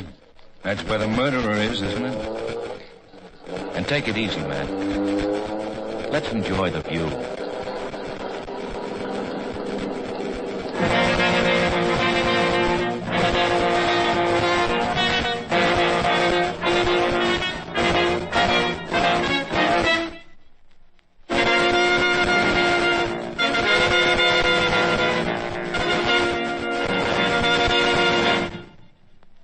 Lineup was produced and directed by Elliott Lewis, written by Morton Fine and David Friedkin, and stars William Johnstone as Lieutenant Ben Guthrie and Wally Mayer as Sergeant Matt Greb. Music was composed and conducted by Eddie Dunstetter. Featured in tonight's cast were Irene Ted, Alvina Temple, William Conrad, Leo Cleary, Jack Edwards, Lou Merrill, and Stanley Farrar.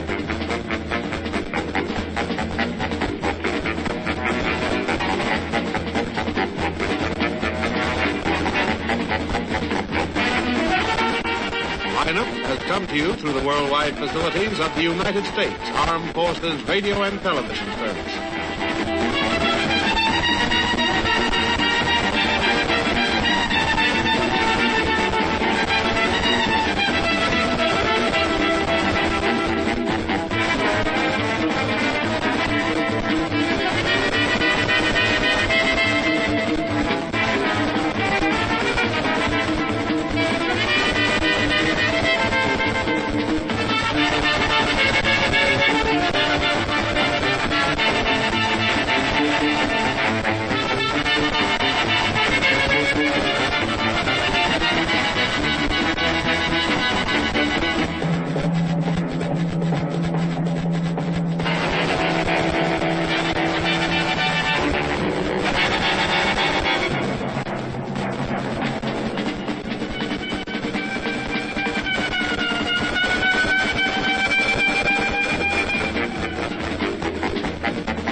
Regan. I work for Anthony J. Lyon, International Detective Bureau.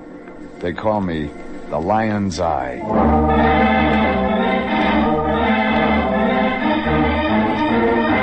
CBS brings you Jeff Regan, Investigator, starring Frank Graham as Regan with Frank Nelson as Anthony J. Lyon. So stand by for mystery, suspense, and adventure in tonight's Jeff Regan story of The Lady by the Fountain.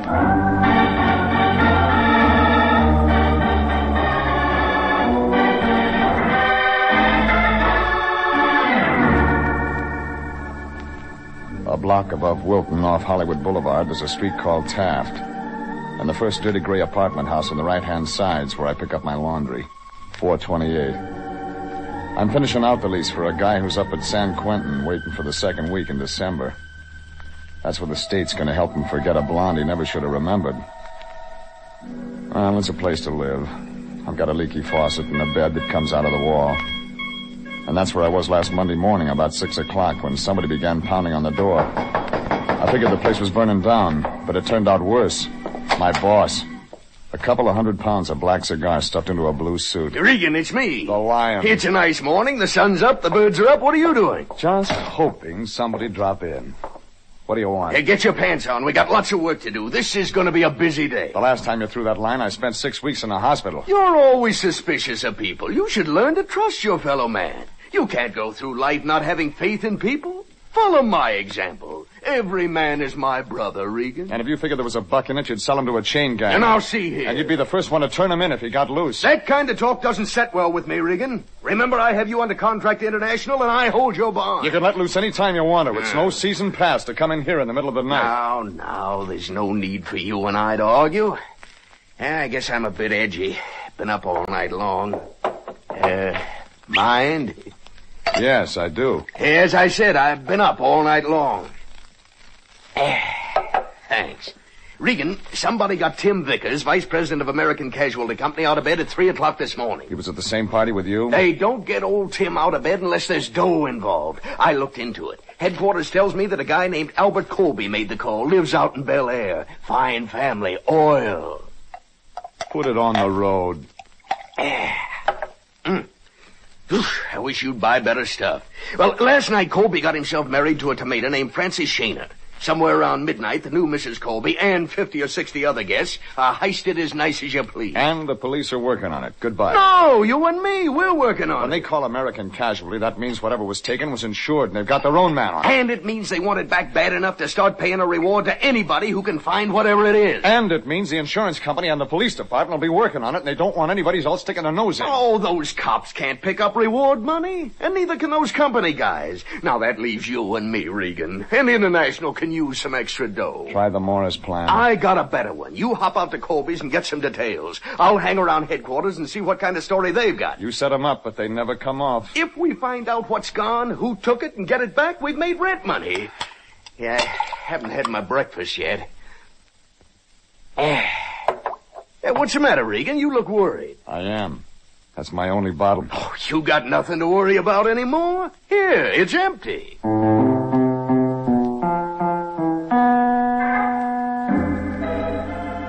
Well, the Lion only got as far as D in the alphabet. That's when they showed him how to spell dollar. And this Colby thing had a dollar sign in front of it as far as the Lion was concerned. And that means it's no use arguing. So I threw on some clothes and drove out to the Colby place.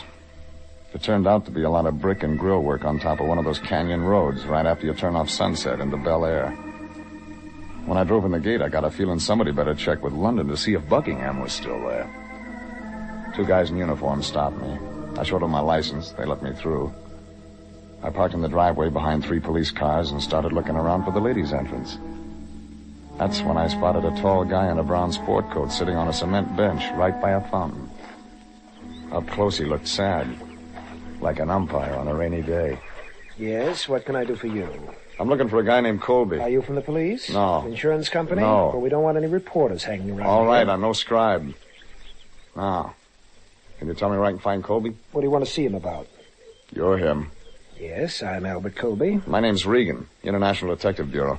Oh. What does that mean? Look, I've been through a very hard night, Mr. Regan. I learned a lot of things I didn't know before. What kind of things? The police tell me that when a group of jewelry is stolen, that it's more or less kidnapping. It's held in ransom until it's brought back. And that the procedure is to wait to be contacted by one of the thieves. That's one way. Yes, so I understand. It also can be broken up, disassembled, and sold on the market. Yeah. Very interesting and very sound economic structure. I'm surprised at the ingenuity of criminals. A lot of people are. You want to tell me how it happened? A man from my insurance office also told me there'd be uninvited private investigators around. And he told you to keep quiet until he went to work. In a word, yes. You want the stuff back, don't you? I do. But I believe the police and insurance company to be reasonably capable. Just a You're minute. wasting your time, Mr. Regan. Good morning. He was right. I was wasting my time. The lieutenant in charge made a statement a half hour later that told me no more than I'd got from the Lion. It was easy to see they wanted to sit tight and wait for a contact. They were playing it coy. And I gave up after a couple of hours and walked out and got in my car. That's when I met her. A tall brunette with equipment to match. She looked good in that sable coat, but she'd have looked good in a fishnet. She didn't waste any time. She climbed in beside me. I own one Cadillac and 2 Buicks, but they're all on the fritz. You can help me a lot. Want me to buy you the Super Chief? I want you to drive me to Wilshire and Fairfax. The cab boys might think I'm cutting in. Look, I don't know who you are, but I've been up all night answering questions and talking to a lot of nosy cops, and I'm tired. Be a good boy, huh? You were here when it happened? Do I have to go through all that again? If I take you to Wilshire and Fairfax, you do. All right. Mind giving me a name? Regan. All right, Regan. I'm Francie Colby. I'm not used to the name yet. Best wishes. For what? Isn't that what they say when you get married? Yeah. You ever met him? Yeah, in your garden. Doesn't talk much. Heard that way. What do you want to know, Regan? When it happened, how they did it. Oh, boy. I'll tell you my story, and you pick out what you can use. Let's hear it. It was 2 hours after the ceremony. Everybody was out in the garden for the reception. I don't know where they came from, but there were 3 of them. What'd they look like? They were tall, wore masks. One handled a gun and lined up everybody, and the other 2 had pillowcases. They went down the line and took everything that glittered. Strictly jewelry. Anything big? 20,000 from the rest of them. I was queen. I was wearing a thing called the Colby Group. Necklace and bracelet belonging to Bert's mother. What price? 100,000. Ooh, there'll be a real payoff on that. Oh, so that's your angle. What else? How'd these guys get away? They backed out, tipped hats, and left. 4th man in their car? No, one of them went ahead of the other 2. Anybody go after him? That's why I couldn't drive myself. All the cars were jimmied. Phone lines cut. Neat. I suppose so. That all you wanted to know? Enough. Tell me, what kind of friend have you got who drives a green coupe? What? I haven't got any friend who drives a green coupe. Neither have I, but he's been following us ever since we left your place. What? Now, look, I'll stop at this next corner, jump out and run into the drugstore. You'll have to follow me. You're a nice guy, Regan. I hope you make the grade on this. Now. So long. She made it to the drugstore, and he stuck with me.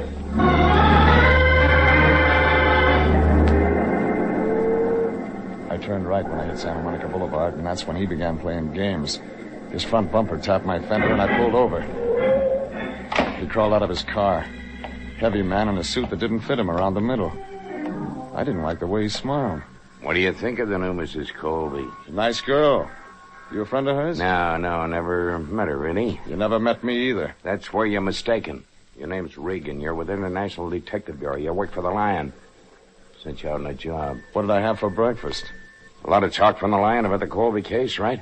You follow me just to tell me that? I wanted to make sure you heard it. Real sure. Well, you can unwrap your bumpers and get moving, Buster. I don't listen easy. That's what they tell me, Regan. Yeah.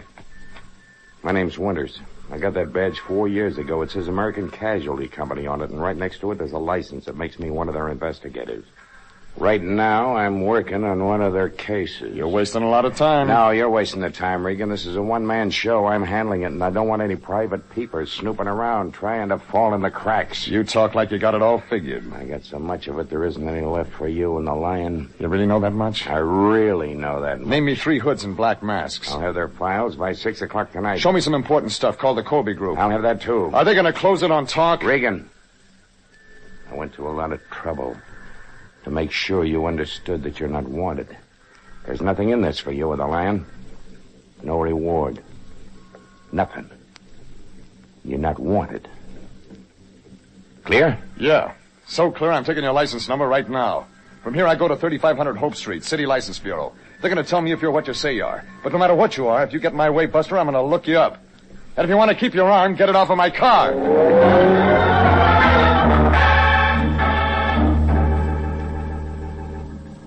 And I checked on him. He was with American Casualty Company, all right.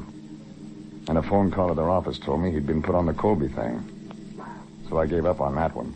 It was like trying to do a toe dance in a pair of hip boots.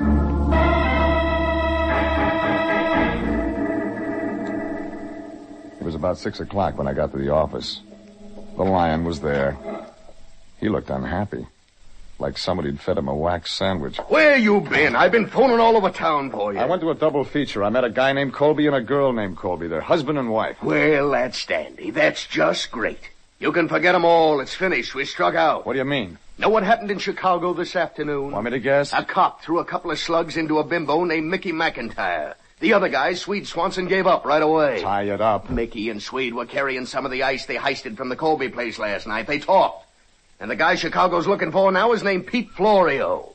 Some gumshoe around Chicago's going to tag him, and there goes our reward. Where'd you get all this? Robbery detail here was in on it. So it was over for us 3 hours ago. Any expenses after that are your own. And in the future, Regan, don't spend all day on a thing. Check with me. Shut up. What did you say? He was looking at the same thing I was looking at. The 3 bullet holes across the front of the man who was standing just inside the door. A heavy-set man with a bad smile. He wasn't smiling this time. He was trying to talk. Oh, Regan, I got it all, but you'll make it better than me if you... Who is it, Regan? What's he Ed do? Winters, investigator for American Casualty. He in on this? He was. What do you mean? He's dead.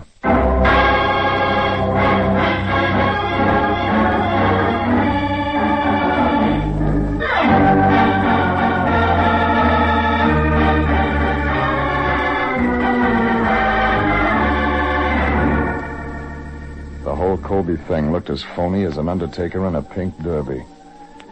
Colby and his wife Francie had a lot of conversation, but they didn't say anything. But the insurance investigator, Ed Winters, talked like he had something. Only didn't get a chance to tell his story. He fell in our front door loaded down with slugs. And it didn't take 20/20 vision to see that all the action wasn't going to be around Chicago, where they picked up 2 of the 3 hoods. The Lion didn't waste any time. He locked the door and pulled the shades. Then he turned around to me. His eyes looked like dollar signs. Regan, this is a stroke of luck. We're in business again. You got it wrong. The coroner's office got something to do now. Look, we aren't calling up any office until we find out who killed Winters and why. You're out of your mind. Remember, there's a reward for that Colby stuff, and we can still collect with this insurance company guy out of the way. This is homicide now. Call him. And let some rookie walk into the answer? Not on your life. Regan, somebody here in town's in on this. Big. And you're going to find out who. What about him? He isn't going anywhere. Listen, we're the only ones who know about him. We can keep a secret for a while, and that gives us an advantage. He had a secret. He didn't play it smart.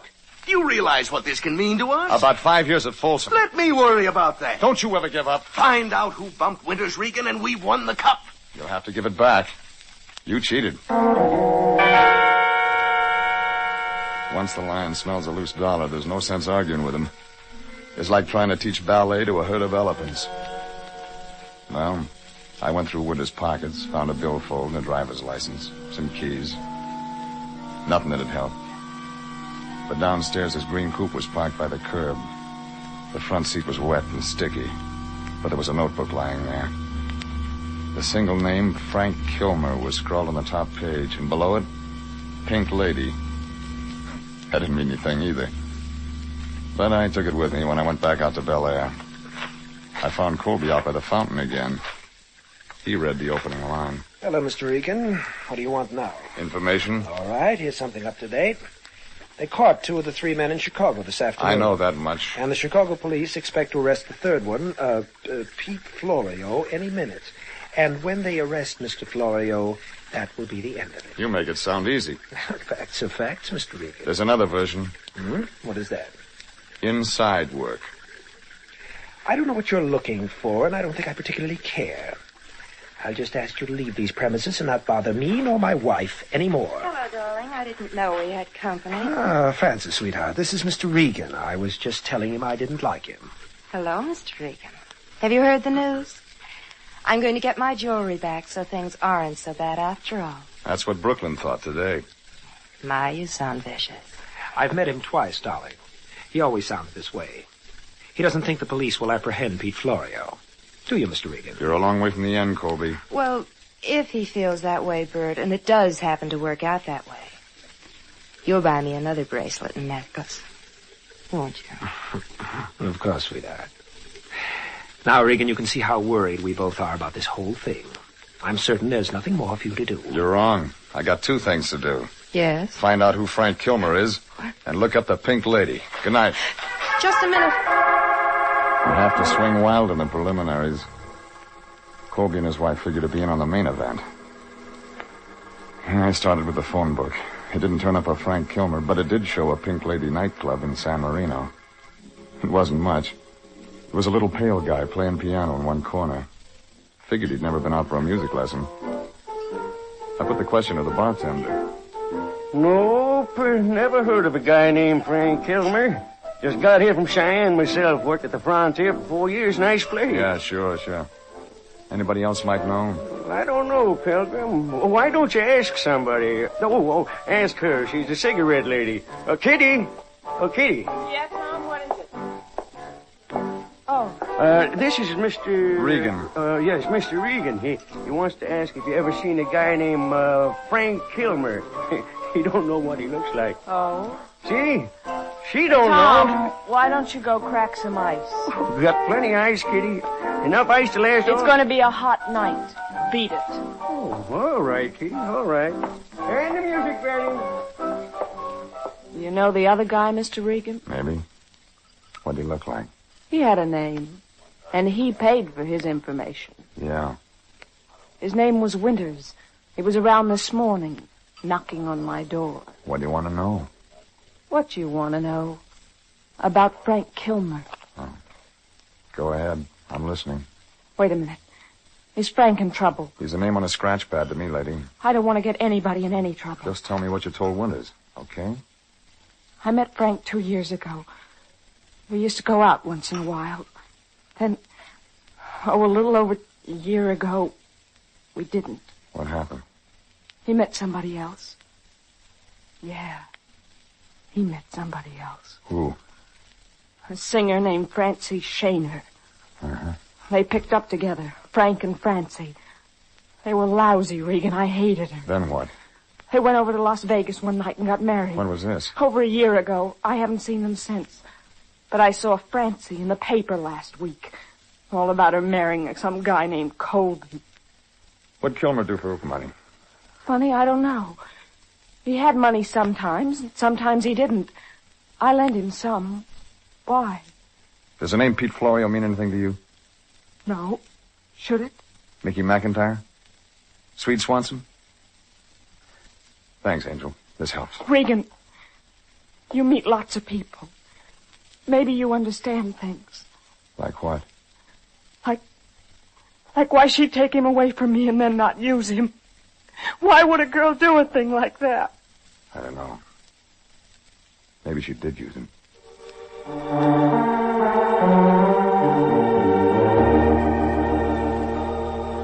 It was beginning to shape up by the time I left her, but I needed more to go on. The old telephone book gave Francie Shaner, the new Mrs. Colby, an apartment address near Fairfax in Wilshire. I took a chance she hadn't moved all the things out yet. It was on the 3rd floor, right next to the fire escape. I pulled out a ring of skeletons. The 3rd one did the trick. All the stuff was still there. Some of it packed. Some of it just spread around. In a desk drawer, I found a copy of a Nevada divorce action separating Francie and Kilmer. And in the bedroom, a picture. Tall, dark-looking guy I'd never seen before. It said, "Love, Frank." I was still looking for things when I heard the front door open. I clicked off the light and waited. He was a tall black shadow to me. I couldn't see his face. But That 45 stood out like a wart on an egg. This didn't come near me, but I had better luck. It spun him around enough to start him back down the hall toward the fire escape. I had to take cover. I got to the fire escape in time to see him run out of the alley and jump in a car. Whoever it was, he was carrying one of my slugs in him.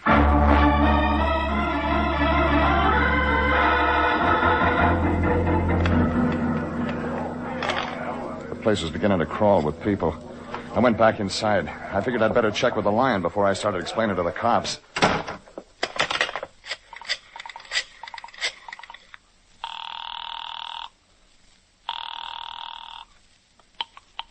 Yeah? I'm calling from her old apartment.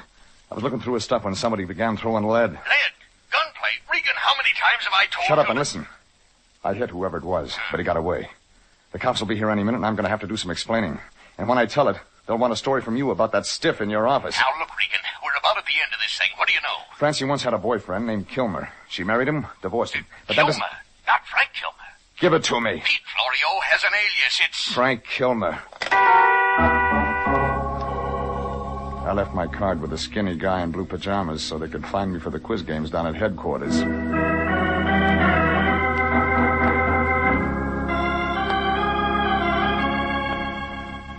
It took me 10 minutes to get out to that house in Bel Air.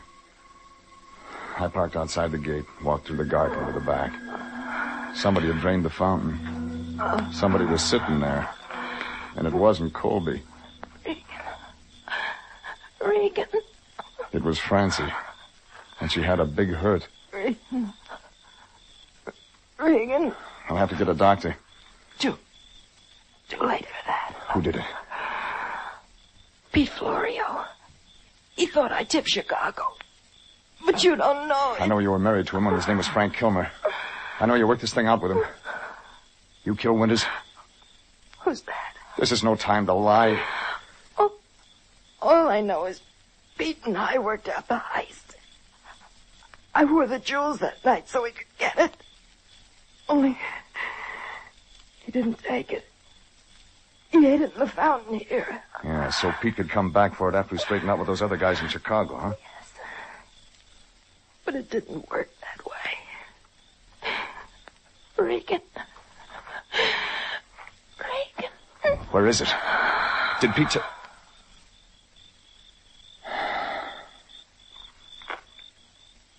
So bad. And they're not making that model anymore. Don't move a finger. Plane service good from Chicago, Pete? The best. I've been there and back in 24 hours. You get around too, don't you? What's your name? Regan. Regan, I'm going to plug you. Stand up. You're making all kinds of mistakes tonight. My mistake was tying in with Francie.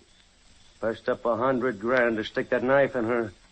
Now I don't know where the stuff is. Somebody else had a part. Hot air. Wait till you try our gas chamber. Turn around. Now, stand real still. That's it. I want to watch your collar wilt. It was Colby. One hand was hanging like he'd never use it again. The other one was doing all right. He just kept on. He grabbed for the bench, then slid down and shook all over a couple of times like he was saying no in a big way. It was finished.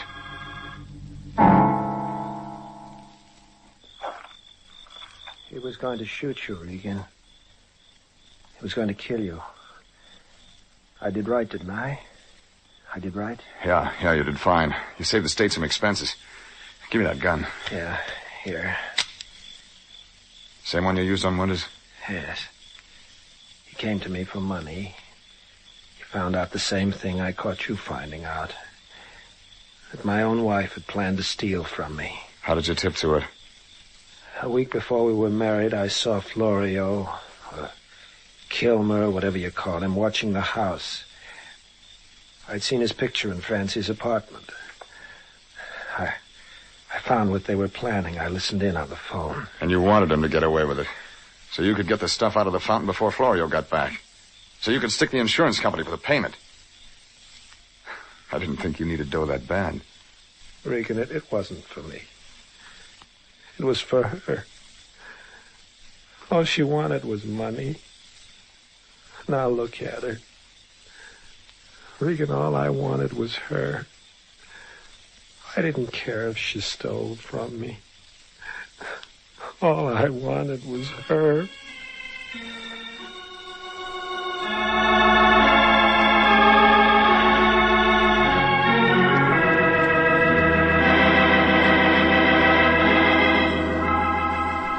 The Lion and I spent the next 36 hours at headquarters trying to explain away that stiff in our office.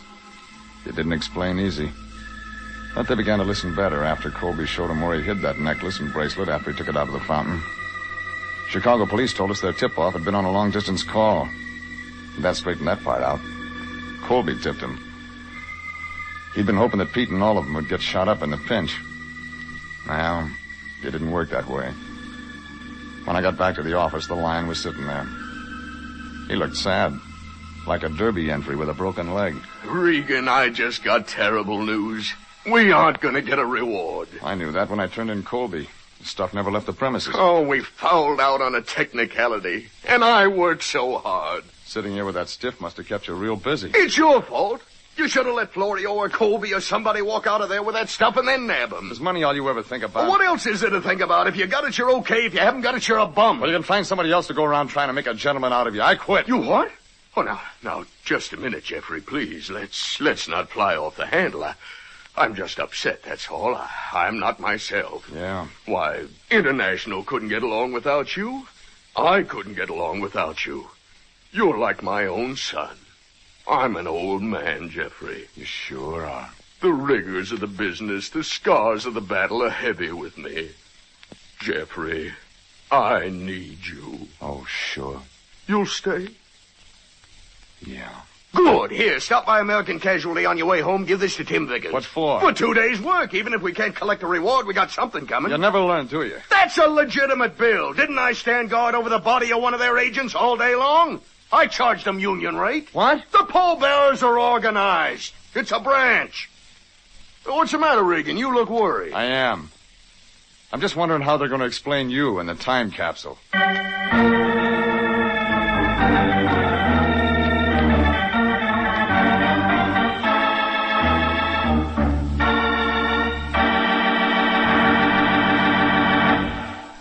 Jeff Regan, Investigator, written by E. Jack Newman, directed by Sterling Tracy, is heard at the same time each week over these same stations. Frank Graham plays the title role. Frank Nelson is Anthony J. Lyon. Original music is by Richard Arant.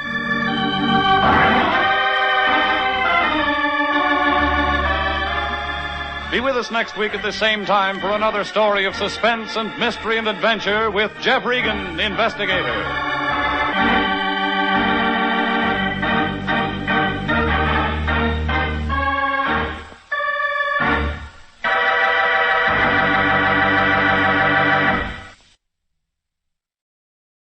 Next, Mr. Chameleon and the case of the murdered girl's ears.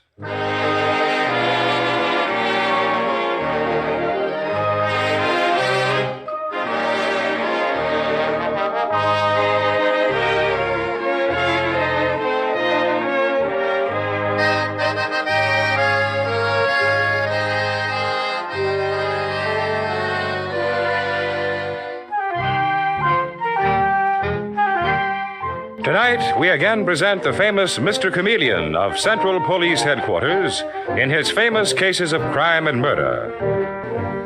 Mr. Chameleon, as you know, is the famous and dreaded detective who frequently uses a disguise to track down a killer, a disguise which at all times is recognized by the audience. Tonight, we give you Mr. Chameleon in the case of the murdered girl's ears.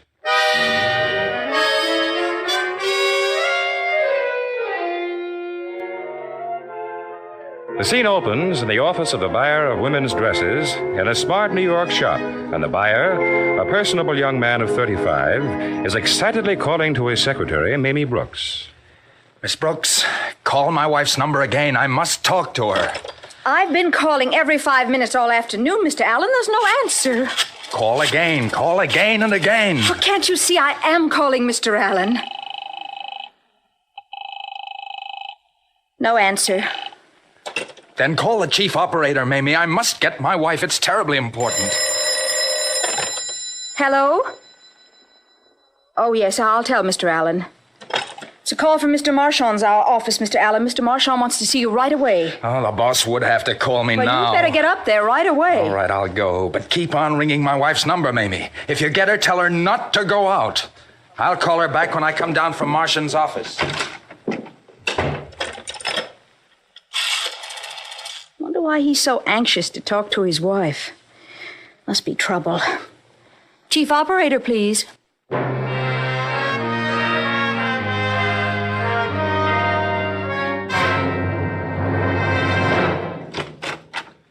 You wanted to see me, Mr. Marchand? Come in, Alain. Sit down. I've something serious to talk to you about. Serious? What? Your wife, Alan. It's a delicate subject, but... My wife? Listen, Alan, you are the best buyer this store has ever had, and I'd hate to lose you. What are you talking about? I have a report, Alan, that your wife has been in your office several times lately and raised devilish rows about your secretary, Mamie Boo. Oh, she's jealous of Mamie, and it's ridiculous. I don't know how to stop her. Sometimes I think she's mad. Well, I do not know anything about that, Alan. Tell your wife to stop or you will have to go. Look here, Martian. Let's quit kidding. What? You may think I don't know that you've been meeting my wife outside, but I do. Because my wife told me. Get that, Martian. I know. And you needn't fire me. I'm getting out. No, don't get excited, Alan. Let me explain. Mr. Allen, the police just rang up. The police? What are you talking about, Miss Brooks? Mr. Allen, it's terrible. They found a woman murdered and she has a card in her purse. It's not... It's not... Yes, it's your wife. They're sure it is. No. You're to go instantly to Central Police Headquarters, Mr. Allen, and direct to the office of Mr. Chameleon. Mr. Chameleon? That is the famous detective. Alan, but be calm. It may be a mistake. The dead woman may not be your wife at all. Come. I'll go with you. Not you, Marchand. I'll go alone.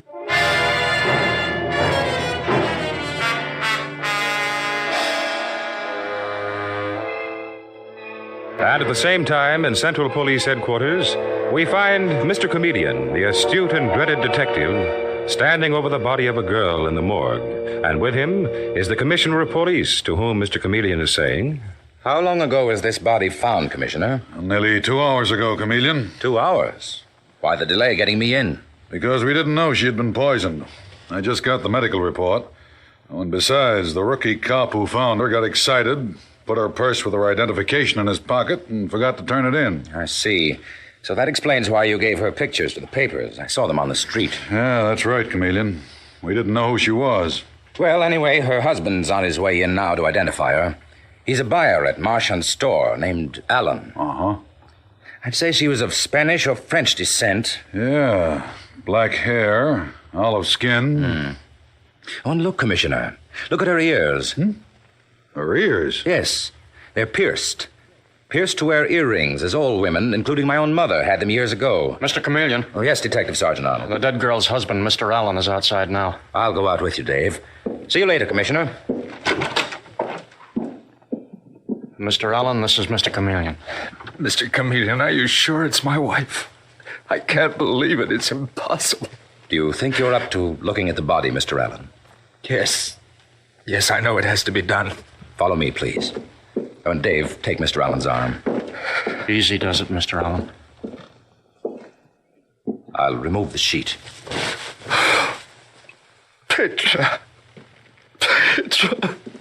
Then this is your wife, Mr. Allen. You identify her? Yes, it's my wife, Petra. You'll find her murderer, Mr. Chameleon. Promise you will. Her body was found near a roadhouse on the outskirts of town. The Old Post Inn. The Old Post Inn? Now I know. Know what, Mr. Allen? That's where she was meeting Martian, the man I work for.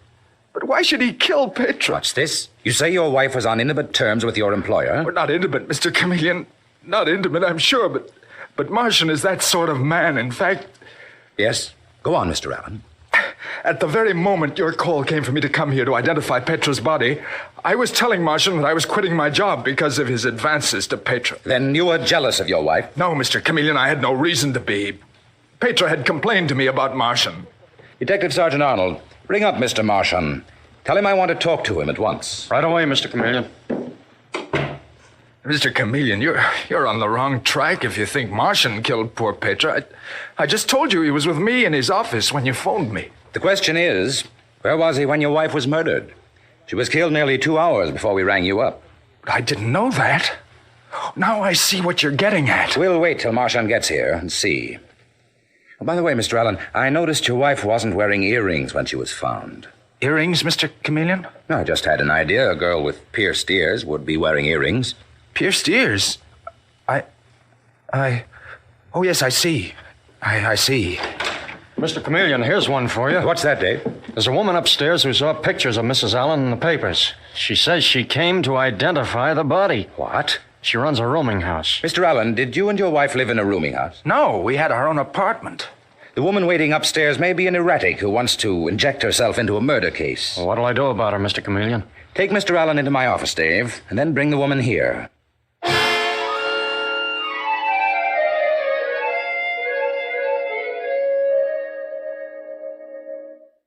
You say your name is Mrs. Lizzie Clocker, and you positively identify this murdered girl as a roomer in your house. That I do. No question about it, Mr. Chameleon. Poor girl. So sweet and quiet. And her name, Mrs. Clocker? Mary Brown, sir. What? Mary Brown, you say? Mary Brown. That's the name she gave me when she took the room about a month ago, that was. There's something strange about this. Something very peculiar indeed. Well, I didn't kill her. This dead girl has just been identified by her own husband, John Allen, as his wife. And if a husband can't identify his own wife, I don't know who can. Well, I tell you, she's Mary Brown, that she had a parlor room in my house, and I'll have you understand I'm a respectable woman, and my rooming house is a respectable place. No doubt, Mrs. Clocker. Highly respectable, I'm sure. Only... Only what? I was wondering what sort of person this dead girl was.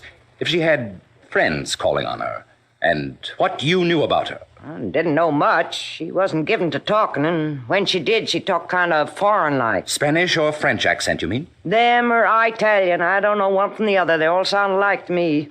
Where did she tell you she came from when you rented her a room? She was careful not to say, and I didn't try to find out very hard. You see, I needed the money that room would bring in, Mr. Chameleon. So she rented the room under mysterious circumstances. She had a foreign accent. And you say her name is Mary Brown. Is that it? That's not my fault, is it? I hope not, Mrs. Clocker. Now, tell me, do you recognize the suit she's wearing? Sure. Come new a couple of weeks ago. Come from Marchand's department store. Did you notice whether she wore old-fashioned earrings, the kind that go into pierced ears? That she did, Mr. Chameleon, that very kind. Thank you. And who went out with her today before she was murdered? Well, I don't know. I didn't see her go. Thank you, Mrs. Clocker. Mr. Chameleon, that man you sent for, Marchand, is in your office now. I've got Mr. Allen on mine. Good, Dave. And Dave, when Mrs. Clocker leaves, send an officer with her with orders not to permit anyone to enter or leave the room Mrs. Clocker says was occupied by the murdered girl, whom she identifies as Mary Brown. Say, listen... Dave, you'll find me talking to Mr. Marchand in my office. Interesting case, this.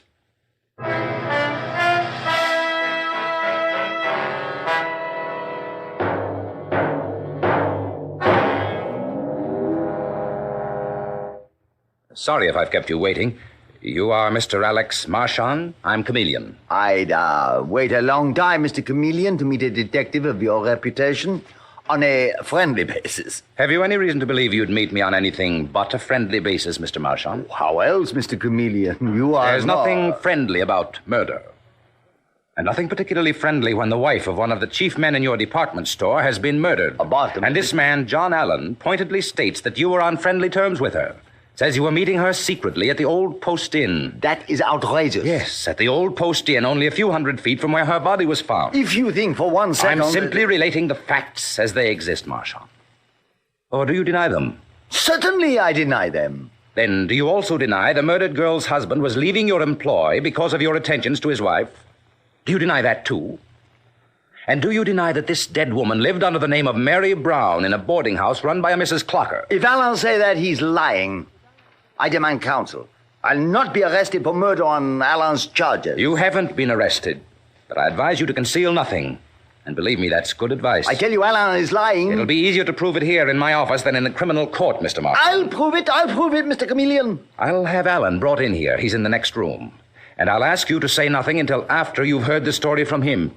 Is that understood? Bring him in. I'll get him. Oh, here's Detective Sergeant Arnold. Dave, bring in Mr. Allen, please. Come in, Mr. Allen. Yes, come in, Alan, you lying... None of that, Marchand. Sit down and be quiet. Now, Mr. Allen, will you please repeat your statement? Why you were quitting your job at Mr. Marchand's store today? Because my wife Petra complained to me of Marchand's attentions to her.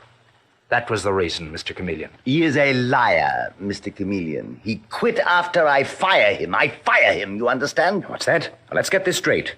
You say, Marchand, that you discharged Allen. That's it. I fire him. Is that true, Mr. Allen? Well, it is and it isn't. But heaven help me, I can see through it all now, Mr. Chameleon. See what? Marchand told me my wife had made a scene at the store. That is the first true word that you have spoken. Keep out of this, Marchand.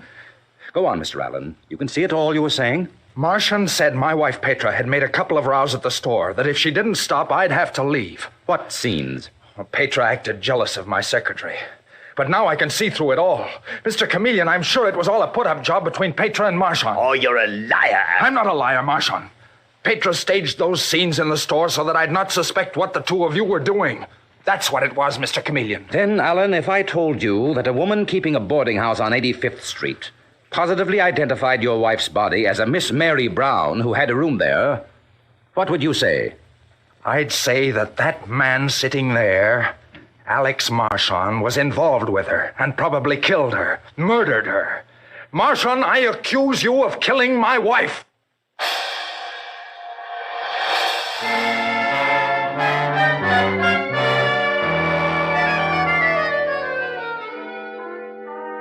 Mr. Chameleon and the case of the murdered girl's ears continues in just a moment.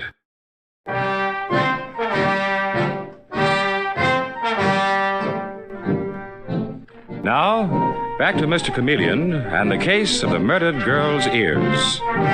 Petra Allen, also identified as having a room on a lodging under the name of Mary Brown, a girl of French or Spanish extraction, has been found poisoned. And Mr. Chameleon is questioning her husband, John Allen, and the man with whom she was said to be too friendly, Alex Marchand.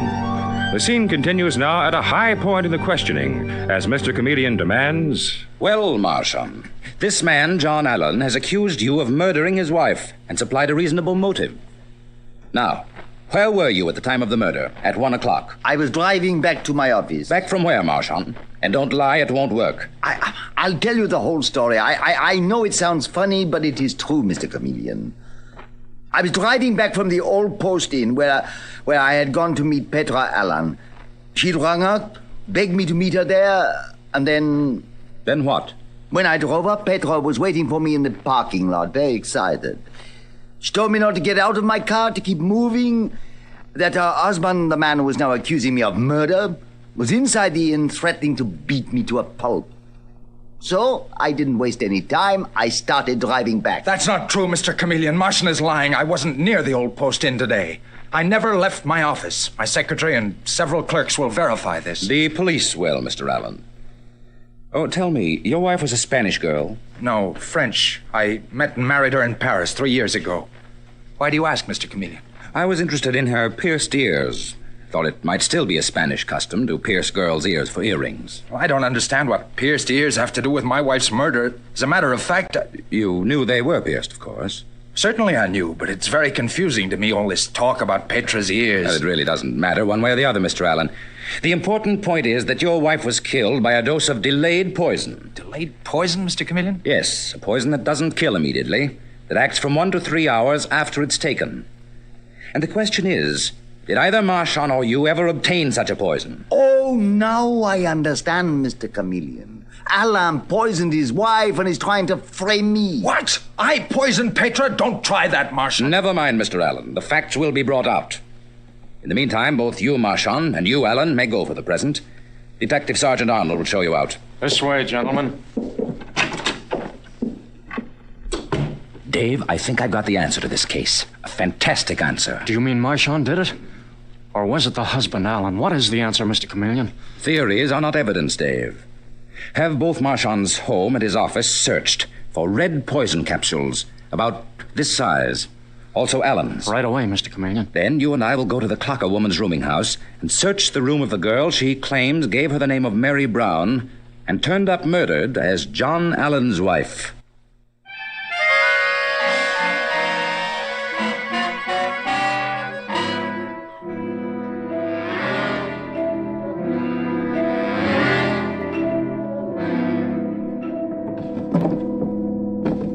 Now, let's open this other chest of drawers, Dave. Okay, Mr. Chameleon, but it looks like the murdered dame didn't have much stuff here. Dave, this is what I'm after. These earrings, you mean, Mr. Chameleon? The old-fashioned kind that can only be worn by a woman with pierced ears. Oh, Dave, look. That photograph stuck under those handkerchiefs. It's a picture of two kids. Let me have it, Dave. I'll put these earrings and the photograph in my pocket. Strange she'd have only one pair of earrings. Well, now we'll beard the clocker woman in her den. She's in the kitchen. Officer Foley's outside keeping an eye on her, Mr. Chameleon.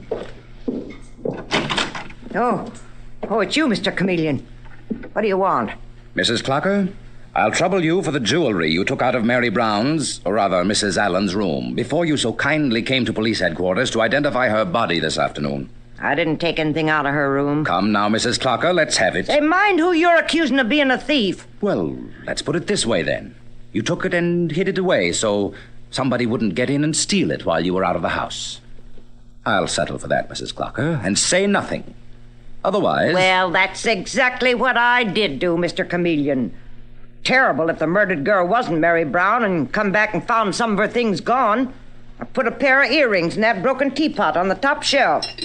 Yeah, here they are. Not worth anything. They're worth somebody's life, thank you, Mrs. Clocker. Now, let's straighten out some of those other statements you made to me. What statement? You evaded answering when I asked you if your murdered boarder had any visitors. I never said she did or didn't. Did Alexander Marchand pay you to keep your mouth shut? I don't know any Alexander Marchand. We'll see. Then who did pay you to keep quiet about Mary Brown's or Mrs. Allen's friends, visitors? Nobody paid me anything. All right, then. Now, tell me who left this house with the murdered girl today.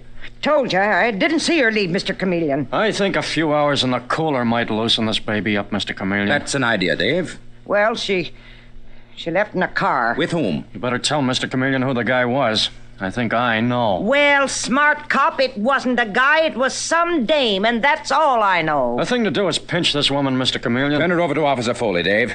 I've got to move. Fast.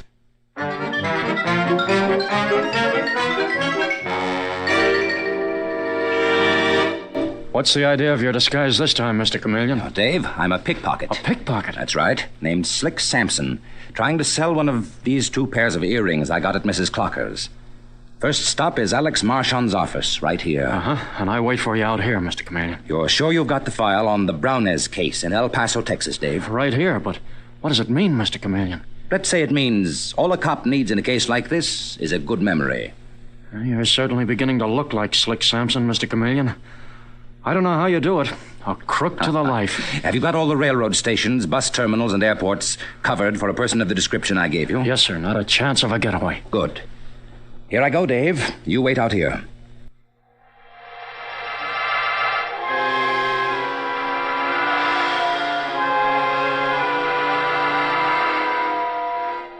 And so we hear Mr. Chameleon, in the disguise of a pickpocket, Slick Sampson, saying to Alex Marchand...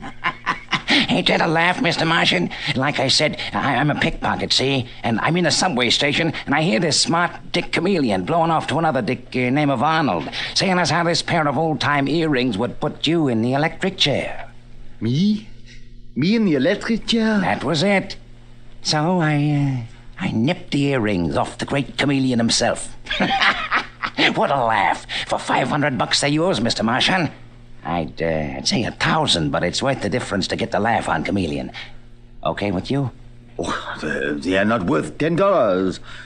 But I'll give you the 500. I don't know why I'm doing this. Maybe it's just to get a laugh on Chameleon, Mr. Marchand. Ta-ta and bye-bye.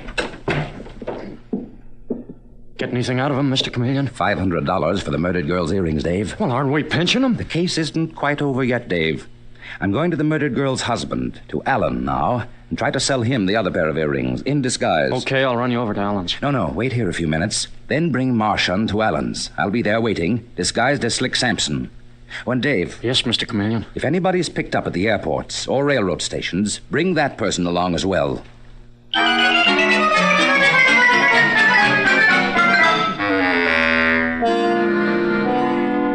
And a few minutes later, at John Allen's, the murdered girl's husband, Mr. Chameleon, still disguised as Slick Sampson, the pickpocket, hears John Allen saying... I'm afraid I'm not falling for your story, Mr. Slick Sampson. But I'm telling you, I nipped his earrings from Chameleon and his partner Arnold. What a laugh. I fail to see anything amusing in your story. Why should I give you $500 for a pair of cheap earrings? Because Chameleon said you'd let it slip out that you didn't know your wife had pierced ears that'd take old-fashioned earrings. And that would put you in a chair. Ain't that plenty enough, Mr. Allen? Better come through. And put myself in a suspicious situation? Not in this world, Mr. Whoever you are. Get out, you pickpocket. Evening, Mr. Allen. Who's this character? A crook and a blackmailer, Detective Sergeant Arnold. Arrest him. Martian, you here? What's the idea? I do not know, Alan. Detective Arnold bring me here. He say to meet Mr. Chameleon. Chameleon? Chameleon, you say? I'm Chameleon. You, Chameleon? Disguised as a crook who was trying to sell earrings? Oh, that's a dirty trick. I don't think Mr. Chameleon plays dirty tricks, Martian. Thank you, Mr. Allen. That's refreshing. What's the news at the terminals, Dave? Officer Foley, bring in the lady. Petra Allen! Oh, thank God you were not murdered. Petra, what does this mean? Release me. Let me go. Why have these policemen brought me here? I'll tell you why, Petra Allen. I arrest you as the murderess with your husband of your twin sister, Maria Browners. No. Known at Mrs. Clocker's boarding house as Mary Brown. The twin sister you and your husband robbed in El Paso of everything she had, then disappeared. Don't try to pull that gun, Allen. Hands up. It's a frame. Martian and Petra killed her. I didn't. My husband made me kill my twin sister, Mr. Chameleon. He did. Don't move, Allen. Here's the file of the case from El Paso, and the description of the brother-in-law is you, Allen. I wasn't sure at first. I couldn't figure whether it was you or Marshall. It was Marshall. It was you, Allen. This photograph I found in the murdered girl's room settles it all. What photograph? What picture did you find? This picture of you and your twin sister as children, Petra. And on the back of it is written, Petra and Maria Browners. Oh, our pictures. Your twin sister followed you here, Petra, after 3 years of searching. You, Allen, saw the girl in Martian's store buying a suit. Then what, Chameleon? You followed her, found the boarding house where she lived. Then your wife lured her out today, probably begging forgiveness for what you both had done to her, and then poisoned her. Here's the rest of the poison. Found in your apartment, Allen. That poison was planted on me by my wife and Marchand. That's what happened. Not at all. You falsely identified the dead girl, Allen, your wife's twin, as your wife, which was part of your murder scheme. And we picked up your wife off a ship sailing for Buenos Aires tonight. Where she was going to wait for you to join her, Allen. Isn't that the fact, Petra? It's no use, John. It's true. It's true, Mr. Chameleon. Your mistake was this, Allen. You let it fall that you didn't know your supposed wife had pierced ears. Our mother did that. She put earrings on my twin sister Maria so she could tell which of us was which, Mr. Chameleon. So that was it, Petra. And the rest of your mistake, Allen, was when you told me your wife was French. Petra's a Spanish name, not French. And that made me remember the El Paso case in a police circular years ago. That's all, Dave. Take them along. They were just a little too clever. The case of the murdered girl's ears is over.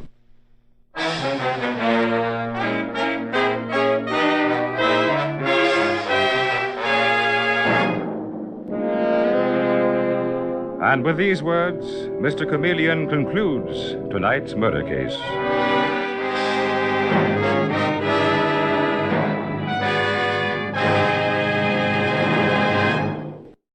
Part of Mr. Chameleon was played tonight by Carl Weber, who appeared for Carl Swenson, who is on vacation, with dialogue written by Frank Hummert from the original story by Frank and Ann Hummert. Music directed by Victor Arden. Your announcer is Warren Sweeney.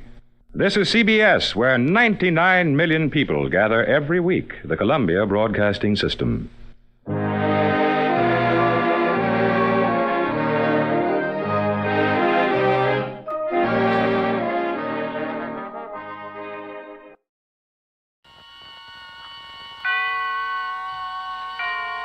And now, tonight's presentation of radio's outstanding theater of thrills, Suspense. Tonight, the simple tale of a woman who finds herself accused of murder and yet has no remembrance of either the act itself or the person she is said to have killed. So now, with Paula Winslow as Alice, here is tonight's suspense play, Lost.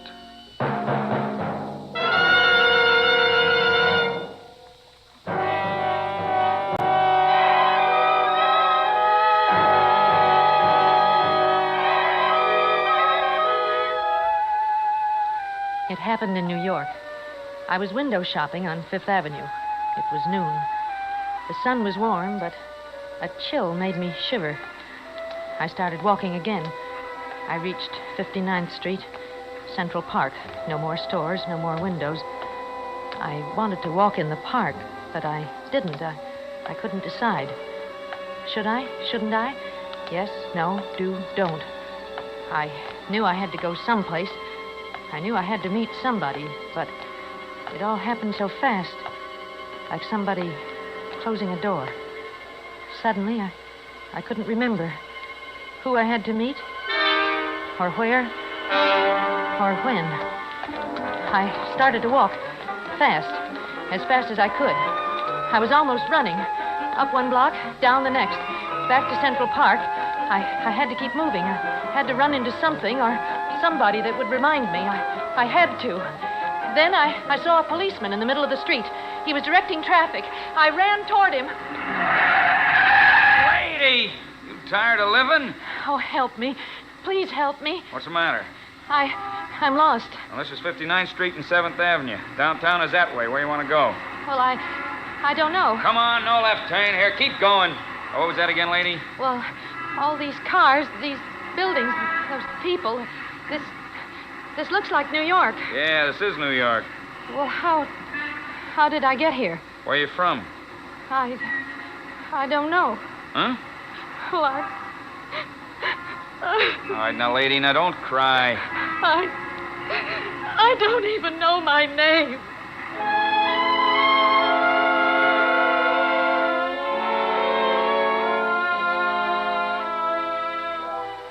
He asked me a few more questions. Then he took me to the precinct station. He left me there with a detective named Mark Neal. Now, let's go over what we got so far, huh? All right. The name Alice is on the inside of your wedding ring. It's on the lining of your coat. It's on your dress and burned into the flap of your purse. Alice. It's still not familiar, huh? No. Please, may I get up? Oh, yeah, sure. Oh, where are you going? Well, I just want to walk. Back and forth in here's all right, as long as I can keep moving. Lieutenant, what's going to happen to me? Well, we'll try to find out who you are if you can just sit down for a few minutes. Oh, well, I'll try. The patrolman said you didn't seem scared by the traffic. Well, what does that mean? That you probably came from a big city. Here? New York? No, you'd have some kind of a key in your purse. My guess is that you're at some hotel. You left the key at the desk. Oh, help me. Please. Your clothes are clean. They're not wrinkled. Means you didn't sleep in them last night, so you haven't been missing very long. But who am I? Who do I belong to? Oh, I'm sorry. I've got to walk. Okay. Let's go get your picture taken. Where? It's just down the hall. Thank you. Mm-hmm. We'll send your picture to all the papers and the TV stations. But what if... Suppose nobody recognizes me? Well, then it'll be up to the doctors. Doctors? At City Hospital. That's your next stop. Oh, will you stay there with me? The hospital? Yes. Oh, you've got to. You're the only friend I've got. I'm sorry I can't. Oh, please. Please don't leave me. Don't leave me alone.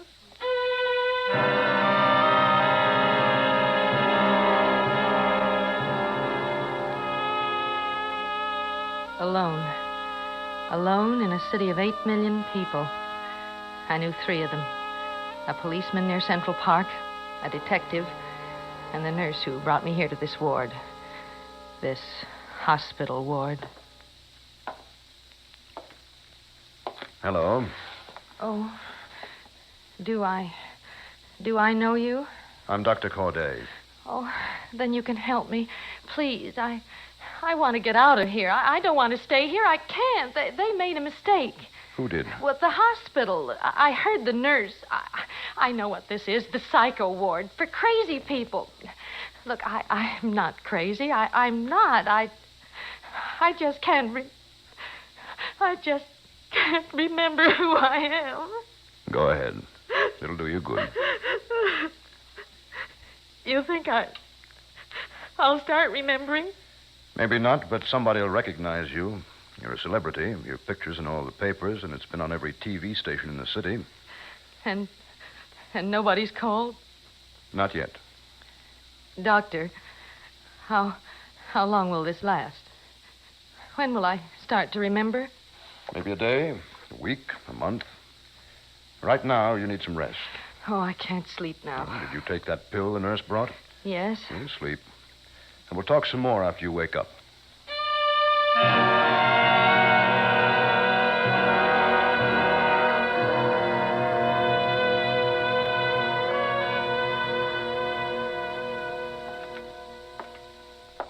Have a good sleep? Well, I must have had. It's dark outside. What's the matter? Well, they moved me. They moved me while I was sleeping. It's all right. You're on another floor of the hospital. But those bars on the windows. Why did you move me? Why are those bars on the windows? Well, tell me, please, tell me. I want you to concentrate on the game now. It's called word association. I'll say a word. You answer with the first word you think of. Black. White. Texas. Big. Blood. Red. Gun. Kill. Bullet. Dead. Murder. Well, why do you pick those words? Blood and bullet. Please murder. answer. Murder. This is the prison ward, isn't it? It's just another floor of the hospital. It's the prison ward, isn't it? Yes. Well, I've been arrested. I've done something. But those words, blood and gun, I've killed somebody. You remember? Oh, then it's true. It's true. Alice, I want you to look at some pictures. Well, who did I kill? Who was it? Tell me. See if you recognize the people in these pictures. Try this one first. Oh, doctor, help me. Help me. Now, look at that picture. You know him? Well, should I? Do you? Well, I don't know. Is he the man I killed? Is he? That's why you're showing me the picture, isn't it? He's dead. Dead. And I killed him. No, Alice.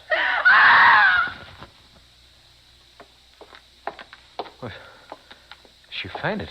That's all right, Mr. Parker. Nurse. Will this bring back her memory? Maybe not completely, but she may at least remember you're her husband.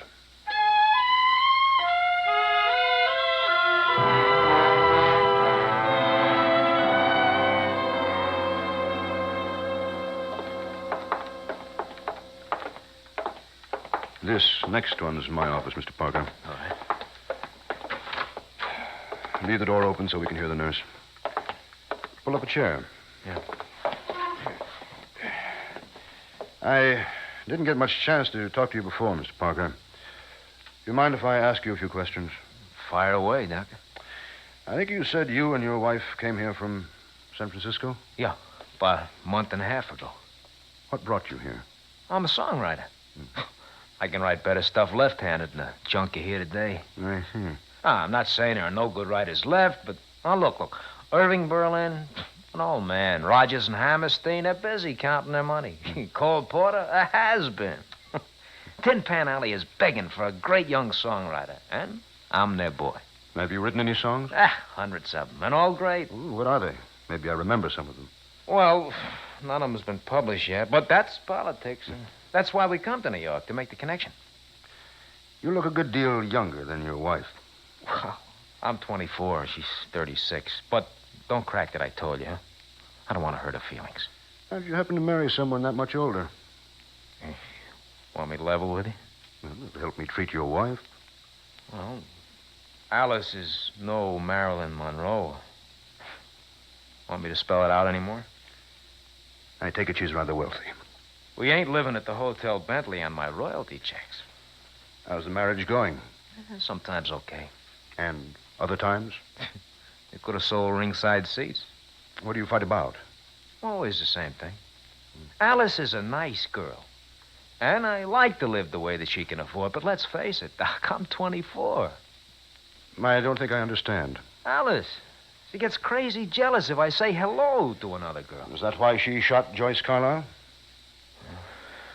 I guess so. All I was trying to do was sell Carlyle some of my numbers. If she gives you a song a ride, you got a real chance. And for your wife's sake, I hope Miss Carlyle pulls through. Huh? It'll have a terrible effect on Ellis if Miss Carlyle dies. She's still alive?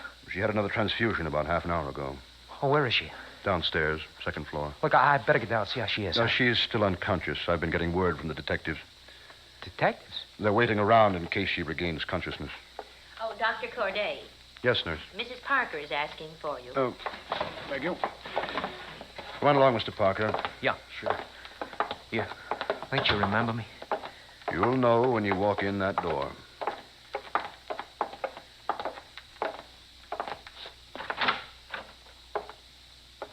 Alice. You called me Alice. Honey, I'm Vance. Vance? Your husband, baby. We came here from San Francisco, don't you remember? Oh, come on, honey. Let me hold you.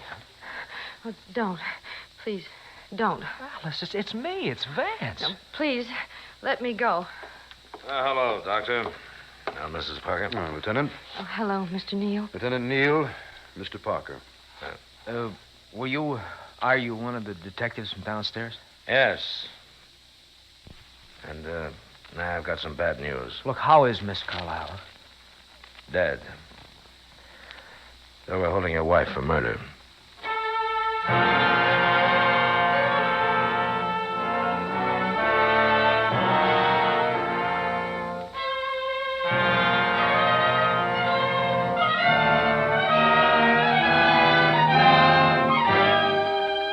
You are listening to Lost, tonight's presentation in radio's outstanding theater of thrills, Suspense.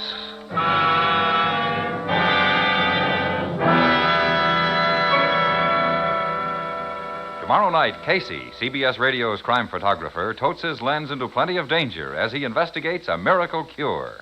Don't miss Life for Sale, the story on crime photographer tomorrow night over most of these same stations. And now we bring back to our Hollywood soundstage Paula Winslow as Alice in tonight's production of Lost, a tale well calculated to keep you in suspense.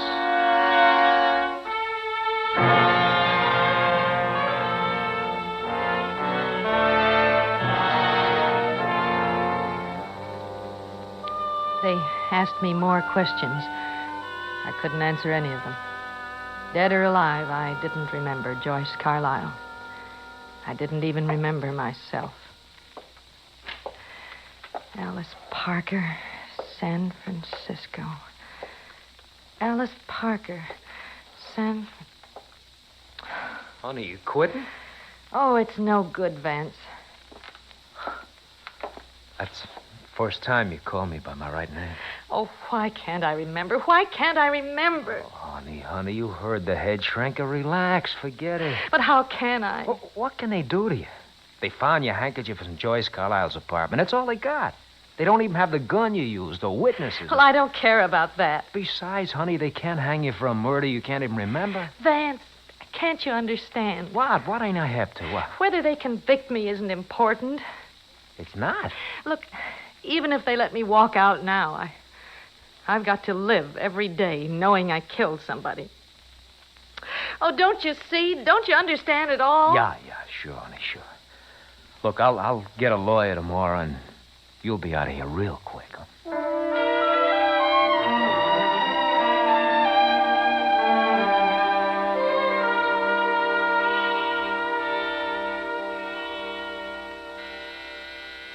Just a minute.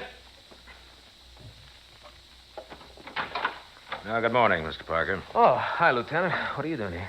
I'd like to look around your suite, if I can. Oh, sure. Thank you. Come on to the bedroom while I grab a tie, huh?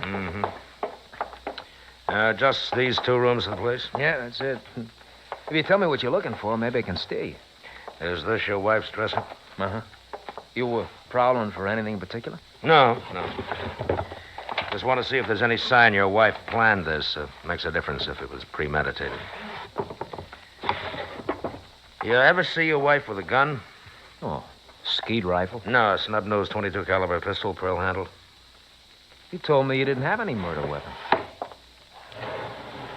We found it this morning. Where? Near the 59th Street entrance to the park. Close to where Alice talked to that cop? Yeah, 2 blocks. Any fingerprints on the gun? No, but it's the right gun. Anything on the night table there? Yeah, phone books. Come on, you ready for the other room? Yeah, I guess so. All right. $27.50 a day for these 2 rooms. Make it a softer touch than Crosby's agent.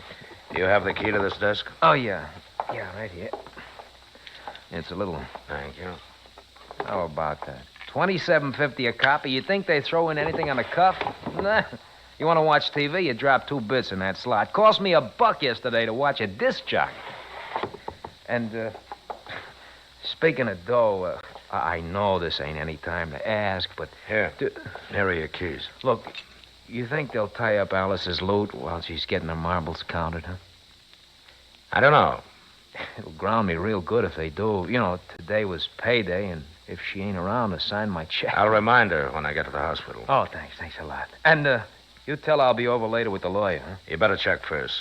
Why? She may be out. I'm taking her to Joyce Carlyle's apartment. Oh, come on. What do you guys want?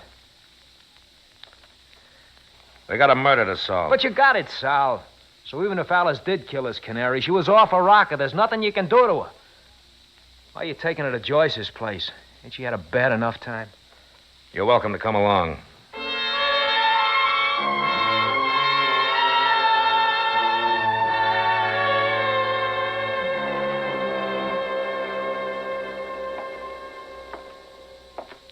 Morning, Alice. Oh, hello, Doctor. Feel stronger today?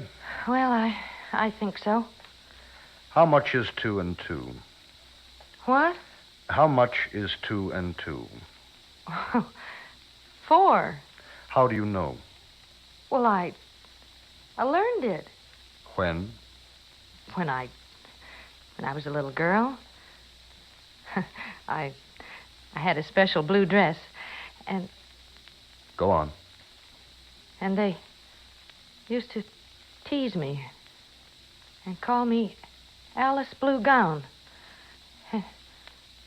Doctor, it's coming back.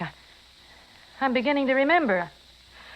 I live in San Francisco. My name is Alice Lee Parker. Where are you?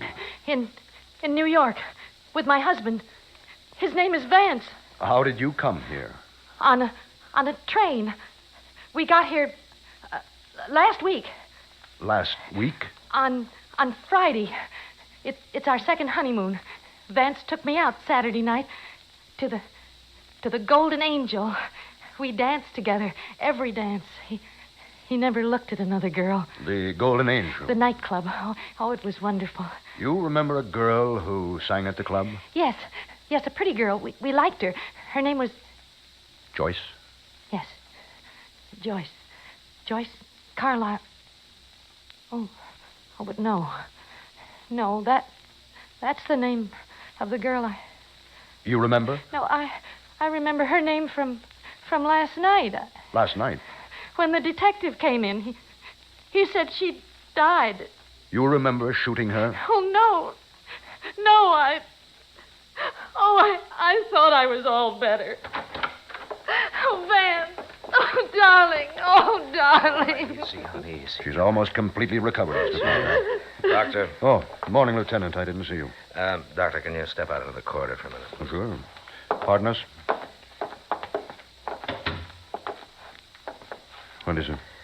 Does she remember the shooting? Not yet. There's still a gap, a kind of twilight zone of about a month. Yeah. Is there any danger in her visiting Joyce Carlyle's apartment? On the contrary, it might snap her out of it entirely. Good. I'll take her over there right now.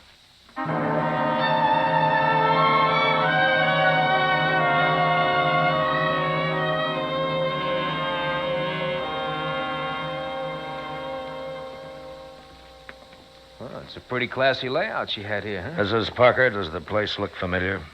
No, it doesn't. The next room is the den here. This is where it happened. Do you remember it now, honey? No. Miss Carlyle was sitting on that couch when she was shot. Oh, excuse me, that might be for me. Hello. Oh, thanks. Oh, yes, but yes. why? Why? Why what? Well, why should I want to kill her? You thought that she was cutting your time. With you? Oh, Natch, I kept telling you that, honey, but you wouldn't listen. All right, thanks. Well, how could I do it? Well, finally adds up. You know, I first got suspicious when the murder gun showed up without fingerprints. Why? Because you weren't wearing gloves when you lost your memory, and you had none in your purse. It looked like the gun was planted for us to find. Planted where it would look bad for you, Mrs. Parker. That phone call was from your hotel.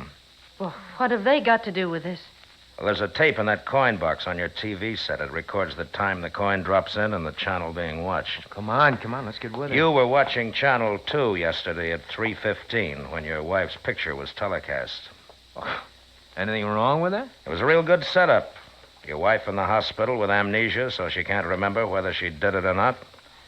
You plant her handkerchief here where the police will find it. Vance. Your telephone charge slip shows that you called her here at 3:45 yesterday. Had to be you because your wife was in the hospital at that time. Oh, now, look. Joyce Carlyle was going to sing some of my songs. Why would I knock her off? We found out about that, too, from her piano player. You told Joyce Carlyle you were going to divorce your wife and marry her. And she was demanding action. So come on, son. You can think up another story on the way to headquarters.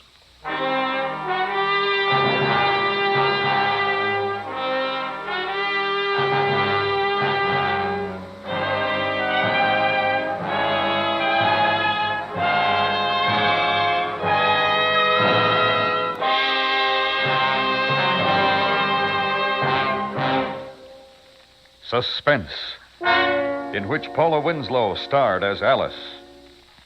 Next week, the ironic story of an actor who played his first part perhaps too well, leaving himself unable to better his performance. We call it Rave Notice. That's next week on Suspense.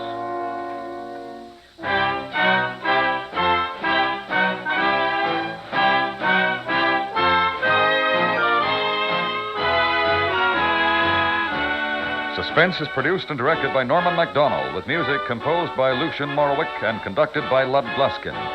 Lost was specially written for Suspense by Jerry D. Lewis. Featured in the cast were Bill Conrad, John Daner, Tony Barrett, and Herb Vigran. You enjoy City Hospital every Saturday in the daytime on the CBS Radio Network.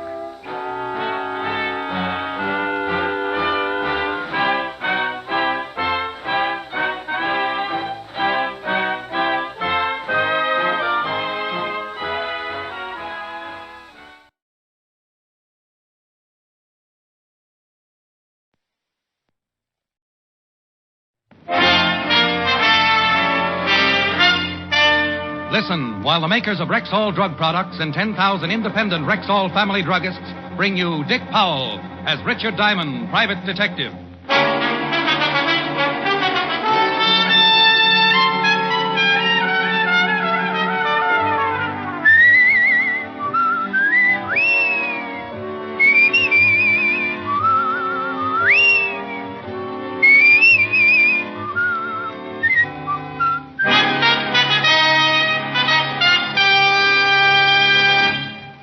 Good evening. This is your Rexall family druggist, speaking to you for the 10,000 independent druggists who have made the word Rexall part of our own store names and put the orange and blue Rexall sign on our windows.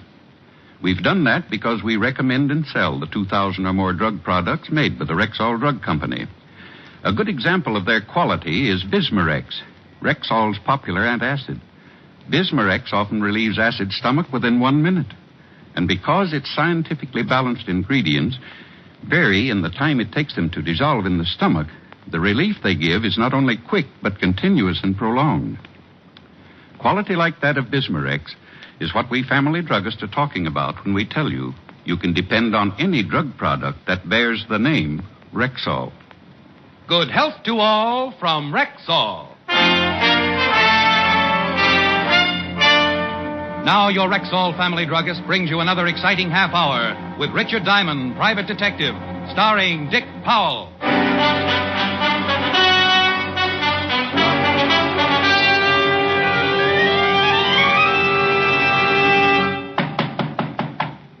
Come in. You, Mr. Richard Diamond? That's right, but keep it quiet and we'll split the reward. Well, my name is Tobias P. Briggs. He ducked as he edged through the door. If he hadn't, he'd have taken the whole wall with him. Nearly 7 feet, going up with a pair of shoulders that made King Kong look like a before picture for dynamic tension. But being a guy who lives dangerously, I shook his hand, made a mental note to pick up my scattered knuckles, and offered him a chair. Thank you. Mr. Diamond, how much would it cost for you to help me? Well, I usually break my back for $100 a day in expenses. Oh, that's a lot of money. I break a lot of back. Let's talk some more, though. Guys your size usually don't need help. Well, I got the money. Been saving. You see, I wrestled 2, maybe 3 times a week at the Universal Arena. I promised Mike I'd put 1 purse a week in the bank. He was saving, too. Who's Mike? Mike Burton. He's dead, Mr. Diamond. Oh, I'm sorry, Toby. Who was Mike? Well, Mike and me was buddies from the Army. He was a great guy, Mr. Diamond. A real great guy. What happened to him?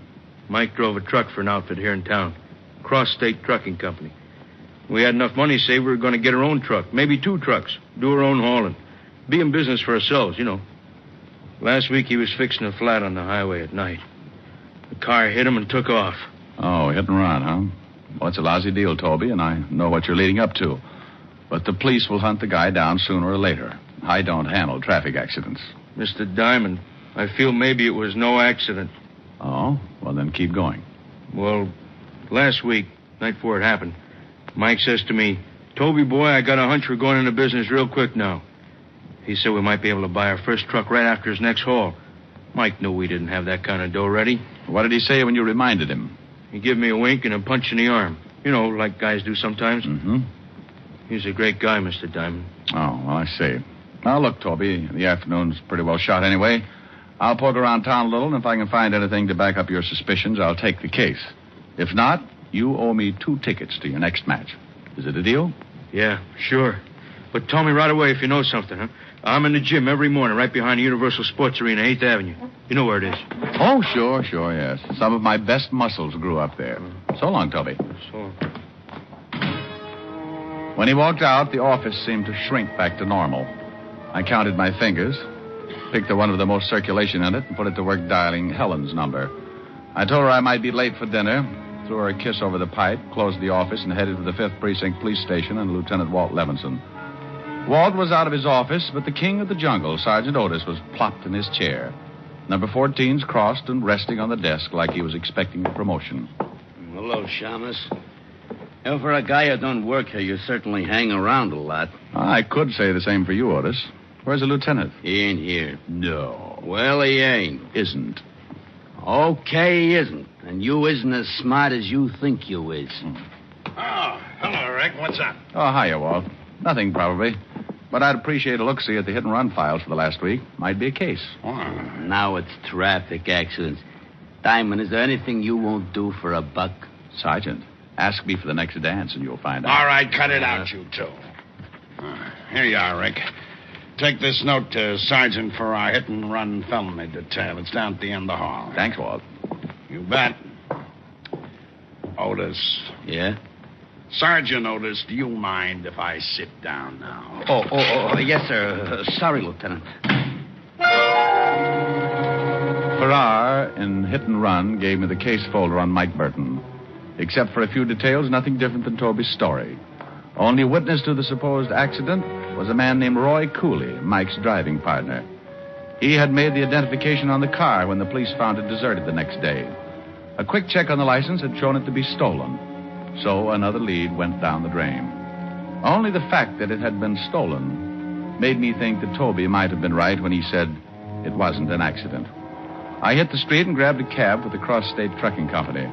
From outside the wire fence, there wasn't much to see. A long line of diesel trucks parked side by side. I spotted something that looked like an office and went in. There was a girl inside. No, maybe not just a girl. She parked her bubble gum and gave her blonde upsweep a pat. Can I help you? Well, if you couldn't, I'd kill myself. Listen, mister, if you've got some business here, you better... Honey, I'm looking for Roy Cooley. Know him? That's a good one. Mr. Cooley's my boss. Believe me, I know him. He's not around right now. Cooley's your boss? Well, if you don't mind, I'll wait. What company are you with, Mr. Diamond. Richard. I am, you should excuse the expression, a private detective. A private eye? Gee, I never met a private eye before. I thought it was just a kind of story thing. Well, it is, in a way. My name's Patty. For Patricia. I'm sort of a bookkeeper stenographer around here. Sounds like a big job for just one pretty girl. Oh, you're just saying that. I really was lucky to get such a job, especially when I had no experience. Just 1 week out of business school, and popo, I go to work for a big company at $65 a week. And what is the secret of your success, Miss Carnegie? My second name's Jablonski, Patty Jablonski. Between you and me, Mr. Diamond, the job's a snap. See all those trucks out there? Well, mostly they just sit like that. We don't make more than 10 shipments a week. You know something? The company's been in the red the whole 6 months I've been here. Really? But I like it here. I can dress kind of casual, sweaters and things. Yeah. Tell me, dear, did you know Mike Burton? Gee, I sure did. Did you know him? Mm-hmm. How come the boss, Roy Cooley, was driving with Mike the night it happened? He was, wasn't he? Well, I guess that's because Tim Lasco quit a couple of days before. Tim used to be Mike's regular wheel buddy. Mr. Cooley was filling in, I guess. Any idea why Tim Lasco quit? Search me. In times like these, when a guy with 5 kids quits his job, he must have had a good reason. You wouldn't have Tim's address lying around anywhere, would you? Right on my desk. I mailed his last check out. I wrote down Lasco's address and paid her off with a few compliments before I left. Tim Lasco's place seemed like the next stop until I saw a couple of warehousemen loading crates into one of the trucks. The crates were marked sporting goods in a big black stencil. And just to keep busy, I found a piece of scratch paper and took down the address they were being shipped to. About that time, a hairy hand reached over my shoulder and made crumpled spitball out of my manuscript. I did a slow turn and saw that the hand was connected to a beer barrel with legs. It talked, too. Looking for something, mister? Who are you? I'm the boss, Cooley. Oh, well, my name's Diamond. The union sent You can me over forget that routine. I spoke to the union guys 3 days ago. Beat it, scram. Oh. How come you were driving with Mike Burton the night he was killed? Mister, you're asking for it. There's a little sign on the front gate you can read on the way out about trespassers. This is private property. Now, are you going, or do I call some of the boys? It hurt me to admit that he had the law on his side, not to mention the lump under his jacket from what was probably the new look and shoulder holsters. I figured to do better after a talk with Tim Lasco. 20 minutes later, I was climbing the stairs of a brownstone in Washington Heights. The Lascos lived on the 3rd floor. I straightened my tie and put my best finger forward. Yes? Oh, hello. I'm looking for Tim Lasco. Oh, come right in. My husband is shaving. Who is it, Mary? A man to see you, Tim. Okay. All right. Excuse me. Call me shaving. Sit down. Thank you. Tim, you used to ride with Mike Burton, didn't you? Hey, who are you? What do you want here? Well, I'm a private detective. Name's Diamond. Now, Mr. Diamond, or whoever you are, I don't know nothing. Nothing you hear. Leave my family and me alone. Will you go away? Please, go away. Why did you quit the cross-state trucking outfit? Honest, Diamond, I don't know nothing. Look, I've been a truck driver 15 years. I didn't like Cooley's outfit. Most of the work is at night. Too many long hauls out west. I didn't like the job. Tim. Won't buy it. Diamond, try to understand, will you? I got 5 kids. Give me a break, will you?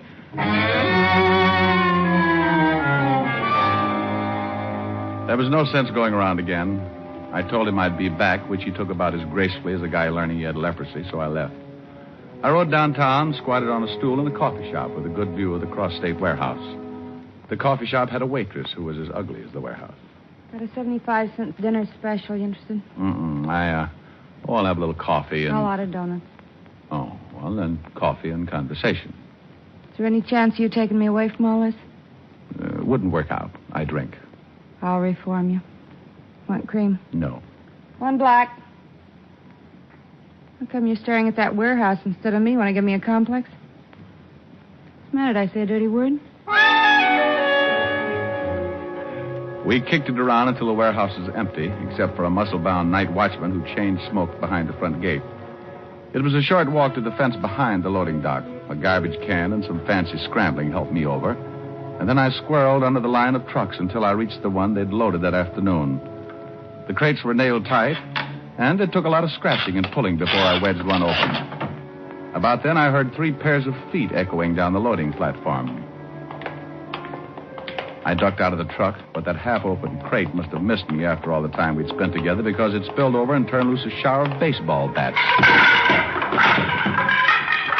I grabbed one since it seemed like a good idea and snuggled up against the huge tires under the truck. Who's there? Hey, Red, you let anyone in? Not me, boy. Whoever you are, Buster, you better come out with your hands up. We got guns. Okay, Red, you and Harry stay out in front of the trucks. I'll go coax our visitor out.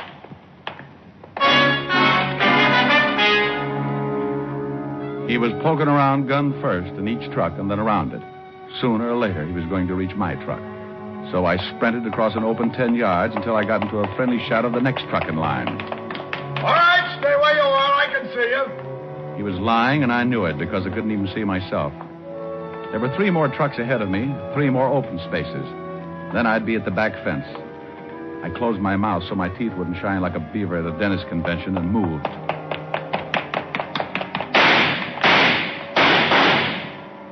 I reached the last truck and waited. The glint of his gun barrel kept coming at me like a one-eyed cat. I held the bat ready. It must have been a well-balanced hunk of wood because it felt like a feather in my fist.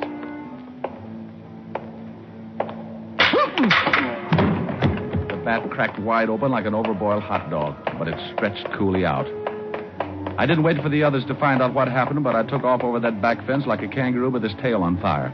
Once I made the street, I caught a cruising cab and relaxed until my breath caught up with me. The broken bat handle was still in my hand. I was about to chalk it up as an inferior bat until a closer look changed my mind. The inside of the bat was as hollow as a politician's promise, and it wasn't for ventilation. It was there to hide something that had to be hidden.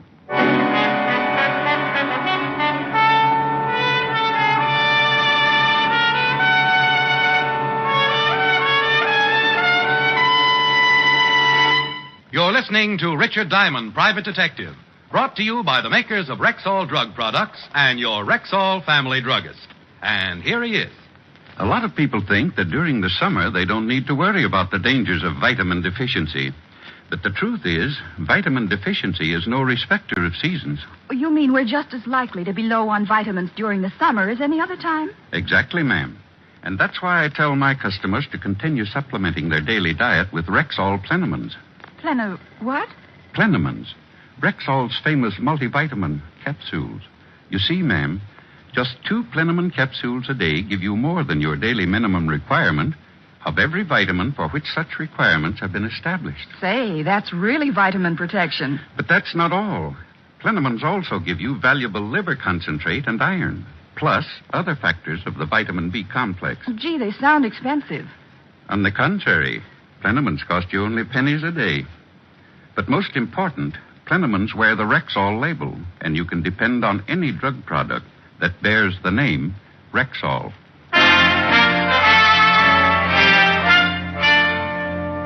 Now back to tonight's adventure with Richard Diamond, Private Detective, starring Dick Powell. So I had the stump of a hollow baseball bat in my hand and a half dozen theories about why it was hollow. But none of my theories proved any connection between a phony trucking outfit and Mike Burton being killed by a hit-and-run driver. I put the bat under lock and key in my office desk, then stopped at the Hall of Records where Pop McIntyre handles the night watchman chores. Under registered corporations, I found the Cross-State Trucking Company and the up-to-now unknown name of Harry Fenner listed as its head. I thanked Pop, then went across town to check through the newspaper morgue at the Tribune. It was an all-night job because I had to dig back to 1926 before the name of Harry Fenner sprang off the yellow pages. He used to be a small-time bootlegger, but I couldn't hold that against him. Some of the biggest bootleggers had gone straight and become used car salesmen. I had breakfast before dropping in at the Universal Gym to see Toby.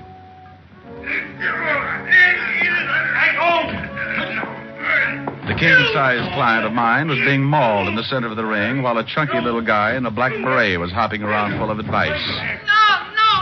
No, Toby. You're wrestling with King Kong Rabinowitz, not Snow White.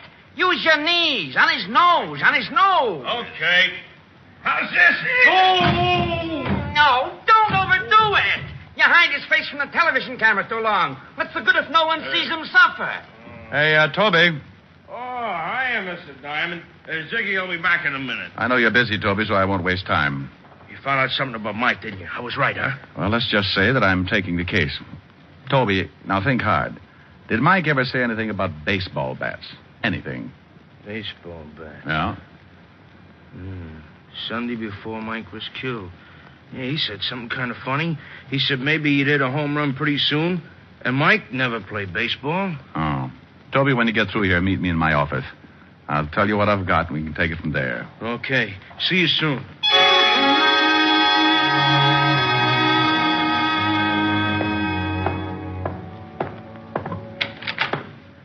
Good afternoon, Mr. Diamond. My name is Harry Fenner. Oh. Well, who are those two bullet-headed characters with you? They're my business associates. Oh, you must be in a rotten business. How'd you get in here? I just had the exterminators over last week. Oh, well, I'm afraid I owe you for a new lock. I'll just add it to the retainer I'm going to pay you. Oh, you're going to hire me? I have here $500, which I place on your desk. Earning it will be easy. Under whose nails do I put the bamboo splints? I hope your good humor continues. The fact is, Diamond, I collect odd things like antique furniture, marine life specimens, and old bat handles. Someone stole one of my old bat handles. Money's yours if you can locate it. Something like that would be worth more than money to me. An old bat handle would go just right with my collection of old saxophone reeds and croquet mallets. Is that your polite way of saying no? No, it's my impolite way of saying that a certain bat handle is going to win you the hottest seat in Sing Sing. And if you think I'm bluffing, let's see what they think down at the 5th Precinct. Put down that phone. Oh!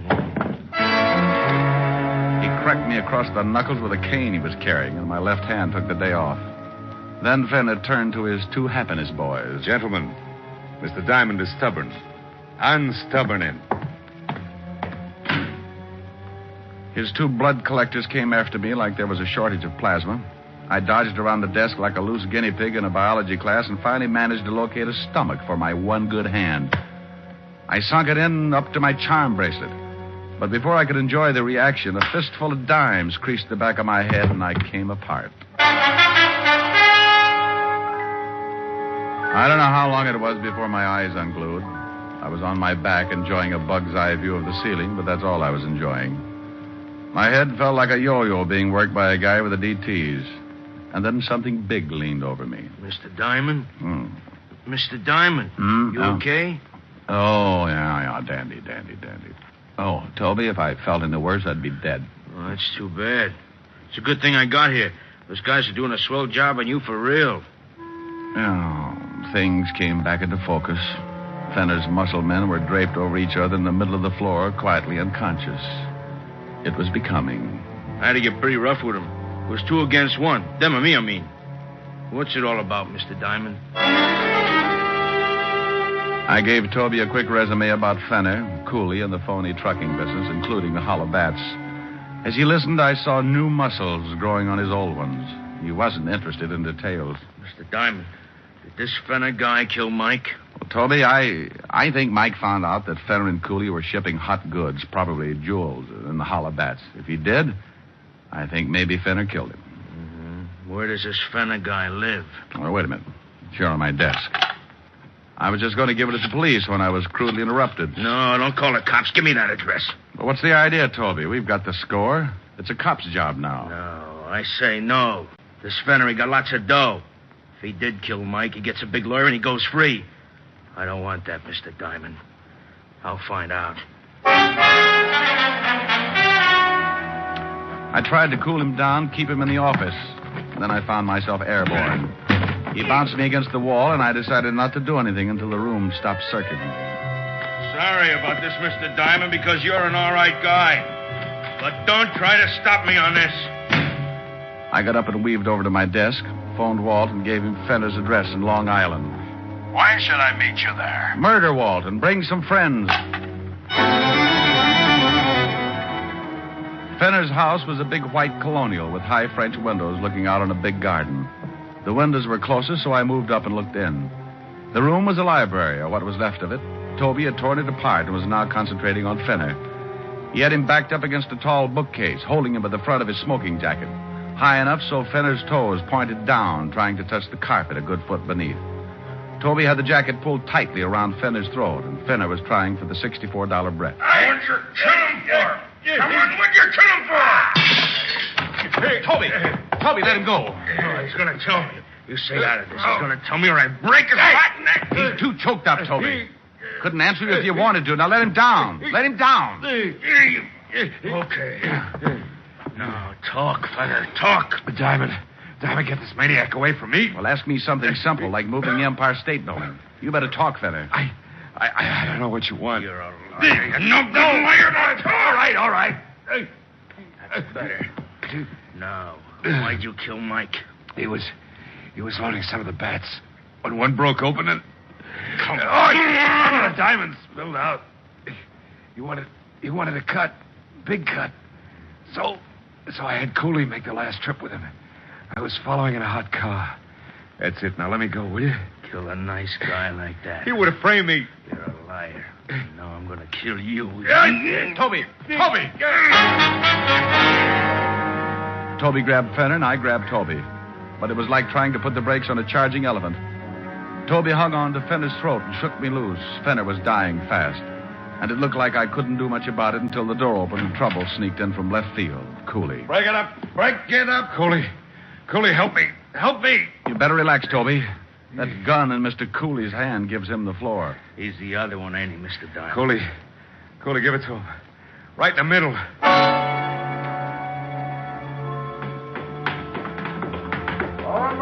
And then I heard the heavenly sound of flat feet. Cooley half turned for a moment, but it was enough for me to push Toby behind a couch and dive in after him. Quick! Cooley, let him have it. Cooley spun back around and tried his luck anyway, but missed. He and Fenner made a rush to the window, but some of Walt's men were waiting for them. They tried to shoot it out. Cooley never got more than 1 foot over the windowsill. Fenner did better, but he was dead when he hit the ground. Rick, are you all right, Rick? Oh, if it wasn't, you would never hear the end of it. Mr. Diamond, you don't really believe what that punk said about Mike, do you? Mike was a straight guy all his life. Toby, this clean-cut gentleman standing right next to me is Lieutenant Walter Levinson of Homicide. Right. What I tell him is official, so you listen. Look, Walt, Fenner and Cooley were part of a fence setup. Bought stolen goods, sold them out west. The Cross-State Trucking Company was just a blind. Well, that just about cleans it up, Toby. You see, Mike probably suspected something, and they were afraid he'd go to the police. That's why they killed him. Sure, I knew it was that way. Thanks, Mr. Diamond. Well, I better get back to town. Ziggy's got me matched tonight. Good luck, Toby. Yeah, thanks. Say, Mr. Diamond, I'd sure like to have you and the lieutenant come watch me wrestle tonight. Thanks, Toby. Maybe some other time. Oh, it'll be a great show. Tonight's my turn to win. Yeah, well, we'll see. So long, Toby. So long. Rack. Yeah? That connection between Mike Burton and this racket didn't sound kosher. Was that for the record? No, Walt. But Toby will never see the record.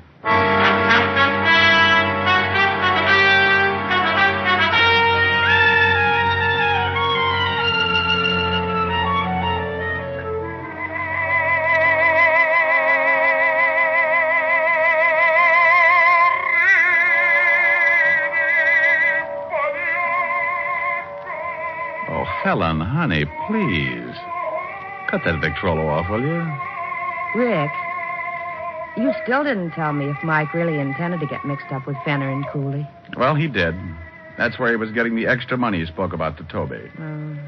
Oh, excuse me. Rick, where are you going? I'm just going to shut this guy off.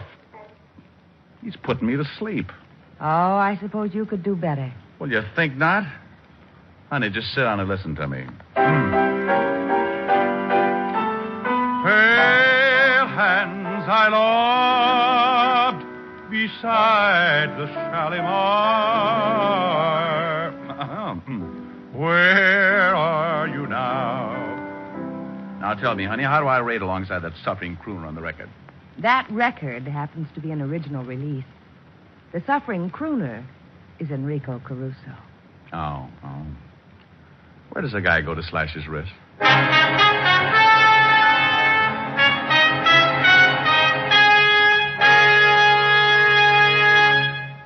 Dick Powell will be back in just a moment. And now, once more, here's your Rexall family druggist. No faster-acting aspirin made. That's Rexall aspirin. Yes, when taken with water, the 5 full grains of pure aspirin contained in every Rexall aspirin tablet are ready to go to work for you even before they reach your stomach. So next time you have a headache, remember Rexall aspirin. There's no faster-acting aspirin made. Ask for Rexall aspirin at Rexall drugstores everywhere. And remember, you can depend on any drug product that bears the name Rexall.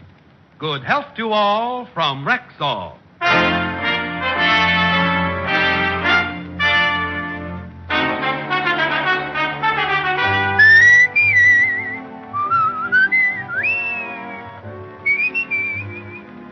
Ladies and gentlemen, for those who recognize it, the future is for sale. You can buy it now, today. You can buy it by saving. And there's no surer, more profitable means of saving than through the purchase of United States savings bonds. In the first place, United States saving bonds are safe, guaranteed by your country. Moreover, they put your saving dollars to work for you. For every $3 invested today in Class E bonds, you'll receive $4 back in just 10 years when the bonds mature. So make sure of the years ahead with United States savings bonds. Ladies and gentlemen, tonight's script was written by Harold Jack Bloom and Joe Morheim. Music was under the direction of Frank Worth. And this is Dick Powell asking you to listen in again next Wednesday at this same time when we do it all over again. Please listen in. I'm going to hit somebody on the head. Good night, everybody. You have just heard transcribed Richard Diamond, Private Detective, starring Dick Powell. This is Bill Foreman speaking.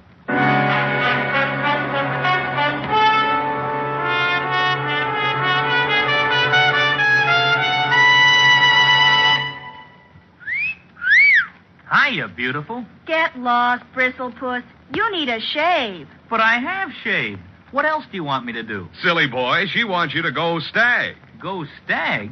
But why? Because Stag is Rexall's exclusive line of men's good grooming aids, like Stag Brushless Shave Cream. No fuss, no massage, just smooth it on, and presto, you get a clean, close shave. Your face stays smooth and whiskerless all day long. I'll do it. I'll go Stag. That's it. Join the Stag line now at Rexall drugstores everywhere. Yes, to make girls care. Go Stag. Jack Late tells stories of the underworld, Friday on NBC.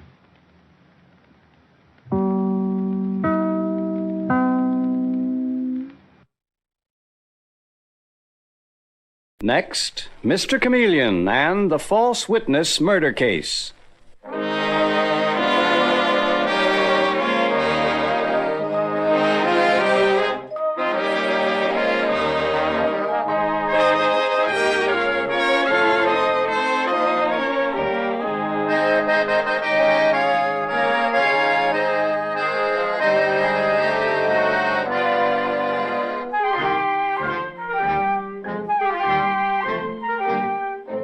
Tonight, we again present the famous Mr. Chameleon of Central Headquarters in his most famous cases of crime and murder.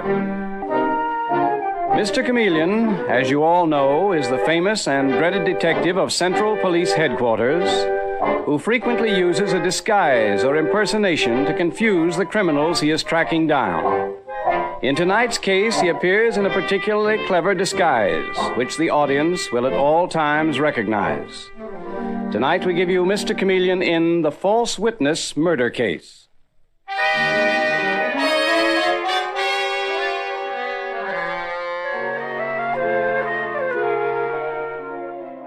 Our story opens in the home of Alden Allen, a very magnificent home in the East 70s. But the beauty of that home, the luxury and comfort, no longer give pleasure to Allen's young wife, Helen.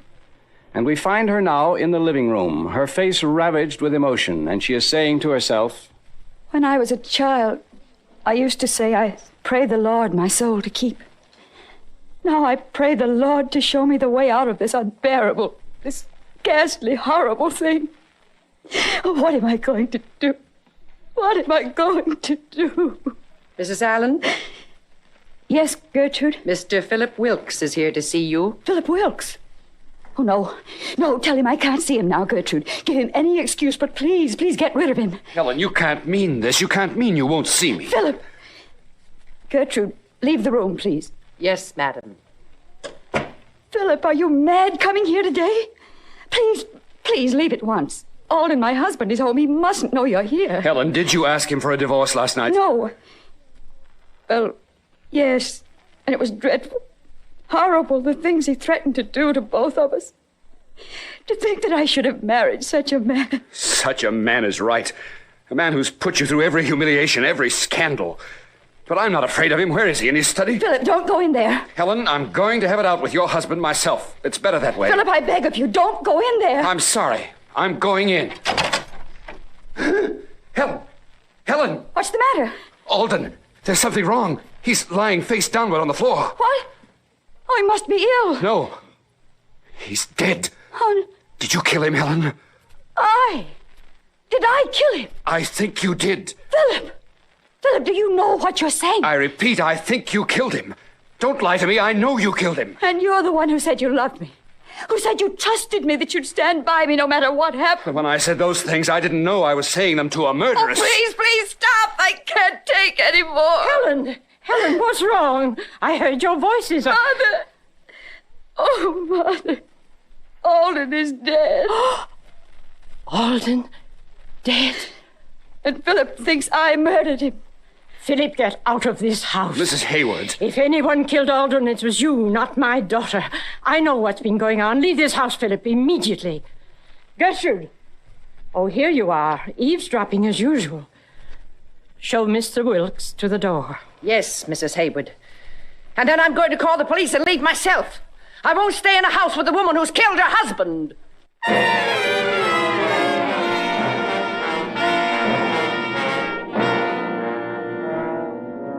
And now, a little later, we find Mr. Chameleon examining the lifeless body of Alden Allen, while Helen and her mother sit side by side, their eyes never leaving the quick-moving figure of Chameleon. Your husband, Mrs. Allen, died of poison, very fast and potent poison put into this glass of medicine. Why did he take this medicine? He had a slight heart condition, Mr. Chameleon. Very slight. He took 1 teaspoonful of medicine in a glass of water. Where did he keep the medicine?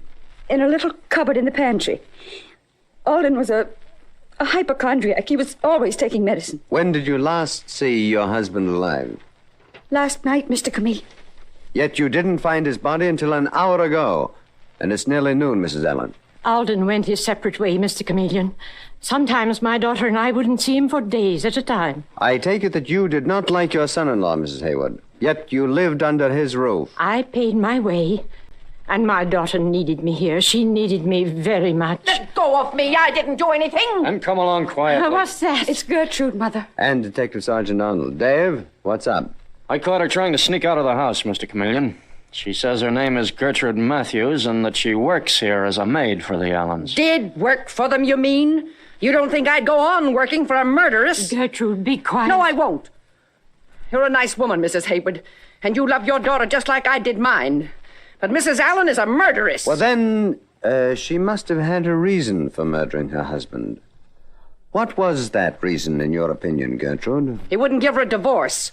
She wanted to marry Philip Wilkes, and Mr. Allen wouldn't let her go. How did you know that?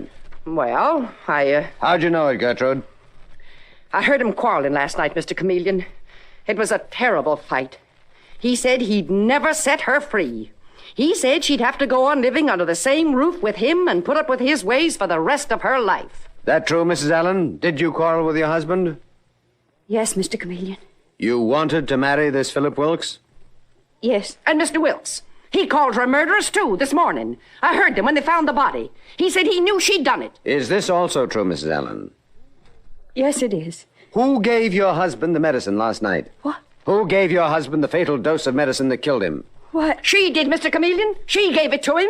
I saw her hand him the glass after they'd been quarreling. But Gertrude, have you forgotten? You're the one who mixed it.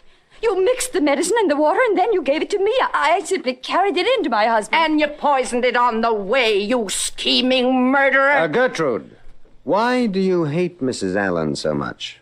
And since you do hate her, why have you kept on working here?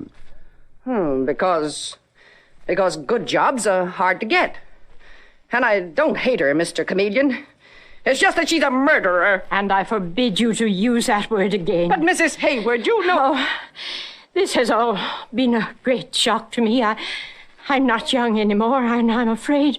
I'm afraid I can't take it. Mother. I've got it. Let me put her on the couch. Mother!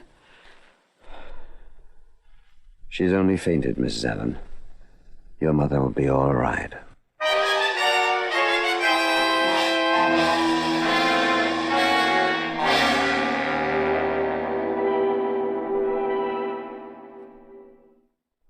How are you feeling, Mrs. Hayward? Oh, Mr. Chameleon, are you here? Where are the others? I asked them to leave us alone. So you could question me and then compare my answers with the answers of the others. That was clever of you. But then you're noted for your cleverness. This is the first time I've ever met a detective. Mrs. Hayward, tell me about Philip Wilkes. Philip Wilkes... He's been telling my daughter for months that he loved her. In fact... Did he have a chance to poison your son-in-law? Yes, he did. Well, perhaps I shouldn't say this, Mr. Chameleon, but he did have a chance to poison Alden. How? Well, last night he came to see Helen. She wasn't home, and he waited for her. He saw Alden's bottle of medicine in the study, and he asked a great many questions about it, Mr. Chameleon. I was called to the telephone, and when I returned, Philip was gone. He did not wait to see your daughter? No, he didn't. By the way, Mrs. Hayward, who was your son-in-law's doctor? His doctor? Yes. His name is Ridley, Herbert Ridley, but as a matter of fact, he's out of town on a holiday just now. I see. Now, tell me something about your son-in-law, Mrs. Hayward. Mrs. Hayward? Oh, he was a dreadful man, Mr. Chameleon, really horrible. For years he flaunted his other women in Helen's face. Oh, my poor Helen. 5 years of torment. And now, murder. Mrs. Hayward, Gertrude Matthews, the maid, said that you loved your daughter just as she loved hers. What'd she mean by that? Oh, so you noticed that remark? You notice everything, don't you, Mr. Chameleon? Well, come over here to the table. I'll show you what she meant. You see this album?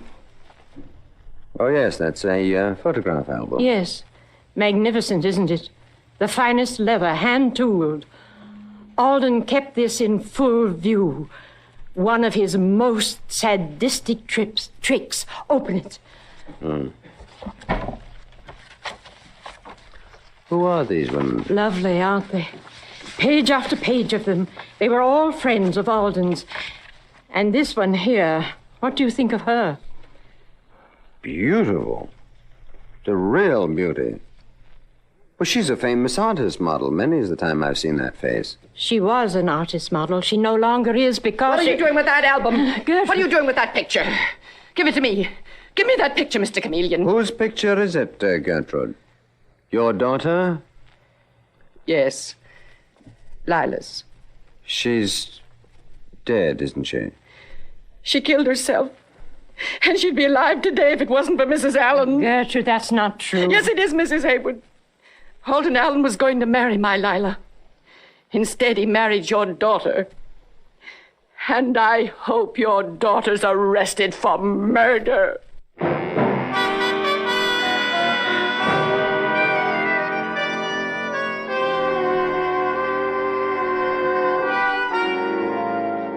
And now, a little later, we find Mr. Chameleon and Detective Sergeant Dave Arnold approaching the apartment of Philip Wilkes. And Mr. Chameleon is saying... What a house full of hatred that was, Dave.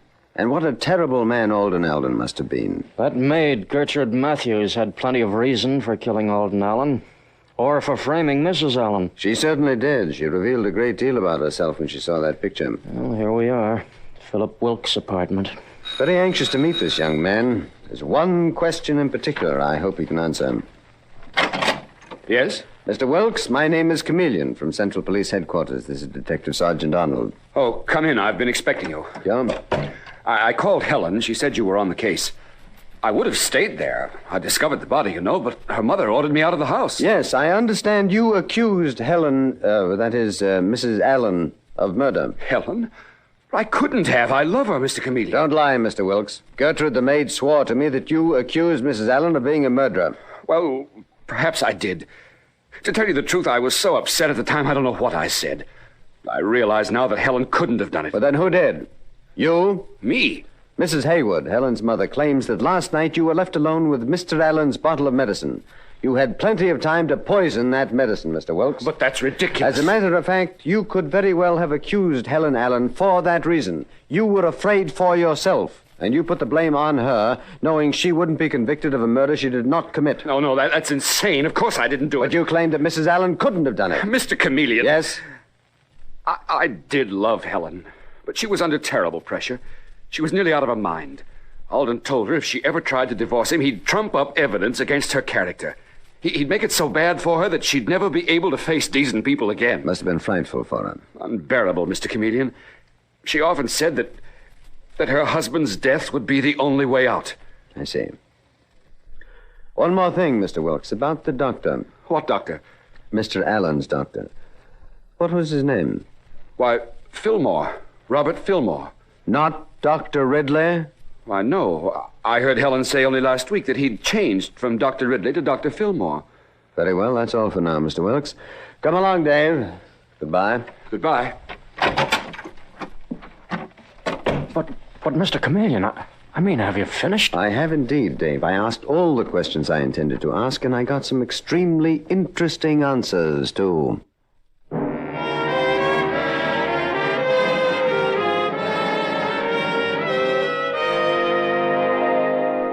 Mr. Chameleon and the false witness murder case continues in just a moment.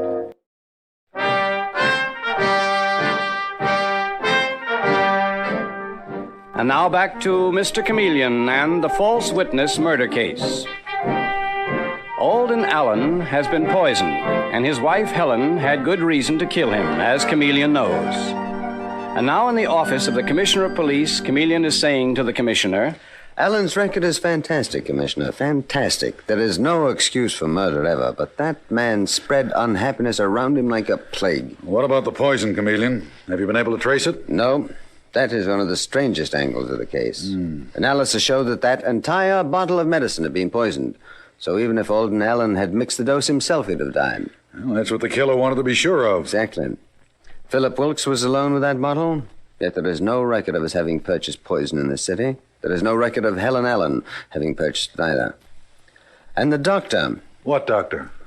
Someone lied about Allen's doctor. Mrs. Haywood, Helen's mother, tells me Allen's doctor was named Ridley. Philip Wilkes, on the other hand, says he went to Dr. Fillmore. Oh? You know, Commissioner, the well-known specialist. Yes, though that's easily checked on, Chameleon. Yes. But whichever one lied, why did they lie? I have a theory. I'm going to see Dr. Fillmore, and if my theory is right, that is one piece of evidence I have got to get. Mrs. Haywood may love her daughter, but Gertrude Matthews, the maid, loved hers, too. And I am going to take advantage of that mother love. What do you mean? I want to get into that house unknown to Helen Allen or anyone else, Commissioner. I'm going to call there disguised as Peter Tomes, an artist for whom Gertrude's dead daughter once posed. I hope that will be an open sesame to the Allen house and whatever secret that house may hold.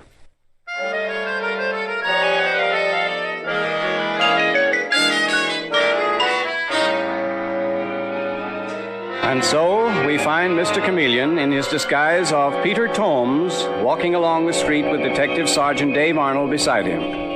And he's fingering the little black beard which is part of his disguise and saying, How about it, Dave? You think it'll get by? Yeah, sure.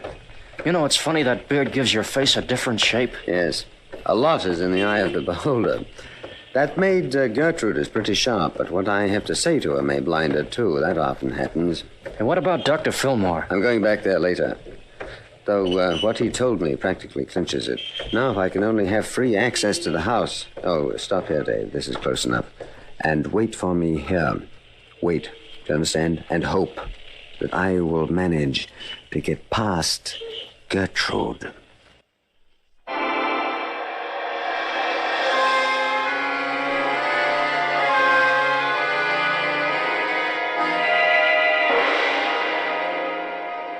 And so Mr. Chameleon approaches the Allen house. He rings the doorbell, and as he hoped, Gertrude answers the door. And he says to her in the voice of Peter Tomes, Are you Mrs. Gertrude Matthews? Yes, I am. I'm glad I found you here. I've been reading the papers. I was afraid you left the place. I mean, after all, a murder. You think I wouldn't leave if I possibly could? But no, the police say I got to stick around. I can't leave till this is all cleared up. So I figured I might as well stay on here till the police get around to arresting Mrs. Allen. Frankly, Mrs. Matthews, I'm not interested in this murder. I only read about this one because you were mixed up in it. And what have I got to do with you? I've never even seen you before. No, Mrs. Matthews, but I was a friend of your daughter's. My daughter? Lila? Yeah. I'm an artist. My name is Peter Tomes. Sure, she mentioned me. She posed for me often. Peter Tomes? No. Oh, yeah, I guess she did. She was a beautiful girl. The most beautiful I have ever seen. Step inside, Mr. Tomes. It's cold out here. Well, Mrs. Allen and her mother upstairs, getting ready for the funeral of the husband Mrs. Allen killed. But never mind that. Come in. So my daughter posed for you, huh? Yeah. One of the finest models I ever had. In fact, I miss her desperately. Just starting an illustration, I'd wanted Lila for the central figure. She killed herself? Yeah, I know. Don't even like to think about that. I was wondering, you have a photograph of Lila? Good one? Why? Yeah, I wouldn't even have to take it with me. I could sit in the kitchen here, make a sketch of it. It's all I need, a sketch to work from. Now, your daughter Lila would be immortalized, Mrs. Matthews. I'll tell you, I don't have a very good photograph, but Mr. Allen had one. The finest photographer in the country made it. Hey, would you let me copy that? I beg of you, please let me copy it. Okay, but it's in his album. And that detective, Mr. Chameleon, is interested in it. You couldn't take it out of the house, but how long would it take you? Oh, a couple of hours to make the sketch. Then you wait here in the kitchen. They'll be leaving for the funeral in about half an hour. You just sit nice and quiet, and they won't know you're here. I'm going, too. And after we leave, you'll have the place to yourself.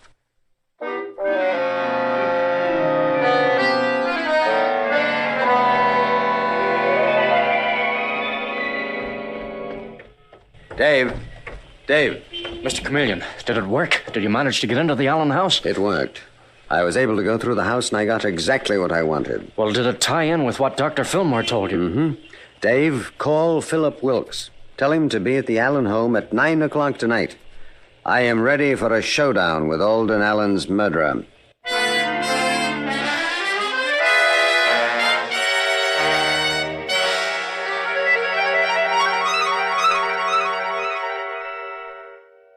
But, Mr. Chameleon, why did you bring me here? I mean... You mean you're a little embarrassed at entering this home, Mr. Wilkes, after having accused Helen Allen of murdering her husband.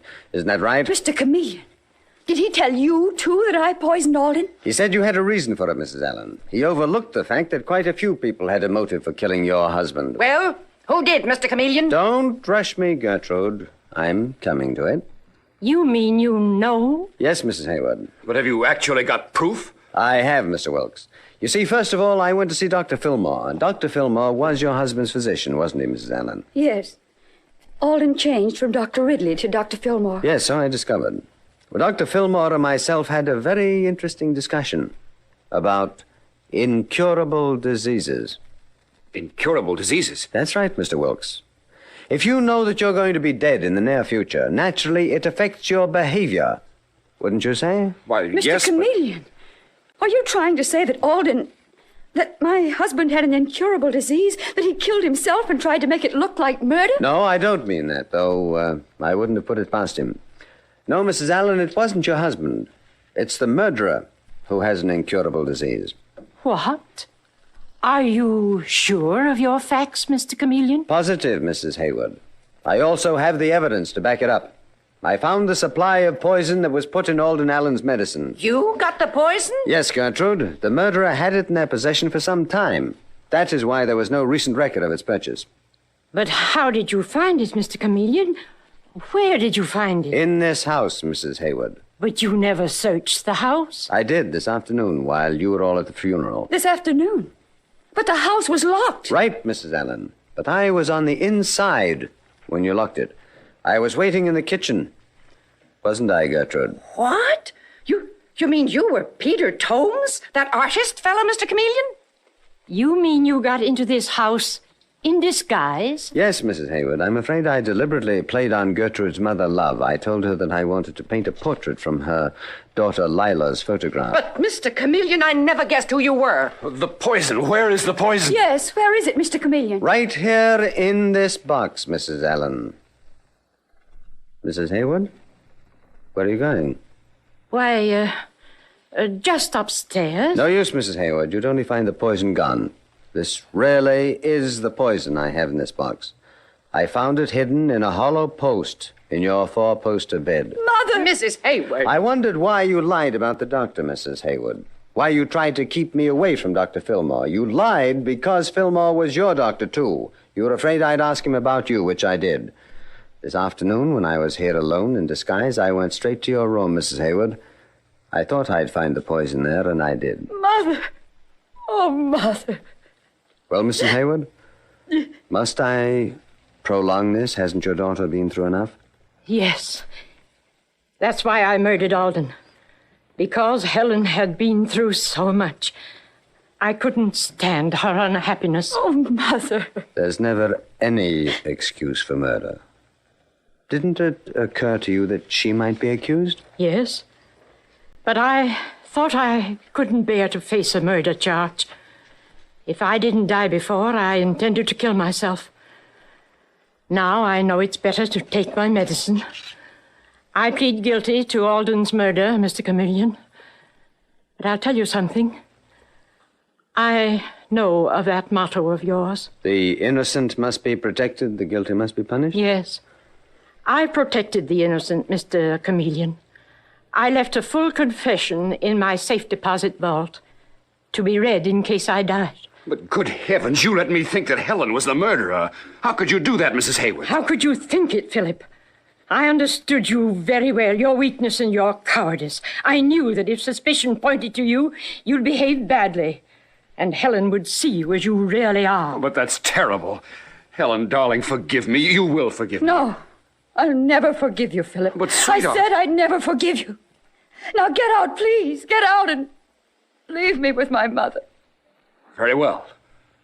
I certainly wouldn't want a murderer for a mother-in-law. You're very well rid of him, Mrs. Allen. Philip didn't love you. I know. The law does not require a husband and wife to testify against each other because love might make them lie. Now, that's part of loving. Absolute loyalty to each other. One might suspect the other of murder, but certainly doesn't immediately run to betray them. No, in a way, your mother freed you from a man who was almost as bad as Alden Allen. Oh, Mr. Chameleon. Mrs. Hayward, it is my sad duty to take you to police headquarters. I am ready to go.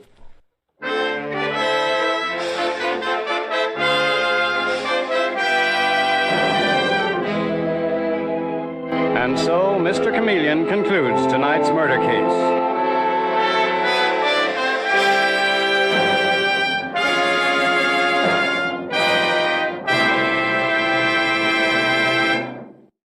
Part of Mr. Chameleon is played by Carl Swenson, with dialogue by Marie Baumer from the original story by Frank and Ann Hummert. Music directed by Victor Arden. Your announcer is Howard Claney.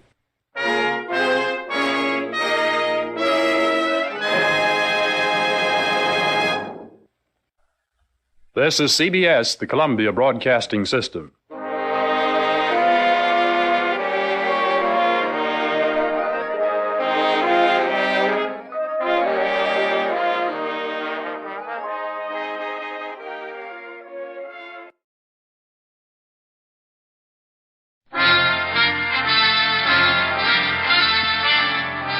while the makers of Rexall drug products and 10,000 independent Rexall family druggists bring you Dick Powell as Richard Diamond, private detective.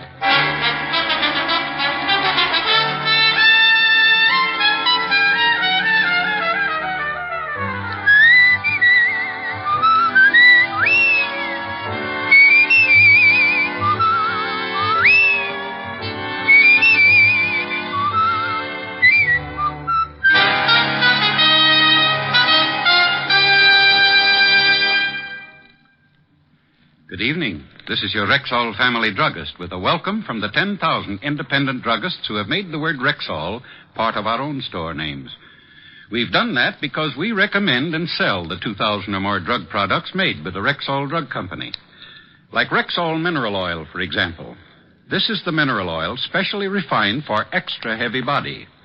What's more, Rexall mineral oil is tasteless, odorless, colorless, non-irritating, and non-habit forming. Quality like that is what we family druggists are talking about when we tell you you can depend on any drug product that bears the name Rexall.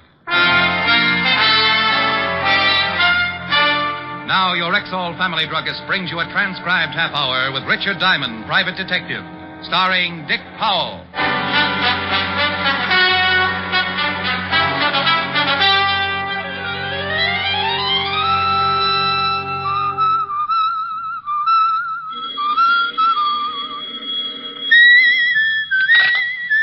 Just a moment. Diamond, pick up the receiver and speak to me, or I'll... Walt, is that your blood pressure I hear bubbling, or are you calling from Niagara Falls? What's the big idea keeping me waiting like that? Well, the big idea is that it's a beautiful day and I'm happy. When I'm happy, I whistle. And when I'm happy and whistling, I don't like to be interrupted. I'll remember that the next time you're unhappy and you ask a favor from me. You can whistle then, too. Oh, the great, big, important police lieutenant wants a favor from poor little old Richard Diamond. I want you to go to a funeral. Yours? No, it's mine. Say, I'll live to dance the Charleston on your grave, wise guy. No, they're burying Bigfoot Grafton this afternoon. How do you know? How do I know? How do I know what? That it's Bigfoot Grafton they're tucking in. The way I read in my paper, the Harbor Patrol fished out a guy presumed to be Bigfoot Grafton, boy racketeer. We're satisfied with the identification. Huh? Fingerprints? Fingerprints. Look, the body was in the Hudson River for nearly a week. Oh. Then tell me, what makes you so sure the guy they're putting in the ground today is Grafton? Look, Diamond, you're beginning to exasperate me. Will you or won't you go with us to Bigfoot Grafton's funeral this afternoon? Why me? Maybe you can show the boys how to dig the grave. Oh, Walt, that's silly. I don't know a grave from a hole in the ground. So why me? Because you once told me about a little business matter you had with some of Grafton's gang out west. And because some of those same hoods may attend the funeral. And because if any of them do, you'll recognize them. And I can point them out to you. Say, you are a detective. Otis and I'll pick you up in about an hour. Goodbye, Diamond. Goodbye, Bright Eyes. Come on, Billy. How many times have I got to tell you this is the only thing left to do? It's all wrong, Marge. I tell you, there's no need to call in a private eye. Well, hello, girls. Who are you? The name's on the door. You're Diamond? You see something you don't like? Yeah, you. Oh, you'll never be lovely, be engaged, or get to use ponds with an attitude like that. It's a waste of time, Marge. A waste of time. Lay off it, Billy. I know what's right. We came a long way to see you, Diamond. All the way from West Frampton we came. We're ducklings. Well, first impressions are so deceiving. I almost thought you were girls. Now, look, there's a psychiatrist just down the hall who... Get this, Billy. The guy thinks we're nuts. Well, maybe you are a couple of ducks, and I'm the one who's crazy. Not ducks, ducklings. Oh, well, then if you have that kind of a problem, go to the Audubon Society. You never heard of the Long Island Ducklings? All we done was win the pennant last year. Pennant? Oh, baseball? Now it's coming. We're a girls' softball team. We got our own park out in West Frampton. I play third base. Who's on first? Me. Come on, let's get out of here, Marge. We'll stay. We gotta find Lottie, and he's gotta help us. Lottie? Lottie Wyrachek, our second baseman. She's been missing almost a week now. We can't win without our second baseman. Oh, yes. I can see where it must leave quite a gap between first base and shortstop. We ain't gonna win the pennant again unless we get Lottie back, Diamond. We gotta have her. You're elected. Elected? I'm not even sure I accept the nomination. See? Let's go, Marge. You don't want the job, Diamond? Well, I've never looked for a missing second baseman before. I wouldn't know where to begin. A fine detective. Here, you begin by looking at her snapshot. Oh, no, girls. Really, I'm terribly busy right now. I've got to go to a funeral and help the police department with it. Look at her picture. But I tell you, I... Don't tell me this is... Lottie Warachek. You mean a girl who looks like this wastes her nights playing second base? Yeah. Wastes, he says. Diamond, stop drooling. You take the job? Well, I'm tempted. Yes, I'm very tempted. Now let's get some answers first. Ask Billy. She's her roommate. All right. Now think back, Billy, to a day or so before she disappeared. She seemed worried about anything, nervous, upset. No. Why, she even hit 2 home runs the very last night she played. She did, huh? Oh. I wonder if... Oh, no, that isn't possible. The Dodgers do a lot of things, but they wouldn't kidnap people. You say she's been with the team 2 years? Yeah. Diamond, what sort of questions are these? Please, Lefty. It's my turn at bat. Now, Billy, what did she do before she became a second baseman? Who knows? You'll find her for us? For you? Oh, no. For me. They gave me a pass for the game that night with the Amagansett Amazons, informed me how to get out to West Frampton the quickest way as the E-train flies, then exploded themselves out, leaving me with a snapshot of a second baseman who looked like Jane Russell, only more so. I wasn't able to dream too long because soon the door opened and I looked up to find the most beautiful gabardine suit I'd ever seen walking toward my desk on the frame of the ugliest hoodlum I'd ever seen. Hey, you Diamond? To some people. To others, I'm Mr. Diamond. Diamond. Mr. Diamond. The late Mr. Diamond. Yeah, that's the one I like the best. All right, parrot puss. Who's been eating your crackers? All right, comic. I'm just a boy with a message. Well, spill it. You had visitors, huh? Yeah? Yeah. A couple of overgrown tomatoes. A couple of tomatoes that look more like they belong to the Russian infantry than to the human race. Well, you're not very much to look at yourself, Ugly. Get on with the message. The message is lay off. Don't go looking for no missing girl. You don't wake up with no bullet holes where your eyes ought to be. Huh? That's the message. The whole message. No signature? You don't need no signature, friend. Goodbye, Mr. Diamond. Just a minute, Repulsive. Yeah? I want to tell you about the last side of the mouth punk who brought me a message like this without a signature. Go on. Frighten me. Go on. Hey, just stand back there, Diamond. Don't come no closer. I'll let you... Don't reach into that pocket, punk. Oh, my arm. Now, let me get it for you. A Luger. And almost as ugly as you are. We won't be needing it for this game. My arm. Oh, there's your arm. Now put it up with the other one and I'll knock your head off. A few seconds later, when I picked myself up off the floor, I looked around for my spar mate, but he'd taken his arms and gone home, leaving me with an eye which for weeks to come would have me lying to people about walking into a door. Yeah, a door wearing gabardine.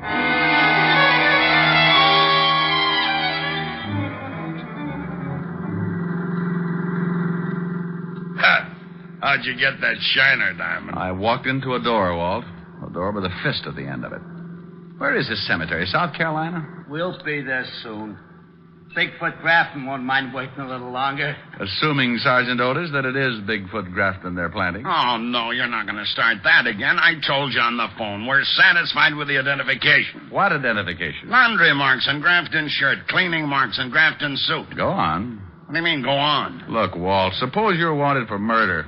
2 murder raps, and you don't have a chance of beating. And suppose that next to the mailman with the income tax refunds, you're the most looked-for guy in the country. Yeah, I know what you're going to say, Diamond. You think maybe Grafton finds a sucker with his same general build, shoots him in the spine, changes clothes with him, and then dumps him in the big bathtub. That's right, Walt.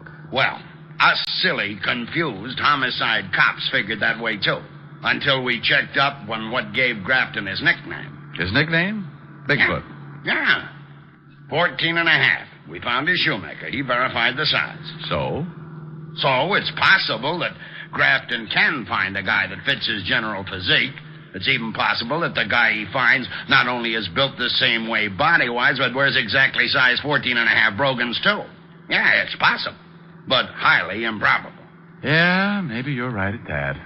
Well, on behalf of myself and all the other simple-minded fellas known as cops, Thank you, Diamond, for saying what you just did. Thank you. There's the cemetery.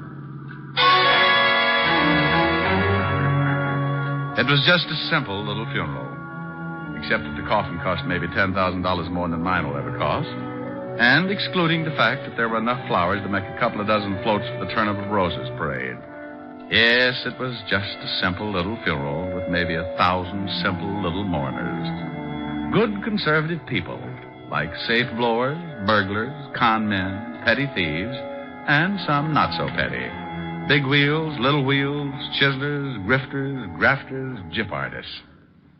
Well, Diamond, you see anyone who used to run with Grafton's mob? No, not yet. Hey, look. Now, what's he doing here? Oh. The parrot nose in the stylish gabardine suit. I've been admiring that suit. Gabardine, huh? Too bad a poor little gabardine had to go give up its life just so a mug like that could have a suit. Where you going, Diamond? Who is that guy? He's a messenger boy. I'll be right back. I edged my way through the crowd toward him, hoping that in view of the solemnity of the occasion, none of the pickpockets among the mourners would make use of the opportunity to swipe my suspenders. 5 yards away, he turned. He saw me and started to run. I put my head down like a sprinter and turned to follow. There's nothing like a merry chase in a merry place like a cemetery. And just when I thought I had him... Diamond, what are you doing running into tombstones? Oh, well, I suddenly remembered it's been years since I had a collision with a tombstone. Oh, what were you chasing that guy with a fancy suit for? I wanted to find out who his tailor is. Look, Otis got a good look at that twerp I was chasing. Tell him to go through Rogue's Gallery and try to identify him for me, huh? Yeah, but where are you going? Me? No, I think I'll go to a ball game. It was a good game as games go, fast and exciting, and my girls did themselves proud. 8-3. Even though the girl who was playing second in place of the missing Lottie made 3 errors.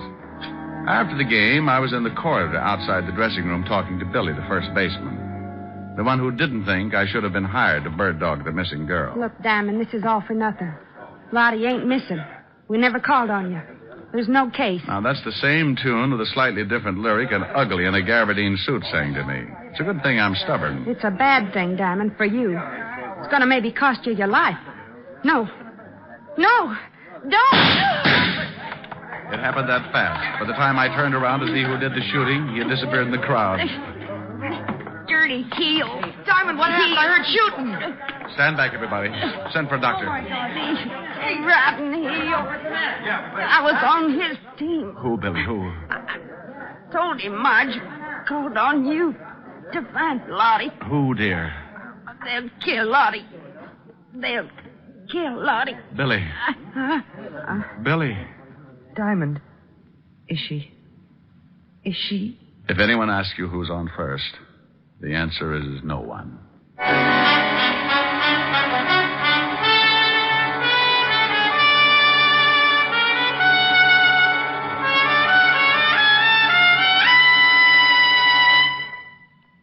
Before we continue with the adventures of Richard Diamond, private detective, here's your Rexall family druggist.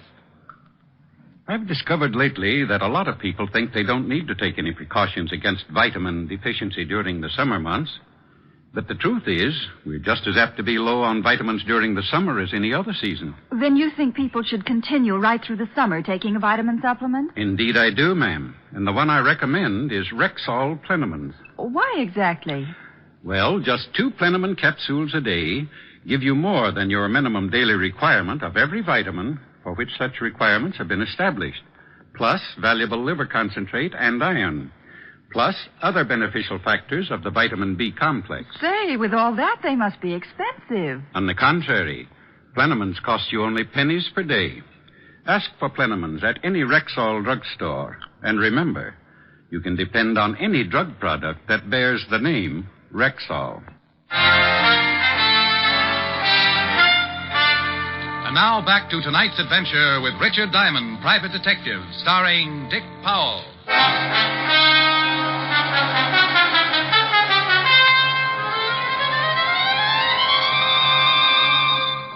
Diamond, this department isn't in operation so that you can find girls. I don't care how she looks in her baseball uniform. Oh, but this is business, Walt. I tell you, she's been kidnapped. Another girl on the team was just murdered. Another murder? Where? West Frampton. West who? Frampton, out on Long Island. City limits? No. That's the quickest case I ever marked closed.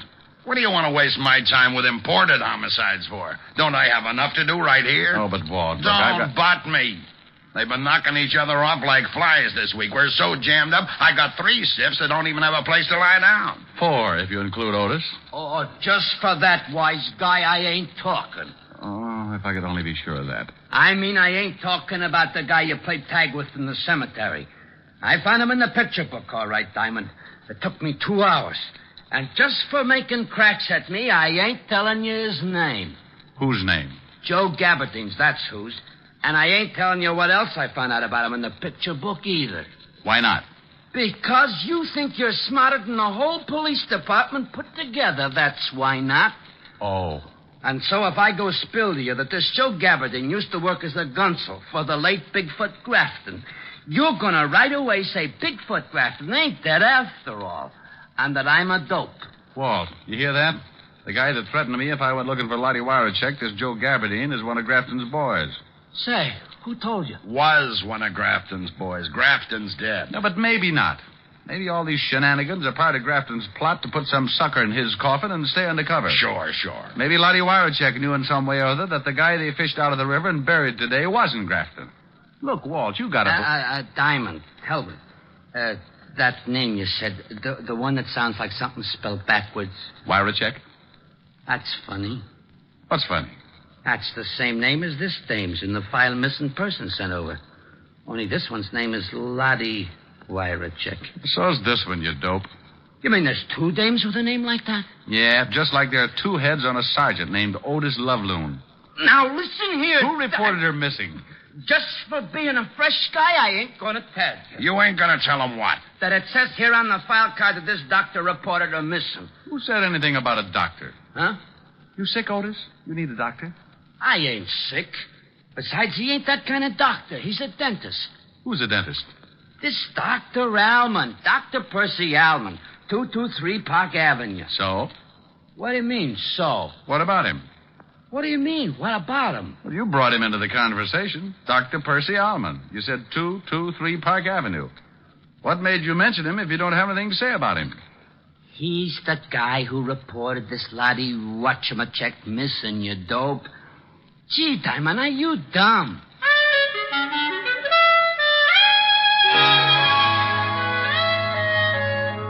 Dr. Percy Allman's home for decrepit teeth at 223 Park Avenue was a fancy schmancy establishment where bad little molars and bicuspids went in for punishment. I could tell even before I met Allman that he was the kind of drill artist who assured the customers there'd be no pain. No pain at all, and there usually wasn't. Until the customers got their bills. The office was a ground floor professional suite that opened directly on the street, and when I pushed open the door and went in, this kind of nice middle-aged guy greeted me with, Yes? I'm looking for Dr. Allman. I'm Dr. Allman, but it's after my office hours, young man, unless it's an emergency. Well, it's about Lottie. Lottie Warachek. Lottie? You're from the police. You found her. Well, not yet, no. And I'm not from the police. Not? Who are you? My name is Diamond. I'm a private investigator. Oh. You gave me quite a turn for a moment. Well, I'm sorry. Doctor, I'd like you to tell me a few things. What sort of things? Lottie Warachek. What's she to you? Oh, presently just a friend. Formerly the best dental assistant I ever had. Yes, I saw her snapshot. A dental assistant, huh? Yeah, lovely girl. I hated to lose her. But this baseball thing had been burning in her for a long time. Look, Diamond, just how much do you know about all this? I know that Lottie's missing. Maybe in trouble. Well, I do need help. Perhaps I'd better tell you everything. I'm game. But I think I should warn you. The information I'm going to give you is dangerous. It may mean your life. Well, I'm still game. Maybe not as much as a few seconds ago, but... Very well. A year or so ago, I had a patient, a man who called himself Dunn, George Dunn. And then you found out that Dunn wasn't Dunn at all. That he had very big feet and he was a racketeer named Grafton. Yes. You're very clever, Diamond. It was the dental chart he wanted. He threatened me. I felt that if I ever gave it to him, he'd feel the necessity for killing me. So I gave the chart to Lottie to keep... It happened so fast I barely had time to leap behind the chair. 1 second, the doctor and I were talking. The next, everything was bedlam and confusion. And blood and death and anger. My anger. The doctor had caught one smack between the eyes. And I got mad, shooting mad. I charged out of that office maybe 10 seconds behind the killer, just in time to see him get into a car and melt away into the traffic. He headed east, then south, and east again. Then stopped at a crummy-looking building and went in. And that's when smart, shrewd, clever Private Detective Diamond climbed a drain pipe, tore his pants, looked inside a second-floor window, saw a girl tied to a chair, and, like Lochinvar, broke in to rescue the fair second baseman in distress. Lottie? Look out! Oh, this was getting monotonous. The billy caught me on the back of the neck, and while it didn't knock me out, it didn't make me feel like dancing either. The first thing I was aware of when I oriented myself to my new condition was the biggest pair of feet I'd ever seen. And the next thing I saw was the gabardine suit containing in its bright, clean folds the filthiest little murder artist I'd ever seen. So I made like a possum and pretended I was asleep. Say, Grafton, I told you the shamus followed me. I want him. He's all yours, Joe, I promise, but later. Why later? Why wait? Because I gotta get that dental chart, that's why. Now that you've rubbed off the dentist and that goofy Billy the ball player, that chart's the only thing in the world that can prove Bigfoot Grafton's still alive. So why does that have to hold up Diamond's execution? Because maybe he knows where the dental chart's hid. I'm giving up on the dame here. She'd have told us long ago if she knew. If Diamond knows, he'll talk. Even if he don't know, he'll talk. And scream, too. Later, Joe. Now put that pig sticker back in your pocket. I don't hear you, Grafton. This Diamond made me unhappy, and I don't like to wait. I said put that knife away, Joe. I still don't hear you. All right, Joe. I knew this was the only chance I'd get. They were too busy showing each other their fangs to give me their undivided attention. And so the possum stopped playing possum and made a stab at playing tiger. The act started with a well-aimed kick to what the fight reporters call the midsection. And the gabardine suit folded limply and sagged to the floor like it didn't even have a man inside it. And that's when Grafton pulled the gun, and that's when I made a grab for his knees. And you guessed it, there was a shot. And then there was a punch that made a mess out of a jawbone. And I'm happy to report that this time it wasn't mine. Oh, you're wonderful. What's your name? Well, honey, my name's Diamond. Diamond? Yes, dear, and believe me, a diamond is a girl's best friend.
Anyone tell you? You're so romantic. Even with a black eye. Oh, thank you, dear. Oh, Ricky, darling, it must have been dreadful. Oh, it had its moments, Helen. Yes, I saw that photograph. A second baseman. What's the matter with a second baseman? Well, Ricky, if she were any good, wouldn't she be a first baseman? Honey, I don't think you understand too much about baseball. Teach me. Oh, it takes years, baby. Years. Well? Well, baseball's a game that's divided into innings. 9 innings. Innings? What's an innings? Maybe I better teach you how to play post office. No. Ricky, please. Well, let's see now. An inning is a sort of a division, a stanza, a frame. Yeah, that's right, a frame. A frame?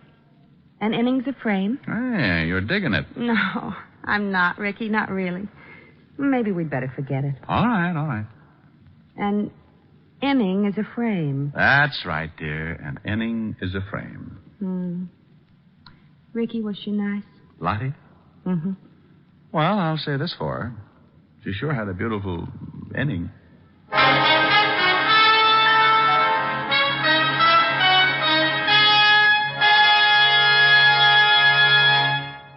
Again, here's your Rexall family druggist.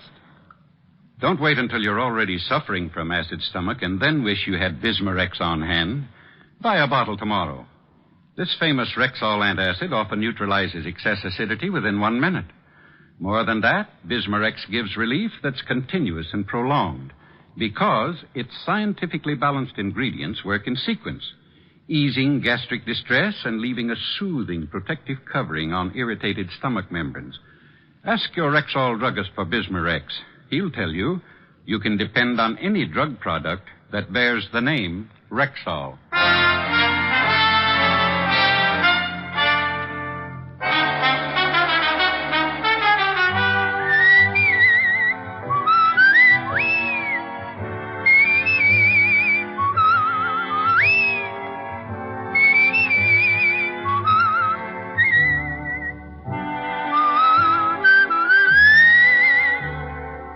Richard Diamond, Private Detective, stars Dick Powell in the title role and is written by Michael Camroy with music composed and conducted by Frank Worth.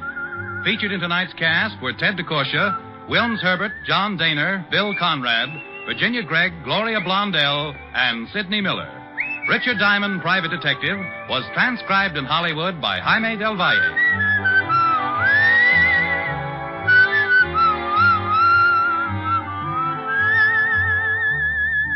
This is Bill Foreman inviting you to be with us next Wednesday at this time when we will again bring you Dick Powell as Richard Diamond, Private Detective.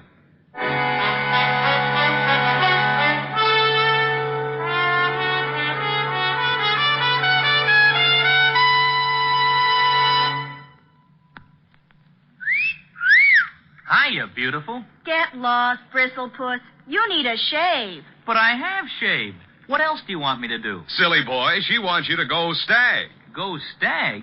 But why? Because Stag is Rexall's exclusive line of men's good grooming aids, like Stag Brushless Shave Cream. No fuss, no massage, just smooth it on and presto, you get a clean, close shave. Your face stays smooth and whiskerless all day long. I'll do it. I'll go Stag. That's it. Join the Stag line now at Rexall drugstores everywhere. Yes, to make girls care. Go Stag.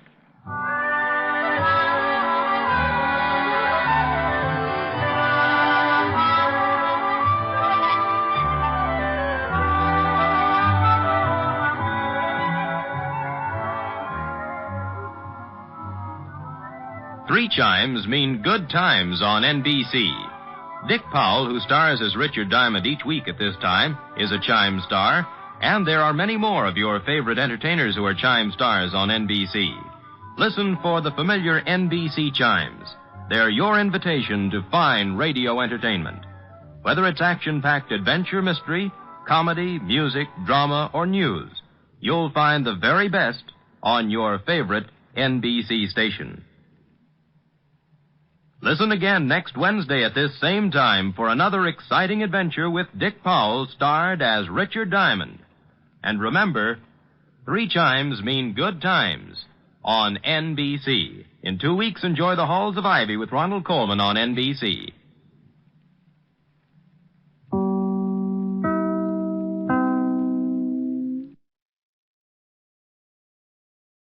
Ladies and gentlemen, we take you now behind the scenes of a police headquarters in a great American city, where under the cold, glaring lights will pass before us the innocent, the vagrant, the thief, the murderer. This is The Lineup.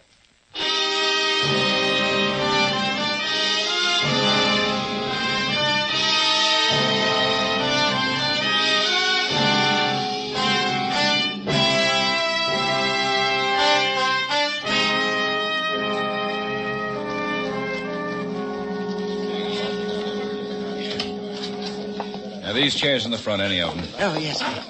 Can I smoke, Lieutenant? Sure. No, thanks. Just put one out. How is the woman? Well, they operated this morning. She's pretty low. And the man who owned the car? We picked him up. Did he do it? That's what we want you to tell us, Mr. Dill. Well, I got a good look. I know. I can tell you all right. I hope so. May I have your attention, please? You people on the other side of the wire in the audience room, may I have your attention, please? Thank you. My name is Greb, Sergeant Matt Greb. I'll explain the lineup to you. Each of the suspects you will see will be numbered. I'll call off a number, their name, and charge. If you have any questions or identifications, please remember the number assigned to the prisoner as I call his name. At the end of each line, when I ask for questions or identifications, call out the number. Oh, sure. I can tell you all right. If you're sure or not too sure of a so. suspect, have him held. The officers who took your name will assist you. They're seated among you. Please be prompt with your questions or identifications. When the prisoners leave here, they are sent to the bathroom and dressed back into their jail clothes. It makes it quite difficult to bring them back after they leave here. The questions I ask these suspects are merely to get a natural tone of voice, so do not pay too much attention to their answers as they often lie. Bring on the line. Okay, move it along. That's good. Now turn and face front, hands to your sides. Look straight ahead. You raise your head. Okay. Number 1, Albert Bartok, assault. Where do you live, Albert? 19137 Fuller. What's your business, Albert? You couldn't make it Al, could you? What's your business, Albert? I'm not working. Why did you hit your wife? Because I'm not working. She keeps reminding me. For 2 years she reminds me. Morning, night, and noon she reminds me. It depressed me. You hit her with a chair. It was the nearest thing. Every time I tried to sit down, she grabbed my hair. She wouldn't give me no peace, so when she grabbed my hair, I grabbed the chair. Number 2, Henry Ingram, vagrancy. Oh, Sergeant. This is twice this month, Henry. Yes, Sergeant. I just got out. Why were you trying to catch the duck? I was walking through the park. I saw the duck. I wasn't trying to catch it. I was trying to pet it. I like ducks. You ruined the whole flower bed trying to pet it. Yes, Sergeant. Number 3, Martin Cerruti, theft. I told you to keep your head up. Okay. Where do you live, Cerruti? I'm from Denver.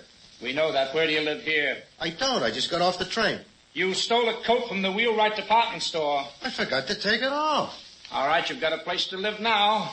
Number 4, John Wolcott, armed robbery, murder. Lieutenant, where can I put out my cigarette? On the floor. What's your business, John? I run a gas station. Where, John? Corner of 105th and Sutton Place. On the night of November 12th, you held up the Albert Candy Store. No, I didn't, Sergeant. You and another unidentified man shot the owner, Mr. Gus Albert, and his wife, Dora. I had nothing to do with it. That's the charge, John. Lieutenant. Yeah? That's him. He's the Are one there I any chased. questions You sure? or That's him. I'm identifications from positive. the audience? Lieutenant, Yeah? I think Any he's the one. questions or Number 4. identifications Yes, that's right. from He's the the one audience, who ran up the please? store. Sergeant Graham. Yes, Lieutenant. Number 4, hold for interrogation.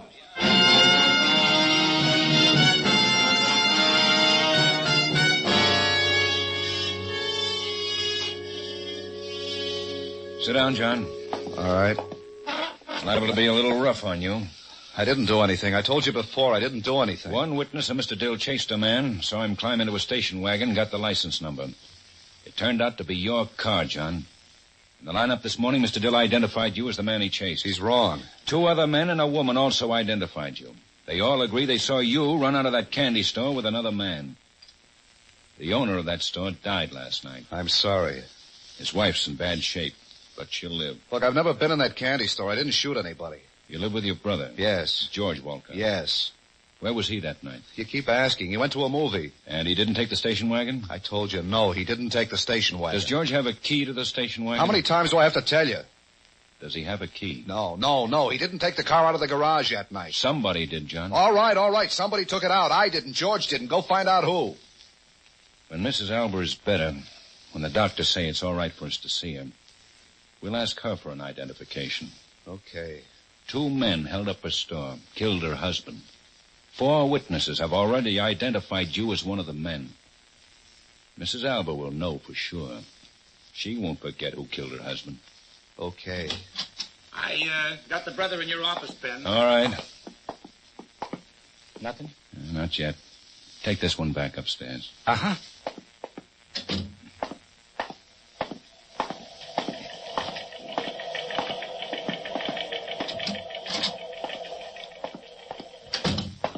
Oh, George. Hello, Lieutenant Guthrie. George, your brother's in a lot of trouble. Yeah, I know. He sticks with his story. Says he didn't leave the house that night. Says he didn't use the station wagon.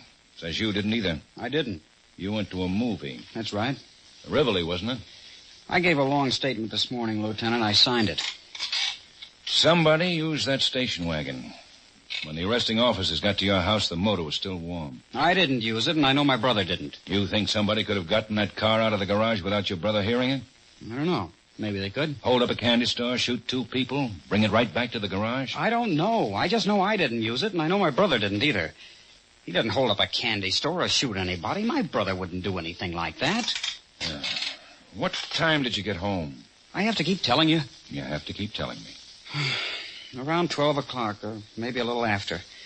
There was a cop waiting for me. He'll remember what time better than I do. You went to the movie? Yeah.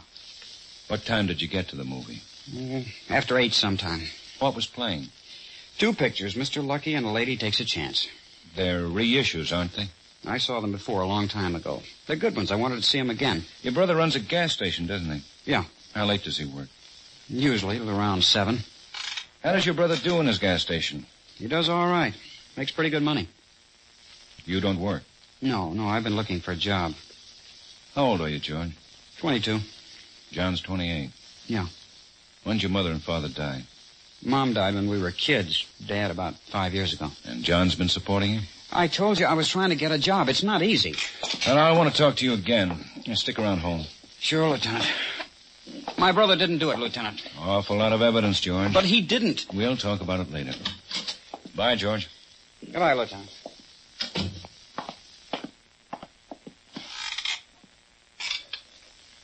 Howard? Yes, Lieutenant. George Walcott's coming out. Put a man on him. Right. What's the matter, Ben? You look unhappy. I'm tired. Want some coffee? You got it made? No, but it'll only take a second. Well, you won't have time. The hospital called. It's all right to see Mrs. Albert. Oh, okay. Hey, here's the report on John Walcott. On good months, he averages about $300 clear. Pays $85 a month on the mortgage. A lot of people doing a whole lot worse. Let's get Walcott and take him down to the hospital with us.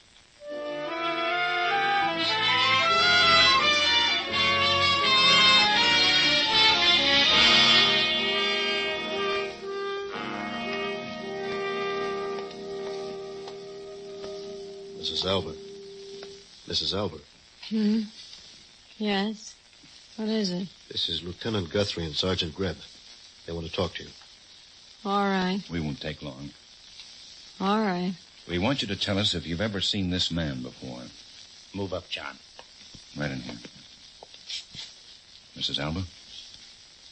I don't know. I'm not sure. Could he be one of the men who held up your store? I don't know. He looks... I don't know. He isn't the one who shot us. The one with the gun. He isn't? No. He's not that one. You sure? Yes. Yes, I'm sure. Well, Mrs. Albert, several people say they saw this man run away from your store. I don't remember the other one too well. The one who stood by the door. Happened so quick. The man with the gun. He's the one I remember. He was in the middle of the room. It all happened so quick. The other one I didn't really notice. I think that's about enough for now, Lieutenant. My husband's dead. And we'll do everything we can, Mrs. Albert. What can you do? He's dead. That's all. I hope you didn't have anything to do with it, young man. I hope for your sake you didn't. It's a terrible thing.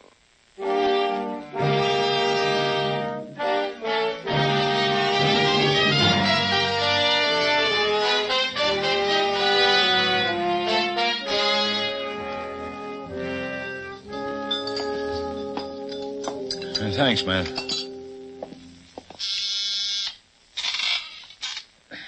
Yeah? They're here, Lieutenant. Oh, all right. Send in Mr. Dill first. Well, is the coffee all right? Whew, hot. Mr. Dill, Lieutenant. Come in, Mr. Dill. How How are you, Lieutenant? You met Sergeant Graham? Yes. Hello, Sergeant. Hello, Mr. Dill. Have a seat. Thank you. Mr. Dill, we know definitely the man you identified this morning wasn't the one who actually did the killing. He was one of the men who ran away from that store. Well, we're interested in the other man now. What did he look like? Well, it all happens fast. Like I told you, I was just walking by when I heard the shot and then the scream. The door of the store flew open. 2 men came out. They were running. The first one, the one in front, was the one I pointed out the lineup. You didn't notice the other man? No, not exactly. I got kind of a look at him, but it all happens fast. I guess I was more interested in the other one, the one I recognized. You don't think you could identify the other one? Well, they separated, like I told you. They started running in different directions. I went after the one who climbed in the station wagon, and I got his license number. You went right after him? Well, I took a look in the store first. I wanted to see what was going on. Then you went after him. Well, I went after the one with the station wagon, yes. I saw the 2 people lying on the floor, blood. Well, I just went after him. How far did you chase him before he got in the station wagon? Oh, about a block, I guess. And how far away from him were you when he drove the station wagon off? Oh, I don't know. I guess about 50 feet. Were you across from the station wagon or behind it? I was behind it. I was chasing. Yes, I know, but he didn't cut across the street? The station wagon wasn't parked on the other side of the street? No, he just ran up the block. Station wagon was parked on the same side of the street. Well, did he turn around and look back at anything? Well, I don't remember. I don't think so. He just ran up to the car and drove off before I could catch him. But you recognized him? Oh, sure, the man this morning in the lineup. You don't remember anything about the other one? No, I'm sorry, I don't. All right, Mr. Dill. Is that all? Yeah, that's all, and thank you. Oh, sure, any time. Mr. Dill. Yes?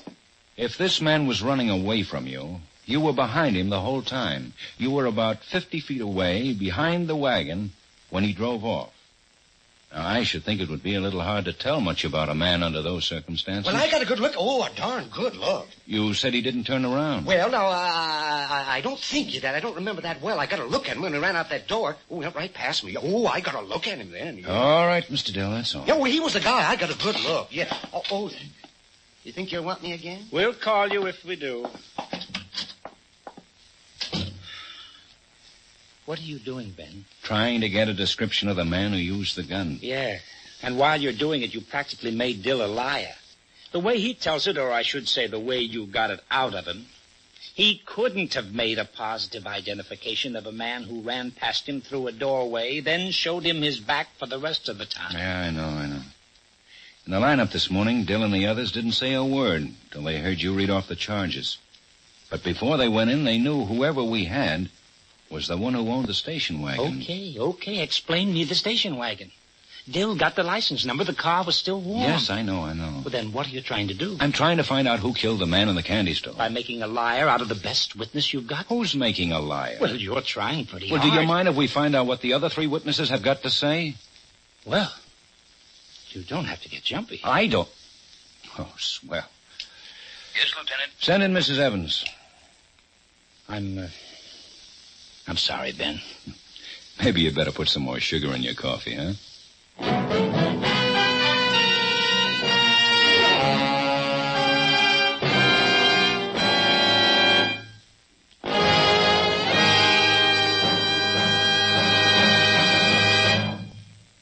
Two fellas who certainly know their way around the popular music world will be guest experts on Songs for Sale tomorrow night on CBS.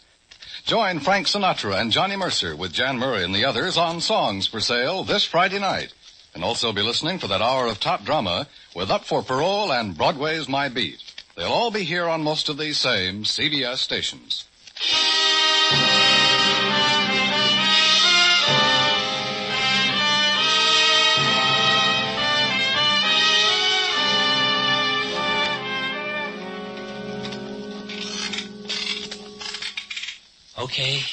Okay, nobody remembers the second man. Everybody remembers the first. Everybody remembers the first. Everybody claims they recognized the guy as he came out the door. Running. Yeah, running. So maybe because they knew Wolcott owned the station wagon, they jumped to identify him. Yeah, we've had wrong identifications before. Yes, but that's the station wagon. That's the car one of the hold-up men jumped into. 4 people, 3 men and a woman, claimed they recognized the guy. So suppose they really didn't get a good look at him. It was Wolcott's station wagon. Dill got the license number. 2 of the other witnesses saw Dill chase the guy, saw the wagon pull away. One of them even identified the make of the wagon. Yeah? Sergeant Quine on the phone, Lieutenant. Okay. Quine's tailing George Walcott. Yes, Quine. You ever see the man? What's the address of the pool? Who's the girl? Hall? Uh-huh. Well, all right. Stay with him. I'm going out for a while. Oh, what do you got? I don't know. I want to check it. Quine says George Walcott met a man in a pool room, talked with him for a long time, and then went over to see a girl named Hall. It may be nothing, but I'm going to do some checking.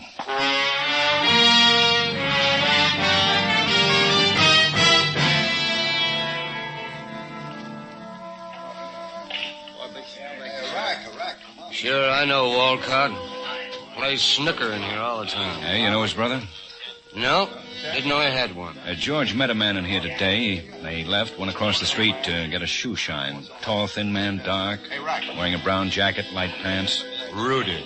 Rudy? Rudy Garvin. He plays in here all the time, too. Buddy at George's. They pal around a lot. Rudy Garvin. You know him? Yeah. I don't like him. Slimy kind of a guy. He's a bad boy.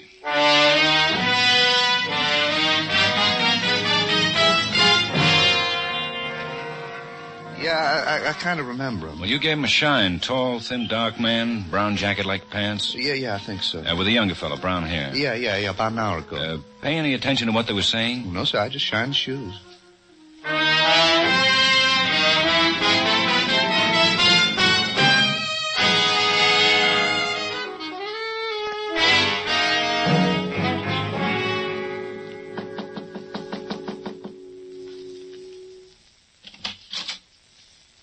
Yeah? Miss Hall?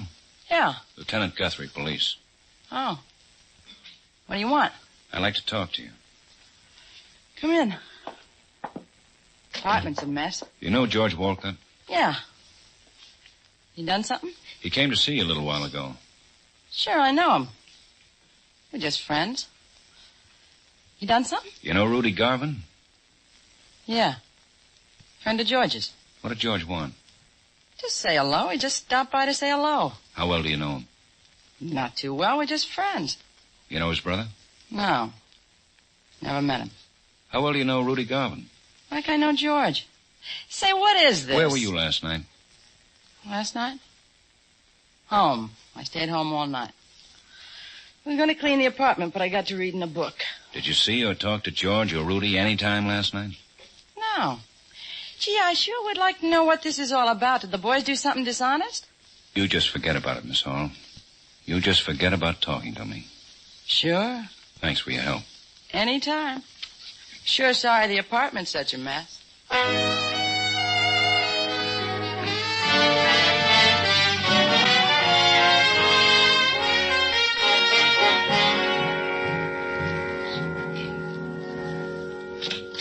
Here's the file on Rudy Garvin, Ben, and his pictures. Yeah, a dozen arrests, 2 convictions, petty theft and possession. A cheap hood with a nasty disposition thinks he's tough. Yeah. Here's Quine's last report on George Walcott. Tailed him from the girls to the east side of town where he met the same man he met in the pool hall. Rudy Garvin. Young Walcott's in his house now. Quine staked out across the street. Check on this, Miss Hall. Here's the address. Put a man over there to watch you. Right. I'll check back. I'm going down to the hospital and show this picture of Rudy Garvin to Mrs. Alba.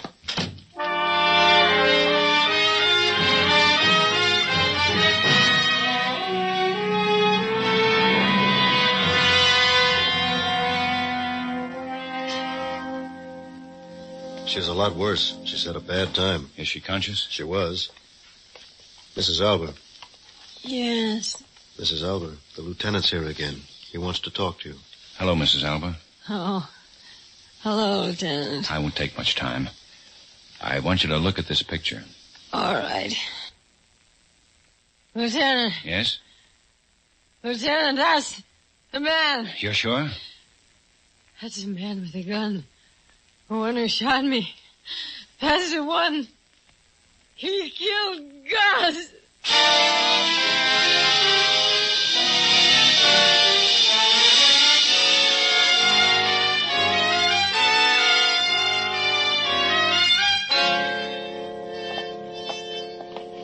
Quine line brought in George Wolcott about 5 minutes ago. What about Rudy Garvin? Well, we're checking. Oh, George. Hello, Lieutenant. What's this all about? Stay in the chair, George. What's this all about? Why'd that cop bring me in? Well, we wanted to talk to you some more, George, about your brother. Oh. A couple of things have come up. Made us kind of change our mind about him. You mean you don't think he did it? We're pretty sure he didn't. Well, I told you so. He wouldn't stick up a store or shoot anybody. No, I guess not. He just isn't the kind. He knows who did stick up that store, though. He knows who was using that station wagon. Well, why doesn't he tell you? Oh, he's probably protecting somebody. You think it's me? You think I stuck up that store? Somebody took that station wagon. Yeah, well, I didn't. I told you that. I told you I was on a show. What show, George? I told you. The Rivoli? Yeah. You're a pretty good snooker player, I hear. Snooker? How long have you known Rudy Garvin, George? Oh, about, I don't know, a couple of years, I guess. Why? What do you want to know about Rudy for? What were the 2 movies you saw, George? Lady Takes a Chance and Mr. Lucky. What time did you get to the theater? About 8, I guess. You sure? Yeah, about 8. You met Garvin today at a pool hall. So what? You talked with him, and then you went over to see a girl named Hall. Yeah, that's right. What's the matter with that? Do you have a key to that station wagon, George? Well, yeah, John and me, we both got keys. What do you want to know about Rudy for? He's got a record. He's a tough boy to get mixed up with. I didn't know he had a record. What time did you leave the house before you went to the movie, George? Around 7. 7. Rivoli's not far from your house. What did you do from 7 to 8? Stopped in the pool hall and shot a game. You run into Rudy Garvin? No, I didn't see him that night. You didn't drive the station wagon? No, I sure didn't. Your brother's a pretty nice guy. He's all right. Look, I didn't do this thing. Why do you think I had something to do with it? What picture was playing when you got to the movie? Mr. Lucky. They had a newsreel, I suppose. Yeah. Your brother's been supporting you for a long time, hasn't he? Yeah, I told you I was trying to get a job. You went out looking for a job? Yeah. Where'd you go? Who'd you see? Well, I saw a lot of people. I don't remember all of them. Name a couple. Well, gee, in the last couple of weeks, I haven't been looking so What did you hard. see the girl for today? Betty? Last name's Hall. Yeah, Betty Hall. What'd you see her for? Well, I just went over to see her. For nothing, just to see her. What part of Mr. Lucky did you get in on? What part? Yeah, what part was happening, what was happening in the story when you walked in? Well, have you seen it? Yeah, we've seen it. Well, you remember the part when they had the big gambling party? Yeah. Well, that was the part when I walked in. Cary Grant had all that money wrapped up in Where did the newsreel come in? End of the show, between pictures? Between the pictures. What time did you get out of the show? Well, about 11:30, I guess. I got back to the house around 12, and I met the cop who took me down here. And you didn't drive the station wagon? No. And you didn't see Rudy Garvin? No. The woman who was shot identified Garvin as the man who shot her.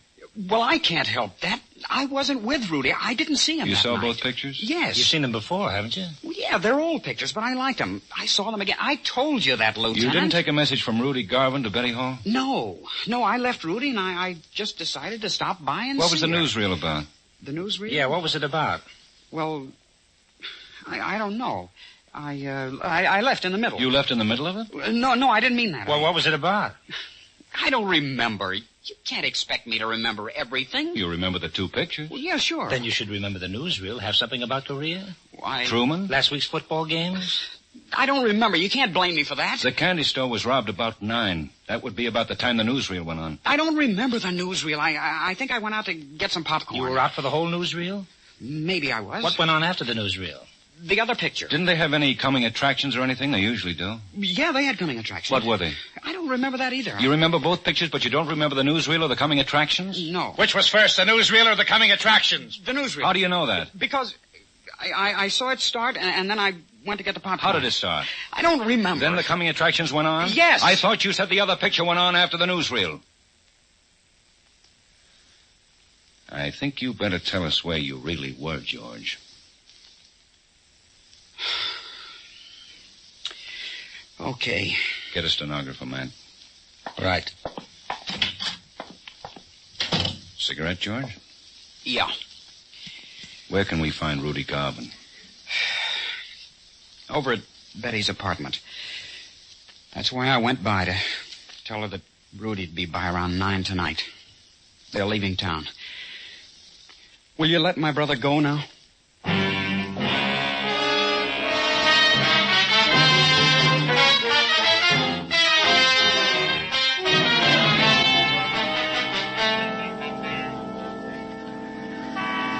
There's 2 cars at the end of the street. Quine and Asher are around back. 2 men at each side of the building. Quine and Asher moved everybody out except the girl. She's still in there, hasn't left her room. What time is it? 9 o'clock. Oh, Rudy's late. We take him on the street? No, he's got a gun. Better wait. Quine said the landlady was a little unhappy, afraid she was going to get her place shot up. Well, I hope she doesn't. There's a cab. Yeah. That's Garvin. Let him get into the building.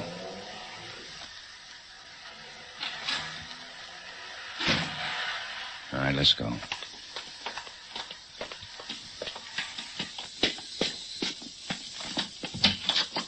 Second floor.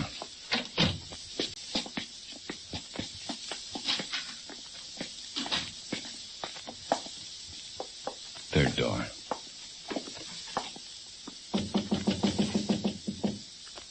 Yeah? Who is it? George. What do you want? What do you want? Look out, Matt!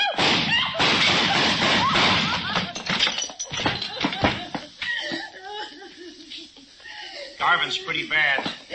You better get an ambulance. Boy, we sure wrecked this place. Don't worry about it. Betty never cleans it anyway.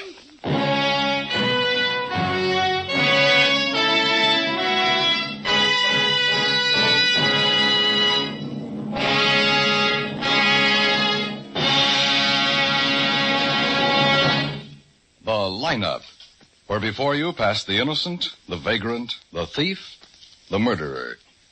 Listen next week when we again bring you the lineup. May I have your attention, please? You people out there on the other side of the wire in the audience room, may I have your attention, please? Thank you. My name is Greb, Sergeant Matt Greb. I'll explain the lineup to you.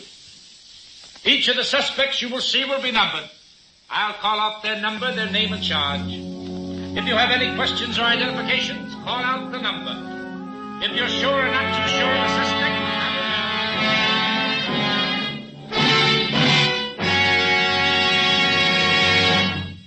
The lineup stars William Johnstone as Lieutenant Ben Guthrie and Wally Mayer as Sergeant Matt Greb, and was written by Blake Edwards with music composed and conducted by Eddie Dunstetter. Featured in tonight's cast were Howard McNear, Raymond Burr, Sam Edwards, Clayton Post, Hy Averback, Jeanette Nolan, and Gene Tatum. The lineup is produced and directed by Jaime Del Valle.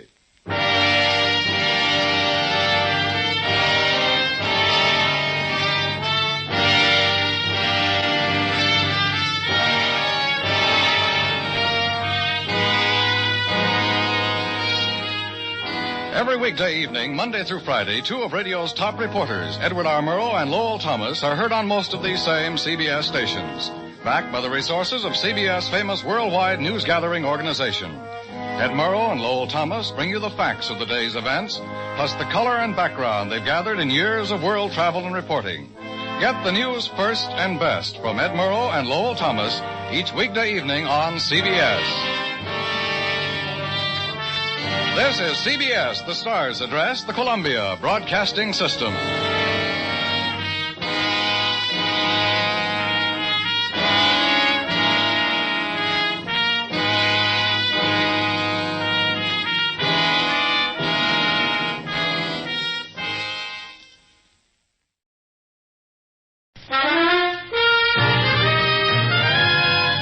Now we present Herbert Marshall as The Man Called X, the Saturday night feature on NBC's 5-show festival of comedy, music, mystery, and drama. Brought to you by RCA Victor, world leader in radio, first in recorded music, first in television. And by the makers of Anacin for fast relief from pain of headache, neuritis, neuralgia.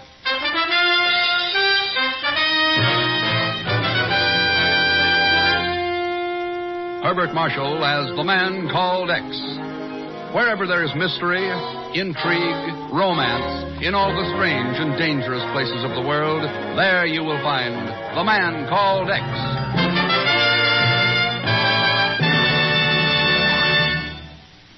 Here's a word from RCA Victor. Big as life and just as natural. That's the picture you get on RCA Victor's new 19-inch television sets. What a picture that 19-incher is. It's clear, it's sharp, it's steady, because it's locked in place by the exclusive RCA Victor picture synchronizer.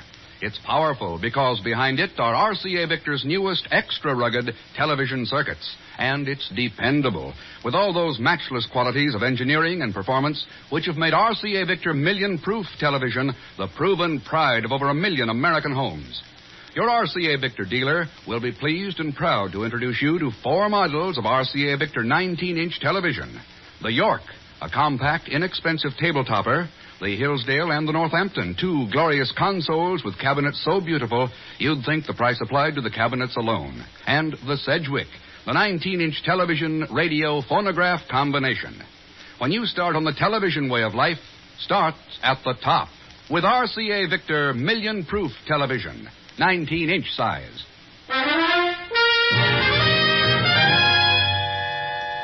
It was in 1945 in the concentration camp at Mauthausen, Germany, that the man called X first learned of the existence of the Himmler plates. But it was not until 5 years later that he heard of them again, when a phone call came into the bureau from Uruguay Intelligence in Montevideo. I tell you, Senor Thurston, there can be no mistake. What about the scroll work, Inspector Rizos? Well, there are slight irregularities in the lower left-hand corner. And the serial numbers? The figure 4 is closed, rather than being open. Thanks for informing us, Inspector. I'll join you in Montevideo in 24 hours. Bueno, Senor Thurston. Hasta la vista. Adios, Inspector. Chief, they've turned up again. The Himmler plates. The Himmler plates? Good Lord, Ken. I see you remember them. How could I forget them? Why, those Nazi engraving plates turned out the most perfect counterfeit American $50 bills ever made. That's right. Hitler's gang used millions of dollars worth to buy war materials from neutral nations. But, Ken, we found records stating the plates had been destroyed. What if the records were faked? And the Himmler plates were smuggled out of Germany? No. If they were, this would be a job for Treasury, not for the Bureau. The inspector says the bills are being passed in Montevideo by a Bureau agent. Well, that's impossible. We don't have any men assigned down there. That's right, Chief. Miss Brooks, book passage for Ken Thurston on the first plane from Montevideo, Uruguay. Thanks, Chief. I'll be seeing you. By the way, want me to give your regards to Pagon? Pagon? What's that chiseling crook got to do with this? Oh, didn't I tell you? Our non-existent agent down there is Pagon Zellschmidt.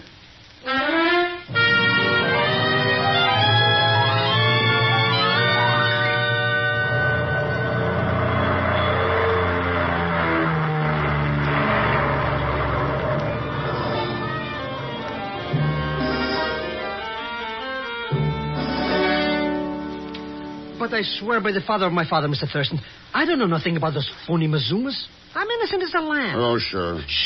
Sure. There I was in El Rio del Oro, minding my own business, when this Inspector Brisas put the pinch on me. El Rio Doro. It is a licensed gambling casino, Senor Thurston. Oh. It was there that these counterfeit bills began to make their appearance. And when Senor Zelsmith attempted to buy chips with some of them, we arrested him. Believe me, Mr. Thurston, this is all subversive, anti-American propaganda. They're shorting me because I got an unfilable system. I won that on a roulette. Pagon, you never gamble on anything in your life. Who gambles? I sell the system to my suckers. The clients, that is. Did you have to call yourself a bureau agent? Oh, that? Well, it's just a case of mistaken identity. Well, Senor Thurston? Inspector, I'm going to test Pagon's infallible system at El Rio Doro.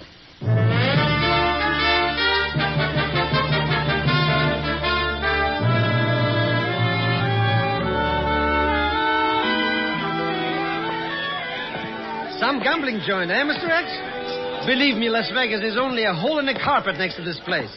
And look at that scenery. Quiet, you idiot. Oh, but I know her, Mr. Thurston. Yes, I do. Her name is Anna. Look, she's coming over now.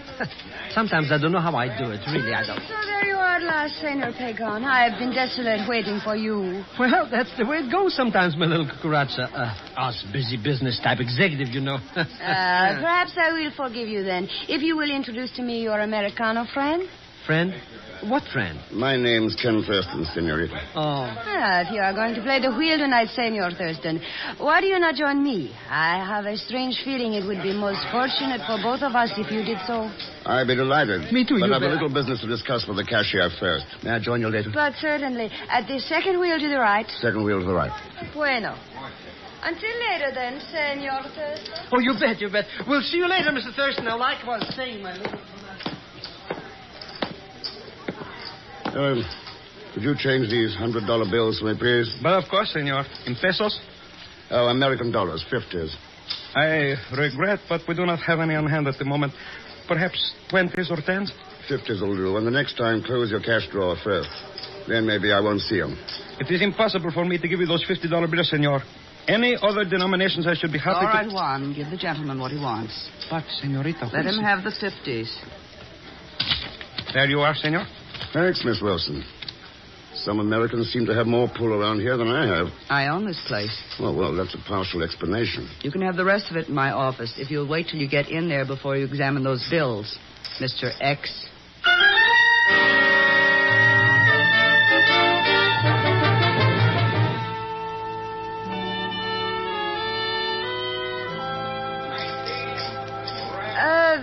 This friend of yours, Pagon, this Senor Thurston, he seems to be a most charming man. Oh, sure. Now, like I was saying, my little Tory Turkey... What business did you say he was in, Pagon? Huh? Business? Whose business? Senor Thurston. Oh, him. Who cares? I just let him follow me around for laughs, you understand? Now, like I was saying, there's a cozy little nook down the coast. And Perhaps later, muchacho. But now I feel very lucky for roulette. So be a darling, Pagon. Buy me some chips with these, huh? Hey, this is an American 50. See? Stand right where you are. I'll be back in a couple of jiffies. Bueno. La cucaracha, ya no puede caminar. One moment, please, my friend. Huh? I should like a word with you about the money you have in your hand. I got no time to talk about money. Hey, that's a gun. You are quite correct, Zellschmidt. It is a gun. So let us take a little walk, my friend.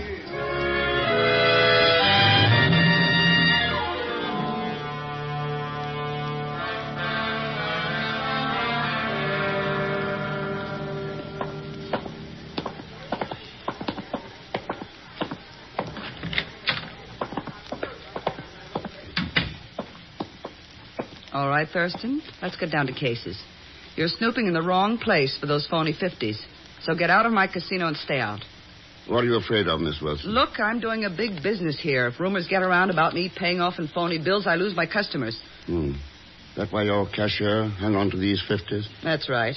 I'm taking no chances on phonies being passed out. To your customers or to me? You've got the bills. Check them. I will. Well? They're okay.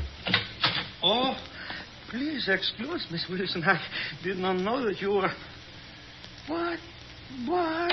No, it cannot be. You are Ken Thurston. That's right. Of course, I could not be mistaken. Do you not remember me, Mr. Thurston? Wait a minute. Warsaw, 1939. You're Stefan Grabowski. That is right, Stefan Grabowski. Oh, how good it is to see you again. How good it is. Old friends? Mr. Thurston saved my life in Warsaw. Oh, now we meet again. Oh, we have so much to talk about. Some other time, Stefan. We've got business to talk over. Oh, yeah, I see so. But would you visit me at my home, Mr. Thurston? Be my guest there. Here's my card. You will be there? Sure, Stefan. Maybe I'll even drop in later tonight. That would be wonderful. Imagine meeting you here after all these years. And we should both have business with Miss Wilson. Quite a coincidence. Maybe not. What else could it be? 11 years ago, Stefan Grabowski was working for the Polish Treasury as an expert engraver. Or didn't you know, Miss Wilson?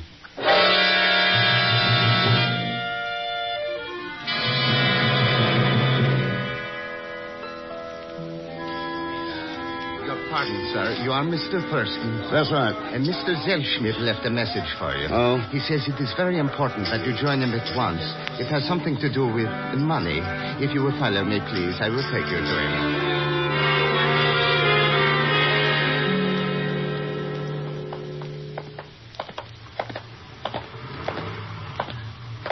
Here we are, Mr. Thurston. He's waiting for you in this car. Oh, now, wait a minute. You will put up your hand, senor, and seguido. Well. And listen to me. I will speak only once.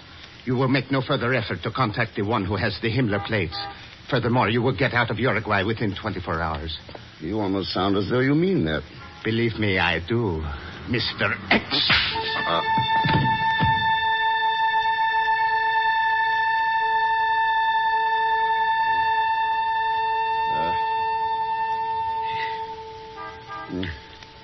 You are feeling better now, Mr. Thurston.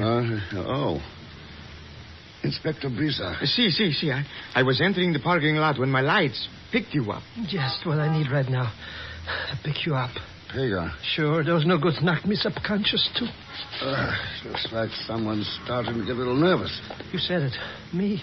Inspector, I'd like to see if you've got intelligence reports on some people. Bueno. Who are they? Well, it was Stefan Roboski. And a beautiful blonde named Anna with the weakness for roulette wheels. Anna. A tall, dark, scowling sort of man with a saber scar on one cheek. Saber.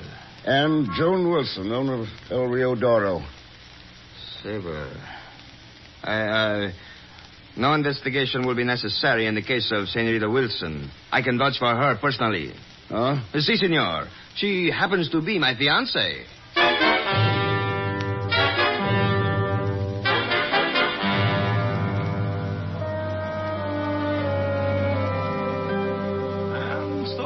My story, Mr. Thurston. Warsaw, concentration camp, Uruguay. You still in the engraving business, Stefan? I have a tiny little printing shop where I do some novelty engraving. It provides a very poor living, but we are content with it. We? My wife, Mr. Thurston. I met her here. A wonderful person. Even though we are quite poor, there is never one word.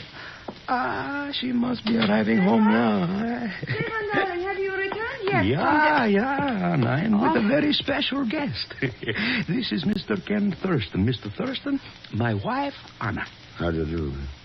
I am most pleased, Senor Thurston. But I must apologize for my husband. Apologize, darling? You say that Senor Thurston is a very special guest, yet you have made no attempt to serve him anything special, not even a drink. You are so right, Herman. That is an oversight I shall remedy at once. I will get some yerba mate for us. On such an occasion, nothing is too good for our guest, So you're Stefan's wife? Have you told him anything? Anything about seeing me at the casino? How could I? Who'd ever think the wife of a poor engraver could play the wheel at El Rio Doro? Then please do not, I beg of you. I could not stand this poverty, having to count every centavo over and over again before spending it. I had a few pesos, gambled them, and won. But it would break Stefan's heart if he learned I was not content with the living he makes for us. Oh, are you afraid he might find out that the money came from somewhere else? Ever hear of the Himmler plates, Anna? The Himmler plates? Yeah. That turn out the most perfect counterfeit bills ever made. Counterfeit? I do not know of any counterfeit. Senor! Come on. Stefan! Talk to me, my darling. Talk to me. Stefan! How's he, Anna? He's dead. My Stefan dead. Who could have killed him? Why? Suppose you tell me. Me? But I do not know anything. This $50 bill says otherwise. $50 bill? Yeah. It was lying over there on the floor near the window. Counterfeit. Printed on the Himmler plates. It's time for the truth, Anna. So talk. Now.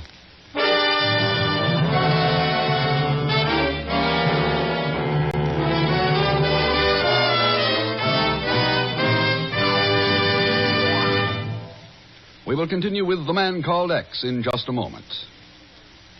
Every day you hear more and more about an incredibly fast way to relieve the pains of headache, neuritis, and neuralgia. It's Anacin. A-N-A-C-I-N. Now, the reason Anacin is so wonderfully fast-acting and effective is this. Anacin is like a doctor's prescription. That is, Anacin contains not just one, but a combination of medically proven active ingredients in easy-to-take tablet form. thousands of people have received envelopes containing Anacin tablets from their own dentist or physician, and in this way discovered the incredibly fast relief Anacin brings from pains of headache, neuritis, or neuralgia. So, the next time a headache strikes, take Anacin. Anacin. Anacin in handy boxes of 12 and 30. Economical family-size bottles of 50 and 100. Ask for Anacin at any drug counter. Now, Act Two of The Man Called X, starring Herbert Marshall, with Leon Belasco as Pagon Zellschmidt.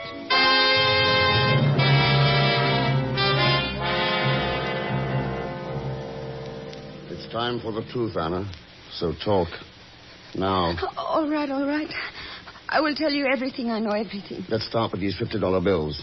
What do you know about them? I found them, senor, hidden away in Stefan's printing shop. Huh? See, that is where I get the money to play the wheel, senor, and that is all I know of them all. Except that they were counterfeit. No, I swear to you, I did not know that. I know only what I have told you.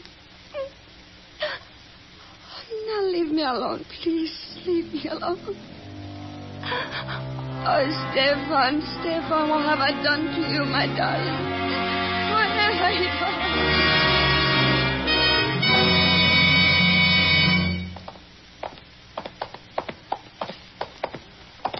Here is Grabowski's printing shop, Senor Trostan. Easy now. Whoever shot Grabowski might be inside.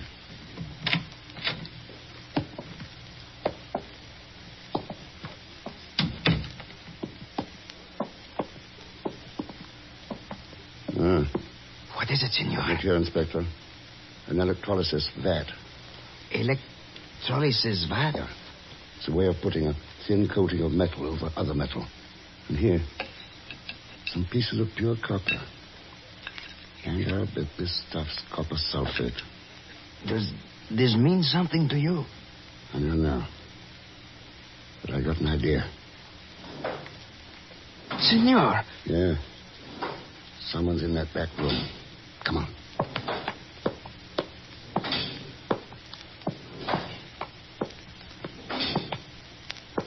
Thurston, you see?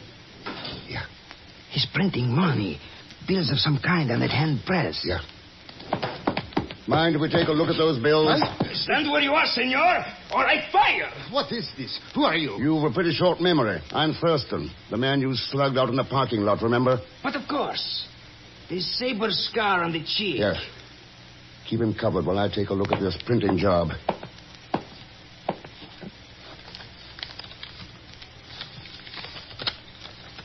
Well, Senor Thurston? They're engraving plates, all right, Inspector. And these bills are phonies. Aha. But they were only made for children. Children? Yeah. Our friend here was printing play money. Toy bills for kids to play with. But I don't understand. Maybe he's got an explanation for us. But of course I have an explanation. My name is Vardas, Anton Vardas. I am Stefan Grabowski's assistant. We are behind in some small orders for these children's money, so I am attempting to get caught up. Stefan will be most pleased when he arrives in the morning. Grabowski is dead. Stefan? Dead? No, I do not believe that. Why not, senor? You killed him, did you not? Me? Kill Stefan? The man I would risk my life for? You must be crazy. Would you risk your life for him or for the Himmler plates? I do not know what you mean. Grabowski was one of the engravers the Nazis forced to make those plates, wasn't he, Vardas? And you figure that after the Allies moved in, Grabowski got away with them. That's what you're after, isn't it? You are right, Mr. Thurston. Up to a certain point. I did suspect Stefan of having those plates. But I was not interested in them. Only in saving Stefan from the consequences of his acts. You are a fool if you expect us to believe that story. Did you not attack Senor Thurston? Wanted to leave the country and forget about those plates? Only to protect Stefan. I wanted time to convince him to turn in the plates to the proper authorities. How do you know who I was, Vardas? And how do you happen to know so much about Grabowski and the plates? Your friend, Mr. Zellschmidt, talks too much, Mr. Thurston. And as for Stefan, I was at the same concentration camp with him. He saved my life there. Senor Thurston? Let him go, Inspector. As you wish. But you better get some men and tear this shop apart. Find those plates. They've got to be around. It shall be done. And you, senor? I'm going back to the casino to talk to Miss Joan Wilson.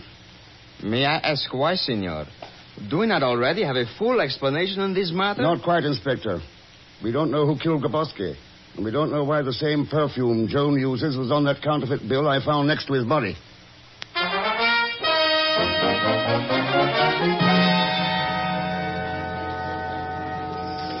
I haven't got time to talk to you now, Ken. Why not, Joan?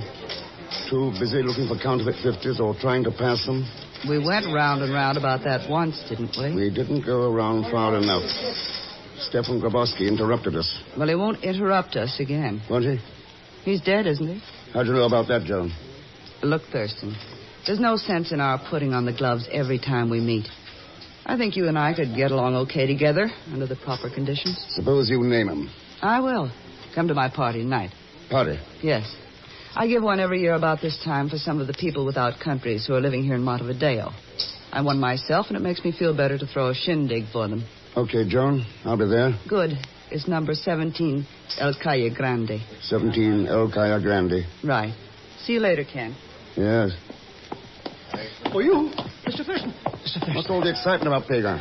Boy, did I ever dig up some dirt for you. It's plenty hot stuff, believe me. What did you find out? Well, there's a big foreign agent in town. Yeah, that's right. And this agent's after something pretty special. I don't know what it is, you understand, but the word's around. I even learned where this big giz is going to be tonight. Yeah, where? Number 17, El Cayo Grande.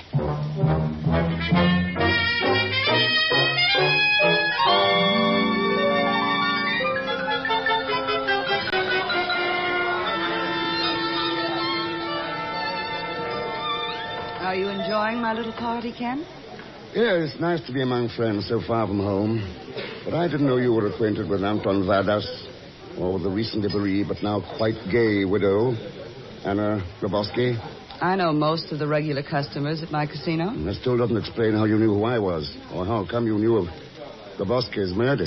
What good is a fiancé, darling, if you can't learn things from him? Yeah?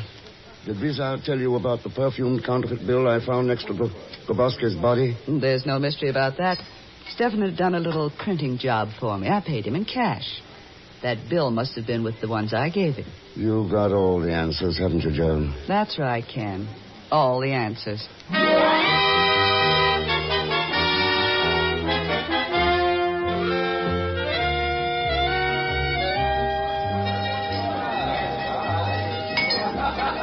Well, Mr. X, your worries are over. Everything's taken care of slick as a thistle. You told all of them? Every mother's one of them. They all think you know where those phony plates are, who has them, and what's going to cost. Good. Now we'll wait for one of them to make a move. You don't have to wait. Huh? Yeah, you know that Inspector Brisa's guy? Well, his car drove away just a couple of minutes ago.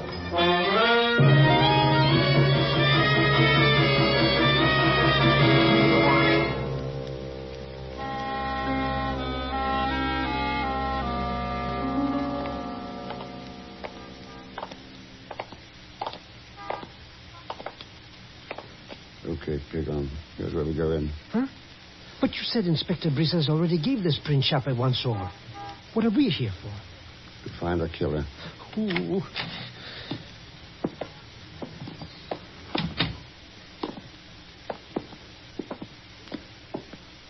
Hey, there's nobody home here.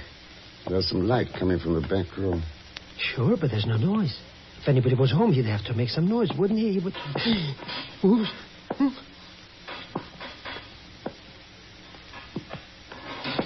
Mr. X, look who's there. Yes. But what's going on with that printing press thing? The engraving plates are being removed from the hand press. Plates? Then you mean that's the one we're after? That's right. Hello, Vardas. Still trying to catch up on that back order for play money?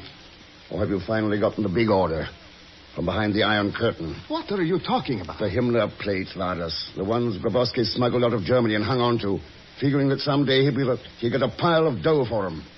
Well, with the present mess in the world, the time got ripe, didn't it? Are you crazy, Thurston? I do not understand what you are talking about. The Nazis planned to use that counterfeit money to buy war materials from neutral nations. What one bunch of gangsters could do, so could another. Only Stefan's mistake was in thinking your country would pay him real money for them. Instead, you paid him off in lead. Mr. X, you mean this guy is the one who bumped off Grabowski? There's the proof in his hands, Pagon. Oh. The Himmler plate. Now, I know you are crazy. You saw with your own eyes that these engraving plates only printed play money for children. That's what it looked like, yes. But the electrolysis equipment tells the real story. That plus these bottles of etching acid. You were printing that play money with plates made of a thin sheathing of copper over a wax base. But beneath the wax, well protected and intact... That's enough. Stand where you are, both of you. Oh, I see it, Pagan. Yes, you are quite right, Thurston. The real Himmler plates are underneath these. Unfortunately, you will never live to see them with your own eyes. I wonder if you will either. Drop that acid, you fool! Okay, Vardas, here. No! You dirt! Boy. Oh, what a smackaroo. Hey, tossing that acid stuff at him sure did the trick, Mr. Rex. Yeah. Yeah, I guess it did. So now we got the counterfeit plates, and those no-goods didn't get away with nothing. But it sure was some clever gag of hiding them, eh, Mr. Rex? There's a lesson to be learned from that, Pagan. Yeah? Yep. Whether it's engraving plates, counterfeit bills, or ideas, they can look legitimate enough, even pass for the real thing. But underneath, they're as phony as they can be. And that's why we've got to be on the watch for them, always. Or we'll find ourselves winding up with a counterfeit world.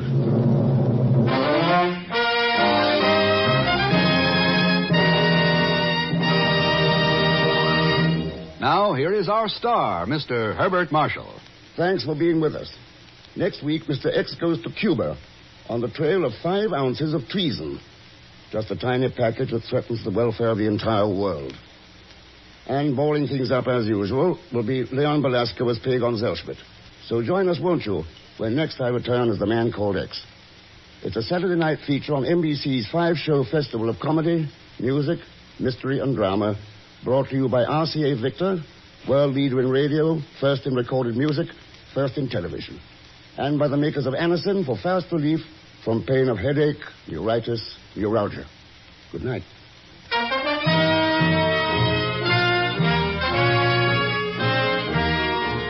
The Man Called X, starring Herbert Marshall, is a J. Richard Kennedy production, with music composed and conducted by Felix Mills. Tonight's story was written by Sidney Marshall. In tonight's cast, you heard Joan Banks, Maggie Morley, Will Wright, Stan Waxman, Dawes Butler, and Lou Merrill. All characters and incidents on this program are fictitious, and any resemblance to actual characters or incidents is purely coincidental. Be sure to listen tomorrow evening for The Big Show with Tallulah Bankhead and a great parade of stars, the Sunday night feature of NBC's All-Star Festival.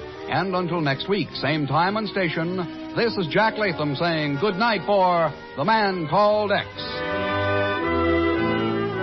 Now hear your hit parade. Tomorrow it's The Big Show on NBC.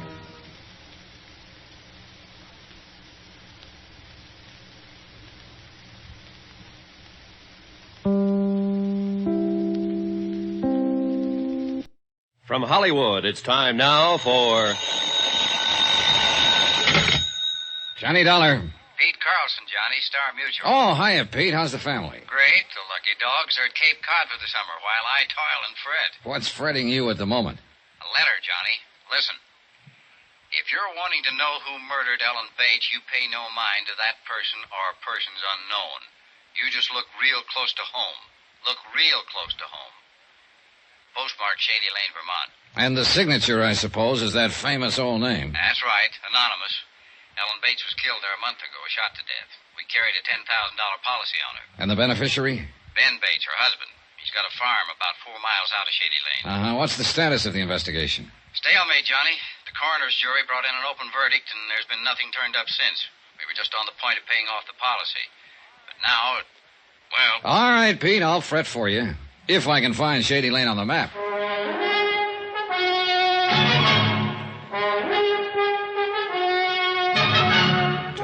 And every weekday night, Bob Bailey in the transcribed adventures of the man with the action-packed expense account, America's fabulous freelance insurance investigator. Yours truly, Johnny Dollar.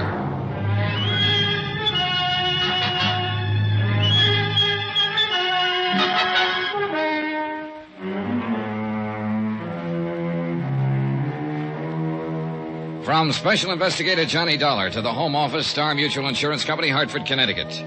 The following is an accounting of expenditures during my investigation of the Shady Lane matter. Item 1, $36.70. Transportation and incidentals, Hartford to Shady Lane, a quiet little town of around 1,000 population. Drowsy streets lined with white frame homes, picket fences, and flower-bedded yards. A town with a well-chosen name, built under the protecting shade of venerable elms and spreading maples. A country crossroads town with one of everything. One inn, one restaurant, one garage, one general store, one barber shop, and one constable, a gaunt and lantern-jawed, leather-faced man of middle age named Jed Bramler. Yeah, it's a fact, Mr. Dollar. Lived here all my life. First time I've ever seen it this hot. Yeah, it's warm, all right. For this time of year, at least. Weather's changing. World, too. Everything's changing. Except human nature. That, too, maybe. Take this killing. Don't rightly know how to go about dealing with it. Well, maybe we can figure out something between us. This the bullet that killed him? Yeah, that's the one. It's an odd size and shape. Hand-poured. Say it's hand-poured. It's for an old-fashioned squirrel rifle. Smooth bore, single shot. I see. And I reckon that's about all I can give you in the way of facts, or clues, I guess you call them. Oh, facts will do. All right. Ellen Bates was a fine woman, had a hard life. She was married, no children, she was alive. Now she's dead. Cause of death, a bullet in the heart. Them's all facts, Mr. Dollar. How did it happen? Don't rightly know. Weren't no witnesses. Could have been an accident, even. What do you mean, an accident? Well, one of them hunters from the city, them through here regular, confounded idiots, shoot at anything that moved. Well, surely not at a human being sitting in her own living room. They might have. Never can tell, crazy as they are. Shot a goat, belonged to Het Wilmer last fall. Caught 'em with it, tied on their bumper. Said it was a mountain sheep. Yes, but Yes, might have done it unintentional. Then got scared and run out. Yes, possibly. Except for one of those facts. Which fact? This bullet. Hunters from the city don't use old-fashioned squirrel rifles, Mr. Bramler. Well, I said it could have been accidental. Didn't say it was, though. I reckon somebody meant to kill her. Oh, I don't think there's much doubt of that. There ain't. Wish there was. Might not feel so danged worthless then. What do you mean? Ellen Bates was a fine woman. Hate to think of somebody killing her and getting clean away with it. Then let's make sure they don't get away with it. Got nothing to go on, Mr. Dollar. Not one lonesome thing. What about a possible motive? Haven't turned up a single one. Did she have any enemies? Everybody that knew her loved her. What about this bullet? Did you have a ballistics check made? Yeah. Send it clear to New York. They come up with anything? 6-page report. Yes, got it here somewhere. You can look at it if you want to. No need to. What was their conclusion? Same as mine. Fired from an old-fashioned squirrel rifle. Know anybody around here who might own a gun like that? Yeah, but near anybody in the township. Must be 300-400 of them rifles around. Keepsakes. Handed down. Family souvenirs. Yeah. Then that's one dead end. Couldn't be much deader. It's like I told you. Ain't no clues at all. At least none to speak of. Woman without an enemy in the world. Sitting in front of her window. Shot fired from outside the house. Woman's dead. Them's the facts. And all the facts. No. Not quite all. Eh? What do you mean? People. Persons are facts, you know. And their relations with other persons are facts. Facts that we can check on. Already told you, Mr. Dollar. Ellen Bates didn't have no enemies. The person who killed her wasn't exactly a friend. Known enemies, I mean. But she had contacts and relations with other persons, and one of them, known or unknown, was her enemy. Maybe an accidental enemy with a motive and the capacity for murder. What do you mean by accidental? Maybe Mrs. Bates saw something from that window of hers. Something that made her dangerous to someone else. Maybe she didn't even know she'd made an enemy. Yeah, might be. Or maybe it's just a matter of her death benefiting somebody. Somebody who otherwise wouldn't be her enemy. It thought of that, of course, but it don't lead nowhere. It might. I've got a letter here, Mr. Bramler. I wish you'd take a look at it. All right. It arrived yesterday at the home office of my client in Hartford. It was mailed here in Shady Lane. Nightfall. And close to home. Look real close to home. Not signed, eh? No, not signed. Any idea who might have sent it? Yeah, somebody with a lot of vinegar in their blood. No, don't know. It's a fact. Wouldn't count too much on it if I was you. What do you mean? Well, like you just said, a matter of her death benefiting somebody. So? With that insurance policy like it is, the person that'd benefit most would be her husband, Ben Bates. Forget him. Why? Like you said, motive and capacity.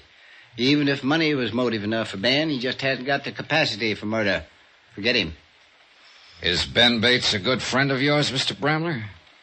Since we were boys together. I see. Maybe you only think you see. I ain't making allowances for him. Just know him, that's all. Maybe I'd better meet him. All right. Farm's just out of town a ways. I'll drive you out there if you want. Oh, I'd appreciate that. Only one thing, though. You've got an expense account of some kind, ain't you? Sure, that's right. Why? Well, we're not exactly poor folks up here, but we ain't rich neither. And the township is kind of frugal with their money. I see. Going to have to charge you for the car expense if it's all right with you. Oh, sure. That sounds fine. Yeah, well, then. Maybe we could make a couple of other calls on the way. Who do you want to see? Well, mostly I'd like to talk to the coroner here and... You already have. Huh? Yeah, I'm the coroner, Mr. Dollar. Well, are we ready? Expense account item 2, $3 even. Transportation and Constable Jed Bramler's car from Shady Lane to the Ben Bates farm. It was a pleasant trip. Summertime, and a country road winding among the farms, climbing lazily over the ridges. The heady, pungent scent of flax and clover, the hum of bees. But I couldn't completely enjoy it. I kept wondering how much real help I could expect from a constable who'd already made up his mind that the top suspect wasn't capable of murder. A constable who was also coroner, and for all I knew, county attorney and district judge. A constable who might even be, just an idle thought, might even be a murderer. This is the Preeny farm. Ben Bates' place is the next one, about a quarter of a mile. I see. That's Martin Preeny there at the side of the road working on that fence. Might as well pass the time of day with him, I reckon. Were the Preenys and the Bates good friends? Yeah, real close. Afternoon, Jed. Martin? Township must be getting lax, letting you go gallivanting around on pleasure trips. Being paid for, Martin. Official business. This here's Mr. Johnny Dollar from down around Hartford. Martin Preeny, Mr. Dollar. Mr. Preeny? I do. That's quite a job you're doing there, Mr. Preeny. Well, a rock wall does just fine if you stack them real careful so they lock together. Looks pretty difficult. It takes a knack, no doubt about that, and work and time. But if it's dug in below the frost line, a rock wall will last a lifetime. And that's what I believe in, Mr. Dollar. Planning ahead and building right. That's a good philosophy. And then, too, a rock wall is a sight cheaper than fencing. And right there is his real reason, Mr. Dollar. A man that wastes his substance is a fool and a sinner. I believe in prudence. It's your only virtue, Martin. Fiddlesticks. We got callers, Sarah. Come on out here. No, ain't staying, Martin. Just passing. Just a minute, Martin. Just, what so-called official business you on, Jed? Murder of Ellen Bates. Mr. Dollar here is an insurance investigator. He's come to look into it. I see. Well, it's a terrible tragedy, Mr. Dollar. Sad thing for the whole township, especially for Sarah and me. Yes, I imagine so. Yeah, they've been good neighbors. Fine people. Folks about'd be proud to know. So I understand. Couldn't help feeling sorry for him. Just didn't seem to get ahead in spite of Ben being a good hard worker and all. And then this, on top of all the other trouble he'd had. Well, what do you mean by trouble? Afternoon, gentlemen. Come here, Sarah. Why don't you meet a friend of Jed's, Mr. Johnny Dollar, my wife, Sarah. Mrs. Preeny. Mr. Dollar comes from Hartford. Hartford? But then he's here for... He works for an insurance company. He's given Jed a hand with this Ellen Bates thing. Oh, yes, I see. Well, don't let me interrupt. I just telling Mr. Dollar what good neighbors the Bates have always been. A body couldn't ask for a better friend than Ellen Bates. Mr. Preeny, you said something about all the other trouble they'd had. Yeah, I was referring to Ellen's illness. Why, after that operation last year, she was pertinently an invalid, you might say. Yeah, Ben had to wait on her hand and foot, along with doing for the house and running the farm. A lot of time he spent taking care of her. Now, Sarah. Not half as much time as he spent hanging around that girl. What girl is that, Mrs. Preeny? Why, that little flippity-gibbet that works at... Sarah? I'm sorry, Martin, but it's true, and you know it. Mr. Dollar, I'm afraid my wife is just repeating gossip she's heard. Ben Bates is a fine young man. Any story to the contrary, idle rumors, nothing more. Well, sometimes the best way to stop an idle rumor is to check into it. If you'd care to tell me who she is. I know the girl, Mr. Dollar. Her name is Millie Wells. She's a waitress at the Shady Lane Cafe. I'd like to talk to her. You can when we get back to town. Well, folks, reckon we'd better be getting on. Mr. Dollar, Ellen Bates was a fine woman. Whoever it was killed her. I hope you get him. I believe we will. Oh, and by the way, Mrs. Preeny, the company was very grateful for your letter. My letter? I mean, how did you know it I was... didn't know. I was just guessing. Oh. Nice to have met both of you. See you again.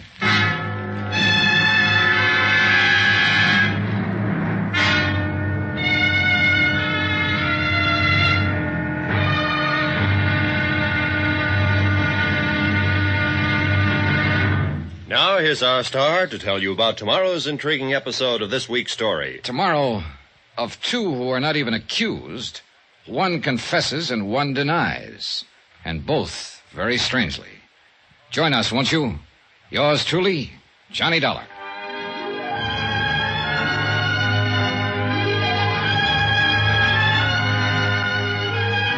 Yours truly, Johnny Dollar, starring Bob Bailey, is transcribed in Hollywood, written by Les Crutchfield, and is produced and directed by Jack Johnstone. Be sure to join us tomorrow night, same time and station, for the next exciting episode of Yours truly, Johnny Dollar. Roy Rowan speaking.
From Hollywood, it's time now for...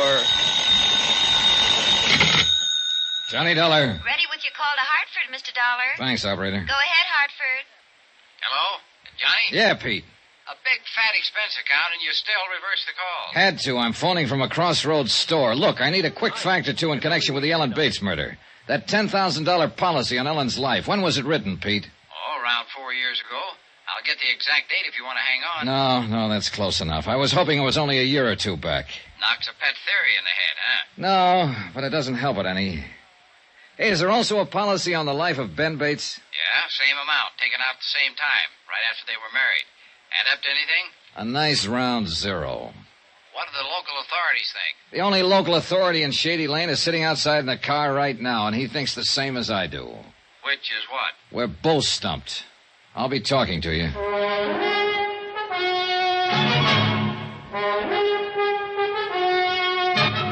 Tonight, and every weekday night, Bob Bailey in the transcribed adventures of the man with the action-packed expense account, America's fabulous freelance insurance investigator. Yours truly, Johnny Dollar.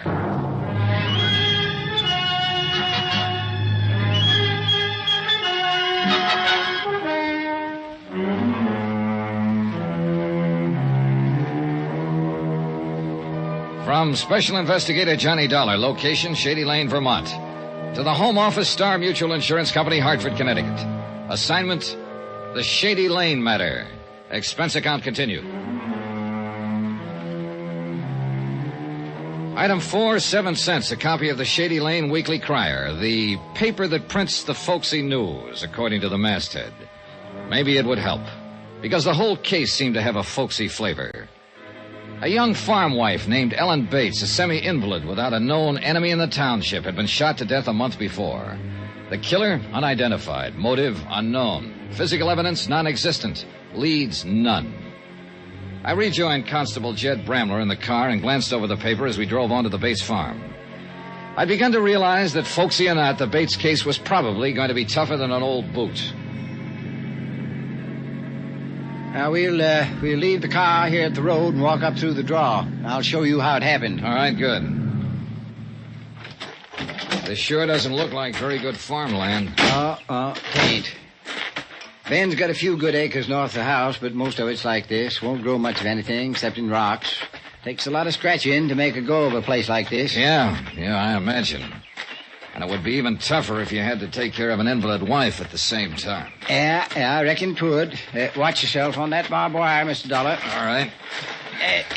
There's easier ways to get into the house, but I figured you'd like to see how the killer got away. And this is it, you think, huh?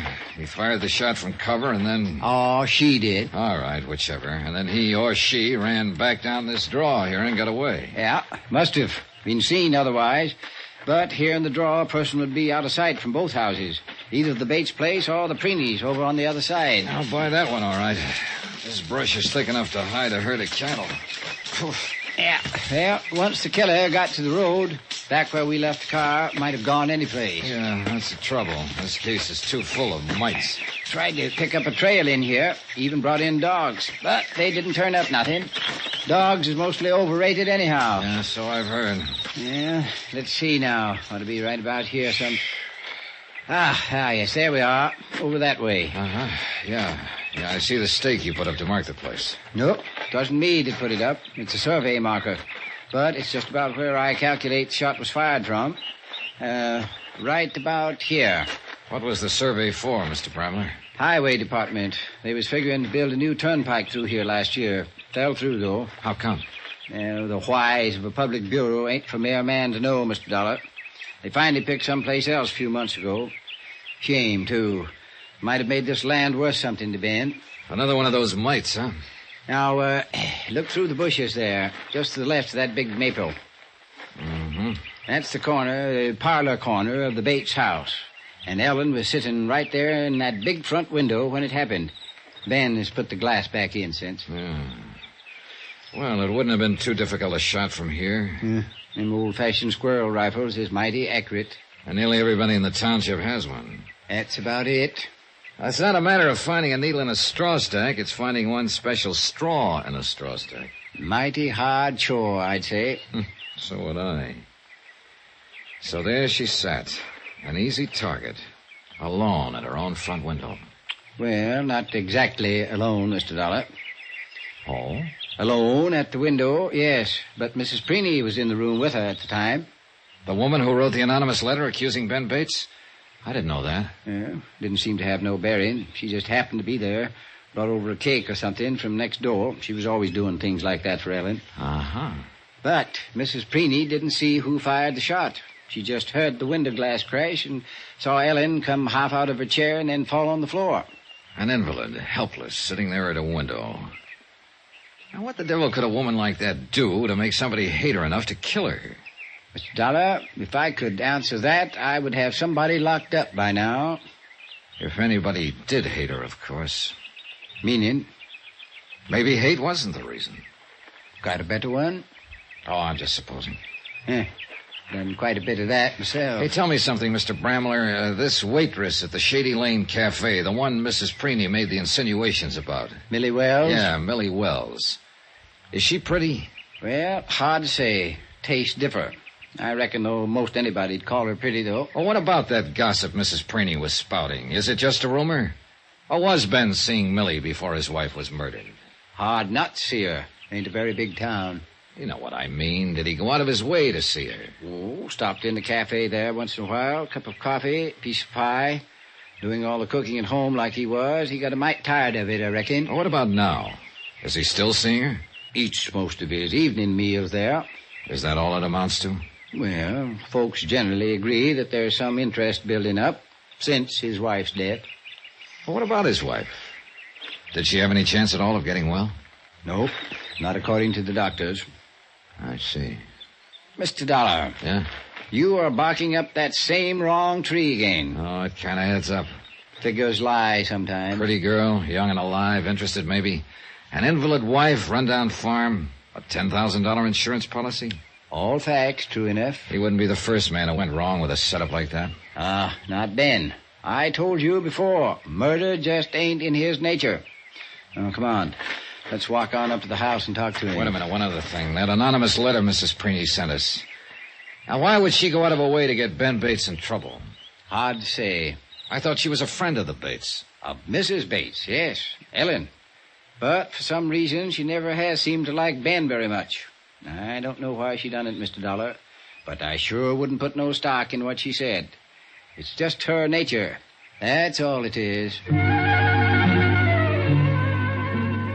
It was late afternoon. Long shadows were beginning to stretch out over the flinty ground. Almost the same time of day that Ellen Bates was killed. Killed by her husband, I was beginning to believe. And yet Constable Jed Bramler swore by Ben, his longtime friend. Human ties, human emotions, just plain folks. And a case that was growing messier and more vague by the hour.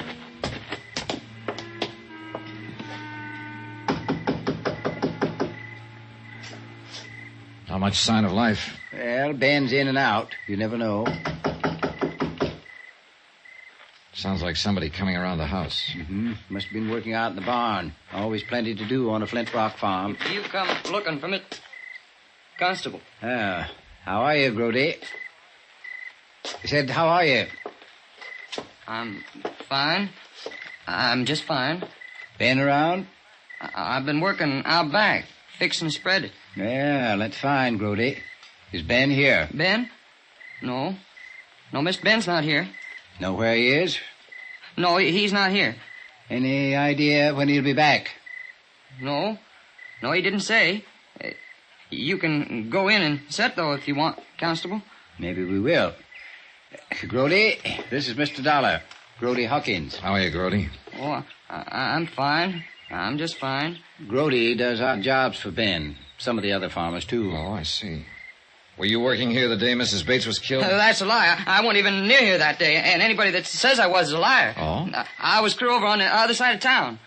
We'll go inside and wait, Mr. Dollar. Yeah, all right. See you, Grody.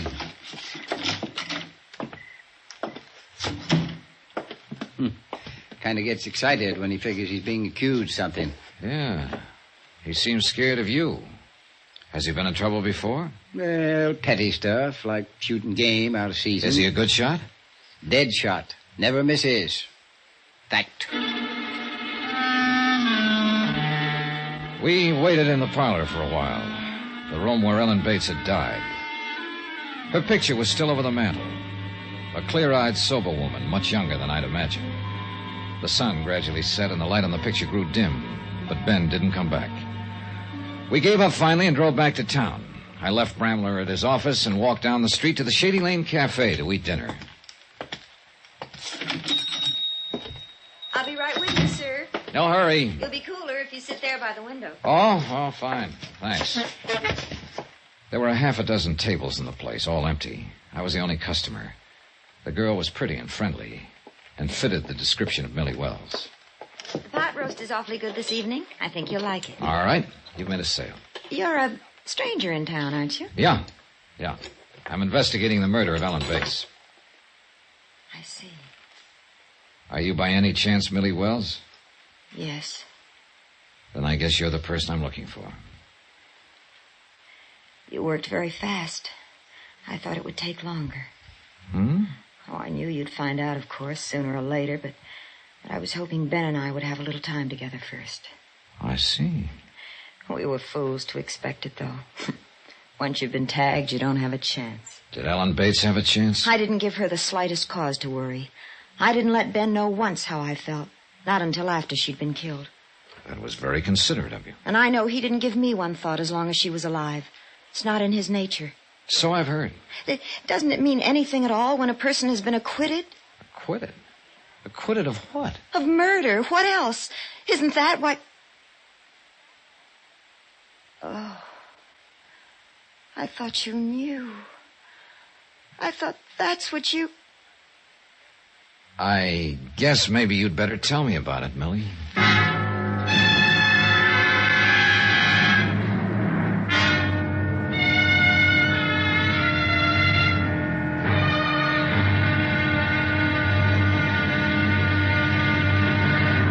Now, here's our star to tell you about tomorrow's intriguing episode of this week's story. Tomorrow, a sudden twist and a cool threat. A strange revelation. And the lies come thick and fast. Join us, won't you? Yours truly, Johnny Dollar.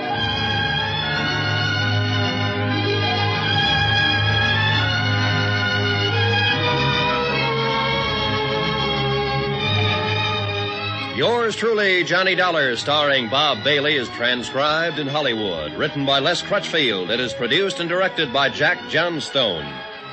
Be sure to join us tomorrow night, same time and station, for the next exciting episode of Yours truly, Johnny Dollar. Roy Rowan speaking.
From Hollywood, it's time now for...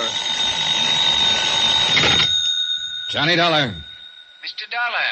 Well, this is Jet Bramler. Oh, hiya, Constable. Reckon I got the wrong number. I was calling Shady Lane Cafe. Now, you've got it. I'm sitting right here at the counter. Yes, well, but where's Millie, Mr. Dollar?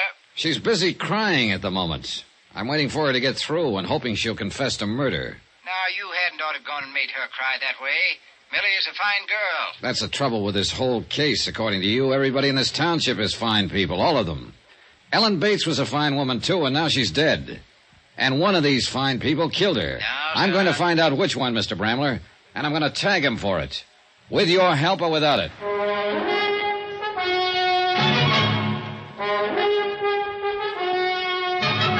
Tonight, and every weekday night, Bob Bailey in the transcribed adventures of the man with the action-packed expense account, America's fabulous freelance insurance investigator. Yours truly, Johnny Dollar.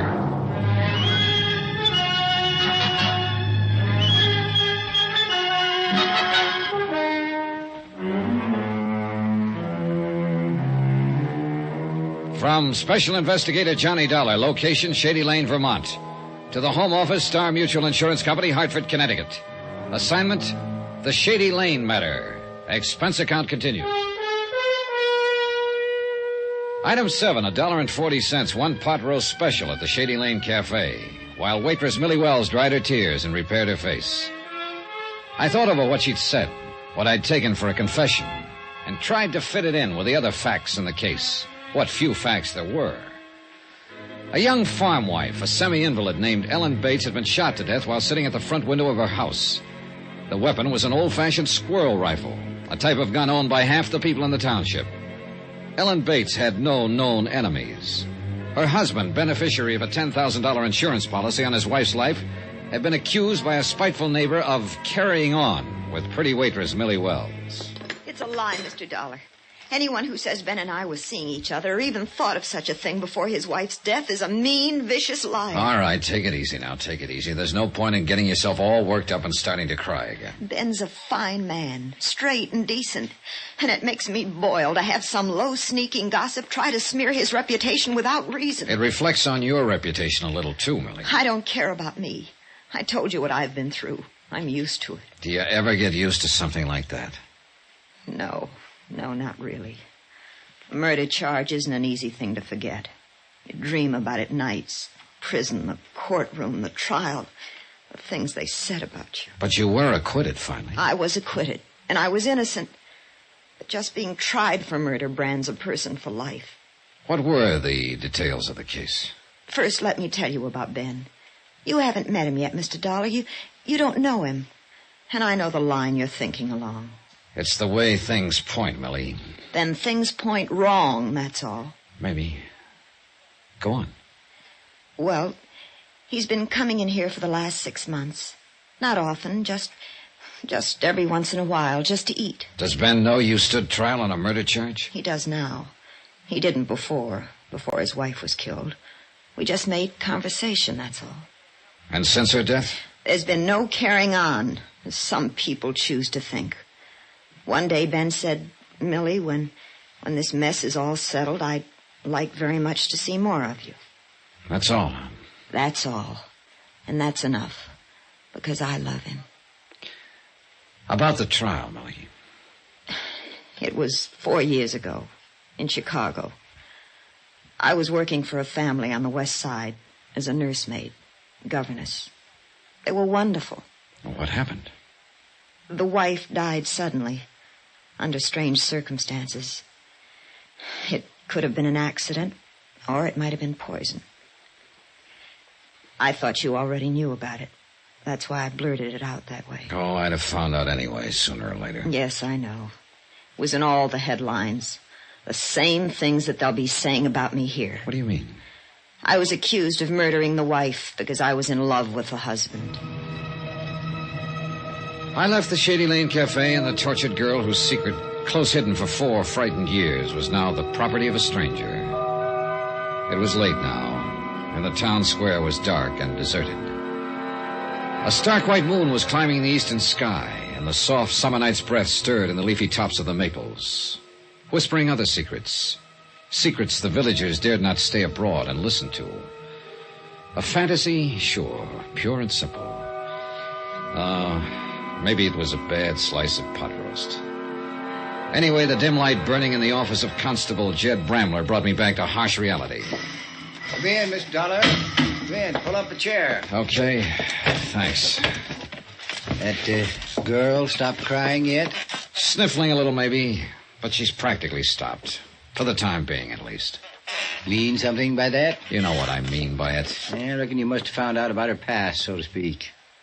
You knew about it? Yeah, since the day she came to town. Stopped in to see me, told me all about it. Well, you were keeping it pretty quiet, weren't you? It was told in confidence, Mr. Dollar. All right, but this is a murder case. It don't have no bearing. Millie ain't involved. Would you mind if I had a chance to decide that once in a while? Didn't know you'd be interested. Don't you realize that Millie Wells may be the reason for the killing? Still beating a dead horse, eh? I think that horse is coming to life, Mr. Bramler. You do? The way things stand right now, a prosecuting attorney could go into court with a pretty strong case. The charge, first-degree murder. Accused, your friend Ben Bates. You ain't met Ben yet, Mr. Dollar. No, I haven't met him, but the facts add up. It's an old story. Yeah? It's a downright classic. An invalid wife, a pretty girl, a rundown farm that doesn't look as though it's made a profit in years. A $10,000 life insurance policy dangling like a carrot. Yeah. Fact is, it's even worse a picture if you're a mind to look at it that way. How? That farm of Ben's ain't only run down, it's mortgaged to the hilt. Oh. Ben needed money for Ellen's operations. She'd had 3 in the last year and a half. He tried every way he knew how to, but the banks wouldn't touch it. Well, in that case... Martin Preeny, his next-door neighbor, come through and helped him out. $7,500. Is the farm worth that much? Nope. Wouldn't bring $4,500 if it was sold tomorrow. That's what I mean. Ben feels pretty obligated. And the $10,000 from that policy on his wife would have taken the pressure off all the way around. Plus, leave him free to marry Millie Wells. All right. I know it adds up that way. I've been studying over this thing for a month now, trying to figure out some other way of explaining it, hoping that somebody would show their hand. Yes, make a move of some kind. And nothing's happened, huh? No. Whoever done it is just sitting tight, waiting. Might be a good thing that you come along. Might jar things loose a little. Yeah. Well, whether I'm right or wrong, one thing we've got to jar loose is that gun. That's a fact, all right. Can't make much of a case against nobody without that gun. You said nearly everybody in the township owned one of those old-fashioned squirrel rifles, the type Ellen was killed with. That's right. Well, what about her husband? Does Ben own one? Nope. Nothing but a shotgun. Yes, I saw it when we were out there this afternoon hanging over the mantel. But at the same time, I noticed something else. What do you mean? That shotgun was resting on a pair of hooks set into the bricks above the fireplace. But the hooks hadn't been put there for that particular gun. Now, they were too far apart. What are you getting at, Mr. Dollar? I think those hooks would fit a squirrel rifle just fine. Ben ain't one to lie. He told me he didn't have a rifle. But that's something else I've been studying about. What do you mean? I kind of half remember seeing a squirrel gun hanging over that mantel in years gone by.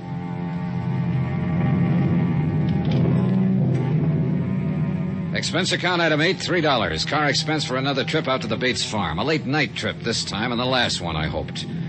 Constable Bramler had suggested that my being in the case might help stir things up. Good, I was all for it.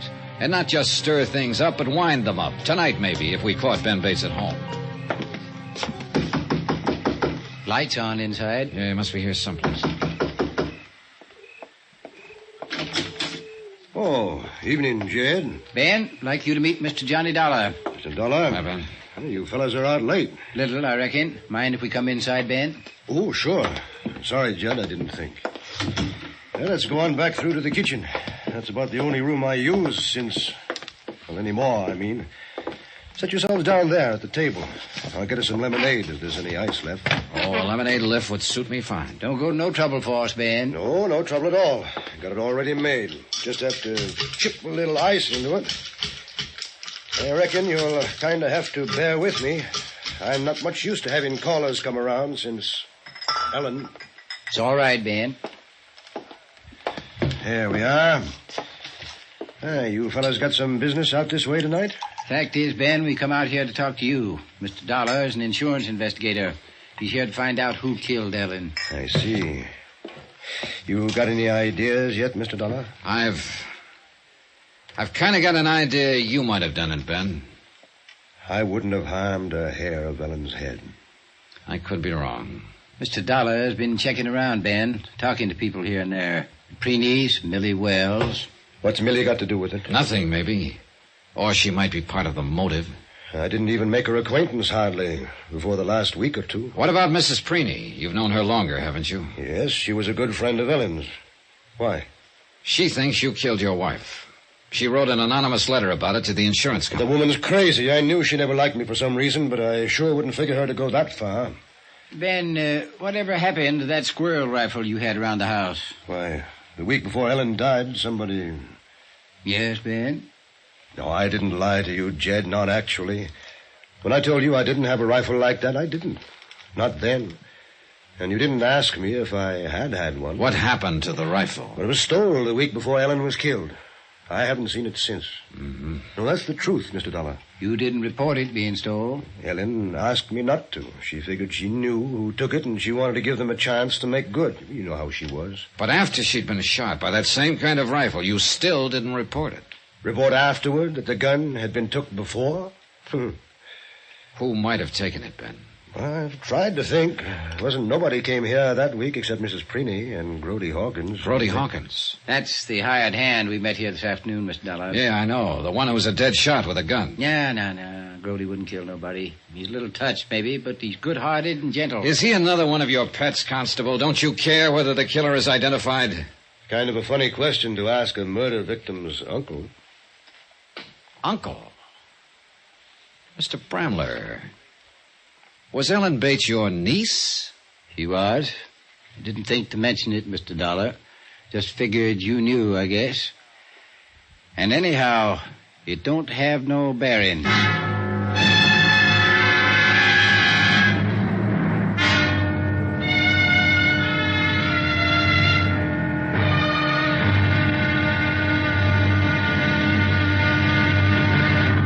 Now, here's our star to tell you about tomorrow's intriguing episode of this week's story. Tomorrow, a slow net tightens and the fish turn frantic, and one of them, at least, is armed and dangerous, as deadly as a shark. Join us, won't you? Yours truly, Johnny Dollar. Yours truly, Johnny Dollar, starring Bob Bailey, is transcribed in Hollywood. Written by Les Crutchfield, it is produced and directed by Jack Johnstone. Be sure to join us tomorrow night, same time and station, for the next exciting episode of Yours truly, Johnny Dollar. Roy Rowan speaking.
From Hollywood, it's time now for...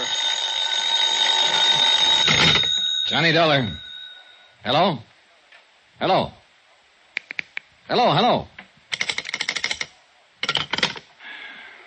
Sorry to scare off your caller, Ben. You always answer other people's phones, Mr. Dollar? Yeah, when it's right at my elbow, and when I want to find out who's calling at this time of night. And did you find out? I think so. I know of only one person in the township who'd probably hang up when they heard my voice. And who you reckon that'd be, Mr. Dollar? Millie Wells, Jed. Who else? I think you'd better leave Millie out of this if you don't mind. I can understand your concern, Ben, but I'm afraid I can't go along with it. Your wife has been murdered. Gossip around town says you and Millie have been interested in each other. And Millie stood trial 4 years ago on a charge of murder. Add it up, Ben. Add it up.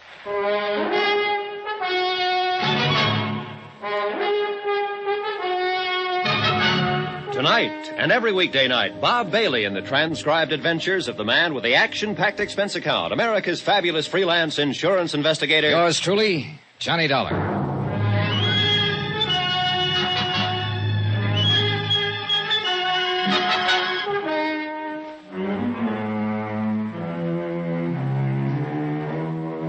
From Special Investigator Johnny Dollar, location Shady Lane, Vermont, to the Home Office, Star Mutual Insurance Company, Hartford, Connecticut. Assignment, the Shady Lane matter. Expense account continued.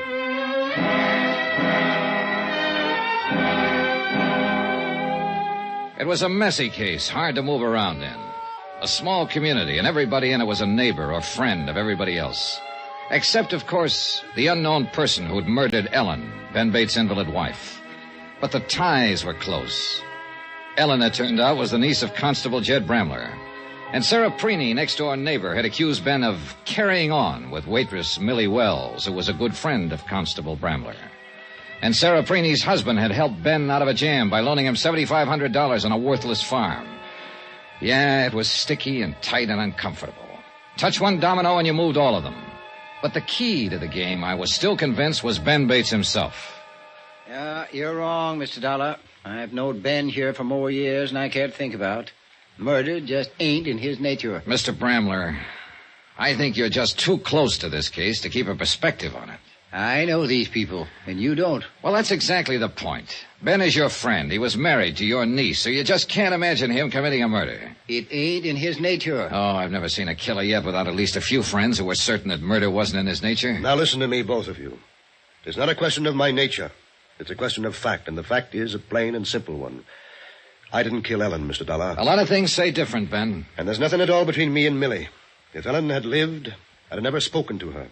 As it is, I've only asked her if I could see her sometime, once this thing is all settled. Well, you're together at least. That's about what she told me. We're together because it's the truth, Mr. Dollar. Or because you've already talked it over. One fault I haven't got is lying. Not even about your rifle being stolen? Oh, well, it wasn't no actual lie.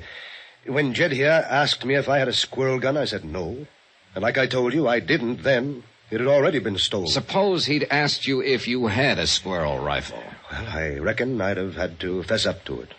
Well, we'll never know, of course, for sure. But one thing is sure. After your wife was shot and killed by a gun of that same type, you still didn't report to the constable here that yours had been taken. Well, I explained it to you. How would it have looked if I'd have told him after Ellen was shot that my old squirrel gun had been stolen before? And you didn't report the theft when it happened because Ellen asked you not to. Is that the story? She thought she knew who took it. She wanted a chance to get it back without causing them trouble. And, of course, she's not here now to back you up on that. It's the truth. She was like that. Jed here, I'll tell you. Kind-hearted and tolerant with people. Yeah, she was that all right. It's a fact. If either Mrs. Preeny or Grody Hawkins took it, and they're the only ones that was here that week, then she was aiming to talk to whichever one it was and get it back without bringing the law in, only she never had the chance to. She was killed. Yeah, and that gun figures in it somehow. It's bound to. Look, we've got to find it, Mr. Bramler. Might take some doing. Then we better get at it. Tonight? Tonight. We got things stirred up now. Let's keep them stirred up. All right. Ben, you claim you're not guilty of this. It ain't a claim. It's a fact. Then who would you say is the most likely suspect? Ellen didn't have a single enemy in this world, as far as I know. There ain't a person in this township that had a reason to kill her. Except you. For the money, you mean? For that life insurance policy? It's worth $10,000. And I'm that kind, you think? A man who'd murder his own wife just to get his hands on $10,000. Ben, I don't know. But there's one thing you can count on. I'm going to find out. Constable Bramler and I left Ben alone in his empty farmhouse, drove back into town. The moon was higher now, and the countryside was dappled in black and silver. And it, too, was empty and silent. We alone moved and made noise as we rattled down the winding dirt road through the flint rock valleys between the sleeping elms and maples. Logic still pointed at Ben Bates, but I'd begun to doubt logic a little. Bramler was right. Murder didn't seem to be in Ben's nature. And I wasn't sure now whether he sat there in his silent house alone with guilt or alone with grief. Brody lives back at the feed store there. What do you mean, back of it? Well, kind of a shack there on the back corner of the lot. They let him live in it in return for keeping an eye on the store at night. Yeah, quite a choice for a night watchman, a kid who's been up several times for petty theft. Mm-hmm. I reckon it does seem a bit odd. Well, let's go see if he's there. You know, folks around here use a person according to his nature. Grody is pretty reliable at something he's made responsible for. And why do you think he might have stolen that squirrel rifle from Ben Bates' place? He was working for Ben, wasn't he? But just as a hired hand. He wasn't hired specially not to steal. But here he is. Oh, now, that's a fine point of ethics. Well, most points of ethics is that way. Reckon Grody just does ornery things sometimes so people will notice him, take an interest in him. He's a little simple-minded, but he ain't a bad kid at heart. Is anybody bad in your book, Mr. Bramler? Whoever killed Ellen Bates is. Watch step now. It's pretty dark back here. Yeah. I hope nobody's dug a hole here someplace. Ain't likely. No, I think the door is here by the corner somewhere, if I recollect rightly. It's been a long time. Watch it. You all right? Bruised my shins all. Now, who in the Sam Hill put all these boxes in front of the door here? You stop right there now. Don't you move. He's got a rifle on us. All right, don't try nothing, Mr. Dollar. Like I told you, he's a dead shot. What you whispering about there? Never you mind, Grody. You just put that gun down. I'll put it down. Don't you move now. Let me get my flashlight. It's Jed, Grody. Constable Bramler. Mr. Dollar's with me. You stand still till I get a light on you. And then we'll see. Golly, tis. Yes, didn't you recognize my voice? Never can tell. People might try something funny. Try to break in. Something like that. Well, now that you know who we are, Grody, how about having a look at that gun you're holding on us? Well, I don't know. I guess if Constable Bramler says it's all right. It's all right, Grody. Let him look at the gun. All right, then. Here. Thanks. Mind holding the flashlight here? All right. Well, at least this isn't the one. It's a .22. What are you fellas up to, anyhow? Grody, what did you do with that squirrel rifle you took from over Ben Bates's mantel? Well, Grody? I don't know what you're talking about. You don't? Anybody says I done that is lying. Nah. Don't get excited, Grody. We don't want to wake up this whole town while we're walking across there. Where are we going, Constable? Over to the city jail.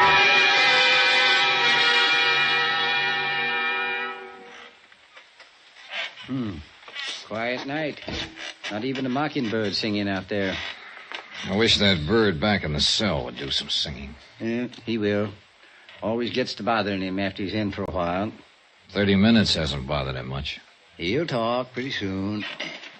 Provided, of course, he has anything to talk about. I know that boy inside out. Now, whether he stole that gun or not, he's lying about something. We'll have to buy some oil one of these days. Doggone chair even gets on my nerves. I don't think anything gets on your nerves, Mr. Bramler. Well, the country up here has that kind of influence, I reckon. These hills are older than man. They seen a lot of things come and go. Guess they kind of quiet a person down if he stays here long enough. I doubt if this place is as quiet as it looks. I think there are things under the surface like flint rocks in a field, and sooner or later they work to the top and break off a plowshare. Yeah, happens sometimes. Isn't there anyone you can think of who might have hated her, even slightly? Mr. Dollar, if I was to say honestly who I thought was the best-liked person in this whole township, I would have to name my niece, Ellen Bates. And yet somebody put a bullet through her head and fired at her from the brush without even any warning. It's a fact. There had to be a lot of hate behind that bullet. Or a lot of greed. Same old tune, eh? Ben killed her for the insurance. I keep coming back to it because nothing else makes any sense. And neither does that. He owed that mortgage to Martin Preeny, and the farm wasn't worth it. Martin wasn't pressing him for it? Maybe not. But if I tagged Ben right, he still felt the obligation, a sense of pressure. $10,000 must have looked pretty big to him. Not that big, Mr. Dollar. Then there's Millie Wells, pretty as a picture and in love with him. And an invalid wife at home. Constable? Well, our pigeon's starting to chirp. Well, let him think I ain't coming right away. He gets more anxious. Saves time in the long run. Matter of understanding his nature, huh? Something like that. Constable Bramler? What about your nature, Mr. Bramler? Always was kind to my mother. And your niece, too? Meaning? How did you and Ellen get along? Fine. Just fine. Constable! Reckon he must be ready to talk now. It's true. I was lying about it. I stole that gun, all right. But I ain't got it now. Where is it, Grody? I sold it to Mr. Martin Preeny to hang in his house. Martin Preeny? Yeah, can't figure Martin paying money for something to hang in the house. He's too tight-fisted. He gave me $4 for it about 3 weeks ago. That would be after Ellen was shot. And you took the gun the week before the murder. Are you saying that I shot Miss Bates? That gun was in your possession at the time, Grody. Oh, she was the best friend I ever had. The only one in this town that ever treated me like somebody. I wouldn't never done nothing to hurt Miss Bates. You had that gun, the same kind she was killed with. Oh, that gun ain't been fired in years. What? Well, Mr. Bates never did use it. Why, it's even got rust inside the barrel. Grody, for your sake, I hope it has.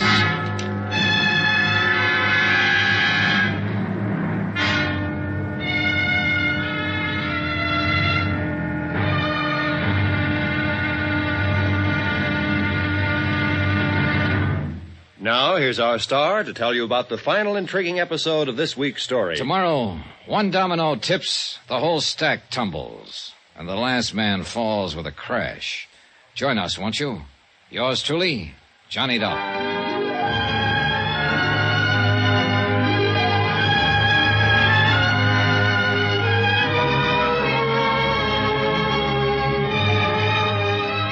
Yours truly, Johnny Dollar, starring Bob Bailey, is transcribed in Hollywood. Written by Les Crutchfield, it is produced and directed by Jack Johnstone. Be sure to join us tomorrow night, same time and station, for the next exciting episode of Yours truly, Johnny Dollar. Roy Rowan speaking.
From Hollywood, it's time now for... Johnny Dollar. Good morning, Mr. Dollar. I do hope I didn't wake you up. I was already up, Mrs. Preeny. Mrs. Well, how did you know? I recognized your voice. What can I do for you? Well, I know you'll think me terribly forward, but I have to see you, Mr. Dollar, right away. All right, I'm in room 22. Come on up. Oh, good heavens, I couldn't possibly do that. After all, you're a man, and I'm... And you're a woman. Mrs. Preeny, I'm sure you haven't come into town this morning to play footsie. So let's both relax and forget about the fact that... This is a small town, Mr. Dollar, and you know how people talk here. Yeah, I know. And what are they talking about this morning? Well, the murder, I suppose. And, Mr. Dollar, I've got to see you right away. I've done a horrible thing, and I'm ready to confess.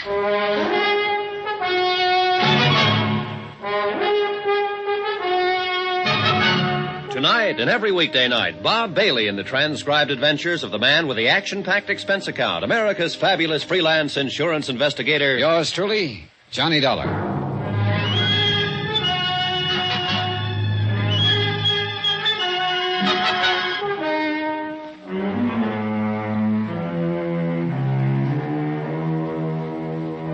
From Special Investigator Johnny Dollar, location Shady Lane, Vermont. To the Home Office, Star Mutual Insurance Company, Hartford, Connecticut. Assignment, the Shady Lane matter. Expense account continued.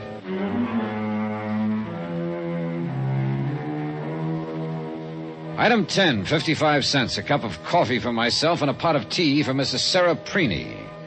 She considered the hotel lunchroom an innocent enough place, and I met her there 5 minutes after she phoned my room. It was Mrs. Preeny who'd brought me into the case by writing the anonymous letter to the insurance company. Ellen Bates, a farm wife with no known enemies, had been shot to death. Mrs. Preeny, her best friend, had implied in a letter that Ellen's own husband, Ben, was guilty. And I was inclined to agree with her. Ben was the beneficiary of Ellen's $10,000 life insurance policy. There seemed to be no other motive, unless Mrs. Preeny was about to confess one. She didn't do it, Mr. Dollar. Who didn't do what? That girl. She didn't warm the teapot. For 2 cents, I'd send it back and make her do it right. Well, I'm a little pressed for time, Mrs. Preeny. Oh, I'm not going to do it, really. I just said that.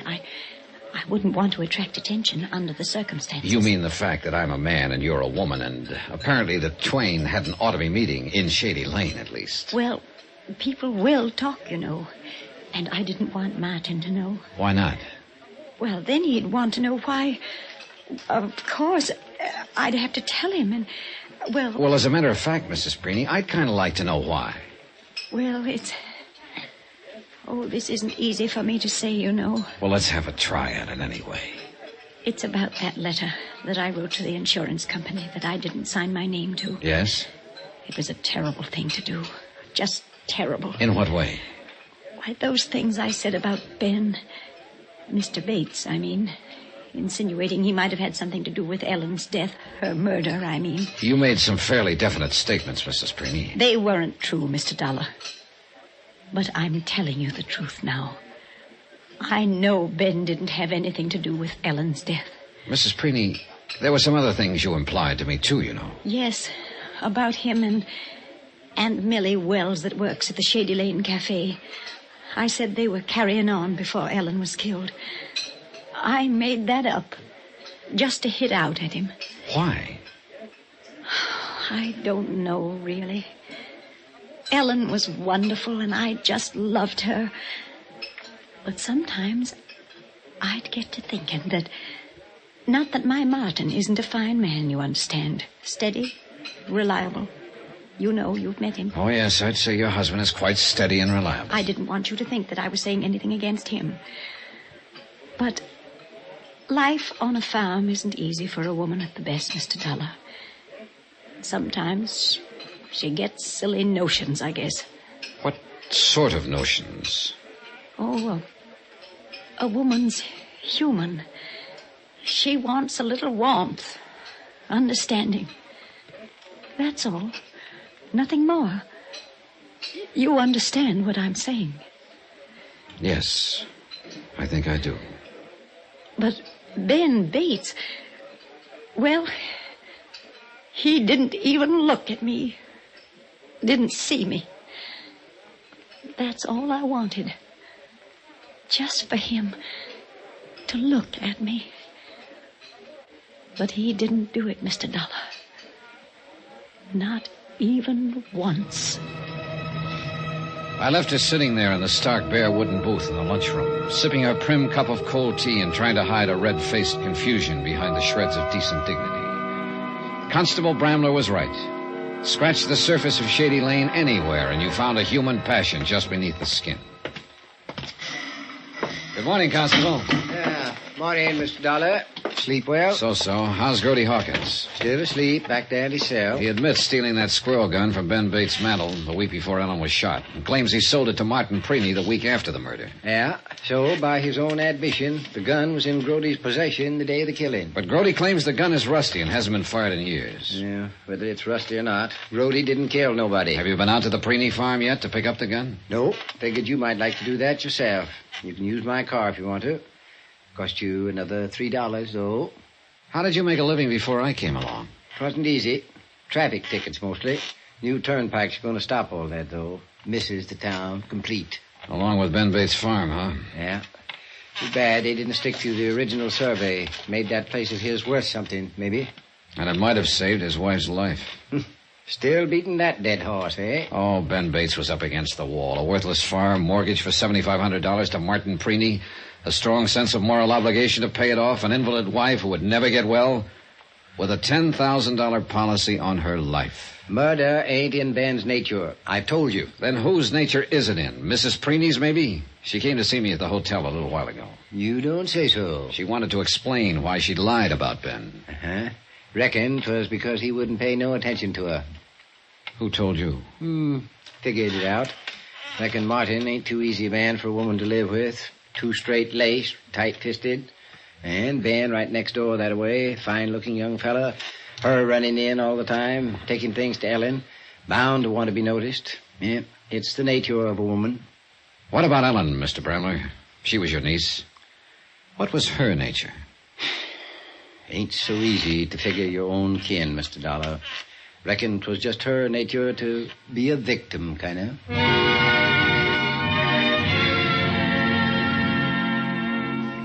I drove slowly through the early morning countryside, lush and green, still moist from the night dew, and not yet touched by the heat of day. Farm after farm, snug and smug and safe.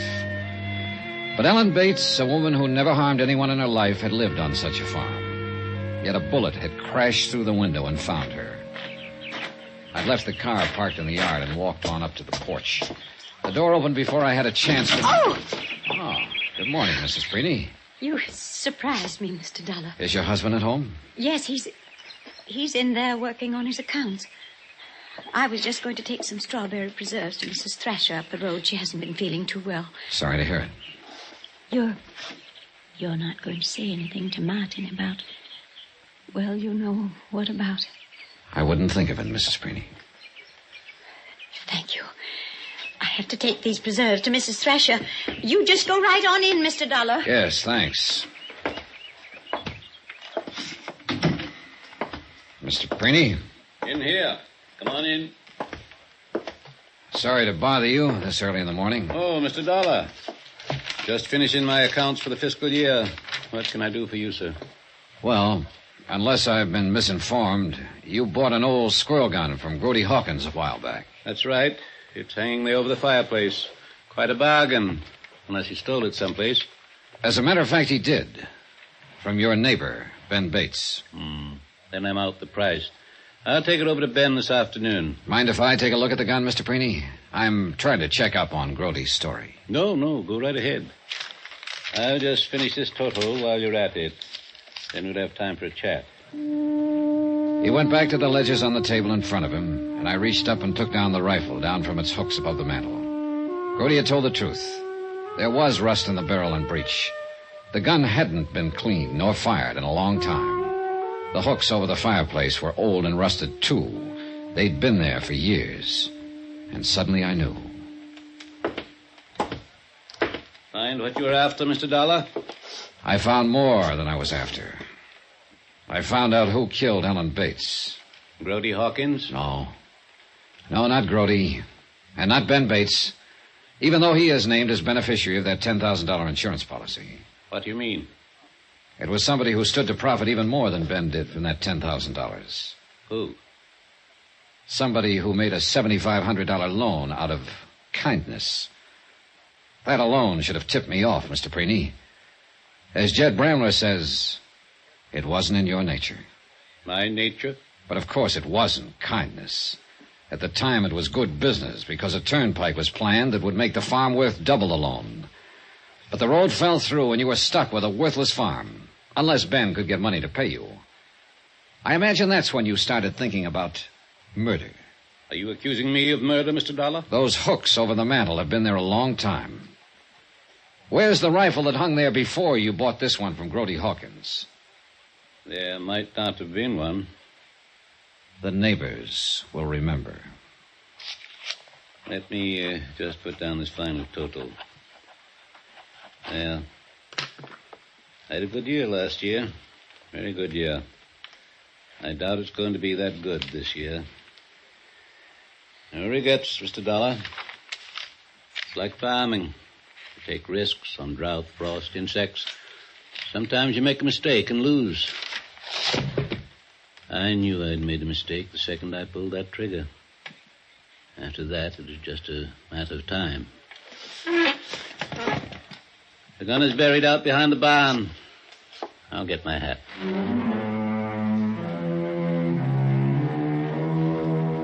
Item 12, $94.35. Incidentals in Shady Lane and transportation back to Hartford. Expense account total, $186.60. Yours truly, Johnny Dollar.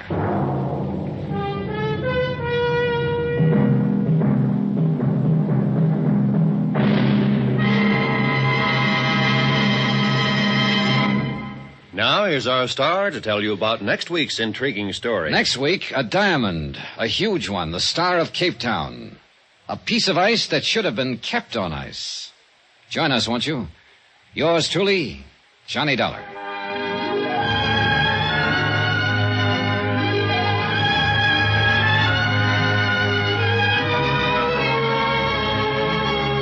Yours truly, Johnny Dollar, starring Bob Bailey, is transcribed in Hollywood. It is written by Les Crutchfield and produced and directed by Jack Johnstone. Heard in this week's cast were Jeanette Nolan, Forrest Lewis, Shirley Mitchell, Will Wright, Bert Holland, and John Daner. Musical supervision by Amerigo Marino and Carl Fortina. Be sure to join us on Monday night, same time and station, for another exciting story of yours truly, Johnny Dollar. Roy Rowan speaking.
Manhunt.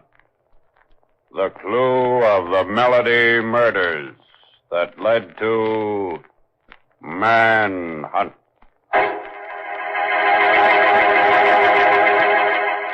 No crime has been committed yet. No murder has been done yet. No manhunt has begun yet.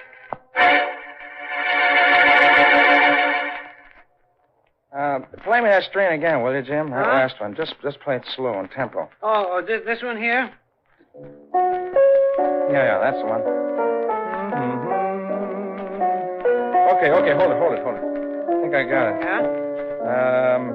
Who cares if I sigh or cry?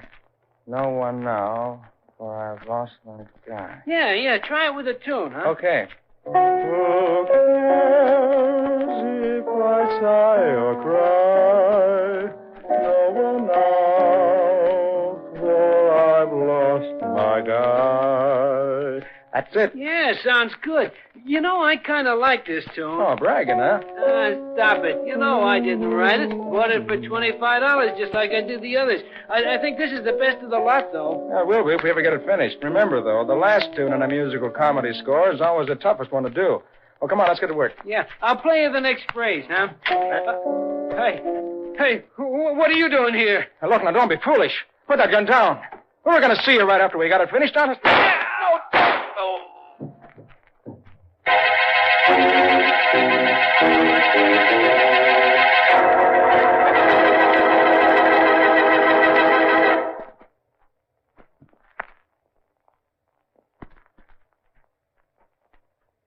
Manhunt and the Melody murders.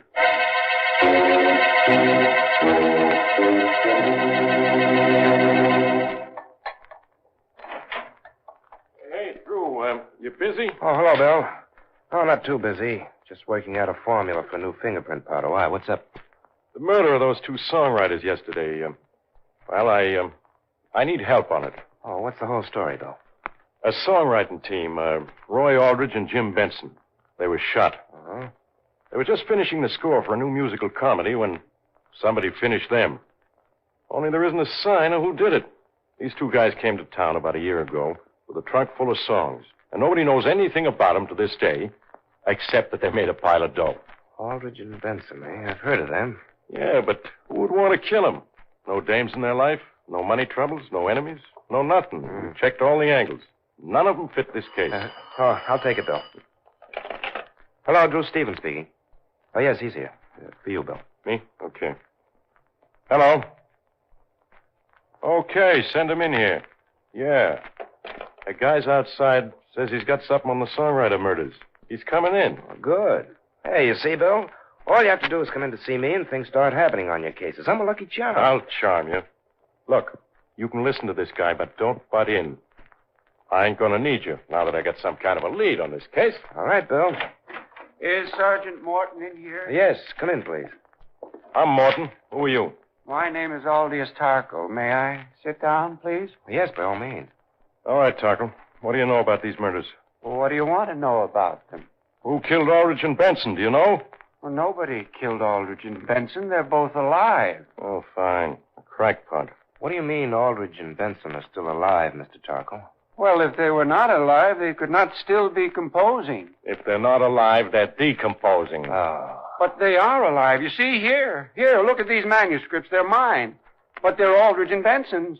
They're yours, but they're Aldrich and Benson's. You're nuts, and you're making me crazy, too. Well, it's very simple. They bought my melodies and changed them a little. But they cheated me. They only paid me a few dollars for each of them. Oh, so you killed them. I'm a composer. I write songs. You're a detective. You'll find out if I did.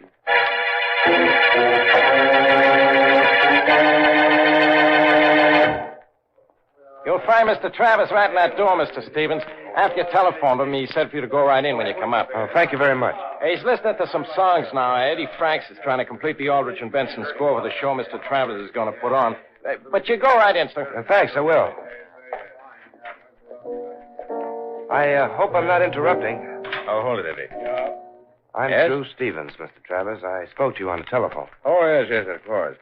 Will you excuse us, please, Eddie? Oh, sure.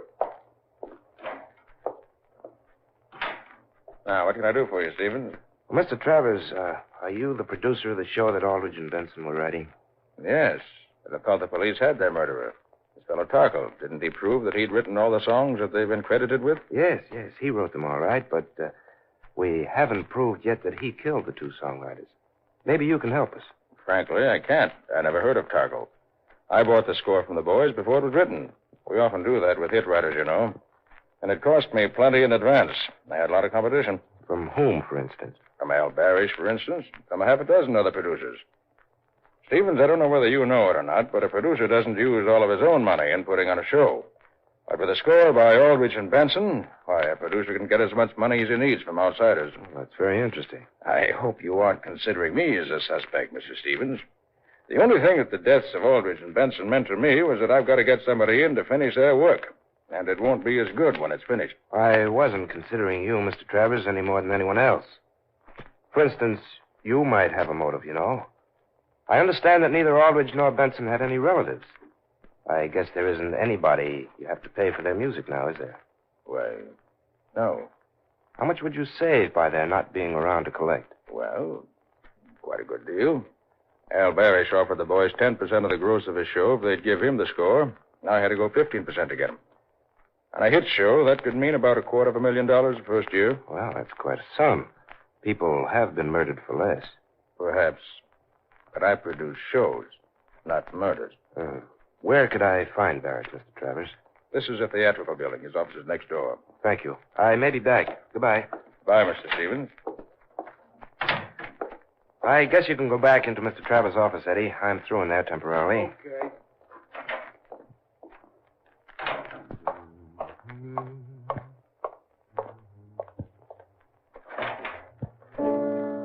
I beg your pardon. Yes?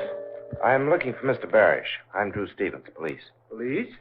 I'm Barish. What do you want with me? Oh, nothing right now, Mr. Barish. I'm doing some checking. Go on playing the piano if you like. I don't want to interrupt you. Oh, it's all right. I was just fooling with some chords. Mr. Barish, I'm investigating the murders of Aldrich and Benson. How much did their murders cost you? Cost me? It cost me nothing. Those two made their deal with Travers, but they didn't cost him anything either. He pays nobody now that they're dead. He's been lucky all his life. And you? I'm the kind of a guy who always comes in second. Well, you've got a lot of company, Barish. I understand you were bidding for the score that the boys were writing. Sure I was. But Travers went higher than I could. I came in second, remember? Uh-huh. Well, I won't bother you any longer, Mr. Barish. I'll be seeing you. What does that mean? Nothing. Or something. Depending on what happens at midnight tonight.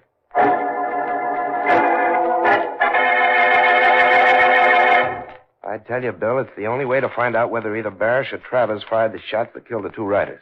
Barish or Travers? How about Tarkle? He practically dared me to pin the murders on him. Well, maybe he's the murderer, Bill.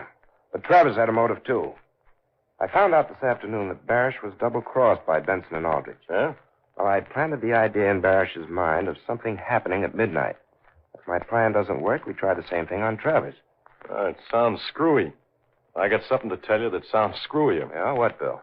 I'll do it.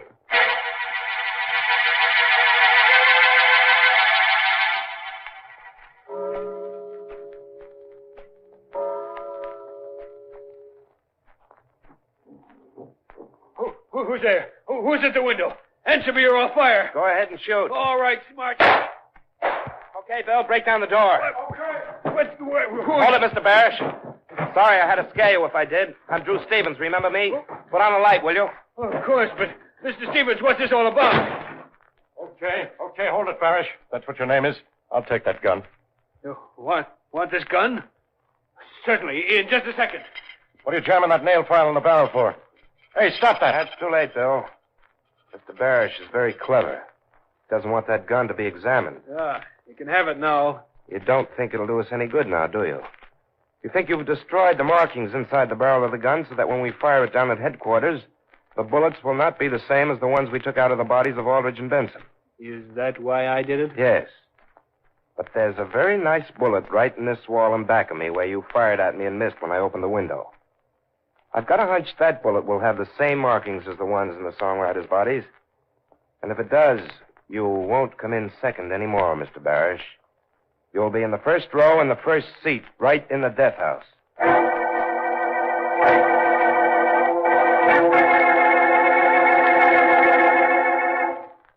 That sure was a cute trick, making Barish fire at you, Drew. And the bullets checked, and we got our confession. Uh-huh. But why did he kill those two songwriters? What's the matter? Did he hate music? No, Bill. But you see, Barish had promoted a lot of money for a new show on the strength of having an Aldrich and Benson score for it. Yeah. I found that out from the editor of a theatrical paper. Only he spent the money or gambled it away. Well, then when Travers overbid him for the team's music, his back was up against the wall. He faced 20 years in jail for grand larceny. But he had to get even on Aldrich and Benson for putting him in a spot like that, so he killed them. Nice guy. Hey, but supposing it wasn't Barish who killed the two songwriters. I took some chance taking your word for the whole thing and breaking in that door of his bedroom. Oh, yes, you sure did, Bill. But supposing Barish hadn't missed when he shot at me, I took a little chance myself.